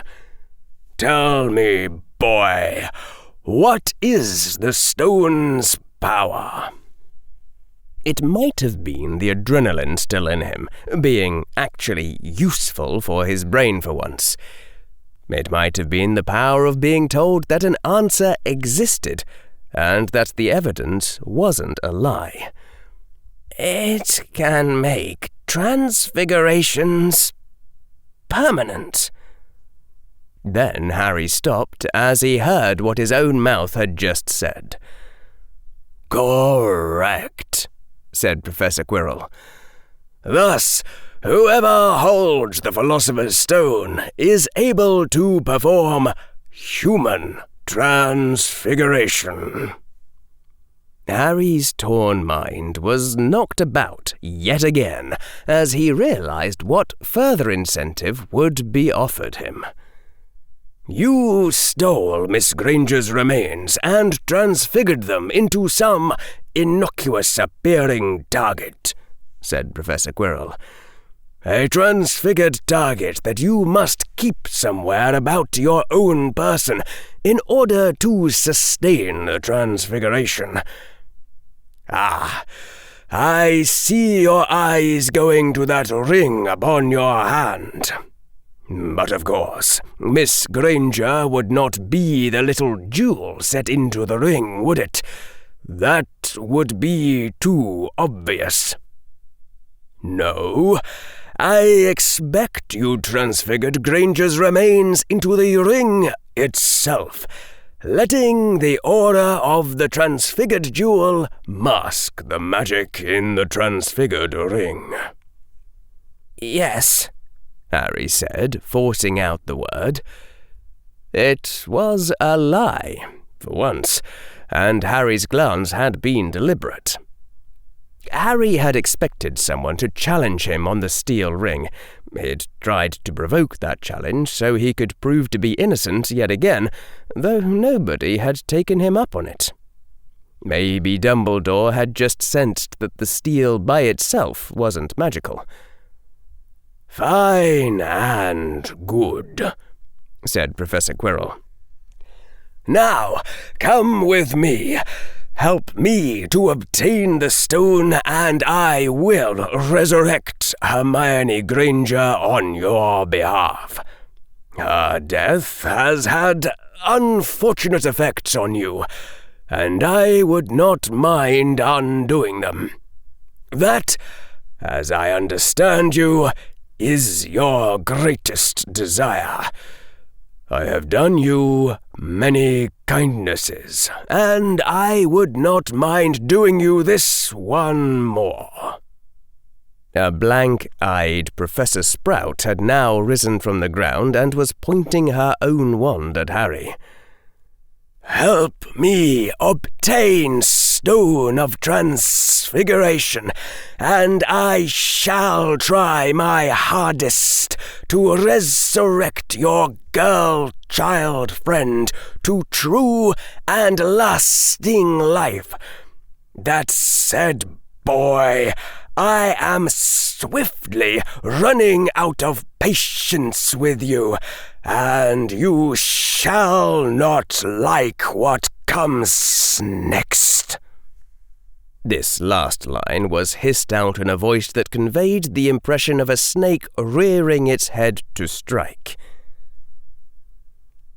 Even then, with all the world upturned, with shock after shock, even then, Harry's brain did not stop being a brain, or completing the patterns its circuits had been wired to complete. Harry knew that this was too good of an offer to make to someone at whom you were pointing a gun. Unless you desperately needed their help to get the Philosopher's Stone out of the magic mirror. And there wasn't any time left to plan, only the thought that, if Professor Quirrell really was going this far to get his help, what Harry wanted was to demand Professor Quirrell promise not to kill anyone in the future in exchange for his help now. But Harry had a strong sense that Professor Quirrell would reply, "Don't be ridiculous." And there wasn't time for ordinary conversation. Harry had to guess the highest safe request in advance. Professor Quirrell's eyes narrowed. His lips parted. "If I help you," Harry's mouth said, "I want your promise that you aren't planning to turn on me when this is over. I want you to not kill Professor Snape or anyone else in Hogwarts for at least a week. And I want answers, the truth about everything that's been going on this whole time. Everything you know about my nature." The pale blue eyes regarded him dispassionately.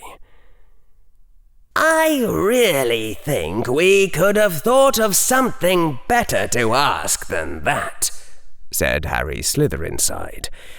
But I suppose we were legitimately out of time, and whatever we need to do next, answers will help. Harry wasn't listening to that voice right now. Cold chills were still going down his spine from hearing the words that had just come out of his lips, addressed to the man with the gun. "That is your condition for helping me to obtain the stone?" said Professor Quirrell. Harry nodded, unable to form words. "Agreed," hissed Professor Quirrell. "Help me, and you shall have answers to your questions, so long as they are about past events and not my plans for the future. I do not intend to raise my hand or magic against you in future, so long as you do not raise your hand or magic against me. Shall kill none within school grounds for a week, unless I must. Now, promise that you will not attempt to warn against me or escape. Promise to put forth your own best efforts toward helping me to obtain the stone, and your girl-child friend shall be revived by me to true life and health. Nor shall me or mine ever seek to harm her." A twisted smile. "Promise, boy, and the bargain will be struck." "I promise," whispered Harry. "What?" screamed other parts of his mind. He's still pointing a gun at us," pointed out Slytherin. "We don't actually have a choice. We're just getting as much mileage out of this as possible." "You bastard," said Hufflepuff. "Do you think this is what Hermione would have wanted? This is Lord Voldemort we're talking about. Do we even know how many people he's killed and will kill? I deny that we are compromising with Lord Voldemort for Hermione's sake," said Slytherin, "since there is, in fact, a gun, and we can't otherwise stop him. Also, Mum and Dad would want us to just go along and stay safe." Professor Quirrell regarded him steadily. "Repeat the full promise in Parseltongue, boy." "I shall help you obtain the stone. I cannot promise I will use my best efforts. My heart will not be in it, I fear. I intend to try. Shall not do anything I think will annoy you to no good end. Shall call no help if I expect them to be killed by you or for hostages to die. I'm sorry, teacher, but it is best I can do." Harry's mind was settling, composing itself as the decision was made. He would stay with Professor Quirrell, go with him to get the stone, save the student hostages, and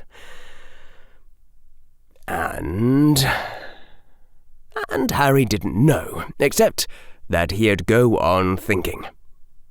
"You actually are sorry about that?" Professor Quirrell looked amused.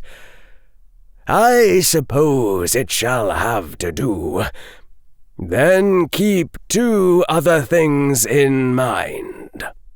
I have planned to stop even Schoolmaster if he appears before us. And also this. I will occasionally ask you to say in Parseltongue whether you have betrayed me. The bargain is struck.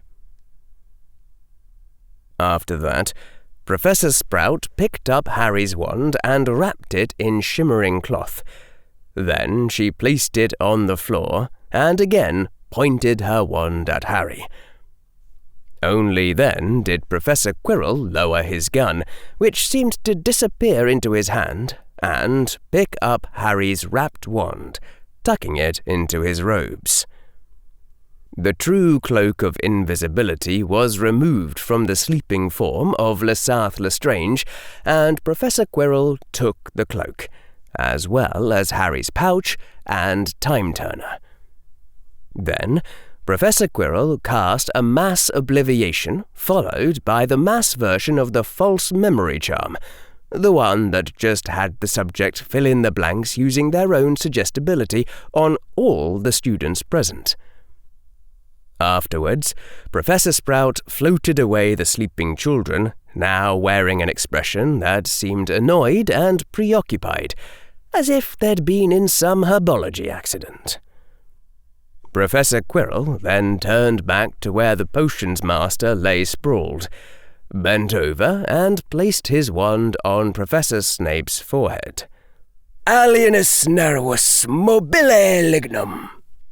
The defense professor stepped back and began to move his left fingers in the air as though manipulating a puppet on strings. Professor Snape pushed himself up from the ground by smooth motions and stood once more before the corridor door.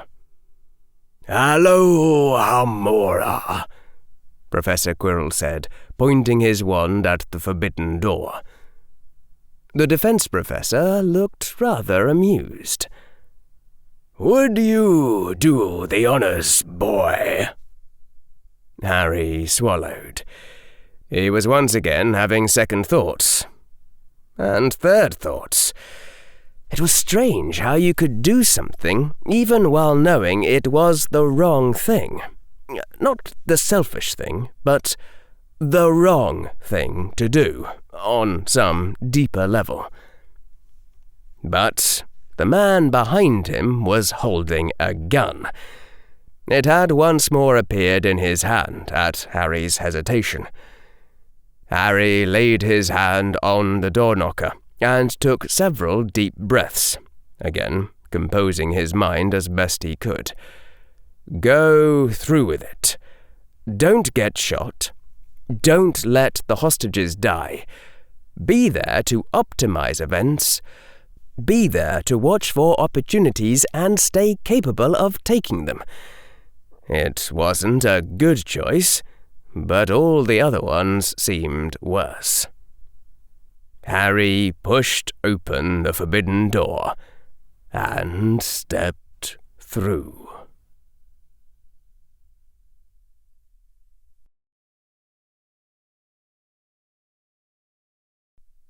Chapter 106. The Truth, Part 3. After a single step into Dumbledore's forbidden chamber, Harry shrieked and jumped back and collided with Professor Snape, sending the two of them down in a heap. Professor Snape picked himself up and resumed standing in front of the door, his head tracked to look at Harry. I am guarding this door at the headmaster's orders, said Professor Snape in his usual sardonic tones. Be off with you at once, or I shall deduct house points. This was bone-chillingly creepy, but Harry's attention was occupied by the gigantic, three-headed dog which had lunged forward, only to be stopped meters from Harry by the chains upon its three collars. That That's... Harry said. Yes, Professor Quirrell said from a ways behind him. That is indeed the usual occupant of that chamber, which is off limits to all students, especially first years. That's not safe even by wizard standards. Within the chamber, the enormous black beast gave a multi-voiced bellow, flecks of white saliva flying from 3 fanged mouths. Professor Quirrell sighed. It is enchanted not to eat students, just to spit them back out through the door. Now, boy, how would you recommend that we deal with this dangerous creature? Harry stuttered, trying to think over the continuing roaring of the chamber's guardian. If it's like the Cerberus from the Muggle legend of Orpheus and Eurydice, then we have to sing it to sleep so we can pass Avada Kedavra! The 3-headed beast fell over. Harry looked back at Professor Quirrell, who was giving him a look of extreme disappointment, as if to ask whether Harry had attended any of his classes ever. I sort of assumed, Harry said, still trying to catch his breath, that going through this challenge in any way except the one used by first years might perhaps trigger an alarm. That is a lie, boy. You simply did not remember your lessons when you faced the occasion in true life. As for alarms, I have spent months befuddling all the wards and trip signs upon these chambers. Then why did you send me in first, exactly? Professor Quirrell just smiled. It looked significantly more evil than usual. Never mind, Harry said, and walked slowly into the chamber, his limbs still shaking. The chamber was all of stone, illuminated by a pale blue light that shone from arched nooks carved into the wall, as if the light of a grey sky were passing through windows, though there were no windows. At the far end of the chamber was a wooden trapdoor upon the floor with a single ring attached. In the middle of the chamber lay a gigantic dead dog with 3 lifeless heads. Harry turned toward one of the arched nooks and looked inside. There was nothing there but the sourceless blue glow, so he walked over and looked in the next one, also scrutinizing the wall as he passed. "What," said Professor Quirrell, "are you doing?" Searching the room, Harry said. There could be a clue, or an inscription, or a key we'll need later, or something. Are you serious, or are you deliberately trying to slow us down? Answer in Parseltongue. Harry looked back. Was serious, hissed Harry. Would have done same if came by myself. Professor Quirrell briefly massaged his forehead. I confess, he said, that your approach would serve you well in, say, exploring the tomb of Amon-Set. So I will not quite call you an idiot, but still, the false puzzle, the outer form of the challenge, is a game meant for first years. We simply go down through the trapdoor. Beneath the trapdoor was a gigantic plant, something like an enormous Dieffenbachia, with wide leaves emerging from the central stem like a spiral staircase, but darker coloured than a normal Dieffenbachia, with tendril-like vines emerging from the central stem and hanging down. The base spread out wide with bigger leaves and tendrils, as though promising to cushion anyone's fall. Beneath was another stone chamber like the first, with the same nooks like false arched windows, emitting the same grey-blue light. The obvious thought is to fly down on the broomstick in my pouch, or toss something heavy to see if those tendrils are traps, Harry said, peering down. But I'm guessing you'll say that we just walk down the leaves. They certainly looked like they were meant to be a spiral staircase. "After you," said Professor Quirrell. Harry carefully put a foot down on a leaf and found that it indeed supported his weight. Then Harry took a last look around the room before departing, to see if there was anything worth noticing. The enormous dead dog called enough attention to itself that it was hard to focus on anything else. Professor Quirrell, Harry said, omitting the phrase, "Your approach to dealing with obstacles has certain drawbacks." What if somebody looks in the door and sees the Cerberus is dead? "Then they have probably already noticed something wrong with Snape," said Professor Quirrell. "But since you insist—" The defense professor walked over to the three-headed corpse and placed his wand against it. He began a Latin-sounding incantation that was accompanied by a sense of rising apprehension, the boy who lived feeling the Dark Lord's power as he always had.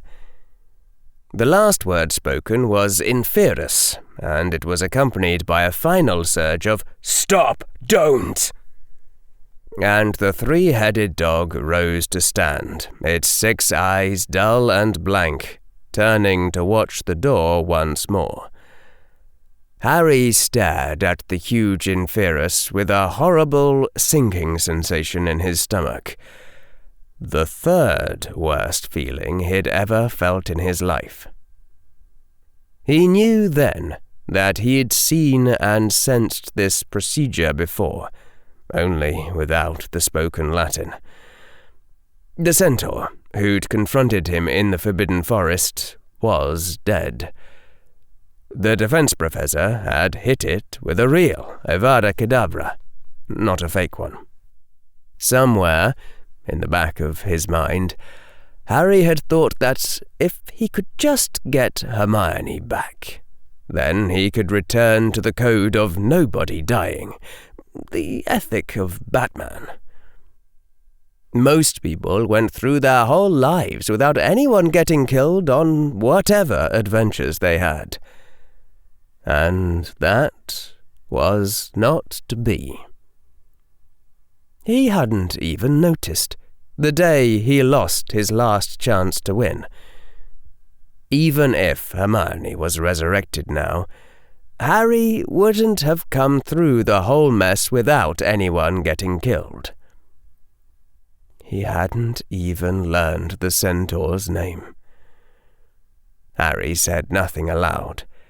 The defense professor would either confirm the accusation in Parseltongue or lie in plain speech, and either way, the defense professor would have more reason to suspect Harry's next actions. But Harry knew that, although he didn't know how he would stop Professor Quirrell, although he didn't dare any positive act of betrayal, maybe not even making the decision, until it was the time to win. There would never be an amicable settlement between him and Lord Voldemort, for those two different spirits could not exist in the same world. And it was like that resolution, that knowledge of opposition, invoked a strength from what Harry had thought of as his dark side. Harry had stopped trying to call deliberately on his dark side after the day he had killed the troll. But his dark side had never been something separate from him. It had been something remembered from Tom Riddle. Harry didn't know how that had happened, but, taking the assumption and running with it, whatever echoes of cognitive skill were in his dark side should be there for him to use. Not as a separate mode, as Harry had conceptualized at first, but just as neural patterns with a strong tendency to chain into one another since they had once formed part of a connected whole. This, unfortunately, did not change that Professor Quirrell had the same skills with far more life experience backing them up, and also had the gun. Harry turned and set foot on the giant plant, and began to walk down the spiral staircase provided by the leaves. It had taken Harry too long this time, but he had recovered himself to some degree, despite the grief still weighing him down like thick water. It wasn't a cold steel rod in his spine, but it was something straight and solid nonetheless. He was going to play this through. See Hermione return to life first, and then, somehow, stop Professor Quirrell. Or stop Professor Quirrell first and then get the stone himself. There had to be something, some possibility, some opportunity that would present itself. Some way to stop Voldemort and return Hermione to life. Harry continued his descent. Behind him, the three-headed dog waited, guarding the gate.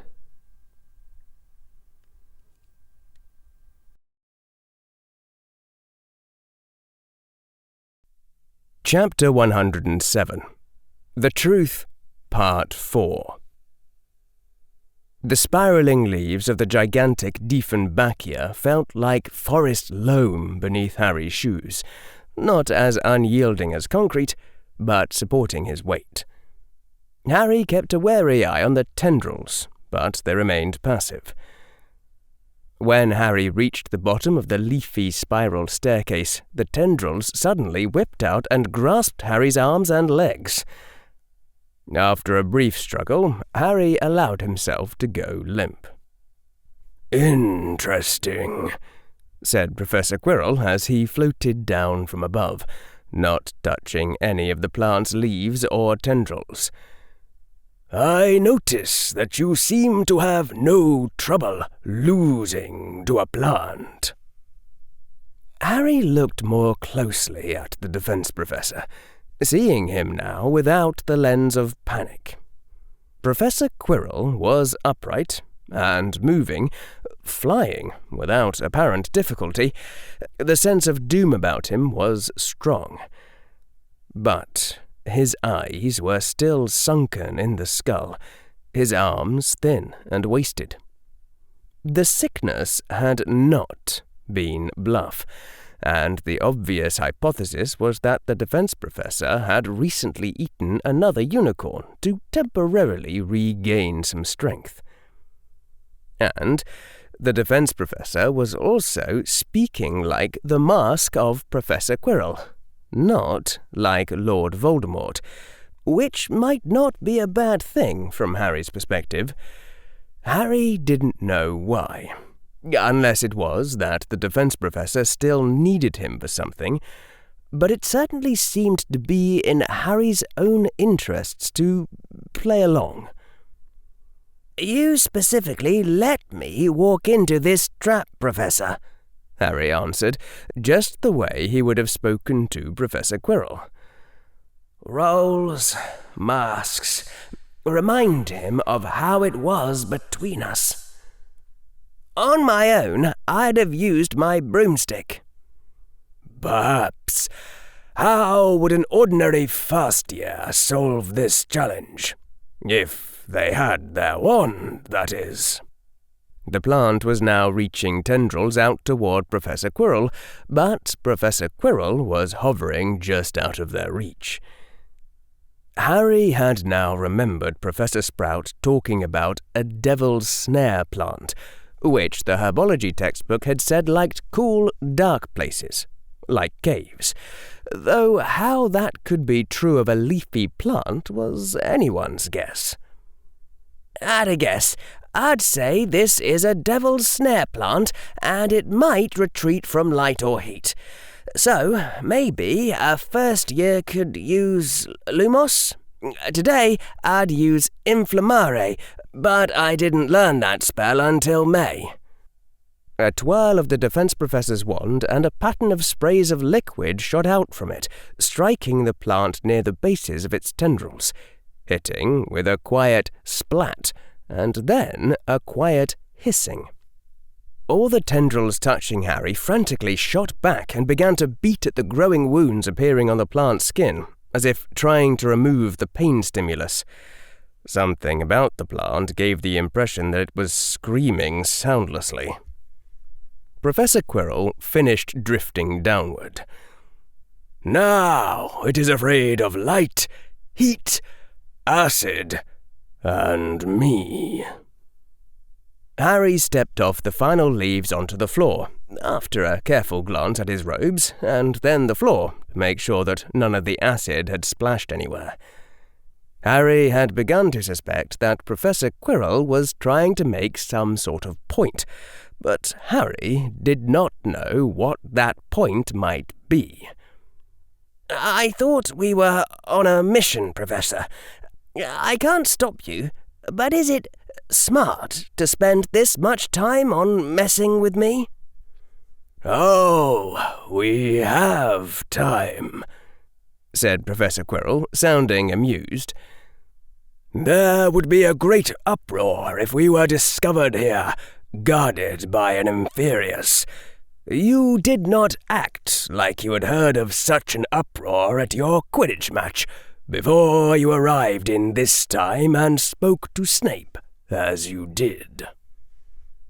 A slight chill came over Harry as he comprehended this. Anything he did to beat Professor Quirrell would have to not disrupt the school, or at least the Quidditch game, because it hadn't disrupted the Quidditch game. Even if enough forces could be called in to subdue Lord Voldemort, it might not be easy to do it without Professor McGonagall or Professor Flitwick, or anyone else at the Quidditch game noticing. Fighting a smart enemy was hard. And even so, it seemed to Harry that if he stood in Professor Quirrell's shoes, he would not be having leisurely conversations and playing mind games. Professor Quirrell was gaining something by taking his time here. But what? Was there some other process that had to run to completion? By the by, have you betrayed me yet? Said Professor Quirrell. Have not betrayed you yet, Harry hissed. The defense professor gestured pointedly with the gun he was now holding in his left hand, and Harry walked ahead to the great wooden door at the end of the room and opened it. The next chamber was smaller in diameter with a high ceiling. The light shining out of the arched alcoves was white instead of blue. Around them whizzed hundreds of winged keys, beating frantically through the air. After watching for a few seconds, it became clear that only a single key was the golden colour of a snitch, though it was moving slower than a snitch in a real Quidditch game. On the other end of the room was a door containing a large, prominent keyhole. Against the left wall leaned a broomstick, the school's workhorse Cleansweep 7. Professor, Harry said, staring up at the clouds and flocks of whizzing keys. You said you would answer my questions. What exactly is all this about? If you think you've secured a door so that it won't open without a key, you keep the key in a safe place and only give a copy to authorized entrance. You don't give the key wings and then leave a broomstick propped against the wall. So what the heck are we doing in here, and what's going on? It's an obvious guess that the magic mirror is the only real factor guarding the stone. But why the rest of this? And why encourage first years to come here? I am truly not sure, said the defense professor. He had entered the room and taken up station well to Harry's right, maintaining the distance between them. But I shall answer, as I said I would. Dumbledore's way is to do a dozen things which seem mad, and then only 8 of them, or perhaps 9, conceal an inner meaning. My guess is that Dumbledore intends to make it seem like I am invited to send a student as my proxy, precisely so that Lord Voldemort, as Dumbledore conceives of him, is less tempted to think himself clever by doing so. Imagine Dumbledore first considering the issue of how to ward the stone. Imagine Dumbledore considering whether to set true dangers to guard the mirror. Imagine him imagining some young student blundering through those dangers at my behest. I think that is what Dumbledore is trying to avoid, by making it seem as though that strategy is invited, and so not cunning. Unless, of course, I have misunderstood what Dumbledore thinks Lord Voldemort will think. Professor Quirrell grinned, and it looked just as natural on him as any grin he'd shown Harry before. Plotting does not come naturally to Dumbledore, but he tries because he must. To that task, Dumbledore brings intelligence, dedication, the ability to learn from his mistakes, and an utter lack of native talent. He is marvelously hard to predict for that reason alone. Harry turned away, looking at the door on the opposite side of the room. It wasn't a game to him, Professor. My guess is that the intended solution for first years is to ignore the broomstick and use Wingardium Leviosa to grab the key, since this isn't a Quidditch game and there are no rules forbidding that. So, what absurdly overpowered spell are you going to unleash on this one, then? There was a brief silence, but for the whizzing of keys. Harry took several steps away from Professor Quirrell. I probably shouldn't have said that, should I? Oh, no, Professor Quirrell said. I think that it is a quite reasonable thing to say to the most powerful dark wizard in the world when he is standing not a dozen paces from you. Professor Quirrell put his wand back into the sleeve of his other hand, the hand that sometimes held the gun. Then the defense professor reached into his mouth and took out what appeared to be a tooth.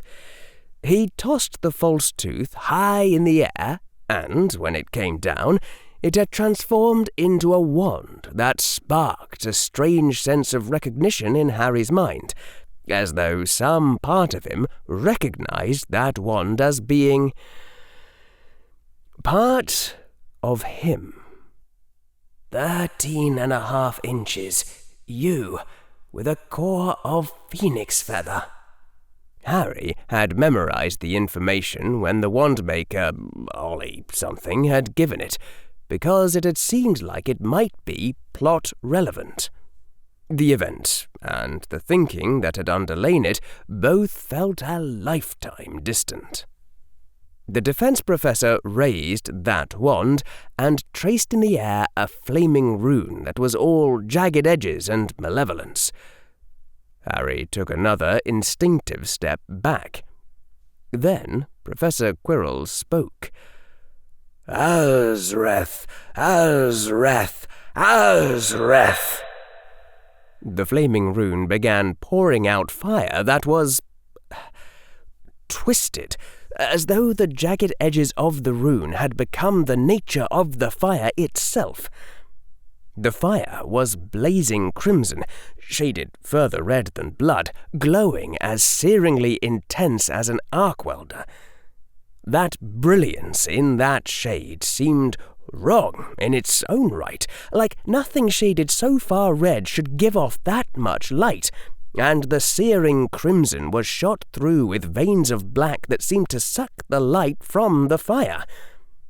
Within the blackened fire, outlined in the interplay of crimson and darkness, animal shapes twisted wildly from one predator to another, cobra to hyena to scorpion.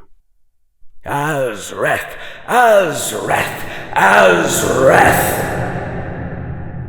When Professor Quirrell had repeated the word 6 times, as much black crimson fire had poured out as the volume of a small bush. The cursed fire slowed in its changes as Professor Quirrell locked eyes upon it, taking on a single form, the form of a blackened, blood-burning phoenix. And something told Harry with a terrible certainty that if that black burning phoenix met Fawkes, the true phoenix would die and never be reborn. Professor Quirrell made a single gesture with his wand, and the blackened fire went soaring across the room. It met the door at its keyhole, and with a single sweep of crimson burning wings, most of the door and part of the archway was consumed. Then the tainted crimson blaze swept on. Harry had only a glance through the hole to see huge statues just beginning to raise swords and clubs when the blackened fire came among them and they cracked and burned. When it ended, the blackened fire phoenix swept back in through the hole and hovered above Professor Quirrell's left shoulder, the sun-intense crimson claws staying an inch from his robes. "Go on ahead," said Professor Quirrell. "It's safe now." Harry walked forward, needing to invoke his dark side's cognitive patterns in order to maintain calm enough to do it. Harry stepped over the glowing edges of the remaining part of the door and gazed at a chessboard of ruined, huge chess pieces. The alternating tiles of black and white marble on the floor started 5 meters after the ruined doorway and extended from wall to wall, but stopped 5 meters short of the next door on the opposite side of the room.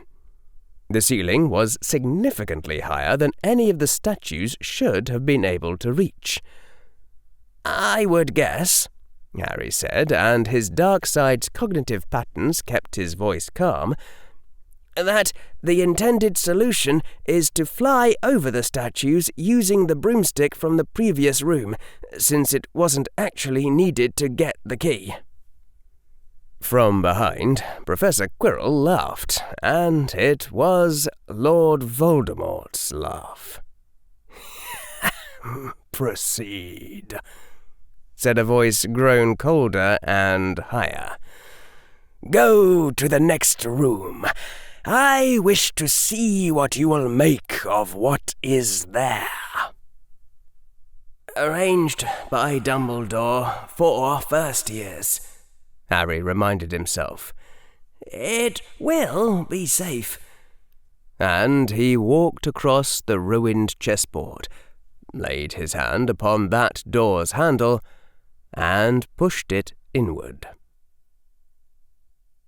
Half a second later, Harry slammed the door and leapt back. It took Harry several seconds to master his breathing and master himself. From behind the door came continued loud bellows and great slams, as of a rock club pounding the floor. "I suppose," Harry said in a voice grown cold as well, "that since Dumbledore would hardly put a real mountain troll in there, the next challenge is an illusion of my worst memories, like a Dementor with the memory projected into the outside world. Very amusing, Professor." Professor Quirrell advanced himself toward the door, and Harry stepped well aside.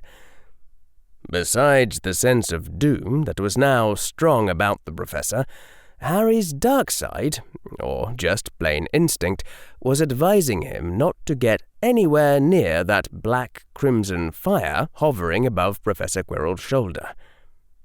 Professor Quirrell swung open the door and looked in.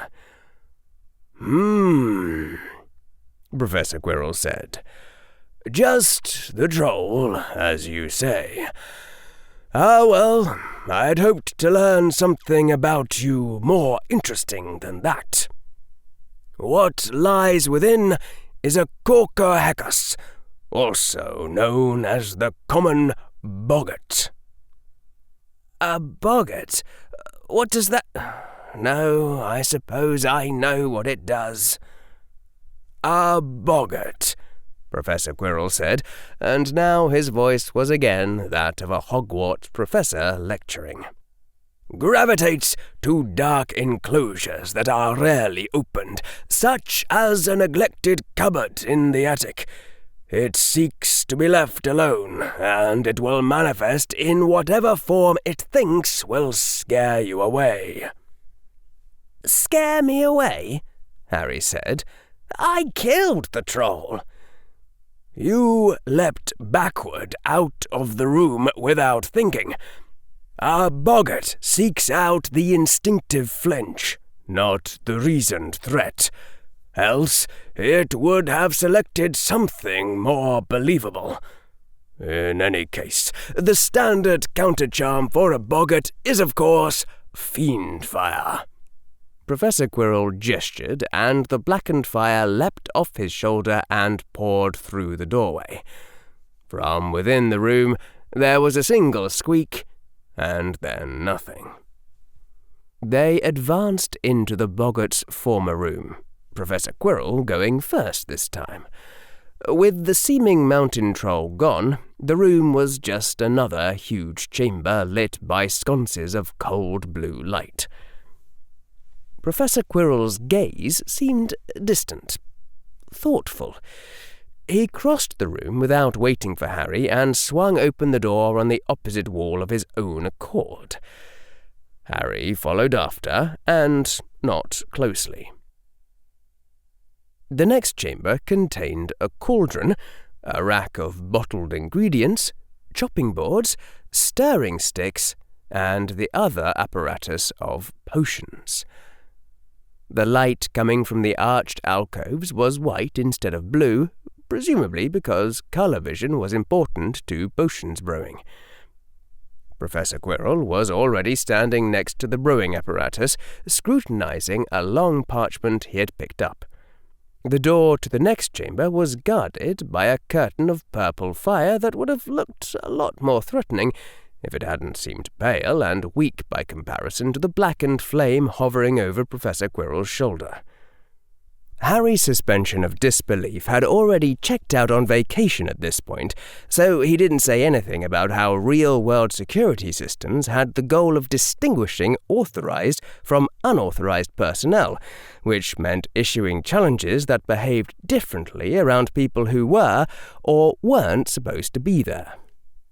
For example, a good security challenge would be testing whether the entrant knew a lock combination that only authorized people had been told. And a bad security challenge would be testing whether the entrant could brew a potion according to written instructions that had been helpfully included. Professor Quirrell tossed the parchment toward Harry, and it fluttered to the ground between them.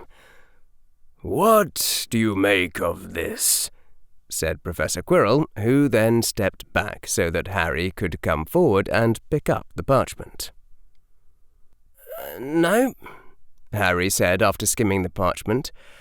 Testing whether the entrant can solve a ridiculously straightforward logic puzzle about the order of the ingredients is still not a challenge that behaves differently for authorized and unauthorized personnel. It doesn't matter if you use a more interesting logic puzzle about 3 idols or a line of people wearing coloured hats. You're still completely missing the point. Look at the other side, said Professor Quirrell. Harry turned over the 2-foot parchment. On the other side, written in tiny letters, was the longest list of brewing instructions Harry had ever seen. What on earth? A potion of effulgence to quench the purple fire, Professor Quirrell said. It is made by adding the same ingredients over and over again in slightly different ways. Imagine some eager young group of first years passing all the other chambers thinking they are just about to reach the magic mirror and then encountering this task. This room is the handiwork of the potions master indeed. Harry glanced pointedly at the black fire shape on Professor Quirrell's shoulder. Fire can't beat fire. It can, said Professor Quirrell. I'm not sure it should. Suppose this room is trapped. Harry did not want to be stuck brewing this potion for laughs, or for whatever other reason Professor Quirrell was taking them through these chambers so slowly. The potions recipe had 35 separate occasions for adding bellflowers, 14 times to add a lock of bright hair. Maybe the potion gives off a lethal gas that's fatal to adult wizards but not children, or any of 100 other deadly tricks, if we're suddenly being serious. Are we being serious? This room is the handiwork of Severus Snape, Professor Quirrell said, once more looking thoughtful. Snape is not a bystander in this game. Not quite. He lacks Dumbledore's intelligence, but possesses the killing intent that Dumbledore never had. Well, whatever's going on here, it doesn't actually keep out children, Harry observed. Lots of first years made it through, and if you can somehow keep out everyone, except children, then that, from Dumbledore's perspective, forces Lord Voldemort to possess a child to enter. I don't see the point, given their goals. Indeed, Professor Quirrell said, rubbing the bridge of his nose. But see, boy, this room lacks the triggers and trip signs that are upon the others. There are no subtle wards to be defeated. It is as if I am invited to bypass the potion and simply enter. But Snape knows that Lord Voldemort will perceive this. If, in fact, there was a trap laid for anyone who did not brew the potion, then it would be wiser to lay wards and give no sign that this room was different from the others. Harry listened, frowning in concentration. So, the only point of leaving off the detection webs is to make you not bulldoze this room. I expect Snape expects me to deduce that as well, the defense professor said. And past that point, I cannot predict at what level he thinks I will play. I am patient, and I have given myself plenty of time for this endeavor. But Snape does not know me. He only knows Lord Voldemort. He has sometimes seen Lord Voldemort shriek in frustration and act on impulses that appear counterproductive. Consider this matter from Snape's perspective. It is the Potion Master of Hogwarts telling Lord Voldemort to be patient and follow instructions if he wants to enter, as though Lord Voldemort were a mere schoolboy. I would find it easy to comply, smiling the while, and take my vengeance later. But Snape does not know that Lord Voldemort finds it easy to think this way. Professor Quirrell looked at Harry. Boy, you saw me floating in the air by the Devil's Snare, did you not? Harry nodded. Then he noticed his confusion. My charms textbook says that it's impossible for wizards to levitate themselves. Yes, said Professor Quirrell. That is what it says in your charms textbook. No wizard may levitate themselves or any object supporting their own weight. It is like trying to lift yourself up by your own bootstraps. Yet Lord Voldemort alone can fly. How? Answer as quickly as you can.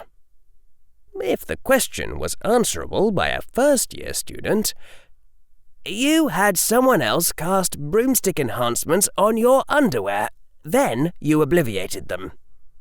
Not quite, said Professor Quirrell. The broomstick enchantments require a long, narrow shape, which must be solid. Cloth will not do. Harry's eyebrows furrowed. How long does the shape have to be? Can you attach some sort of broomstick rods to a fabric harness and fly using those? Indeed. At first I strapped enchanted rods to my arms and legs, but that was only to teach myself a new mode of flight. Professor Quirrell drew back the sleeves of his robes, revealing the bare arm. As you can see, I have nothing up my sleeve right now. Harry absorbed this further constraint. You had someone cast broomstick enchantments on your bones? Professor Quirrell sighed. And that was one of Voldemort's most feared feats, or so I am told. After all these years, and some amount of reluctant legitimacy, I still do not truly comprehend what is wrong with ordinary people. But you are not one of them. It is time for you to begin contributing to this expedition. You have known Severus Snape more recently than I. Tell me your own analysis of this room. Harry hesitated, trying to look thoughtful. I will mention, said Professor Quirrell, as the blackened fire phoenix on his shoulder seemed to extend its head and glare at Harry, that if you knowingly allow me to fail, I will call it betrayal. I remind you that the stone is key to Miss Granger's resurrection, and that I hold hostage the lives of hundreds of students. I remember, Harry said, and on the heels of this, Harry's wonderful inventive brain came up with a thought. Harry wasn't sure if he should say it. The silence stretched. Have you thought of anything yet? Said Professor Quirrell. Answer in Parseltongue. No, this was not going to be easy. Not against a smart opponent who could force you to tell the literal truth at any time. Severus, at least the modern-day Severus, respects your intelligence a great deal," Harry said instead. I think he might expect Voldemort to believe that Severus wouldn't believe that Voldemort could pass his test of patience, but Severus would expect Voldemort to pass it." Professor Quirrell nodded. "That is a plausible theory. Do you believe it yourself? Answer in Parseltongue." "Yes," Harry hissed. It might not be safe to withhold information, not even thoughts and ideas. "Therefore, the point of this room is to delay Lord Voldemort for an hour. And if I wanted to kill you, believing what Dumbledore believes, the obvious thing to try would be a Dementor's kiss. I mean, they think you're a disembodied soul. Are you, by the way?" Professor Quirrell was still. "Dumbledore would not think of that method," the defense professor said after a time. "But Severus might." Professor Quirrell began to tap a finger against his cheek, his gaze distant. "You have power over Dementors, boy. Can you tell me if there are any nearby?" Harry closed his eyes. If there were voids in the world, he could not feel them. "None that I can sense." "Answer in Parseltongue." "Do not sense life-eaters." "But you were being honest with me when you suggested the possibility. You intended no clever trickery." "Was honest, no trick." "Perhaps there is some means by which Dementors might be concealed, being told to leap out and eat a possessing soul if they see one." Professor Quirrell was still tapping his cheek. "It is not impossible that I would qualify, or it can be told to eat anyone who passes through this room too quickly, or anyone who is not a child. Bearing in mind that I hold Hermione and hundreds of other students hostage over you, would you use your power over Dementors to defend me if a Dementor unmasked itself? Answer in Parseltongue." "Don't know," Harry hissed. "Life-eaters cannot destroy me, I think," hissed Professor Quirrell. "And I will simply abandon this body if they approach too close. Shall return swiftly this time, and then there will be no stopping me. Will torture your parents for years to punish you for balking me. Hundreds of hostage students die, including those you call friends. Now, I ask again, will you use power over life-eaters to protect me if life-eaters come?" "Yes," Harry whispered. The sadness and horror that Harry had pushed down flared up again, and his dark side had no stored patterns for handling the emotions. "Why, Professor Quirrell? Why are you like this?" Professor Quirrell smiled. "That reminds me. Have you betrayed me yet?" "Have not betrayed you yet." Professor Quirrell went over to the potions equipment and began chopping a root, one-handed, the knife moving almost invisibly fast and with no apparent effort.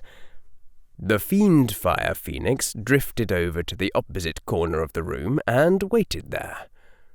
"All matters considered in their uncertainty, it seems wiser to expend the time to pass this room as a first-year would. said the defense professor. "We may as well talk while we are waiting. You had questions, boy. I said that I would answer them. So ask."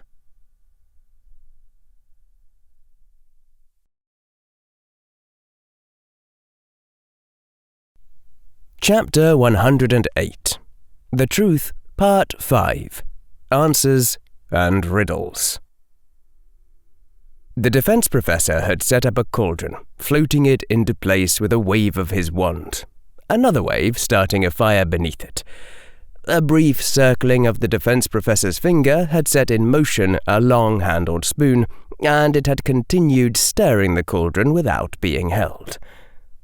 Now, the defense professor was measuring out a heap of flowers from a large jar, what Harry supposed to be bellflowers. The indigo petals seemed luminous in the white light of the walls, and curved inward in a way that gave the impression of a desire for privacy. The first of these flowers had been added to the potion at once, but then the cauldron had just gone on stirring itself for a while. The defense professor had assumed a position from which he could see Harry just by turning his head slightly, and Harry knew that he was within the defense professor's peripheral vision. In the corner, a fiend-fire phoenix waited, some of the nearby stone beginning to gloss over as it melted to greater smoothness. The burning wings shed crimson light that gave everything in the room a tint of blood and reflected in scarlet sparks from the glassware. "Time is wasting," said Professor Quirrell. "Ask your questions, if you have them." "Why, Professor Quirrell, why must you be this way? Why make yourself the monster? Why, Lord Voldemort?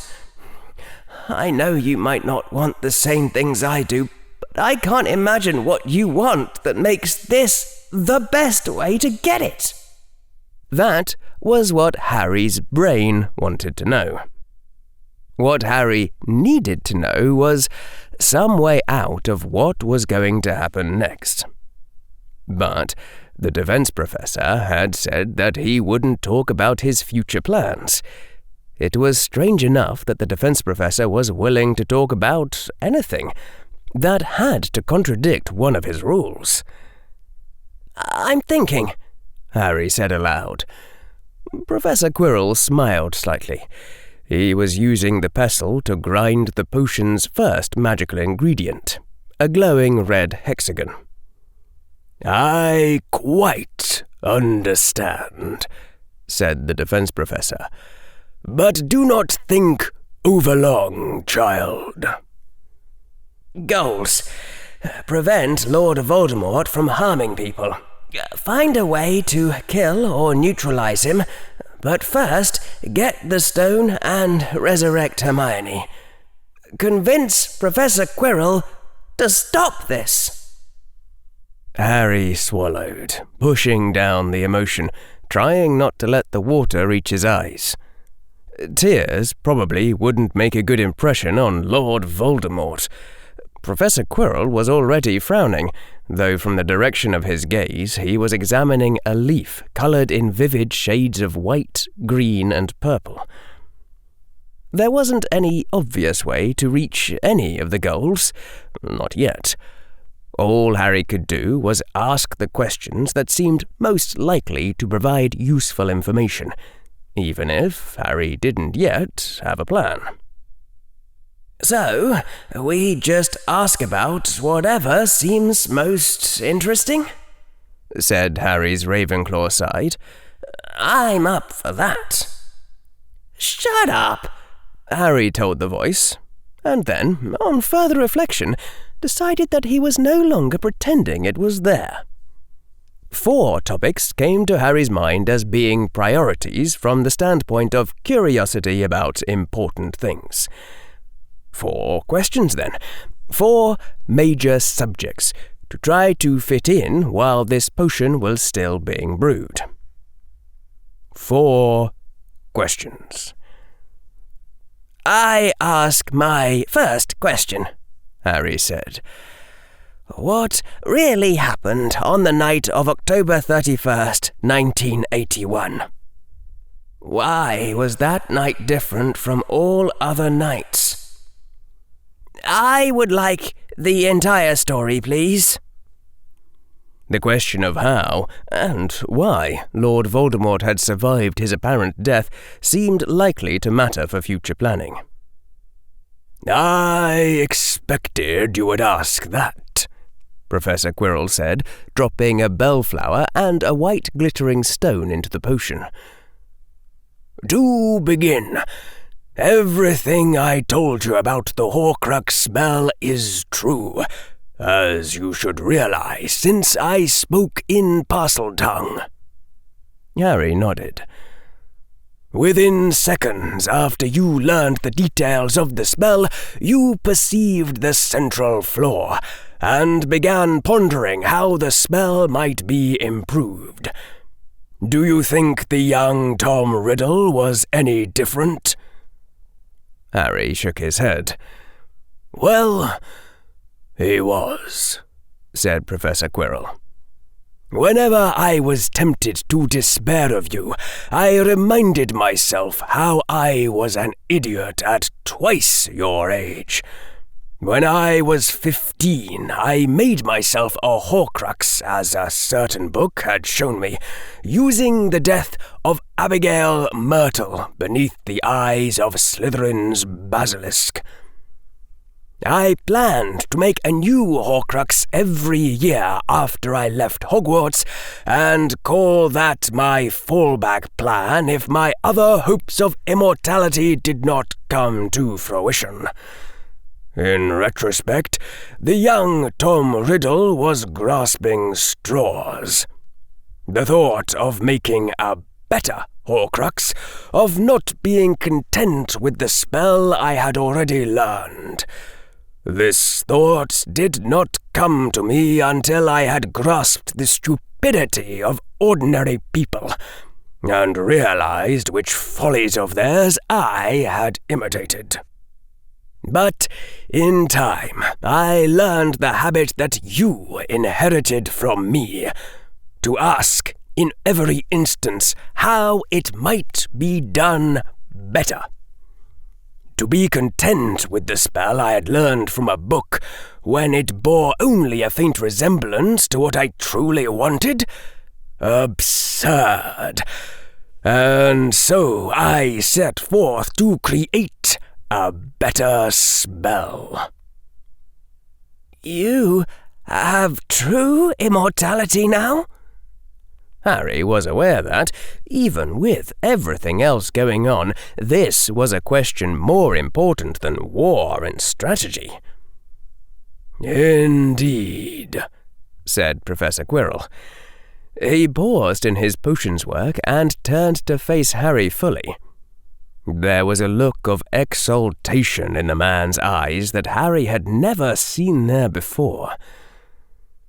"In all the darkest arts I could find, in all the interdicted secrets to which Slytherin's monster gave me keys, in all the lore remembered among wizardkind, I found only hints and smatterings of what I needed.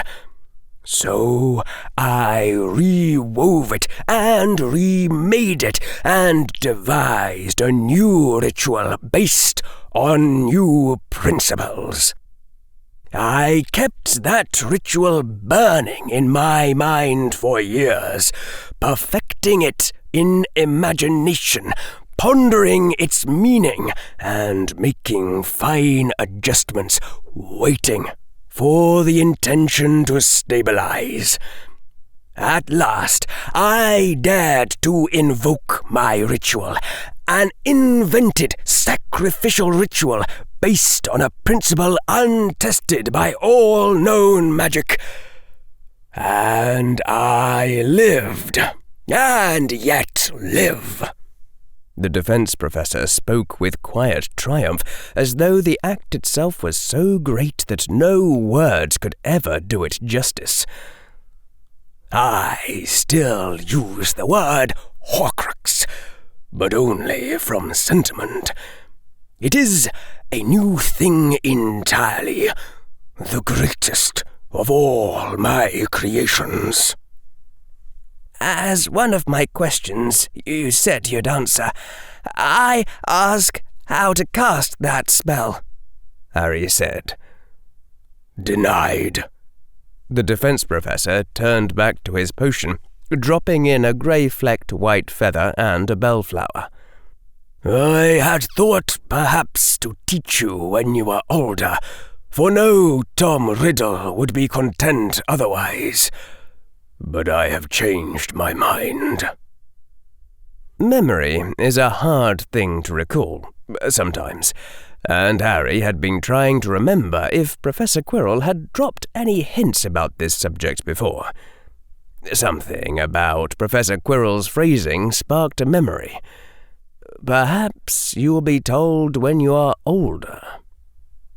There are still physical anchors for your immortality, Harry said aloud. It resembles the old Horcrux spell by that much, which is another reason you still call them Horcruxes. It was dangerous to say aloud, but Harry needed to know. If I'm wrong, you can always deny it in Parseltongue. Professor Quirrell was smiling evilly. Your guess is right, boy, for all the good it does you. Unfortunately, that wasn't a difficult vulnerability to cover, if the enemy was smart. Harry wouldn't ordinarily have made the suggestion, just in case the enemy hadn't thought of it for themselves, but in this case he'd already made it. One Horcrux dropped into an active volcano, waited so it would sink into the Earth's mantle, Harry said heavily. The same place I thought of dropping the Dementor if I couldn't destroy it. And then you asked me where else I would hide something if I didn't want anyone to find it ever again. One Horcrux buried kilometers down in an anonymous cubic meter of the Earth's crust. One Horcrux you dropped into the Mariana Trench. One Horcrux floating high in the stratosphere, transparent. Even you don't know where they are because you obliviated the exact details from your memory. And the last Horcrux is the Pioneer 11 plaque that you snuck into NASA and modified. It's where you get your image of the stars when you cast the spell of starlight. Fire, earth, water, air, void. Something of a riddle, the defense professor had called it, and therefore Harry had remembered it. Something of a riddle. Indeed, said the defense professor. It did give me something of a shock when you remembered it that quickly, but I suppose it makes no difference. All 5 are beyond my reach, or yours. That might not be true, especially if there was some way to trace the magical connection somehow and determine the location, though presumably Voldemort would have done his best to obscure it. But what magic had done, magic might be able to defeat. Pioneer 11 might be far away by wizard standards, but NASA knew exactly where it was, and it was probably a lot more reachable if you could use magic to tell the Tsiolkovsky rocket equation to bugger off. A sudden note of worry plucked at Harry's mind.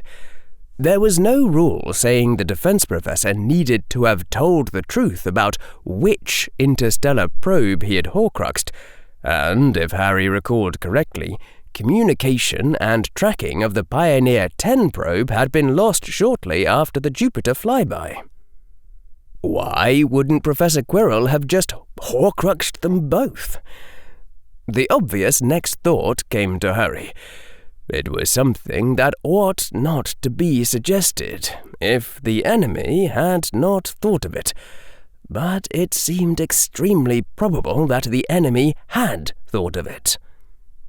"Tell me, teacher," Harry hissed, "would destroying those 5 anchors slay you?" "Why do you ask?" hissed the defense professor, with a lilt to the hiss that Parseltongue translated as snakish amusement.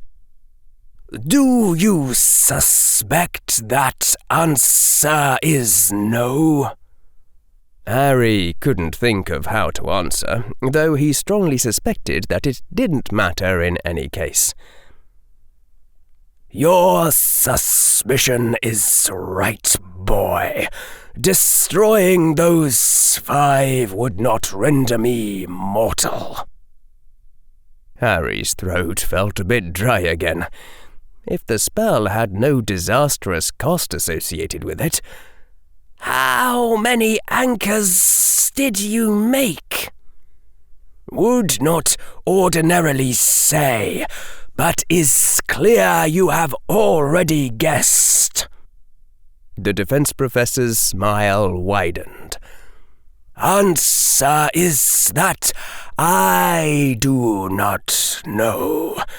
Stopped counting somewhere around 107. Simply made a habit of it each time I murdered someone in private." Over 100 murders in private, before Lord Voldemort had stopped counting. And even worse news. "Your immortality spell still requires a human death? Why?" "Great creation maintains life and magic within device, created by sacrificing life and magic of others." Again that hissing snake laughter. "Liked false description of previous Horcrux spell so much, so disappointed when realized truth of it. Thoughts of improved version came out in that shape." Harry wasn't sure why the defense professor was giving him all this vital information, but there had to be a reason, and that was making him nervous. "So, you really are a disembodied spirit possessing Quirinus Quirrell?" "Yes, I shall return swiftly if this body is killed. Will be greatly annoyed and vengeful. I am telling you this, boy, so that you do not try anything stupid." "I understand," Harry said. He did his best to organize his thoughts, remember what he'd meant to ask next, while the defense professor turned his eyes back to the potion.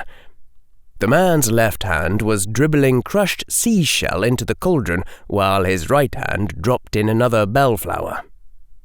"So, what did happen on October 31st? You tried to turn the baby Harry Potter into a Horcrux, either the new kind or the old kind. You did it deliberately because you told Lily Potter." Harry took a breath.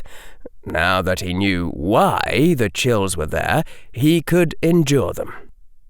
"Very well, I accept the bargain. Yourself to die and the child to live. Now drop your wand so that I can murder you." In retrospect, it was clear that Harry had remembered that event mainly from Lord Voldemort's perspective, and only at the very end he had seen it through the baby Harry Potter's eyes. "What did you do? Why did you do it?" "Trelawney's prophecy," Professor Quirrell said. His hand tapped a bellflower with a strip of copper before dropping it in.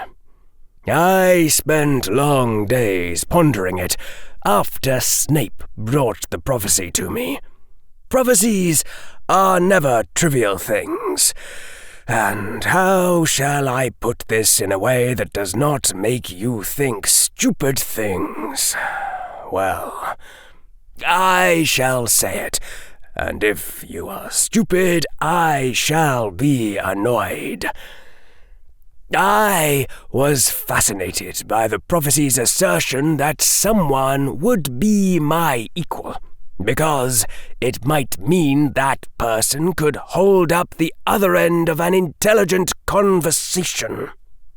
After 50 years of being surrounded by gibbering stupidity, I no longer cared whether my reaction might be considered a literary cliché. I was not about to pass up on that opportunity without thinking about it first. And then, you see, I had a clever idea.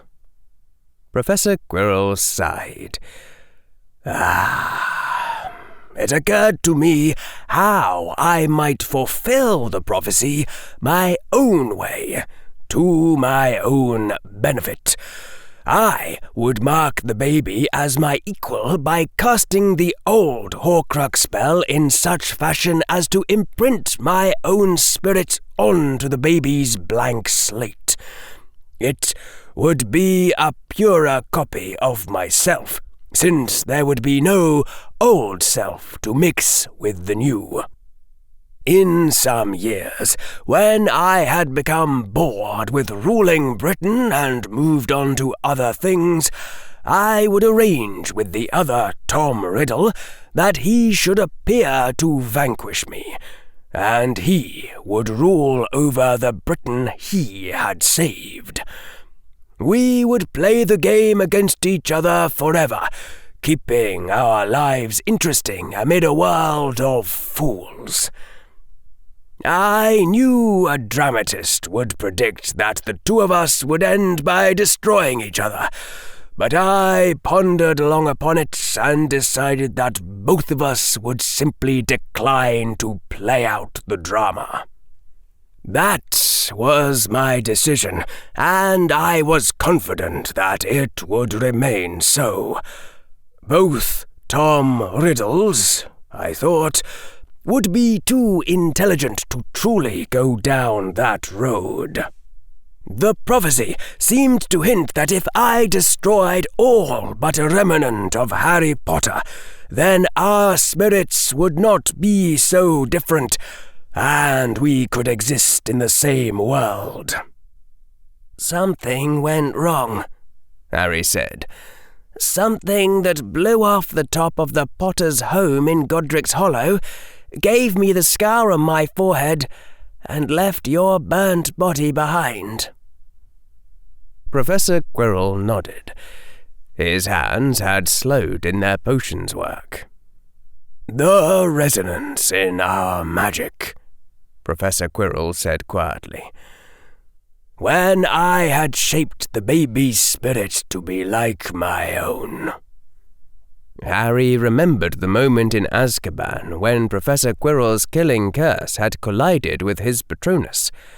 The burning, tearing agony in his forehead, like his head had been about to split in half. I cannot count how many times I have thought of that night, rehearsing my mistake, thinking of wiser things I should have done, said Professor Quirrell. I later decided that I should have thrown my wand from my hand and changed into my animagus form. But that night I instinctively tried to control the chaotic fluctuations in my magic, even as I felt myself burning up from inside.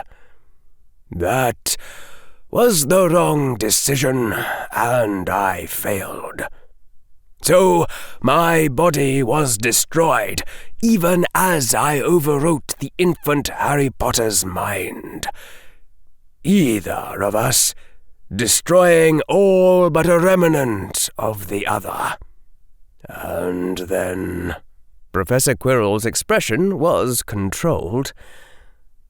And then, when I regained consciousness inside my Horcruxes, it turned out that my great creation did not work as I had hoped. I should have been able to float free of my Horcruxes and possess any victim that consented to me, or that was too weak to refuse me.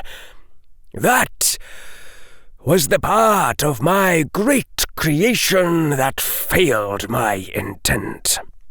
As with the original Horcrux spell, I would only be able to enter a victim who contacted the physical Horcrux, and I had hidden my unnumbered Horcruxes in places where nobody would ever find them. Your instinct is correct, boy. This would not be a good time to laugh. Harry stayed very quiet. The potions making had come to a temporary pause, a space where no ingredients were added while the cauldron simmered for a time. I spend most of my time looking at the stars, Professor Quirrell said, his voice quieter now. The defense professor had turned from the potion, staring at the white, illuminated walls of the room. My remaining hope was the Horcruxes I had hidden in the hopeless idiocy of my youth, imbuing them into ancient lockets instead of anonymous pebbles, guarding them beneath wells of poison in the center of a lake of inferi, instead of portkeying them into the sea. If someone found one of those and penetrated their ridiculous protections, but that seemed like a distant hope. I was not sure I would ever be embodied again. Yet, at least I was immortal. The worst of all fates had been averted. My great creation had done that much. I had little left to hope for, and little left to fear. I decided that I would not go insane, since there seemed to be no advantage in it. Instead, I gazed out at the stars and thought, as the sun slowly diminished behind me. I reflected on the errors of my past life. They were many in that hindsight. In my imagination, I constructed powerful new rituals I might attempt if I was free to use my magic once more, and yet confident of my immortality. I contemplated ancient riddles at greater length than before, for all that I had once thought myself patient.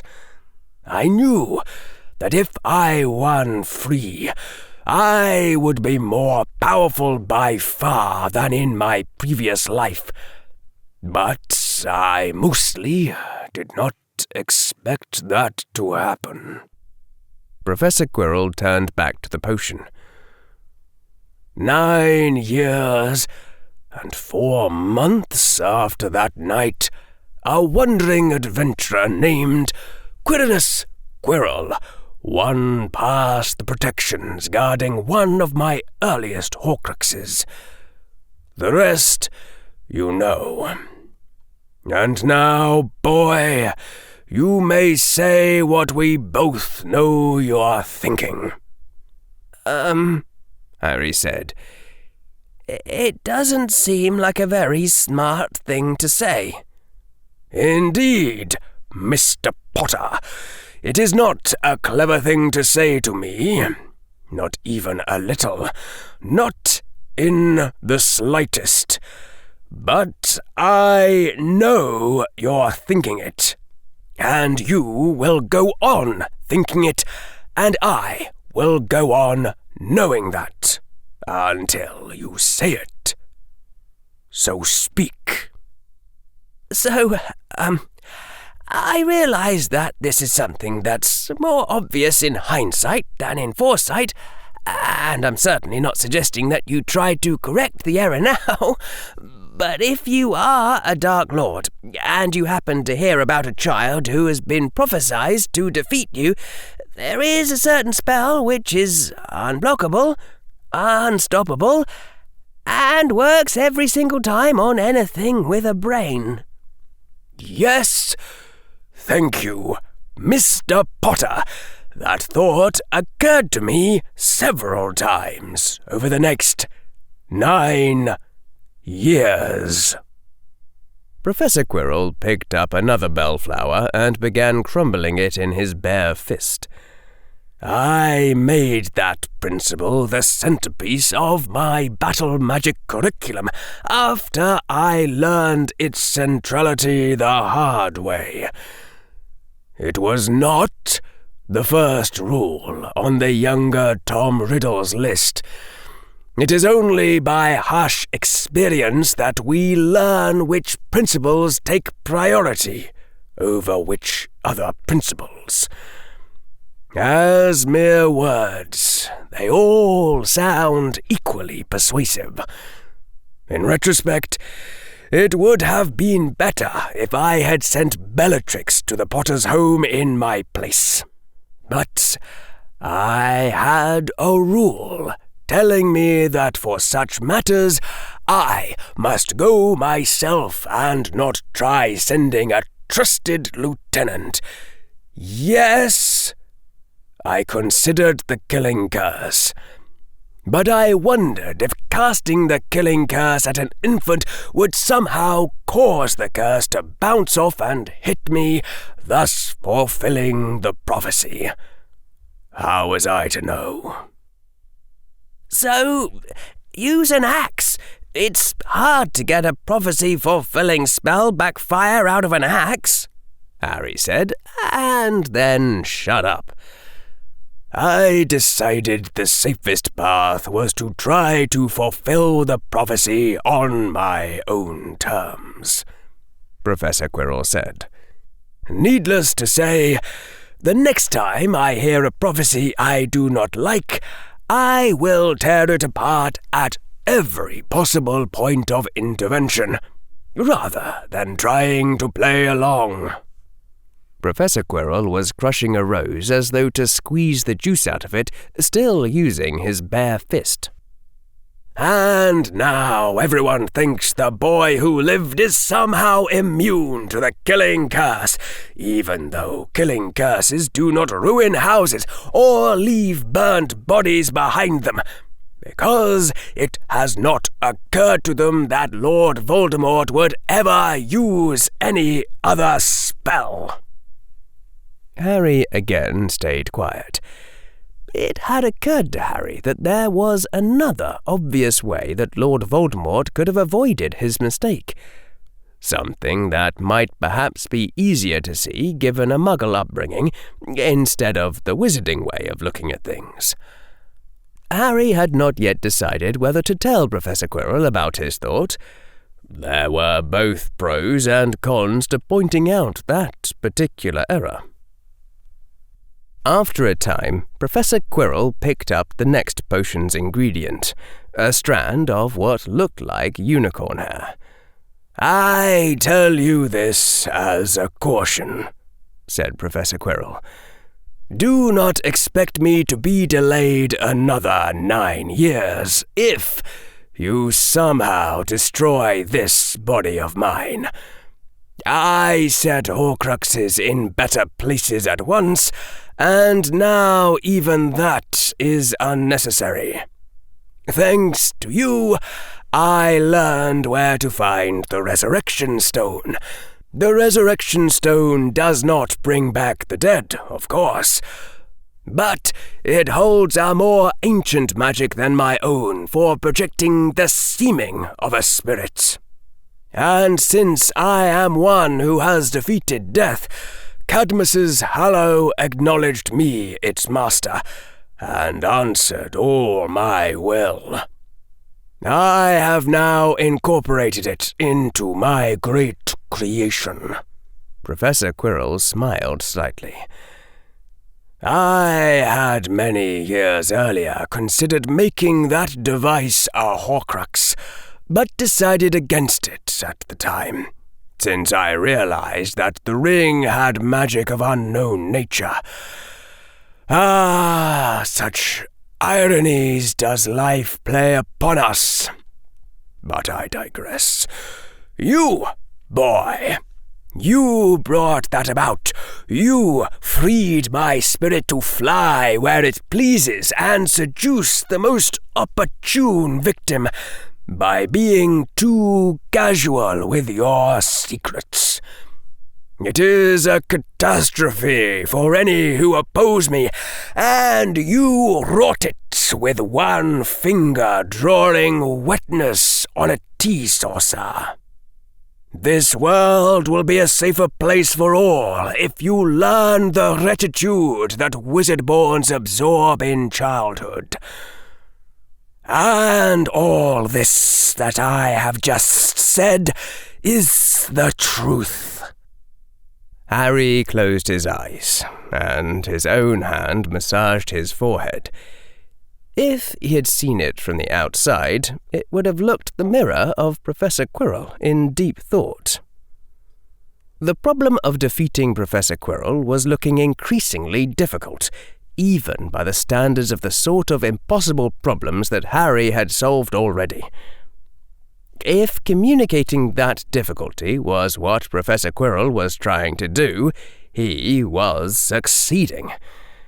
Harry was starting to seriously consider the possibility that it might be better to offer to rule Britain as Voldemort's non-homicidal delegate, if Professor Quirrell himself would just agree to stop killing people all the time. Even mostly. But that wasn't likely to happen. Harry stared at his hands from where he had sat down upon the floor, feeling sadness shading over into despair. The Lord Voldemort, who'd given Harry his dark side, had spent that long thinking things over and reflecting on his own thought processes, and had emerged as the calm, clear-headed, and still homicidal Professor Quirrell. Professor Quirrell added a pinch of golden hair to the potion of effulgence, and that reminded Harry that time was continuing to move. The locks of bright hair were rarer than the bellflowers. "I ask my second question," Harry said. "Tell me about the Philosopher's Stone. Does it do anything besides making transfigurations permanent? Is it possible to make more stones? And why is that problem hard?" Professor Quirrell was bent over the potion, and Harry could not see his face. "Very well. I shall tell you the stone's story as I have inferred it. The one and only power of the stone is the imposition of permanency, to render a temporary form into a true and lasting substance, a power absolutely beyond ordinary spells. Conjurations such as the Castle Hogwarts are maintained by a constant well of magic. Even metamorph magi cannot manifest golden fingernails and then trim them for sale. It is theorized that the metamorph magus curse merely rearranges the substance of their flesh, like a muggle smith manipulates iron with hammer and tongs, and their body contains no gold. If Merlin himself could create gold from thin air, history does not record it. So, the stone, we can guess even before research, must be a very old thing indeed. In contrast, Nicholas Flamel has been known to the world for a mere 6 centuries. Tell me the obvious next question to ask, boy, if you wanted to trace the stone's history. Harry said. He rubbed his forehead, concentrating. If the stone was old, but the world had only known Nicholas Flamel for 6 centuries, was there some other very long-lived wizard who disappeared at around the same time Nicholas Flamel showed up? Close, said Professor Quirrell. You recall that 6 centuries ago there was a dark lady called Undying, the sorceress Baba Yaga. She was said to be able to heal any wound in herself, to change shape into any form she pleased. She held the Stone of Permanency, obviously. And then, one year, Baba Yaga agreed to teach battle magic at Hogwarts under an old and respected truce. Professor Quirrell looked angry, a look such as Harry had rarely seen on him. But she was not trusted, and so there was invoked a curse. Some curses are easier to cast when they bind yourself and others alike. Slytherin's Parselmouth curse is an example of such. In this case, Baba Yaga's signature, and signatures from every student and teacher of Hogwarts, were placed within an ancient device known as the Goblet of Fire. Baba Yaga swore not to shed a drop of students' blood, nor take from the students anything that was theirs. In return, the students swore not to shed a drop of Baba Yaga's blood, nor take from her anything that was hers. So they all signed, with the Goblet of Fire to witness it and punish the transgressor. Professor Quirrell picked up a new ingredient, a loose thread of gold wrapped around a pinch of foul-looking substance. Entering her 6th year at Hogwarts, then, was a witch named Perenelle. And although Perenelle was newcome into the beauty of her youth, her heart was already blacker than Baba Yaga's own. "You're calling her evil," Harry said, then realized he had just committed the fallacy of ad hominem to quoque. Hush, boy, I am telling the story. Where was I? Ah, yes, Perenelle, the beautiful and covetous. Perenelle seduced the Dark Lady over the months, with gentle touches and flirtations, and the shy pretense of innocence. The Dark Lady's heart was captured, and they became lovers. And then, one night, Perenelle whispered how she had heard of Baba Yaga's shape-changing power, and how this thought had inflamed her desires. Thus, Perenelle swayed Baba Yaga to come to her with the stone in hand, to assume many guises in a single night for their pleasures. Among other forms, Perenelle bid Baba Yaga take the form of a man, and they lay together in the fashion of a man and a woman. But Perenelle had been a virgin until that night, and since they were all rather old-fashioned in those days, the Goblet of Fire accounted that as the shedding of Perenelle's blood, and the taking of what was hers.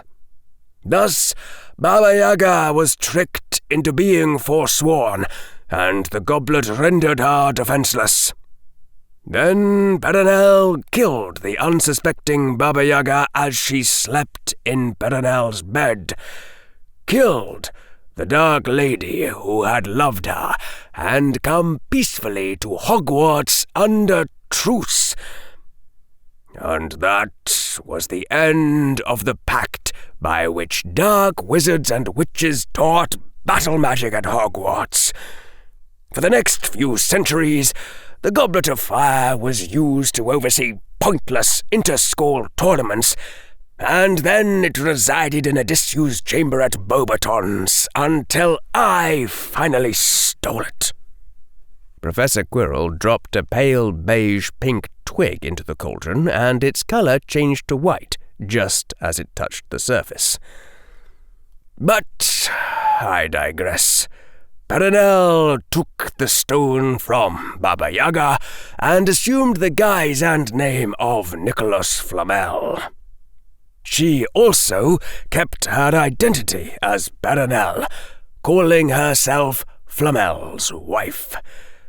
The two have appeared together in public, but that might be done by any number of obvious methods.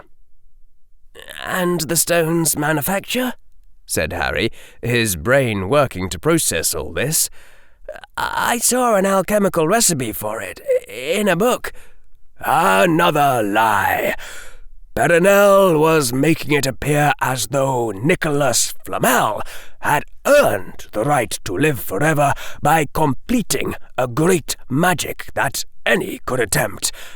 And she was giving others a false path to pursue instead of seeking the one true stone, as Perenelle had sought Baba Yaga's. Professor Quirrell looked rather sour. It should come as no surprise that I spent years trying to master that false recipe. Next, you will ask why I did not kidnap, torture, and kill Perenelle after I learned the truth. This had not, in fact, been a question that had come into Harry's mind. Professor Quirrell continued to speak. The answer is that Perenelle had foreseen and forestalled the ambitions of dark wizards like myself. Nicholas Flamel publicly took unbreakable vows not to be coerced by any means into relinquishing his stone. To guard immortality from the covetous, he claimed, as if that were a public service. I was afraid the stone would be lost forever if Perenelle died without saying where it was hidden, and her vow prevented attempts at torture. Further, I had hopes of gaining Perenelle's knowledge if I could find the right strategy to extract it from her. Though Perenelle began with little lore of her own, she has held hostage the lives of wizards greater than herself, holding out dribs and drabs of healing in exchange for secrets, and small reversals of age in exchange for power. Perenelle does not condescend to bestow any real youth upon others.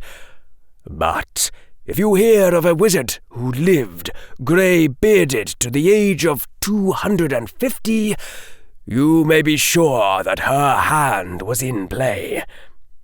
By my own generation, the centuries had given Perenelle enough of an advantage that she could raise up Albus Dumbledore as a counterweight to the Dark Lord Grindelwald. When I appeared as Lord Voldemort, Perenelle raised up Dumbledore yet further, parcelling out another drop of her hoarded lore whenever Lord Voldemort seemed to gain an advantage. I felt like I ought to be able to figure out something clever to do with that situation, but I never did. I did not attack her directly, for I was not sure of my great creation. It was not impossible that I would someday need to go begging to her for a dollop of reversed age. Professor Quirrell dropped 2 bellflowers at once into the potion, and they seemed to merge as they touched the bubbling liquid.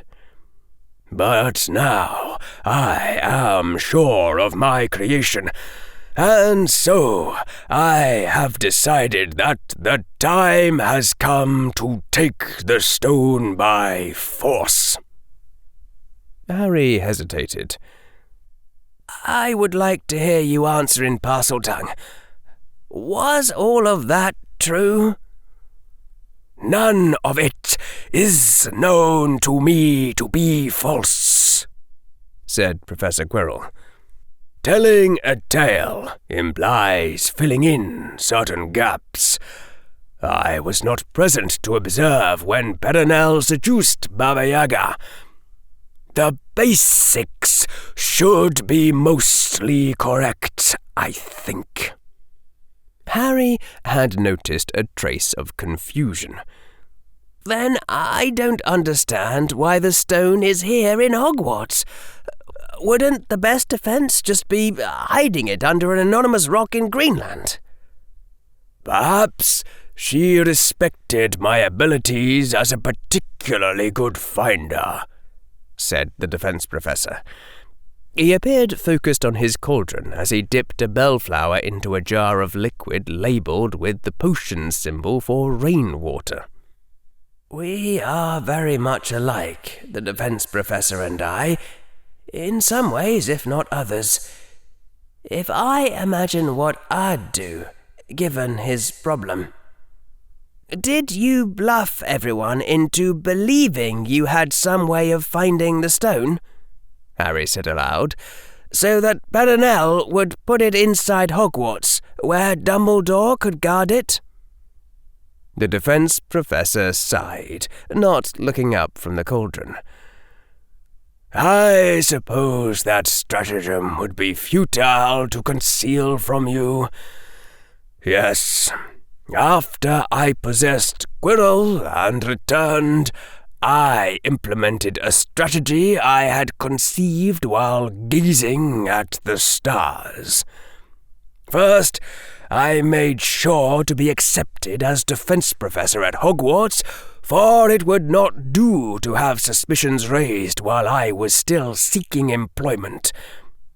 When that was done, I arranged for one of Perenelle's curse-breaking expeditions to discover a falsified but credible inscription describing how the crown of the serpent could be used to seek out the stone wherever it was hidden. Immediately after, before Perenelle could buy up the crown, it was stolen.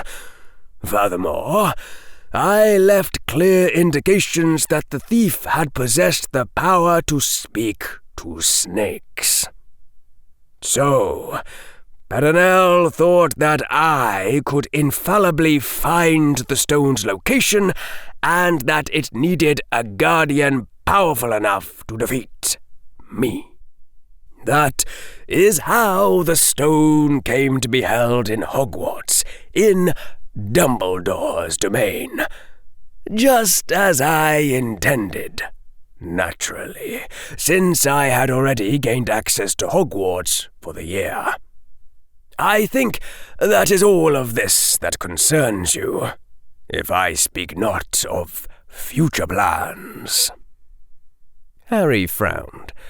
Professor Quirrell should not have told him that, unless the strategy had somehow become irrelevant to any future deception of Perenelle.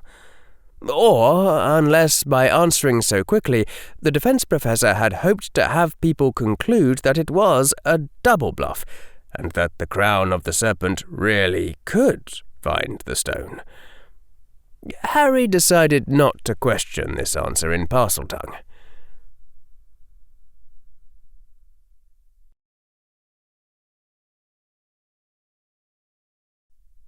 Another lock of bright hair, seeming white but not with age, was gently dribbled into the cauldron, again reminding Harry that they were on a time limit. Harry considered, but he couldn't see any further path to pursue this line of questioning. There was no way to manufacture more Philosopher's Stones, and no obvious way to invent such, which was probably the objectively worst news Harry had heard all day. Harry took a deep breath. "I ask my third question," Harry said. "What's the truth behind this entire school year?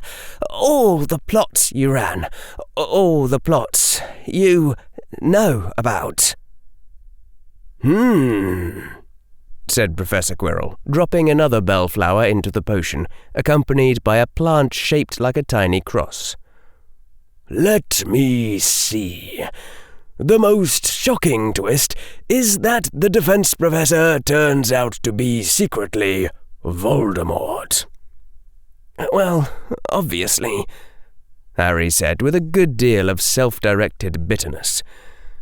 "Then, where do you wish me to start?" "Why did you kill Hermione?" The question just slipped out. Professor Quirrell's pale eyes glanced up from the potion, watched him intently. "One would think that should be evident, but I suppose I cannot blame you for distrusting what seems evident. To understand the object of an obscure plot, observe its consequences, and ask who might have intended them. I killed Miss Granger to improve your position relative to that of Lucius Malfoy, since my plans did not call for him to have so much leverage over you. I admit I am impressed by how far you managed to parlay that opening." Harry unclenched his teeth, which took an effort. "That's after your failed attempt to frame Hermione for the attempted murder of Draco and send her to Azkaban because of... Why? Because you didn't like the influence she was having on me?" "Don't be ridiculous," Professor Quirrell said. "If I had only wished to remove Miss Granger, I would not have brought the Malfoys into it. I observed your game with Draco Malfoy and found it amusing, but I knew it could not continue for very long before Lucius learned and intervened. And then your folly would have brought you great trouble, for Lucius would not take it lightly.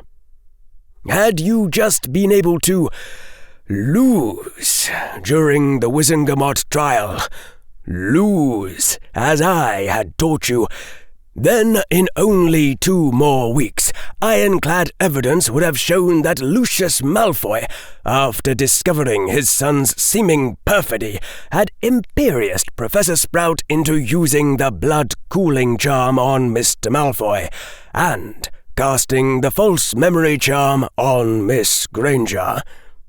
Lucius would have been swept off the political game board, sent to exile, if not Azkaban.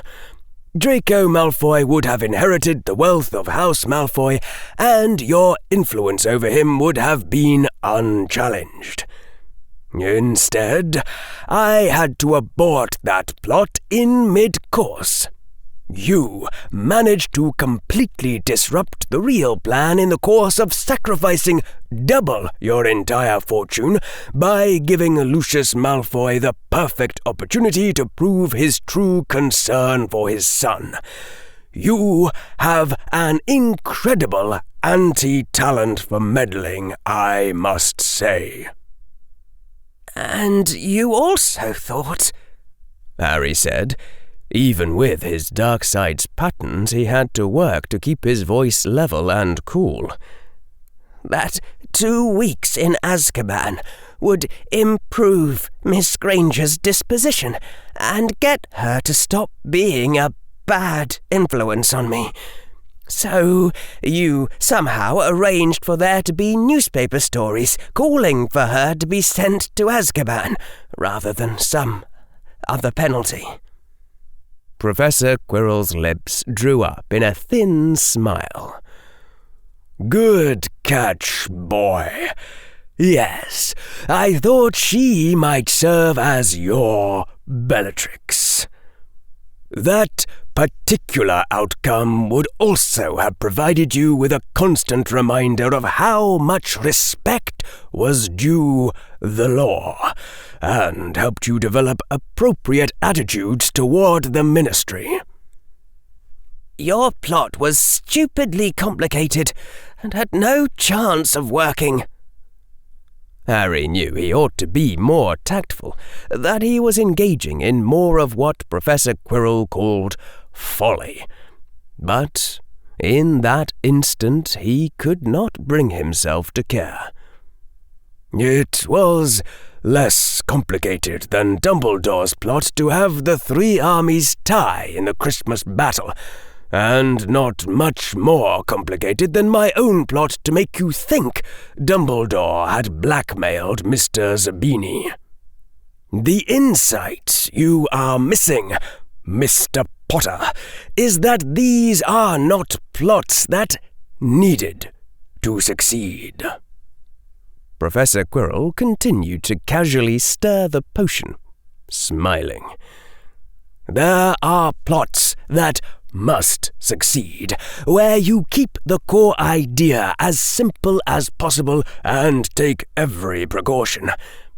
There are also plots where it is acceptable to fail, and with those you can indulge yourself, or test the limits of your ability to handle complications. It is not as if something going wrong with any of those plots would have killed me. Professor Quirrell was no longer smiling. Our journey to Azkaban was of the first type, and I was less amused by your antics there. What exactly did you do to Hermione? Some part of Harry wondered at the evenness of his voice. Obliviations and false memory charms. I could not trust anything else to go undetected by the Hogwarts wards and the scrutiny I knew her mind would undergo. A flicker of frustration crossed Professor Quirrell's face. Part of what you rightly call complication is because the first version of my plot did not go as planned, and I had to modify it. I came to Miss Granger in the hallways wearing an appearance of Professor Sprout to offer her a conspiracy. My first attempt at suasion failed. I obliviated her and tried again with a new presentation. The second bait failed. The third bait failed. The 10th bait failed. I was so frustrated that I began going through my entire library of guises, including those more appropriate to Mr. Zabini. Still, nothing worked. The child would not violate her childish code. You do not get to call her childish, Professor. Harry's voice sounded strange in his own ears. Her code worked. It prevented you from tricking her. The whole point of having deontological ethical injunctions is that arguments for violating them are often much less trustworthy than they look. You don't get to criticize her rules when they worked exactly as intended. After they resurrected Hermione, Harry would tell her that Lord Voldemort himself hadn't been able to tempt her into doing wrong, and that was why he had killed her. Fair enough, I suppose, said Professor Quirrell. There is a saying that even a stopped clock is right twice a day, and I do not think Miss Granger was actually being reasonable. Still, Rule 10. One must not rant about the opposition's unworthiness after they have foiled you. Regardless, after 2 full hours of failed attempts, I realized that I was being over-stubborn, and that I did not need Miss Granger to carry out the exact part I had planned for her. I gave up on my original intent and instead imbued Miss Granger with false memories of watching Mr. Malfoy plotting against her under circumstances that implied she would not tell you or the authorities. In the end, it was Mr. Malfoy who gave me the opening I needed, entirely by luck. Professor Quirrell dropped a bellflower and a scrap of parchment into the cauldron. Why did the wards show the defense professor as having killed Hermione? I wore the mountain troll as a false tooth while Dumbledore was identifying me to the Hogwarts wards as the defense professor. A slight smile. Other living weapons cannot be transfigured. They will not survive the disenchantment for the requisite 6 hours to avoid being traced by Time Turner. The fact that a mountain troll was used as a weapon of assassination was a clear sign that the assassin had needed a proxy weapon that could be transfigured safely. Combined with the evidence of the wards and Dumbledore's own knowledge of how he had identified me to Hogwarts, you could have deduced who was responsible, in theory.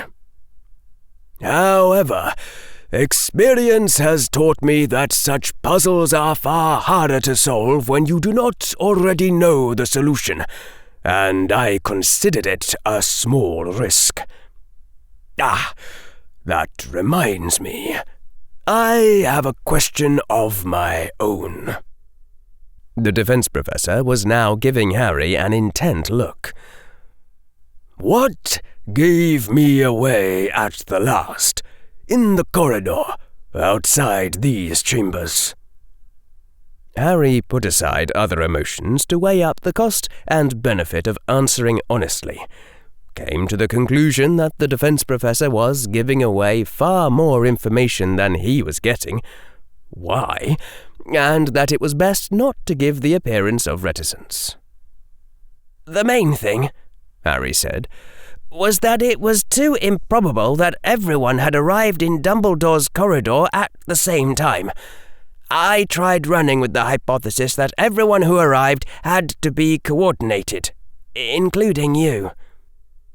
But I had said that I was following Snape, the defense professor said. Was that not plausible?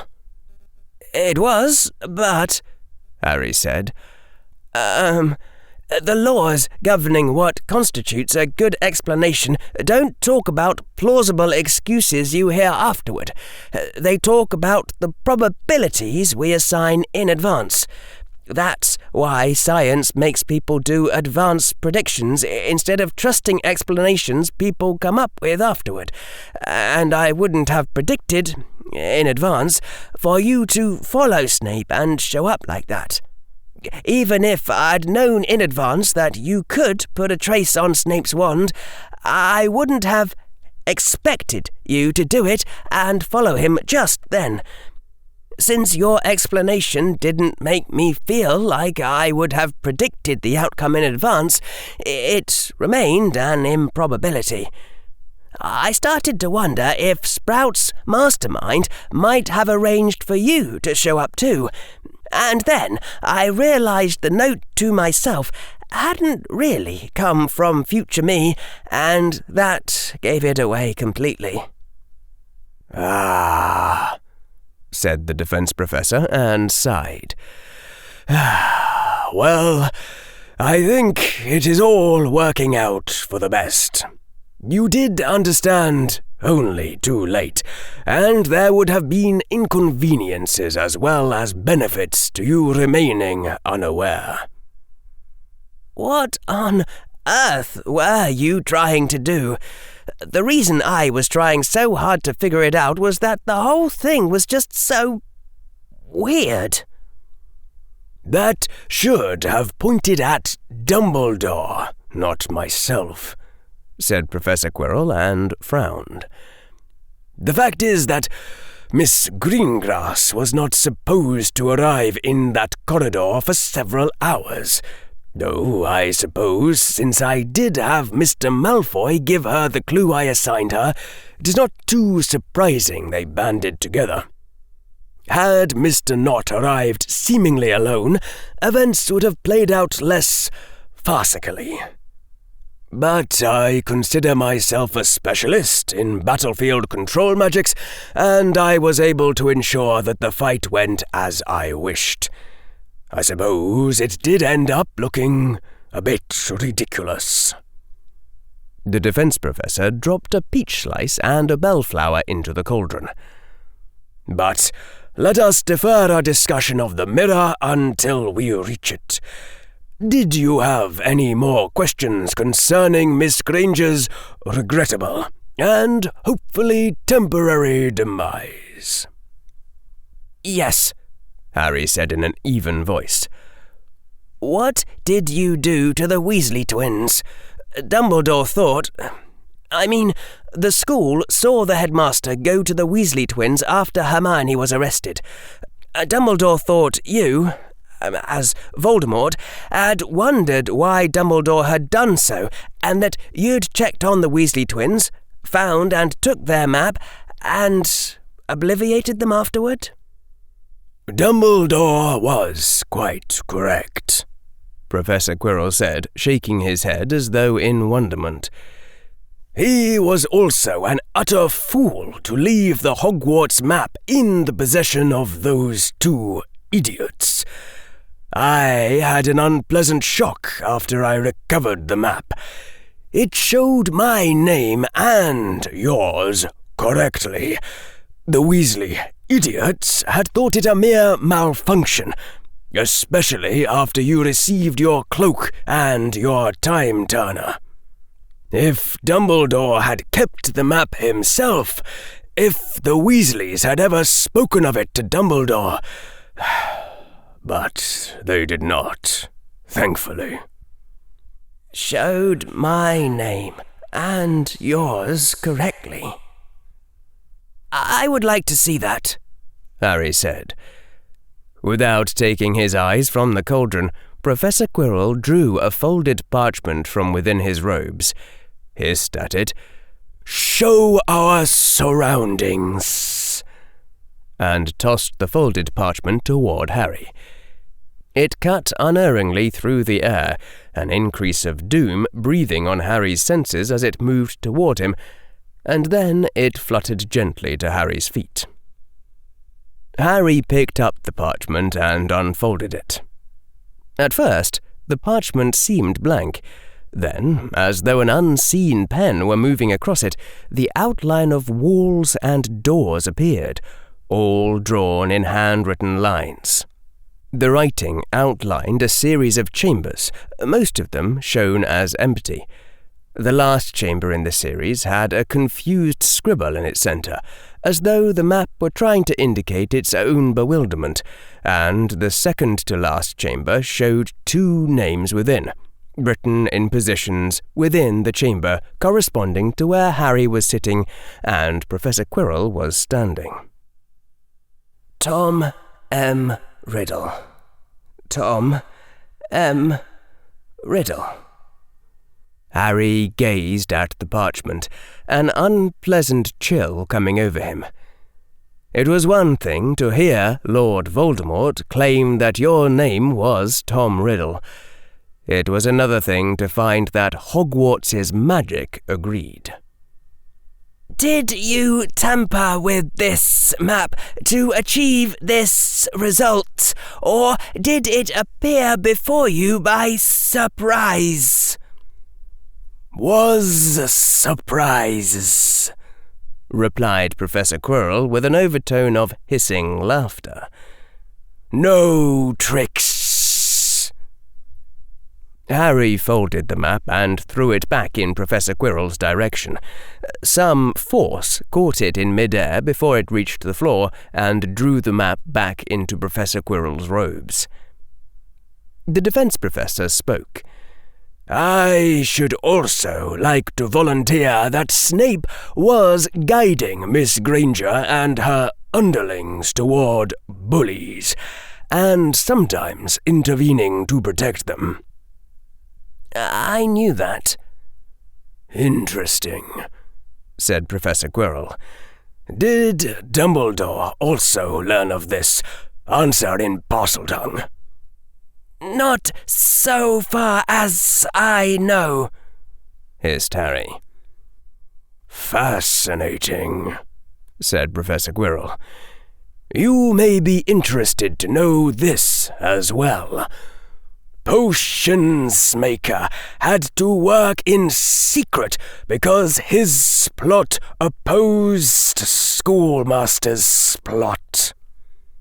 Harry thought about this while Professor Quirrell blew on the potion as though to cool it, though the fire still burned under the cauldron, and then added a pinch of dirt and a drop of water and a bellflower.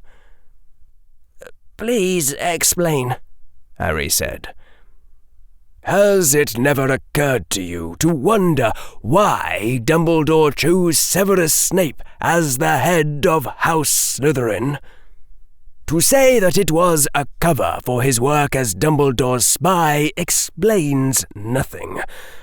Snape could have been a potions master only, and not the head of Slytherin at all. Snape could have been made keeper of grounds and keys, if he needed to stay within Hogwarts. Why the head of House Slytherin? Surely it occurred to you that this could not have good effects upon the Slytherins, according to Dumbledore's moral pretenses? The thought hadn't occurred to Harry in exactly those terms, no. I wondered something like it. I didn't put the dilemma in that precise form. And now that you have, is the solution obvious? No, Harry said. Disappointing. You have not learned enough cynicism. You have not grasped the flexibility of what moralists call morality. To fathom a plot, look at the consequences and ask if they might be intended. Dumbledore was deliberately sabotaging Slytherin House. Don't give me that look, boy. I am speaking truth. During the last Wizarding War, Slytherins filled out my ranks of underlings, and other Slytherins in the Wizengamot supported me. Look at it from Dumbledore's perspective, and remember that he has no native understanding of Slytherin's ways. Think of Dumbledore becoming increasingly sad over this Hogwarts house that seems the source of so much ill-doing. And then, behold, Dumbledore puts in as head of Slytherin the person of Snape. Snape! Severus Snape. A man who would teach his house neither cunning nor ambition. A man who would impose lax discipline and make its children weak. A man who would offend students of other houses, who would ruin Slytherin's name among them. A man whose surname was unknown in magical Britain and certainly not noble, who went about half in rags. Do you think Dumbledore ignorant of the consequence, when Dumbledore was the one who brought it about, and had motive to bring it about? I expect Dumbledore told himself that more lives would be saved during the next Wizarding War if Voldemort's future Death Eaters were weakened.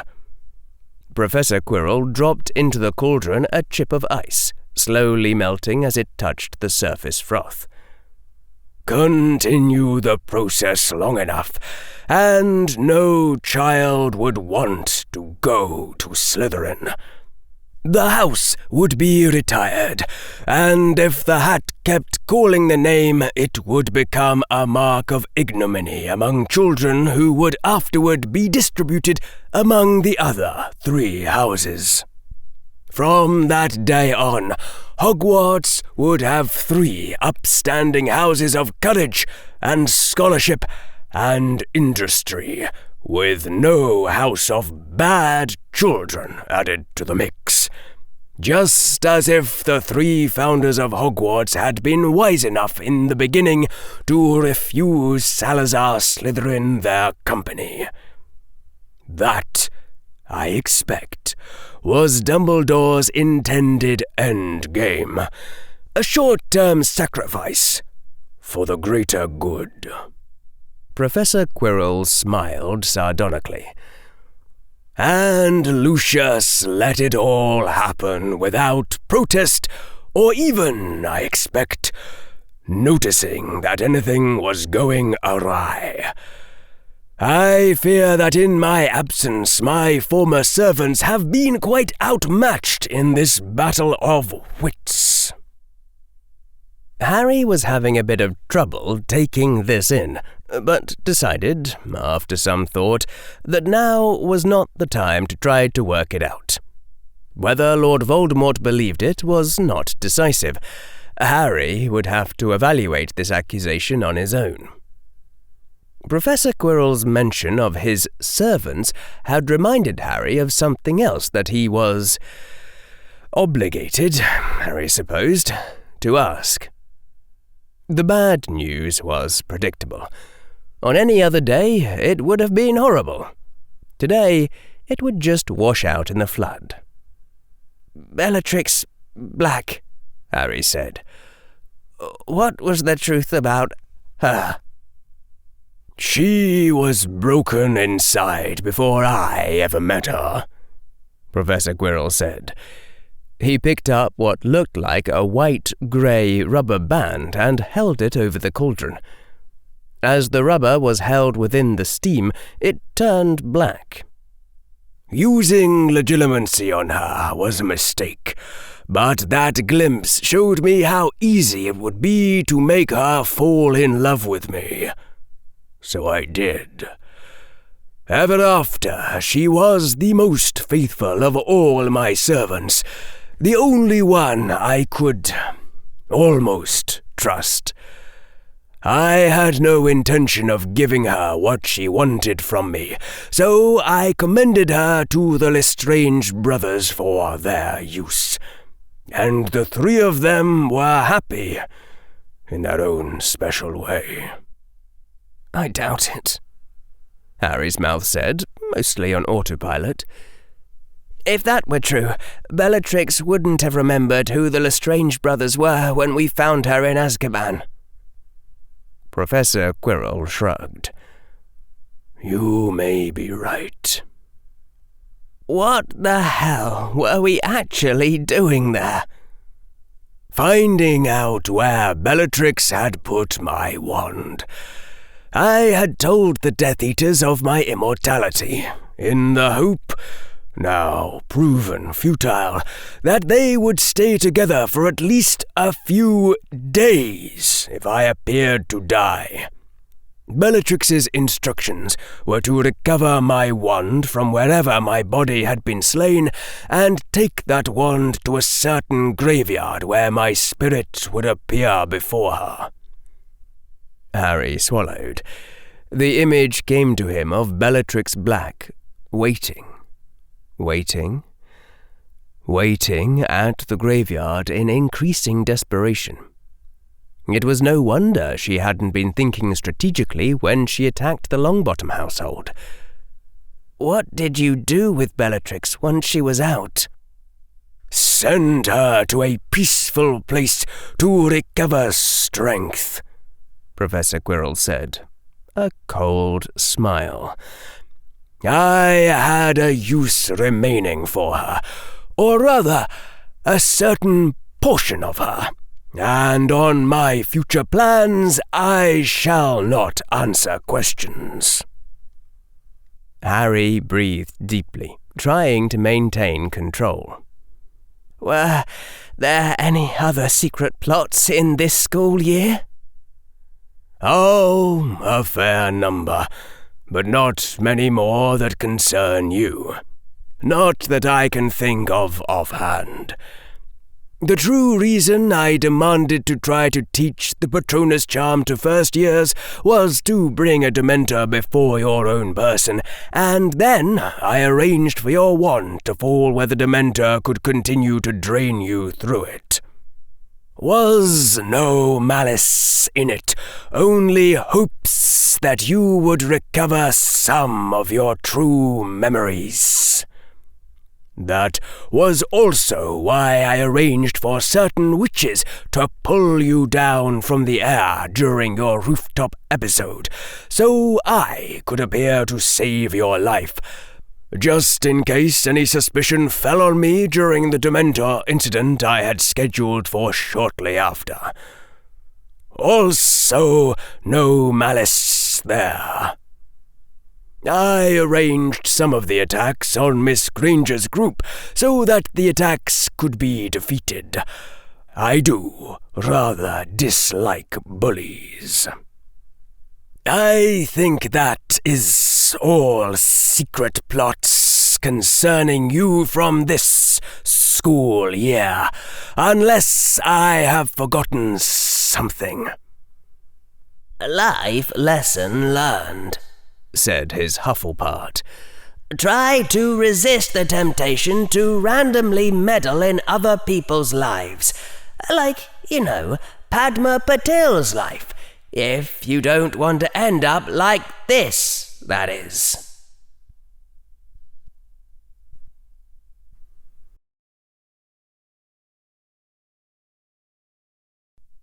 A pinch of red-brown dust was gently sifted into the potion's cauldron, and Harry asked his fourth and final question, the one that had seemed to have the lowest priority, but still mattered. "What was your objective during the Wizarding War?" Harry said. "I mean, what?" His voice warbled. "What was the point of the entire thing?" His brain repeated endlessly. Why, Lord Voldemort?" Professor Quirrell lifted an eyebrow. "They told you about David Monroe, did they not?" "Yes. You were both David Monroe and Lord Voldemort during the Wizarding War. I understood that part. You killed David Monroe, disguised yourself as him, and wiped out David Monroe's family so they wouldn't notice any differences." "Indeed." "You planned to control whichever side won the Wizarding War, regardless of which side won. But why did one side have to be Voldemort? I mean, wouldn't it have been easier to gain public support with someone less Voldemort?" Professor Quirrell's mallet made an unusually loud thud as it crushed white butterfly wings, mixing them with another bellflower. "I planned," Professor Quirrell said harshly, "for Lord Voldemort to lose to David Monroe. The flaw in that strategy was the absolute wretchedness of—" Professor Quirrell stopped. "No, I'm telling the tale out of order. Listen, boy. When I had devised my great creation and come into the fullness of my magic, I thought the time had come for me to take political power into my hands. It would be inconvenient, certainly, and take up my time in ways that were not enjoyable. But I knew the Muggles would eventually destroy the world, or make war on wizardkind, or both, and something had to be done if I was not to wander a dead or dull world through my eternity. Having attained immortality, I needed a new ambition to occupy my decades, and to prevent the Muggles from ruining everything seemed a goal of acceptable scope and difficulty. It is a source of continual amusement to me that I, of all people, am the only one really taking action towards that end. Though I suppose it would make sense for the mortal insects not to care about their world's end. Why should they, when they are just going to die regardless, and can save themselves the inconvenience of trying to do anything difficult along the way? But I digress. I saw how Dumbledore had risen to power from his defeat of Grindelwald, so I thought I would do the same. I had long ago taken my vengeance on David Monroe. He was an annoyance from my year in Slytherin.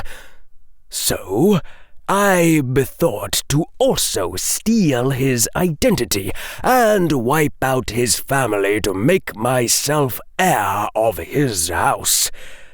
And I conceived also a great foe for David Monroe to fight, the most terrifying Dark Lord imaginable, clever beyond reckoning, more dangerous by far than Grindelwald, for his intelligence would be perfected in all the ways that Grindelwald had been flawed and self-destructive.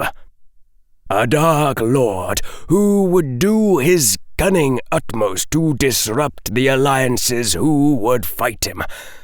A Dark Lord who would command the deepest loyalty from his followers through his oratical skills.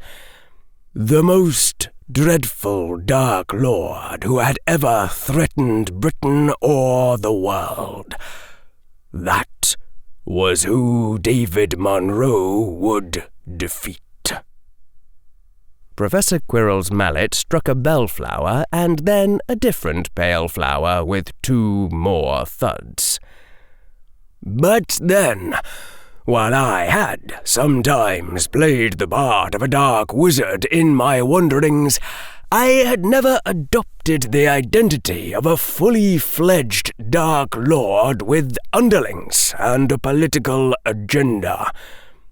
I had no practice at the task, and I was mindful of the story of Dark Evangel and the disaster of her first public appearance.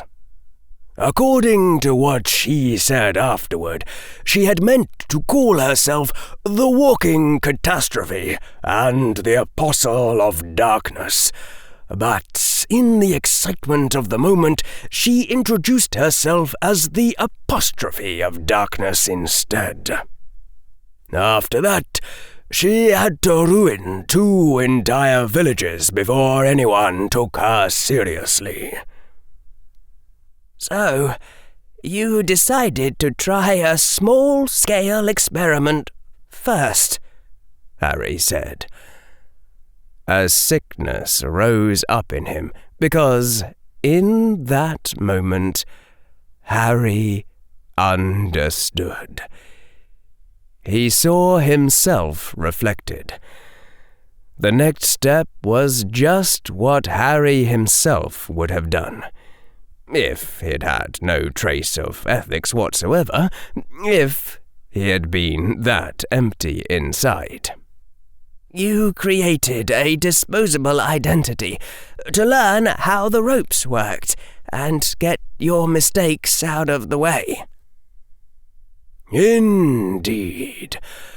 Before becoming a truly terrible Dark Lord for David Monroe to fight, I first created for practice the persona of a Dark Lord with glowing red eyes, pointlessly cruel to his underlings, pursuing a political agenda of naked personal ambition combined with blood purism as argued by drunks in Knockturn Alley.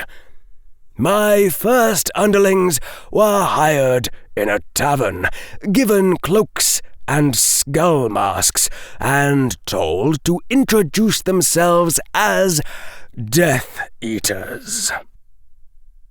The sixth sense of understanding deepened in the pit of Harry's stomach. And you called yourself Voldemort? Just so, General Chaos. Professor Quirrell was grinning from where he stood by the cauldron. I wanted it to be an anagram of my name, but that would only have worked if I'd conveniently been given the middle name of Marvolo, and then it would have been a stretch. Our actual middle name is Morphin, if you're curious. But I digress.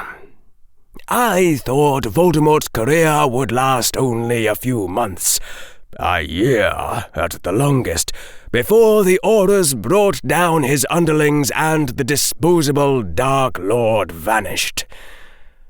As you perceive, I had vastly overestimated my competition, and I could not quite bring myself to torture my underlings when they brought me bad news, no matter what Dark Lords did in plays. I could not quite manage to argue the tenets of blood purism as incoherently as if I were a drunk in Knockturn Alley. I was not trying to be clever when I sent my underlings on their missions, but neither did I give them entirely pointless orders. Professor Quirrell gave a rueful grin that, in another context, might have been called charming. 1 month after that, Bellatrix Black prostrated herself before me, and after 3 months, Lucius Malfoy was negotiating with me over glasses of expensive fire whiskey. I sighed, gave up all hope for wizardkind, and began as David Monroe to oppose this fearsome Lord Voldemort. And then, what happened? A snarl contorted Professor Quirrell's face. The absolute inadequacy of every single institution in the civilization of magical Britain is what happened. You cannot comprehend it, boy. I cannot comprehend it. It has to be seen, and even then it cannot be believed. You will have observed, perhaps, that of your fellow students who speak of their families' occupations, 3 in 4 seem to mention jobs in some part or other of the ministry. You will wonder how a country can manage to employ 3 of its 4 citizens in bureaucracy. The answer is that if they did not all prevent each other from doing their jobs, none of them would have any work left to do. the Aurors were competent as individual fighters. They did fight dark wizards, and only the best survived to train new recruits. But their leadership was in absolute disarray. The Ministry was so busy routing papers that the country had no effective opposition to Voldemort's attacks except myself, Dumbledore, and a handful of untrained irregulars. A shiftless, incompetent, cowardly layabout, Mundungus Fletcher, was considered a key asset in the Order of the Phoenix, because, being otherwise unemployed, he did not need to juggle another job. I tried weakening Voldemort's attacks to see if it was possible for him to lose. At once, the Ministry committed fewer Aurors to oppose me. I had read Mao's little red book. I had trained my Death Eaters in guerrilla tactics. For nothing. For nothing. I was attacking all of magical Britain, and in every engagement my forces outnumbered their opposition. In desperation, I ordered my Death Eaters to systematically assassinate every single incompetent managing the Department of Magical Law Enforcement. One paper pusher after another volunteered to accept higher positions despite the fate of their predecessors, gleefully rubbing their hands at the prospect of promotion. Every one of them thought they would cut a deal with Lord Voldemort on the side. It took 7 months to murder our way through them all, and not a single Death Eater asked why we were bothering. And then, even with Bartimus Crouch risen to Director and Amelia Bones as Head Auror, it was still too little. I could have done better fighting alone. Dumbledore's aid was not worth his moral restraints, and Crouch's aid was not worth his respect for the law. And eventually, Harry said through the heart sickness, you realized you were just having more fun as Voldemort. It is the least annoying role I have ever played. If Lord Voldemort says that something is to be done, people obey him and do not argue. I did not have to suppress my impulse to cruciate people being idiots. For once, it was all part of the role. If someone was making the game less pleasant for me, I just said, Avada Kedavra, regardless of whether that was strategically wise, and they never bothered me again. Professor Quirrell casually chopped a small worm into bits. But my true epiphany came on a certain day when David Monroe was trying to get an entry permit for an Asian instructor in combat tactics, and a ministry clerk denied it, smiling smugly. I asked the ministry clerk if he understood that this measure was meant to save his life, and the ministry clerk only smiled more. Then, in fury, I threw aside masks and caution. I used my legitimacy. I dipped my fingers into the cesspit of his stupidity and tore out the truth from his mind. I did not understand, and I wanted to understand. With my command of legitimacy, I forced his tiny clerk brain to live out alternatives, seeing what his clerk brain would think of Lucius Malfoy or Lord Voldemort or Dumbledore standing in my place. Professor Quirrell's hands had slowed as he delicately peeled bits and small strips from a chunk of candle wax.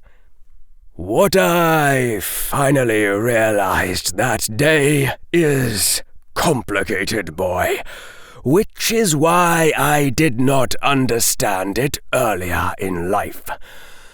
To you, I shall try to describe it anyway. Today, I know that Dumbledore does not stand at the top of the world, for all that he is the supreme mugwump of the International Confederation. People speak ill of Dumbledore openly.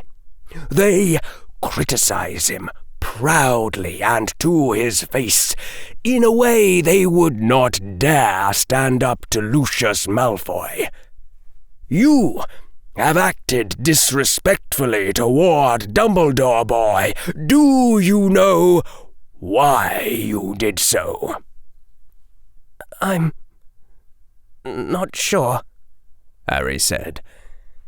Having Tom Riddle's leftover neural patterns was certainly an obvious hypothesis. Wolves, dogs, even chickens fight for dominance among themselves. What I finally understood from that clerk's mind was that to him, Lucius Malfoy had dominance. Lord Voldemort had dominance, and David Monroe and Albus Dumbledore did not. By taking the side of good, by professing to abide in the light, we had made ourselves unthreatening. In Britain, Lucius Malfoy has dominance, for he can call in your loans, or send ministry bureaucrats against your shop, or crucify you in the Daily Prophet if you go openly against his will. And the most powerful wizard in the world has no dominance, because everyone knows that he is. Professor Quirrell's lips curled. A hero out of stories, relentlessly self-effacing, and too humble for vengeance. Tell me, child, have you ever seen a drama where the hero, before he consents to save his country, demands so much gold as a barrister might receive for a court case? Actually, there have been a lot of heroes like that in Muggle fiction. I'll name Han Solo, just to start. Well, in magical drama it is not so. It is all humble heroes like Dumbledore. It is the fantasy of the powerful slave who will never truly rise above you, never demand your respect, never even ask you for pay. Do you understand now? I think so, Harry said. Frodo and Samwise from Lord of the Rings did seem to match the archetype of a completely non-threatening hero. You're saying that's how people think of Dumbledore? I don't believe the Hogwarts students see him as a hobbit. In Hogwarts, Dumbledore does punish certain transgressions against his will, so he is feared to some degree, though the students still make free to mock him in more than whispers. Outside this castle, Dumbledore is sneered at. They began to call him mad, and he aped the part of a fool. Step into the role of a saviour out of place, and people see you as a slave to whose services they are entitled, and whom it is their enjoyment to criticize. For it is the privilege of masters to sit back and call forth helpful corrections while the slaves labour. Only in the tales of the ancient Greeks, from when men were less sophisticated in their delusions, may you see the hero who is also high. Hector, Aeneas, those were heroes who retained their right of vengeance upon those who insulted them, who could demand gold and jewels in payment for their services without sparking indignation. And if Lord Voldemort conquered Britain, he might then condescend to show himself noble in victory, and nobody would take his goodwill for granted, nor chirp corrections at him if his work was not to their liking. When he won, he would have true respect. I understood that day in the Ministry that by envying Dumbledore, I had shown myself as deluded as Dumbledore himself. I understood that I had been trying for the wrong place all along. You should know this to be true, boy, for you have made freer to speak ill of Dumbledore than you ever dared speak ill of me. Even in your own thoughts, I wager, for instinct runs deep. You knew that it might be to your cost to mock the strong and vengeful Professor Quirrell, but that there was no cost in disrespecting the weak and harmless Dumbledore. Thank you, Harry said through the pain, for that valuable lesson, Professor Quirrell. I see that you are right about what my mind was doing. Though Tom Riddle's memories had probably also had something to do with the way he had sometimes lashed out at Dumbledore for no good reason, Harry hadn't been like that around Professor McGonagall, who, admittedly, had the power to deduct house points and didn't have Dumbledore's air of tolerance. No, it was still true. Harry would have been more respectful, even in his own thoughts, if Dumbledore had not seemed safe to disrespect. So, that had been David Munro, and that had been Lord Voldemort. It still hadn't answered the most puzzling question, and Harry wasn't sure that asking it would be wise. If somehow Lord Voldemort had managed not to think of it, and then Professor Quirrell had still managed not to think of it during 9 years of contemplation, then it wasn't wise to say. Or maybe it was. The agonies of the Wizarding War had not been good for Britain. Harry decided, and spoke. One thing that did confuse me was why the Wizarding War lasted so long, Harry ventured. I mean, maybe I'm underestimating the difficulties that were facing Lord Voldemort. You want to know why I did not Imperious some of the stronger wizards who could Imperious others, slay the very strongest wizards who could have resisted my Imperious, and taken over the Ministry in, perhaps 3 days? Harry nodded silently. Professor Quirrell looked contemplative. His hands were sifting grass clippings into the cauldron, bit by bit. That ingredient, if Harry remembered correctly, was something like 4/5 towards the end of the recipe. I wondered that myself, the defense professor said finally.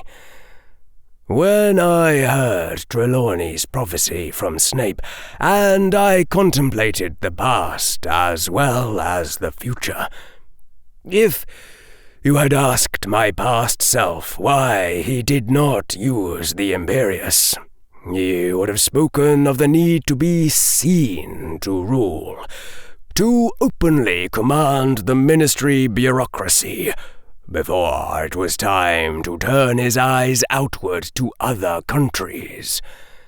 He would have remarked on how a quick and silent victory might bring challenges later. He would have remarked on the obstacle presented by Dumbledore and his incredible defensive prowess. And he would have similar excuses for every other quick path he considered.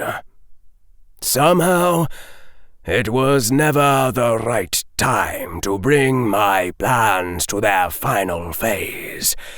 There was always one more thing to do first. Then I heard the prophecy, and I knew that it was time, for time itself was taking notice of me. That the span for hesitation was done, and I looked back and realized somehow this had been going on for years. I think. The occasional bit of grass was dropping down from his hand, but Professor Quirrell did not seem to pay it any mind. I thought, when I was contemplating my past beneath the starlight, that I had become too accustomed to playing against Dumbledore. Dumbledore was intelligent. He tried diligently to be cunning.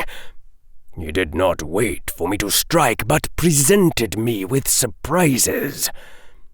He made bizarre moves that played out in fascinating and unpredictable ways. In retrospect, there were many obvious plans for destroying Dumbledore, but I think some part of me did not want to go back to playing solitaire instead of chess.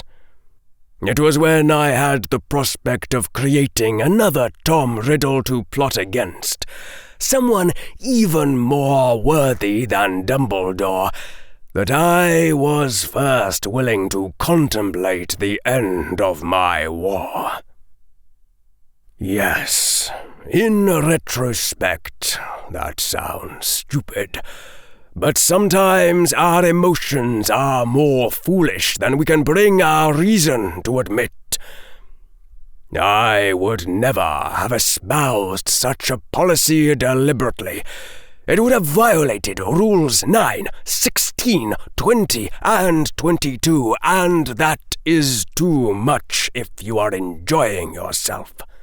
But to repeatedly decide that there is one more thing left to be done, one more advantage left to be gained, One more piece that I simply had to move into place before abandoning an enjoyable time in my life and move on to the more tedious rulership of Britain.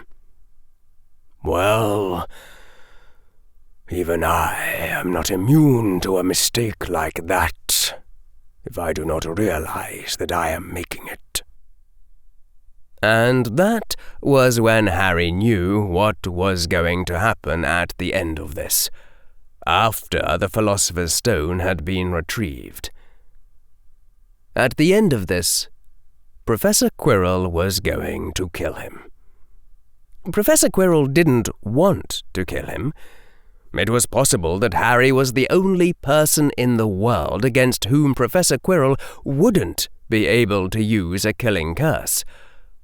But Professor Quirrell thought he had to do it, for whatever reason. That was why Professor Quirrell had decided that it was necessary to brew the potion of effulgence the long way. That was why Professor Quirrell had been so easily negotiated into answering these questions, into finally talking about his life with someone who might understand. Just like Lord Voldemort had delayed the end of the Wizarding War to play longer against Dumbledore. Harry couldn't exactly recall what Professor Quirrell had said earlier about not killing Harry. It hadn't been anything straightforward along the lines of, "I am absolutely not planning to kill you in any way, shape, or form unless you positively insist on doing something stupid." Harry had been reluctant himself to push the promise too far and insist on unambiguous terms because Harry had already known that he would need to neutralize Lord Voldemort and had expected more precise language to reveal that fact, if they tried to exchange truly binding promises. So, there certainly would have been loopholes, whatever had been said. There was no particular shock to the realization, just an increased sense of urgency. Some part of Harry had already known this and had simply been waiting for an excuse to make it known to deliberation. There had been too many things said here that Professor Quirrell would not reveal to anyone with an expected lifespan measured in more than hours. The overwhelming isolation and loneliness of the life Professor Quirrell had described might explain why he was willing to violate his rules and talk with Harry, given that Harry was going to die soon, and that the world did not actually work like a play where the villain disclosing his plans would always fail to kill the hero afterward. But Harry's death certainly had to be in those future plans somewhere. Harry swallowed, controlling his breath. Professor Quirrell had just added a tuft of horsehair to the potion of effulgence, and that was very late in the potion, if Harry remembered correctly. There weren't many bellflowers left in the heap to be added either. It was probably time to stop worrying so much about risk and play this conversation less conservatively, all things considered. "If I point out one of Lord Voldemort's mistakes," Harry said, "does he punish me for it?" Professor Quirrell lifted his eyebrows. "Not if the mistake is a real one. I do not suggest that you moralize at me, but I will not curse the bearer of bad news, nor the subordinate who makes an honest attempt to point out a problem. Even as Lord Voldemort, I could never bring myself to that stupidity. Of course, there were some fools who mistook my policy for weakness, who tried to thrust themselves forward by pushing me down in their public council, thinking me obliged to tolerate it as criticism." Professor Quirrell smiled reminiscently. The Death Eaters were better off without them, and I do not advise you make the same mistake. Harry nodded, a slight shiver going through him. When you told me about what happened in Godric's Hollow, on Halloween night, in 1981, I thought I saw another flaw in your reasoning, a way you could have avoided disaster.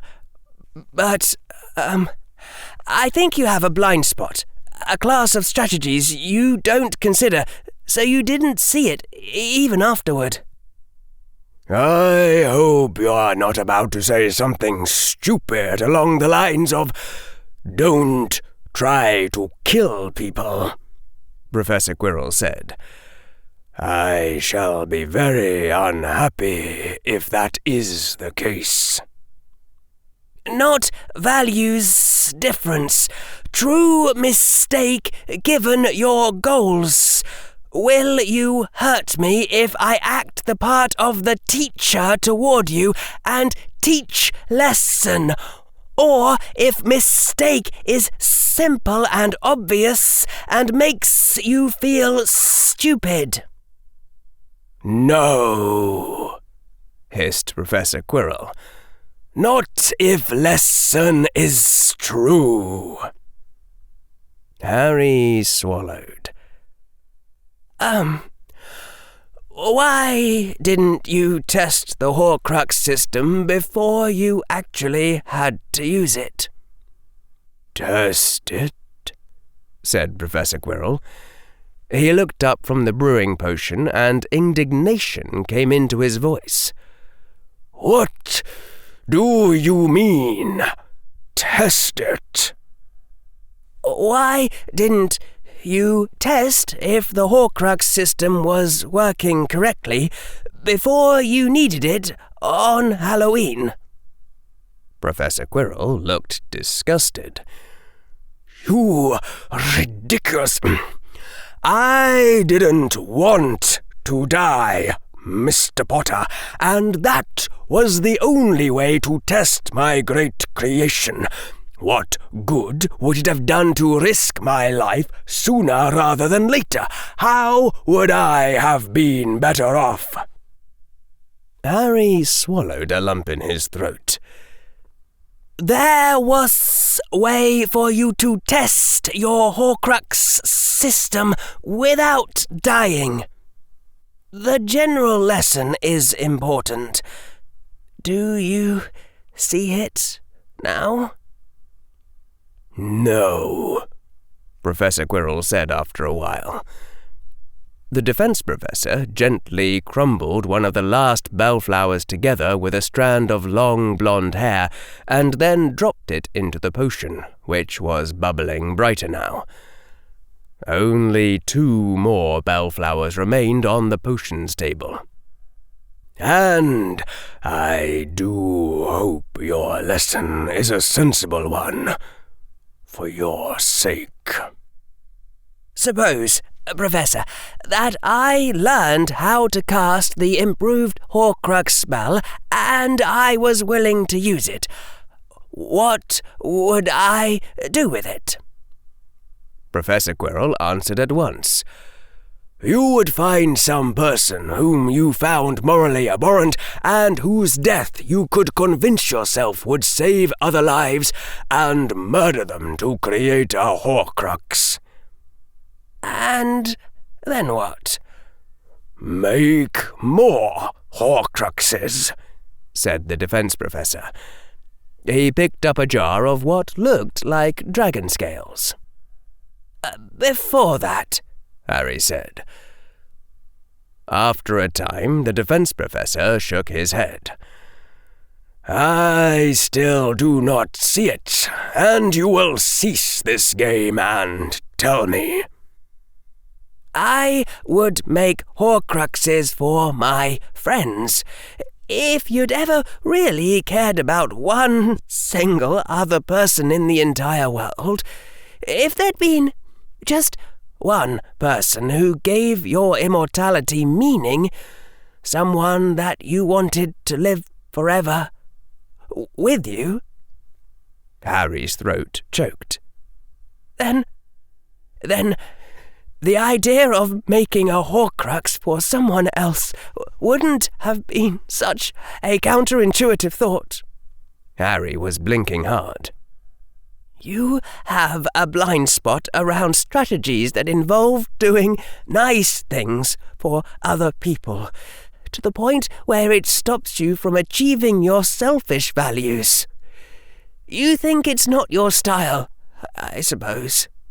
That particular part of your self-image is what cost you those 9 years. The dropper of mint oil that the defense professor was holding added liquid to the cauldron, drip by drip. I see, the defense professor said slowly. I see. I should have taught Rabistan the advanced Horcrux ritual and forced him to test the invention. Yes, that is supremely obvious in retrospect. For that matter, I could have ordered Rabistan to try marking himself onto some disposable infant to see what happened before I took myself to Godric's Hollow to create you. Professor Quirrell shook his head bemusedly. Well, I am glad I'm realizing this now, and not 10 years earlier. I had enough to chide myself for at that time. You don't see nice ways to do the things you want to do, Harry said. His ears heard a note of desperation in his own voice. Even when a nice strategy would be more effective, you don't see it because you have a self-image of not being nice. That is a fair observation, said Professor Quirrell. Indeed. Now that you have pointed it out, I have just now thought of some nice things I can do this very day to further my agenda. Harry just looked at him. Professor Quirrell was smiling. Your lesson is a good one, Mr. Potter. From now on, until I learn the trick of it, I shall keep diligent watch for cunning strategies that involve doing kindness for other people. Go and practice acts of goodwill, perhaps, until my mind goes there easily. Cold chills ran down Harry's spine. Professor Quirrell had said this without the slightest visible hesitation. Lord Voldemort was almost certain that he could never be redeemed. He wasn't the tiniest bit afraid of it happening to him. The second-to-last bellflower was dropped into the potion gently. Any other valuable lessons you would like to teach to Lord Voldemort, boy? Said Professor Quirrell. He was looking up from the potion and grinning as though he knew exactly what Harry was thinking. Yes, Harry said, his voice almost breaking. If your goal is to obtain happiness, and doing nice things for other people feels better than doing them for yourself. Do you really think I never thought of that, boy? The smile had vanished. Do you think I am stupid? After graduating Hogwarts, I wandered the world for years before I returned to Britain as Lord Voldemort. I have put on more faces than I bothered counting. Do you think I never tried to play the hero just to see how it would feel? Have you come across the name of Alexander Chernyshov? Under that guise, I sought out a forlorn hellhole ruled over by a dark wizard, and I freed the wretched inhabitants from their bondage. They wept tears of gratitude for me. It did not feel like anything in particular. I even stayed about and killed the next 5 dark wizards to try taking command of the place. I spent my own galleons, well, not my own galleons, but the same principle applies, to prettify their little country and introduce a semblance of order. They grovelled all the more, and named 1 in 3 of their infants Alexander. I still felt nothing, so I nodded to myself, wrote it off as a fair try, and went upon my way. And were you happy as Lord Voldemort, then? Harry's voice had risen, grown wild. Professor Quirrell hesitated, then shrugged. It appears you already know the answer to that. Then why? Why be Voldemort if it doesn't even make you happy? Harry's voice broke. I'm you. I'm based on you, so I know that Professor Quirrell isn't just a mask. I know he's somebody you really could have been. Why not just stay that way?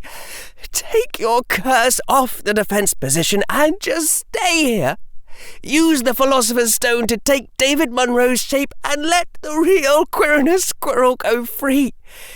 If you say you'll stop killing people, I'll swear not to tell anyone who you really are. Just be Professor Quirrell for always. Your students would appreciate you. My father's students appreciate him. Professor Quirrell was chuckling over the cauldron as he stirred it. There are perhaps 15,000 wizards living in magical Britain, child. There used to be more. There is a reason they're afraid to speak my name. You would forgive me that because you liked my battle magic lessons? Seconded, said Harry's inner Hufflepuff. Seriously, what the hell? Harry kept his head raised, though it was trembling. It's not my place to forgive anything you've done, but it's better than another war. Ha! said the defense professor. If you ever find a time turner that goes back 40 years and can alter history, be sure to tell Dumbledore that before he rejects Tom Riddle's application for the defense position. But, alas, I fear that Professor Riddle would not have found lasting happiness in Hogwarts. Why not? Because I still would have been surrounded by idiots, and I wouldn't have been able to kill them, Professor Quirrell said mildly. Killing idiots is my great joy in life, and I'll thank you not to speak ill of it until you've tried it for yourself. There's something that would make you happier than that, Harry said, his voice breaking again. There has to be. Why? said Professor Quirrell. "Is this some scientific law I have not yet encountered? Tell me of it." Harry opened his mouth, but couldn't find any words. There had to be something. Had to be something. If he could just find the right thing to say. "And you," said Professor Quirrell, "have no right to speak of happiness either. Happiness is not what you hold precious above all. You decided that in the beginning, all the way back in the beginning of this year, when the Sorting Hat offered you Hufflepuff. Which I know about because I received a similar offer and warning all those years ago, and I refused it just as you did. Beyond this, there is little more to say between Tom Riddles." The defense professor turned back to the cauldron. Before Harry could think of any way to reply, Professor Quirrell dropped in the last bellflower, and a burst of glowing bubbles boiled up from the cauldron. "I believe we are done here," Professor Quirrell said. "If you have further questions, they must wait."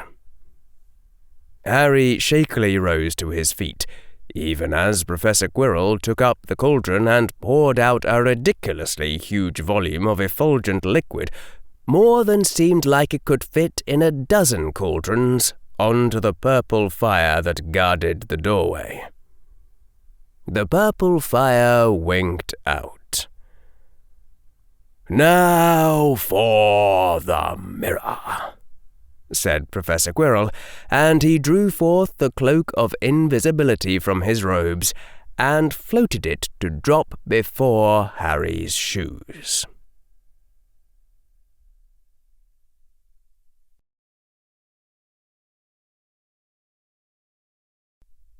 Chapter 109. Reflections. "Even the greatest artifact can be defeated by a counter-artifact that is lesser, but specialized." That was what the defense professor had told Harry after dropping the true cloak of invisibility to pool in fuliginous folds near Harry's shoes. "The mirror of perfect reflection has power over what is reflected within it, and that power is said to be unchallengeable. But since the true cloak of invisibility produces a perfect absence of image, it should evade this principle rather than challenging it." There had followed a series of questions in Parseltongue establishing that Harry currently did not intend to do anything stupid or try to run away, and further reminders that Professor Quirrell could sense him, and had spells to detect the cloak, and was holding hostage hundreds of lives, plus Hermione. Then Harry was told to don the cloak, open the door that lay beyond the quenched fires, and advance through the door into the final chamber, as Professor Quirrell stood well back, outside of that door's sight. The last chamber was illuminated in lights of soft gold, and the stone walls were of gentle white and faced with marble. In the centre of the room stood a simple and unornamented golden frame, and within the frame was a portal to another gold-illuminated room, beyond whose door which lay another potions chamber. That was what Harry's brain told him. The mirror's transformation of light was so perfect that conscious thought was required to deduce that the room inside the frame was only a reflection rather than a portal, though it might have been easier to intuit if Harry hadn't been invisible just then. The mirror did not touch the ground. The golden frame had no feet. It didn't look like it was hovering. It looked like it was fixed in place, more solid and more motionless than the walls themselves, like it was nailed to the reference frame of the Earth's motion. "Is the mirror there? Is it moving?" came Professor Quirrell's commanding voice from the potions chamber. "Is there?" Harry hissed back. "Not moving." Again, tones of command rang forth. "Walk around to the back of the mirror." From behind, the golden frame appeared solid, showing no reflections, and Harry said so in Parseltongue. "Now take off your cloak," commanded Professor Quirrell's voice, still from within the potions room. "Report to me at once if the mirror moves to face you." Harry took off his cloak. The mirror remained nailed to its reference frame of Earth's motion, and Harry reported this. Shortly after, there came a hissing and seething, and a balefire phoenix melted through the marble wall behind Harry, the ambient light in the room taking on a red tinge as it entered. Professor Quirrell followed behind it, walking out of the new-made corridor that had been carved, his black formal robes unharmed by the red glowing molten surface beneath. "Well," Professor Quirrell said, "that is one possible trap averted. And now—" Professor Quirrell exhaled. "Now we will think of possible strategies for retrieving the stone from the mirror, and you will try them. For I prefer not to let my own image be reflected. I give you fair warning. This is the part that may prove tedious."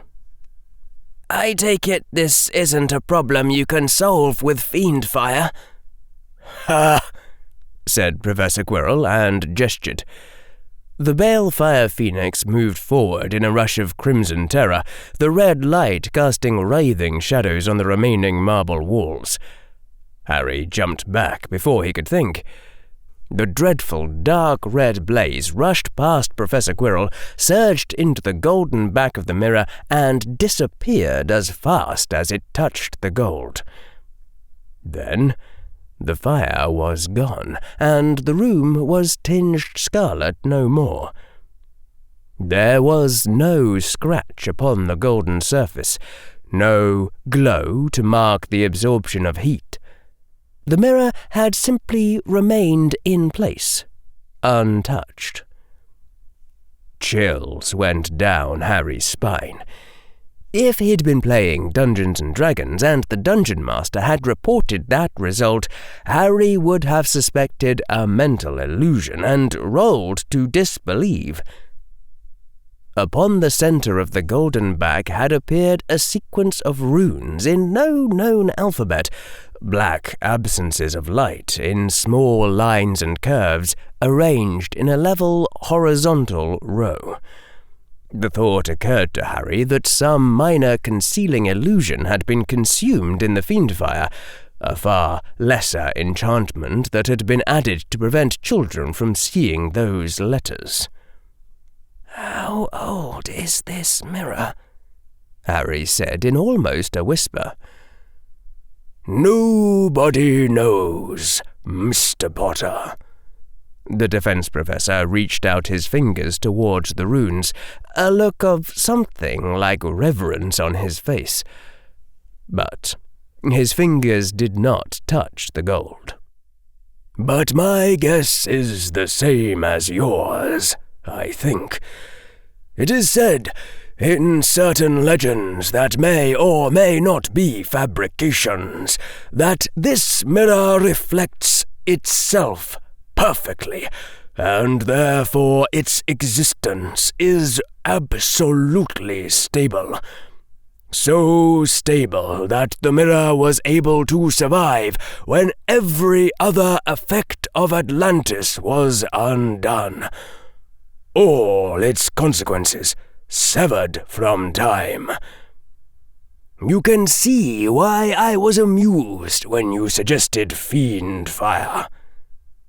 The defense professor let his hand fall. Even in the middle of everything else, Harry felt in awe, if that was true.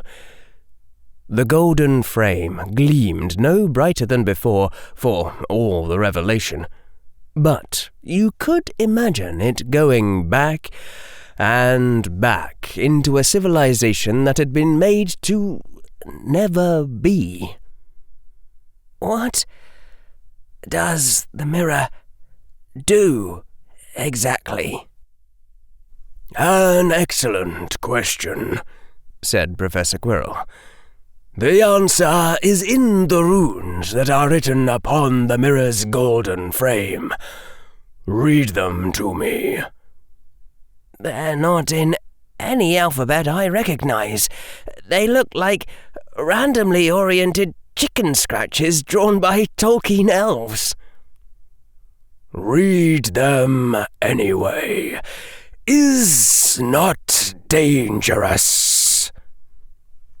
The runes say, Noitilov de telepatse, tener hokrui tu bekafroi tonwasi. Harry stopped, feeling more prickles at his spine. Harry knew what the rune for Noitilov meant. It meant Noitilov. And the next rune said to Datalo the Noitilov until it reached Patsy, then keep the part that was both Tener and Hock. That belief felt like knowledge, like he could have answered yes with confident authority if somebody asked him whether the Tonwoi was Roy or Beckafroy. It was just that when Harry tried to relate those concepts to any other concepts, he drew a blank. Do you understand what words mean, boy? Don't think so. Professor Quirrell gave a soft exhalation, his eyes not leaving the golden frame. I had wondered if perhaps the words of false comprehension might be understandable to a student of Muggle science. Apparently not. Maybe, Harry began. Really, Ravenclaw? Said Slytherin. You're pulling this now? Maybe I could try again to understand the words if I knew more about the mirror, said Harry's Ravenclaw part, which had assumed direct control. Professor Quirrell's lips quirked up. As with most ancient things, scholars have written down enough lies that it is hard to be sure of anything by now. It is definite that the mirror is at least as old as Merlin, for it is known that Merlin used it as a tool. It is also known that after his death, Merlin left written instructions that the mirror did not need to be sealed away, despite it having certain powers that might normally cause one to worry. He wrote that, given how painstakingly the mirror had been crafted to not destroy the world, it would be easier to destroy the world using a lump of cheese. This statement struck Harry as not entirely reassuring. Certain other facts about the mirror are attested by famous wizards who are reasonably skeptical and whose word has otherwise proven reliable. The mirror's most characteristic power is to create alternate realms of existence, though these realms are only as large in size as what can be seen within the mirror. It is known that people and other objects can be stored therein. It is claimed by several authorities that the mirror alone of all magics possesses a true moral orientation, though I am not sure what that could mean in practical terms. I would expect moralists to call the Cruciatus Curse by their name of evil, and the Patronus Charm by their name of good. I cannot guess what a moralist would think was any more moral than that. But it is claimed, for example, that phoenixes came into our world from a realm that was invoked inside this mirror. Words like jeepers and what his parents would have termed inappropriate language were all running through Harry's head, none very coherently, as he stared at the golden back of the mirror. I have wandered the world and encountered many stories that are not often heard, said Professor Quirrell. Most of them seemed to me to be lies, but a few had the ring of history rather than storytelling. Upon a wall of metal, in a place where no one had come for centuries, I found written the claim that some Atlanteans foresaw their world's end, and sought to forge a device of great power to avert the inevitable catastrophe. If that device had been completed, the story claimed, it would have become an absolutely stable existence that could withstand the channeling of unlimited magic in order to grant wishes.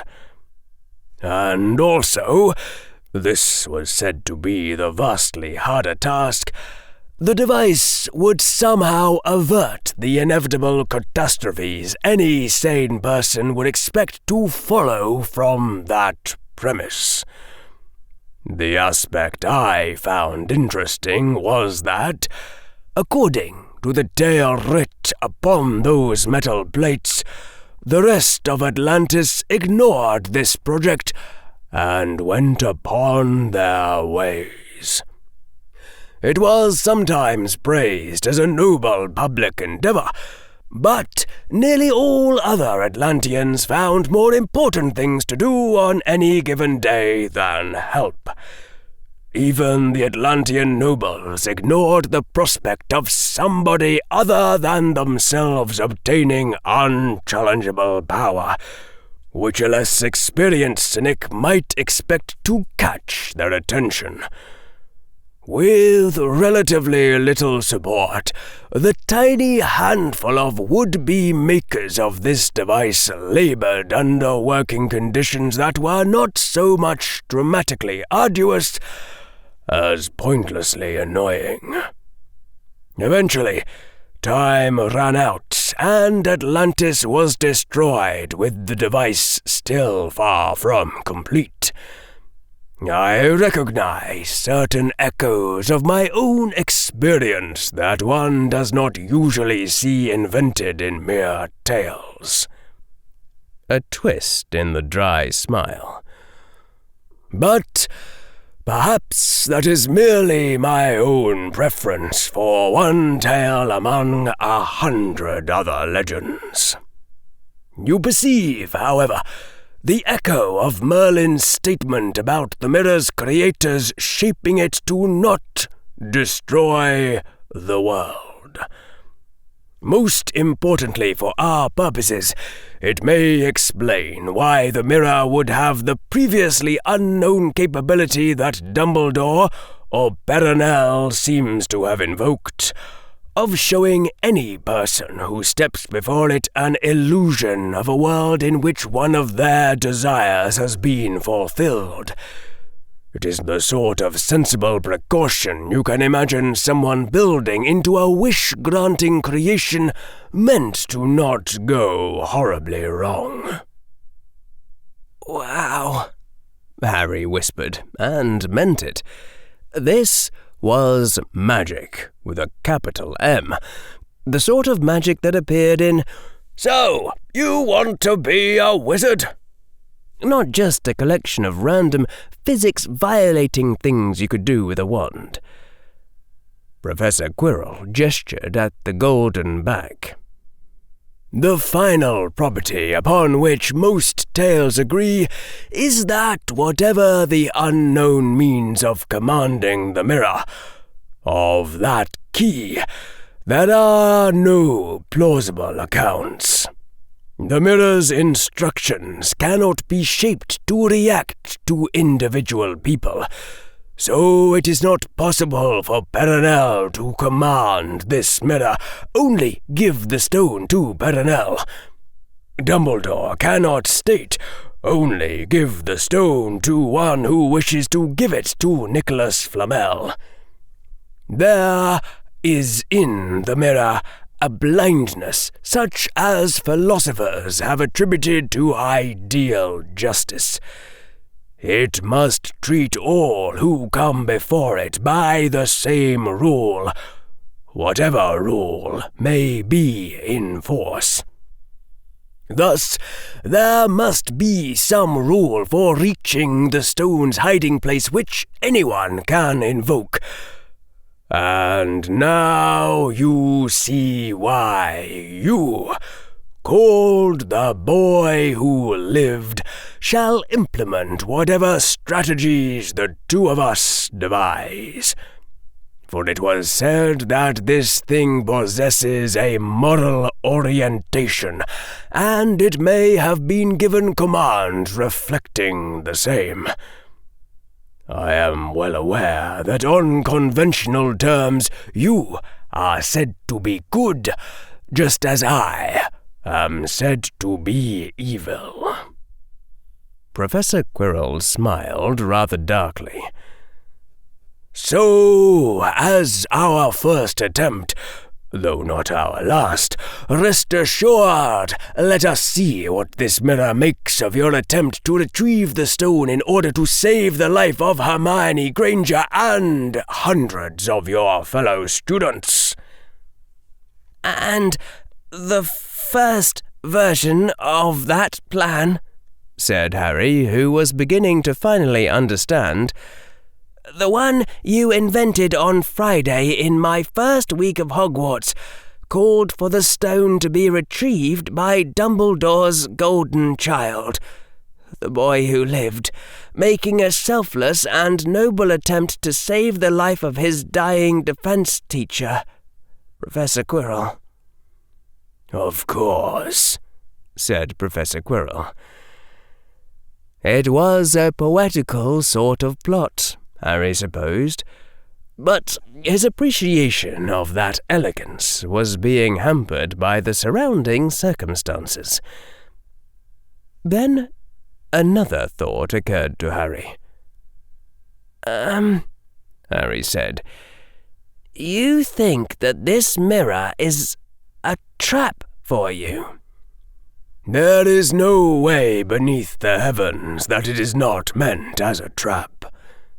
"That is to say, it's a trap for Lord Voldemort, only it can't be a trap for him personally. There has to be a general rule that underlies it, some generalizable quality of Lord Voldemort that triggers it." Without conscious awareness, Harry was frowning hard at the mirror's golden back. "As you say," said Professor Quirrell, who was beginning to frown at Harry's frowning. "Well, on the first Thursday of the year, the mad headmaster Dumbledore, who I'd just seen incinerate a chicken, told me that I had no chance whatsoever of getting into his forbidden corridor, since I didn't know the spell Alohomora."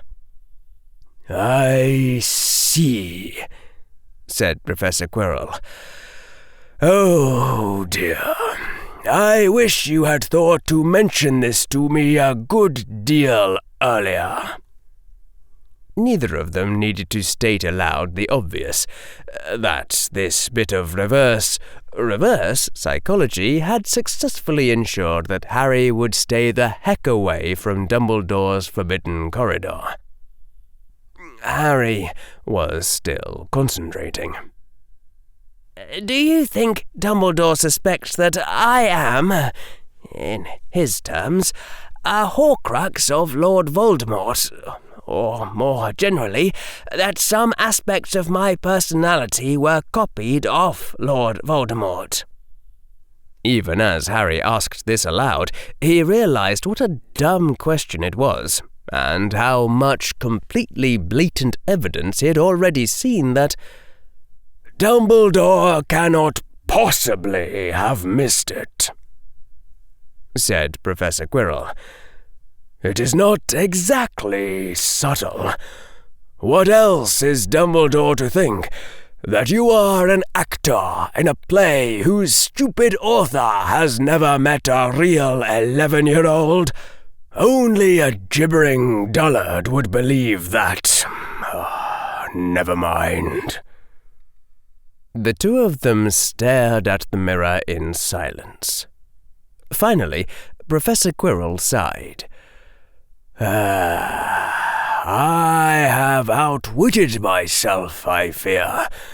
Neither you nor I dare be reflected in this mirror. I suppose I must command Professor Sprout to undo my obliviations of Mr. Knott and Miss Greengrass. You see, the other great difficulty of the mirror is that the rule by which it treats those reflected will disregard external forces, such as false memories or a confundus charm. The mirror reflects only those forces arising from within the person themselves, the states of mind they arrive at through their own choices. So it is said in several places. That is why I had Mr. Knott and Miss Greengrass believing different stories about why the stone's extraction was necessary, ready to appear before this mirror." Professor Quirrell rubbed at the bridge of his nose. "I constructed other stories for other students, ready for me to set into motion with the chosen trigger. But as this day approached, I began to feel pessimistic about the project.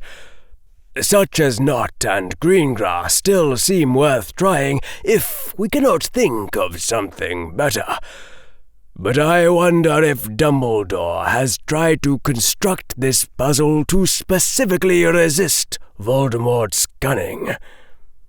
I wonder if he might have succeeded.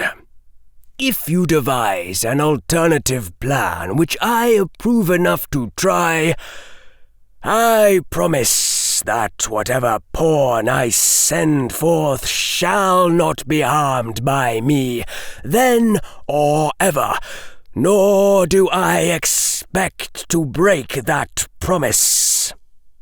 And I remind you again of the hostages I hold to my failure, both Miss Granger and all the others." Again they stared at the mirror in silence, the elder Tom Riddle and the younger.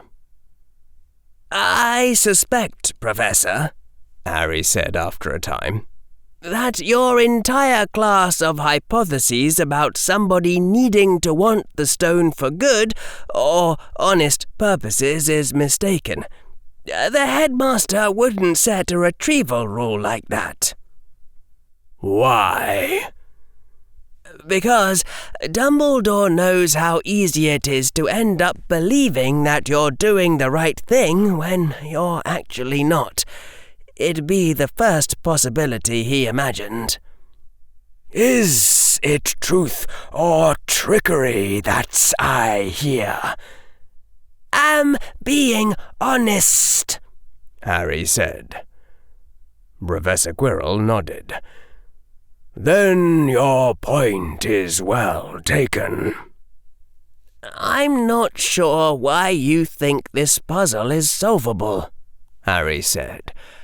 "Just set a rule like your left hand must hold a small blue pyramid and 2 large red pyramids, and your right hand must be squeezing mayonnaise onto a hamster."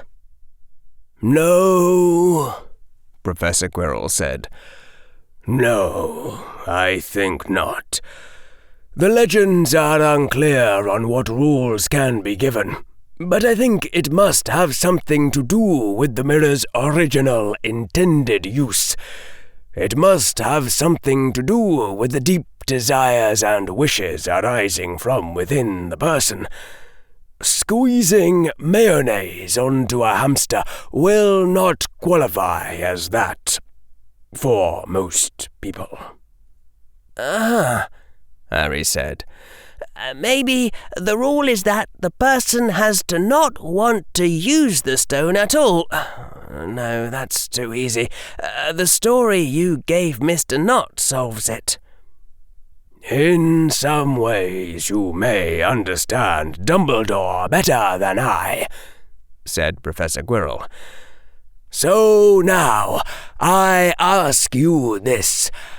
How would Dumbledore use his notion of the acceptance of death to guard this stone? For that, above all, he thinks I cannot comprehend, and he is not far wrong."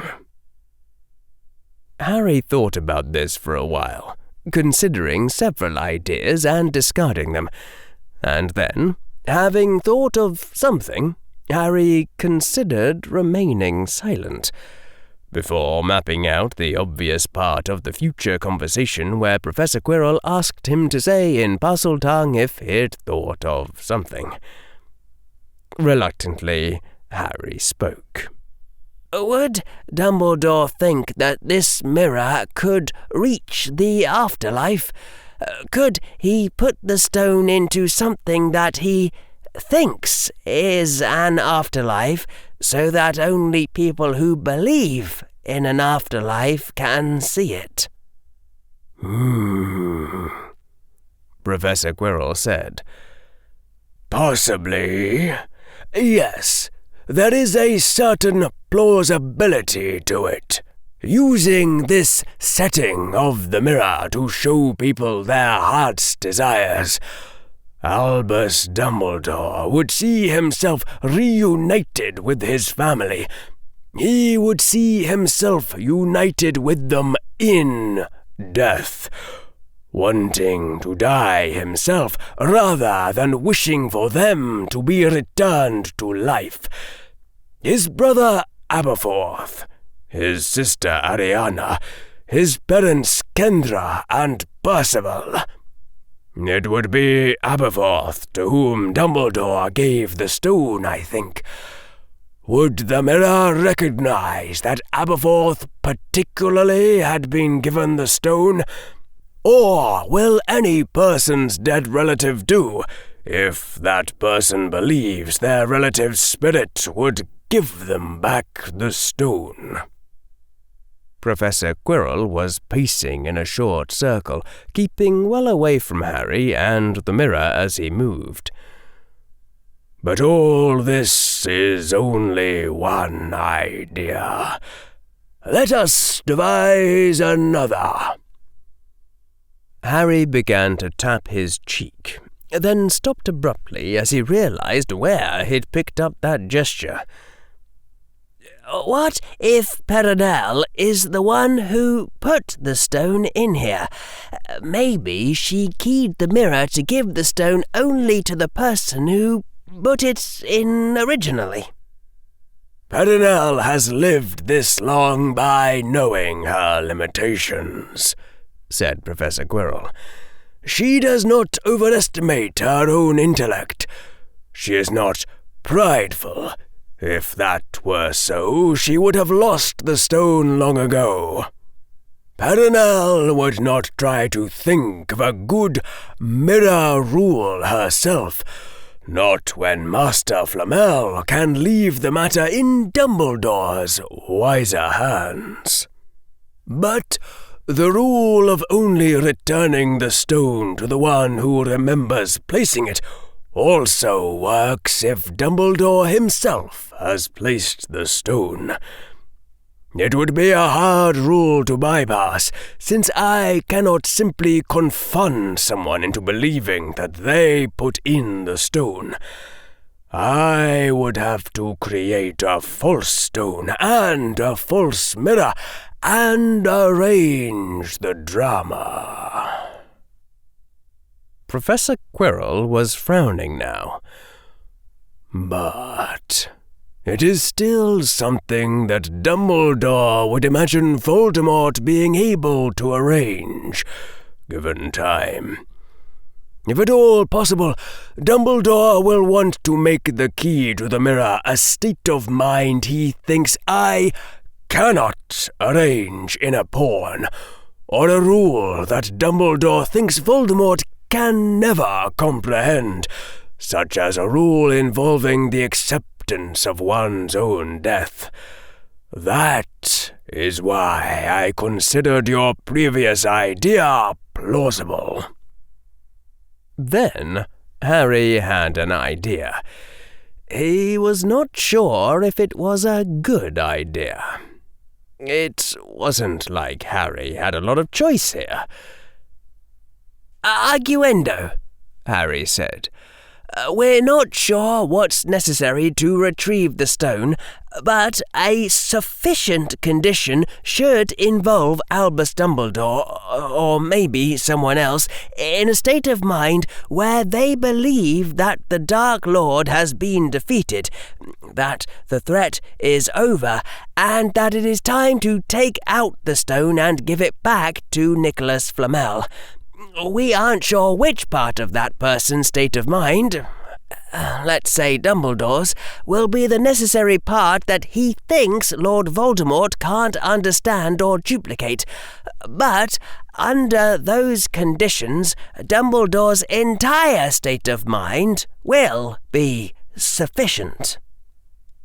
Reasonable, said Professor Quirrell. So? The corresponding strategy, Harry said carefully, is to mimic Dumbledore's state of mind under those conditions in as much detail as possible, while standing in front of the mirror. And this state of mind must have been produced by internal forces, not external ones. But how are we to get that without legilimency or the confundus charm, both of which would certainly be external? I see. Professor Quirrell's ice-pale eyes were suddenly piercing. You suggest that I confund myself, as you cast that hex upon yourself during your first day in battle magic, so that it is an internal force, and not an external one, a state of mind that comes about through only my own choices. Say to me whether you have made this suggestion with the intention of trapping me, boy. Say it to me in parcel tongue. My mind that you asked to devise strategy may perhaps have been influenced by such an intent. Who knows? Knew you would be suspicious. Ask this very question. Decision is up to you, teacher. I know nothing you do not know about whether this is likely to trap you. Do not call it betrayal by me if you choose this yourself and it fails. Harry felt a strong impulse to smile and suppressed it. Lovely, said Professor Quirrell, who was smiling. I suppose that there are some threats from an inventive mind that even questioning in Parseltongue cannot neutralize.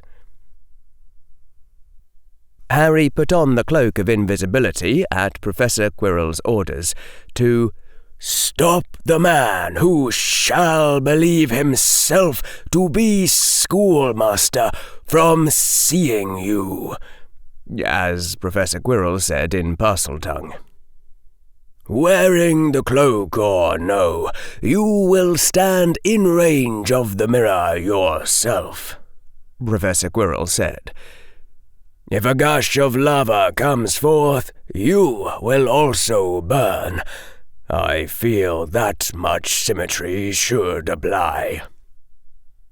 Professor Quirrell pointed to a spot near the right of the door through which they'd entered the room, before the mirror and well back of it. Harry, wearing the cloak, went to where Professor Quirrell had pointed him, and did not argue. It was increasingly unclear to Harry whether both Riddles dying here would be a bad thing, even with hundreds of other student hostages at stake. For all of Harry's good intentions, he had mostly shown himself so far to be an idiot, and the returned Lord Voldemort was a threat to the entire world.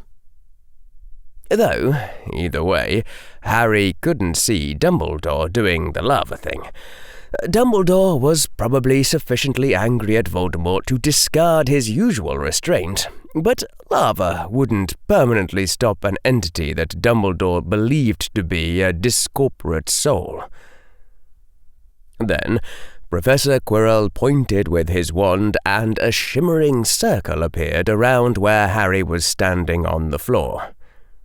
This, Professor Quirrell said, would soon become a greater circle of concealment, by which nothing within that circle could be heard or seen from the outside. Harry would not be able to make himself apparent to the false Dumbledore by taking off the cloak, nor by shouting. You will not cross this circle once it is active, Professor Quirrell said. That would cause you to touch my magic, and while confounded I might not remember how to halt the resonance that would destroy us both. And further, since I do not want you throwing shoes. Professor Quirrell made another gesture, and just within the greater circle of concealment, a slight shimmer appeared in the air, a globe-shaped distortion.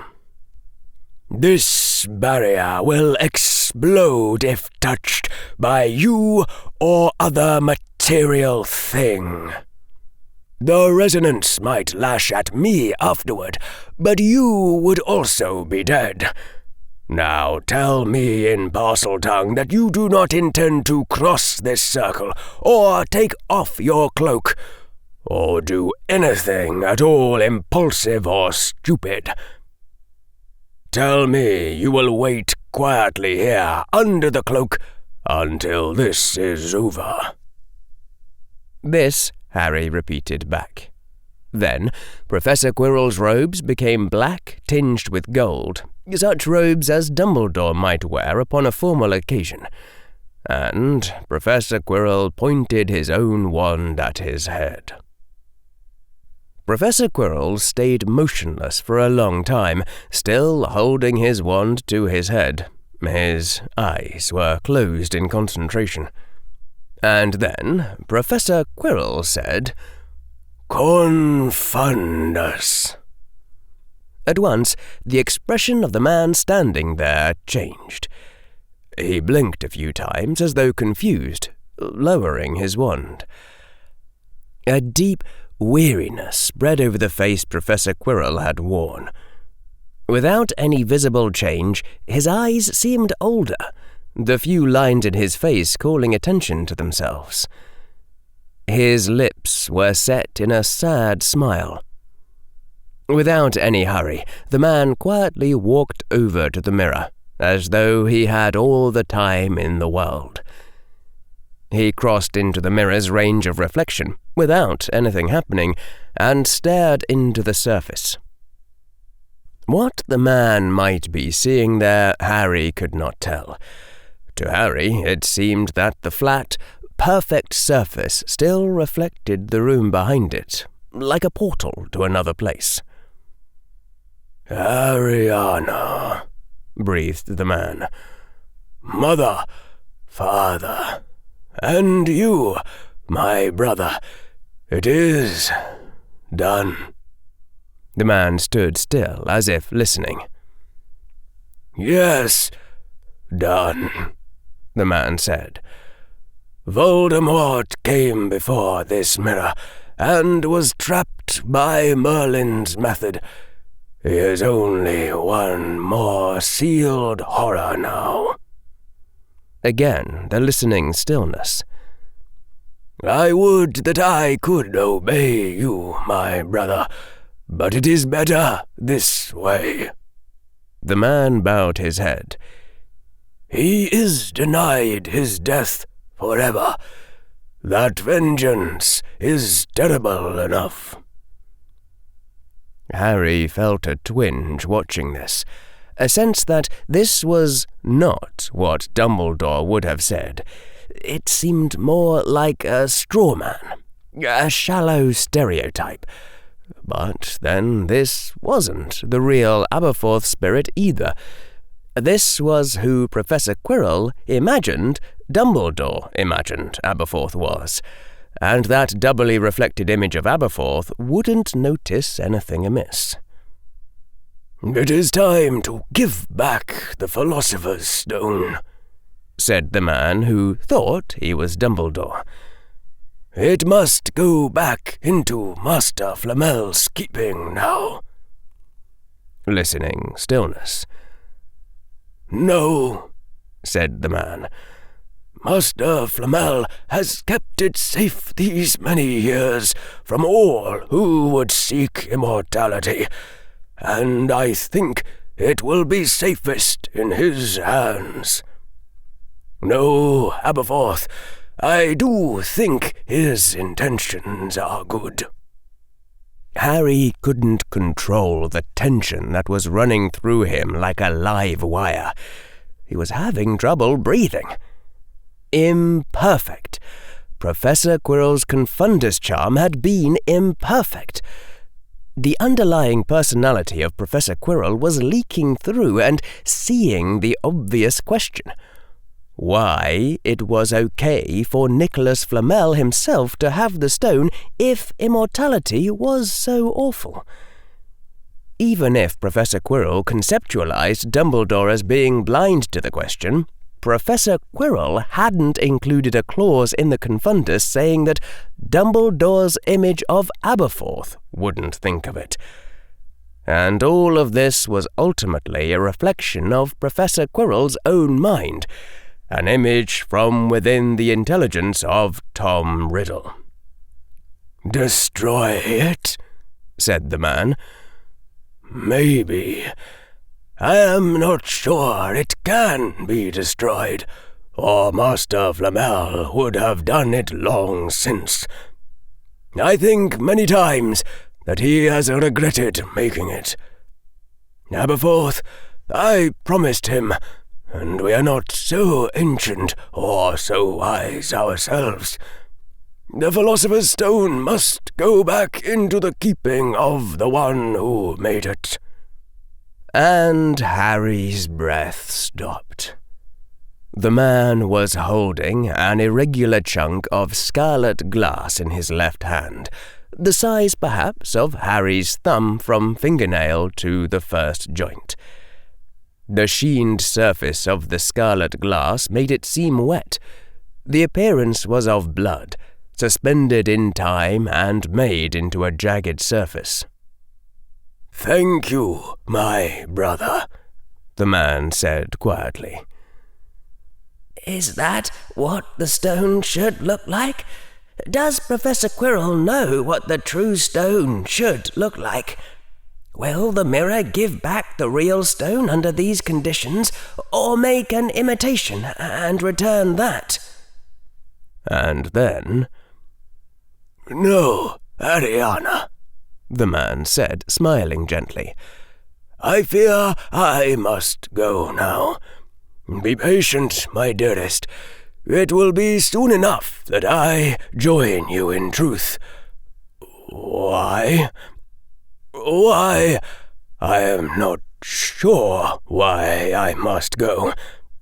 When I hold the stone, I am to step aside from the mirror and wait for Master Flamel to contact me.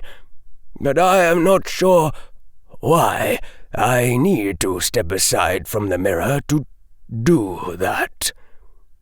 The man sighed. I'm getting old. It is well this dreadful war ended when it did. I suppose there is no harm if I speak to you for a time, my dearest, if you wish it so." A headache was starting behind Harry's eyes. Some part of Harry was trying to send a message about not having breathed in a while, but no one was listening. Imperfect. Professor Quirrell's Confundus charm had been imperfect. Professor Quirrell's image of Dumbledore's image of Ariana wanted to talk to Dumbledore, and maybe didn't want to wait because Professor Quirrell knew on some level that there wasn't really an afterlife, and the previously implanted impulse to leave after getting the stone wasn't standing up to riddle Ariana's arguments. And then Harry felt himself become very calm. He started breathing again. Either way, there wasn't much Harry could do about it. Professor Quirrell had stopped Harry from intervening. Well, Professor Quirrell was welcome to reap the consequences of that decision. If the consequences caught Harry as well, so be it. The man who thought he was Dumbledore was mostly nodding politely, sometimes replying to his dearest sister.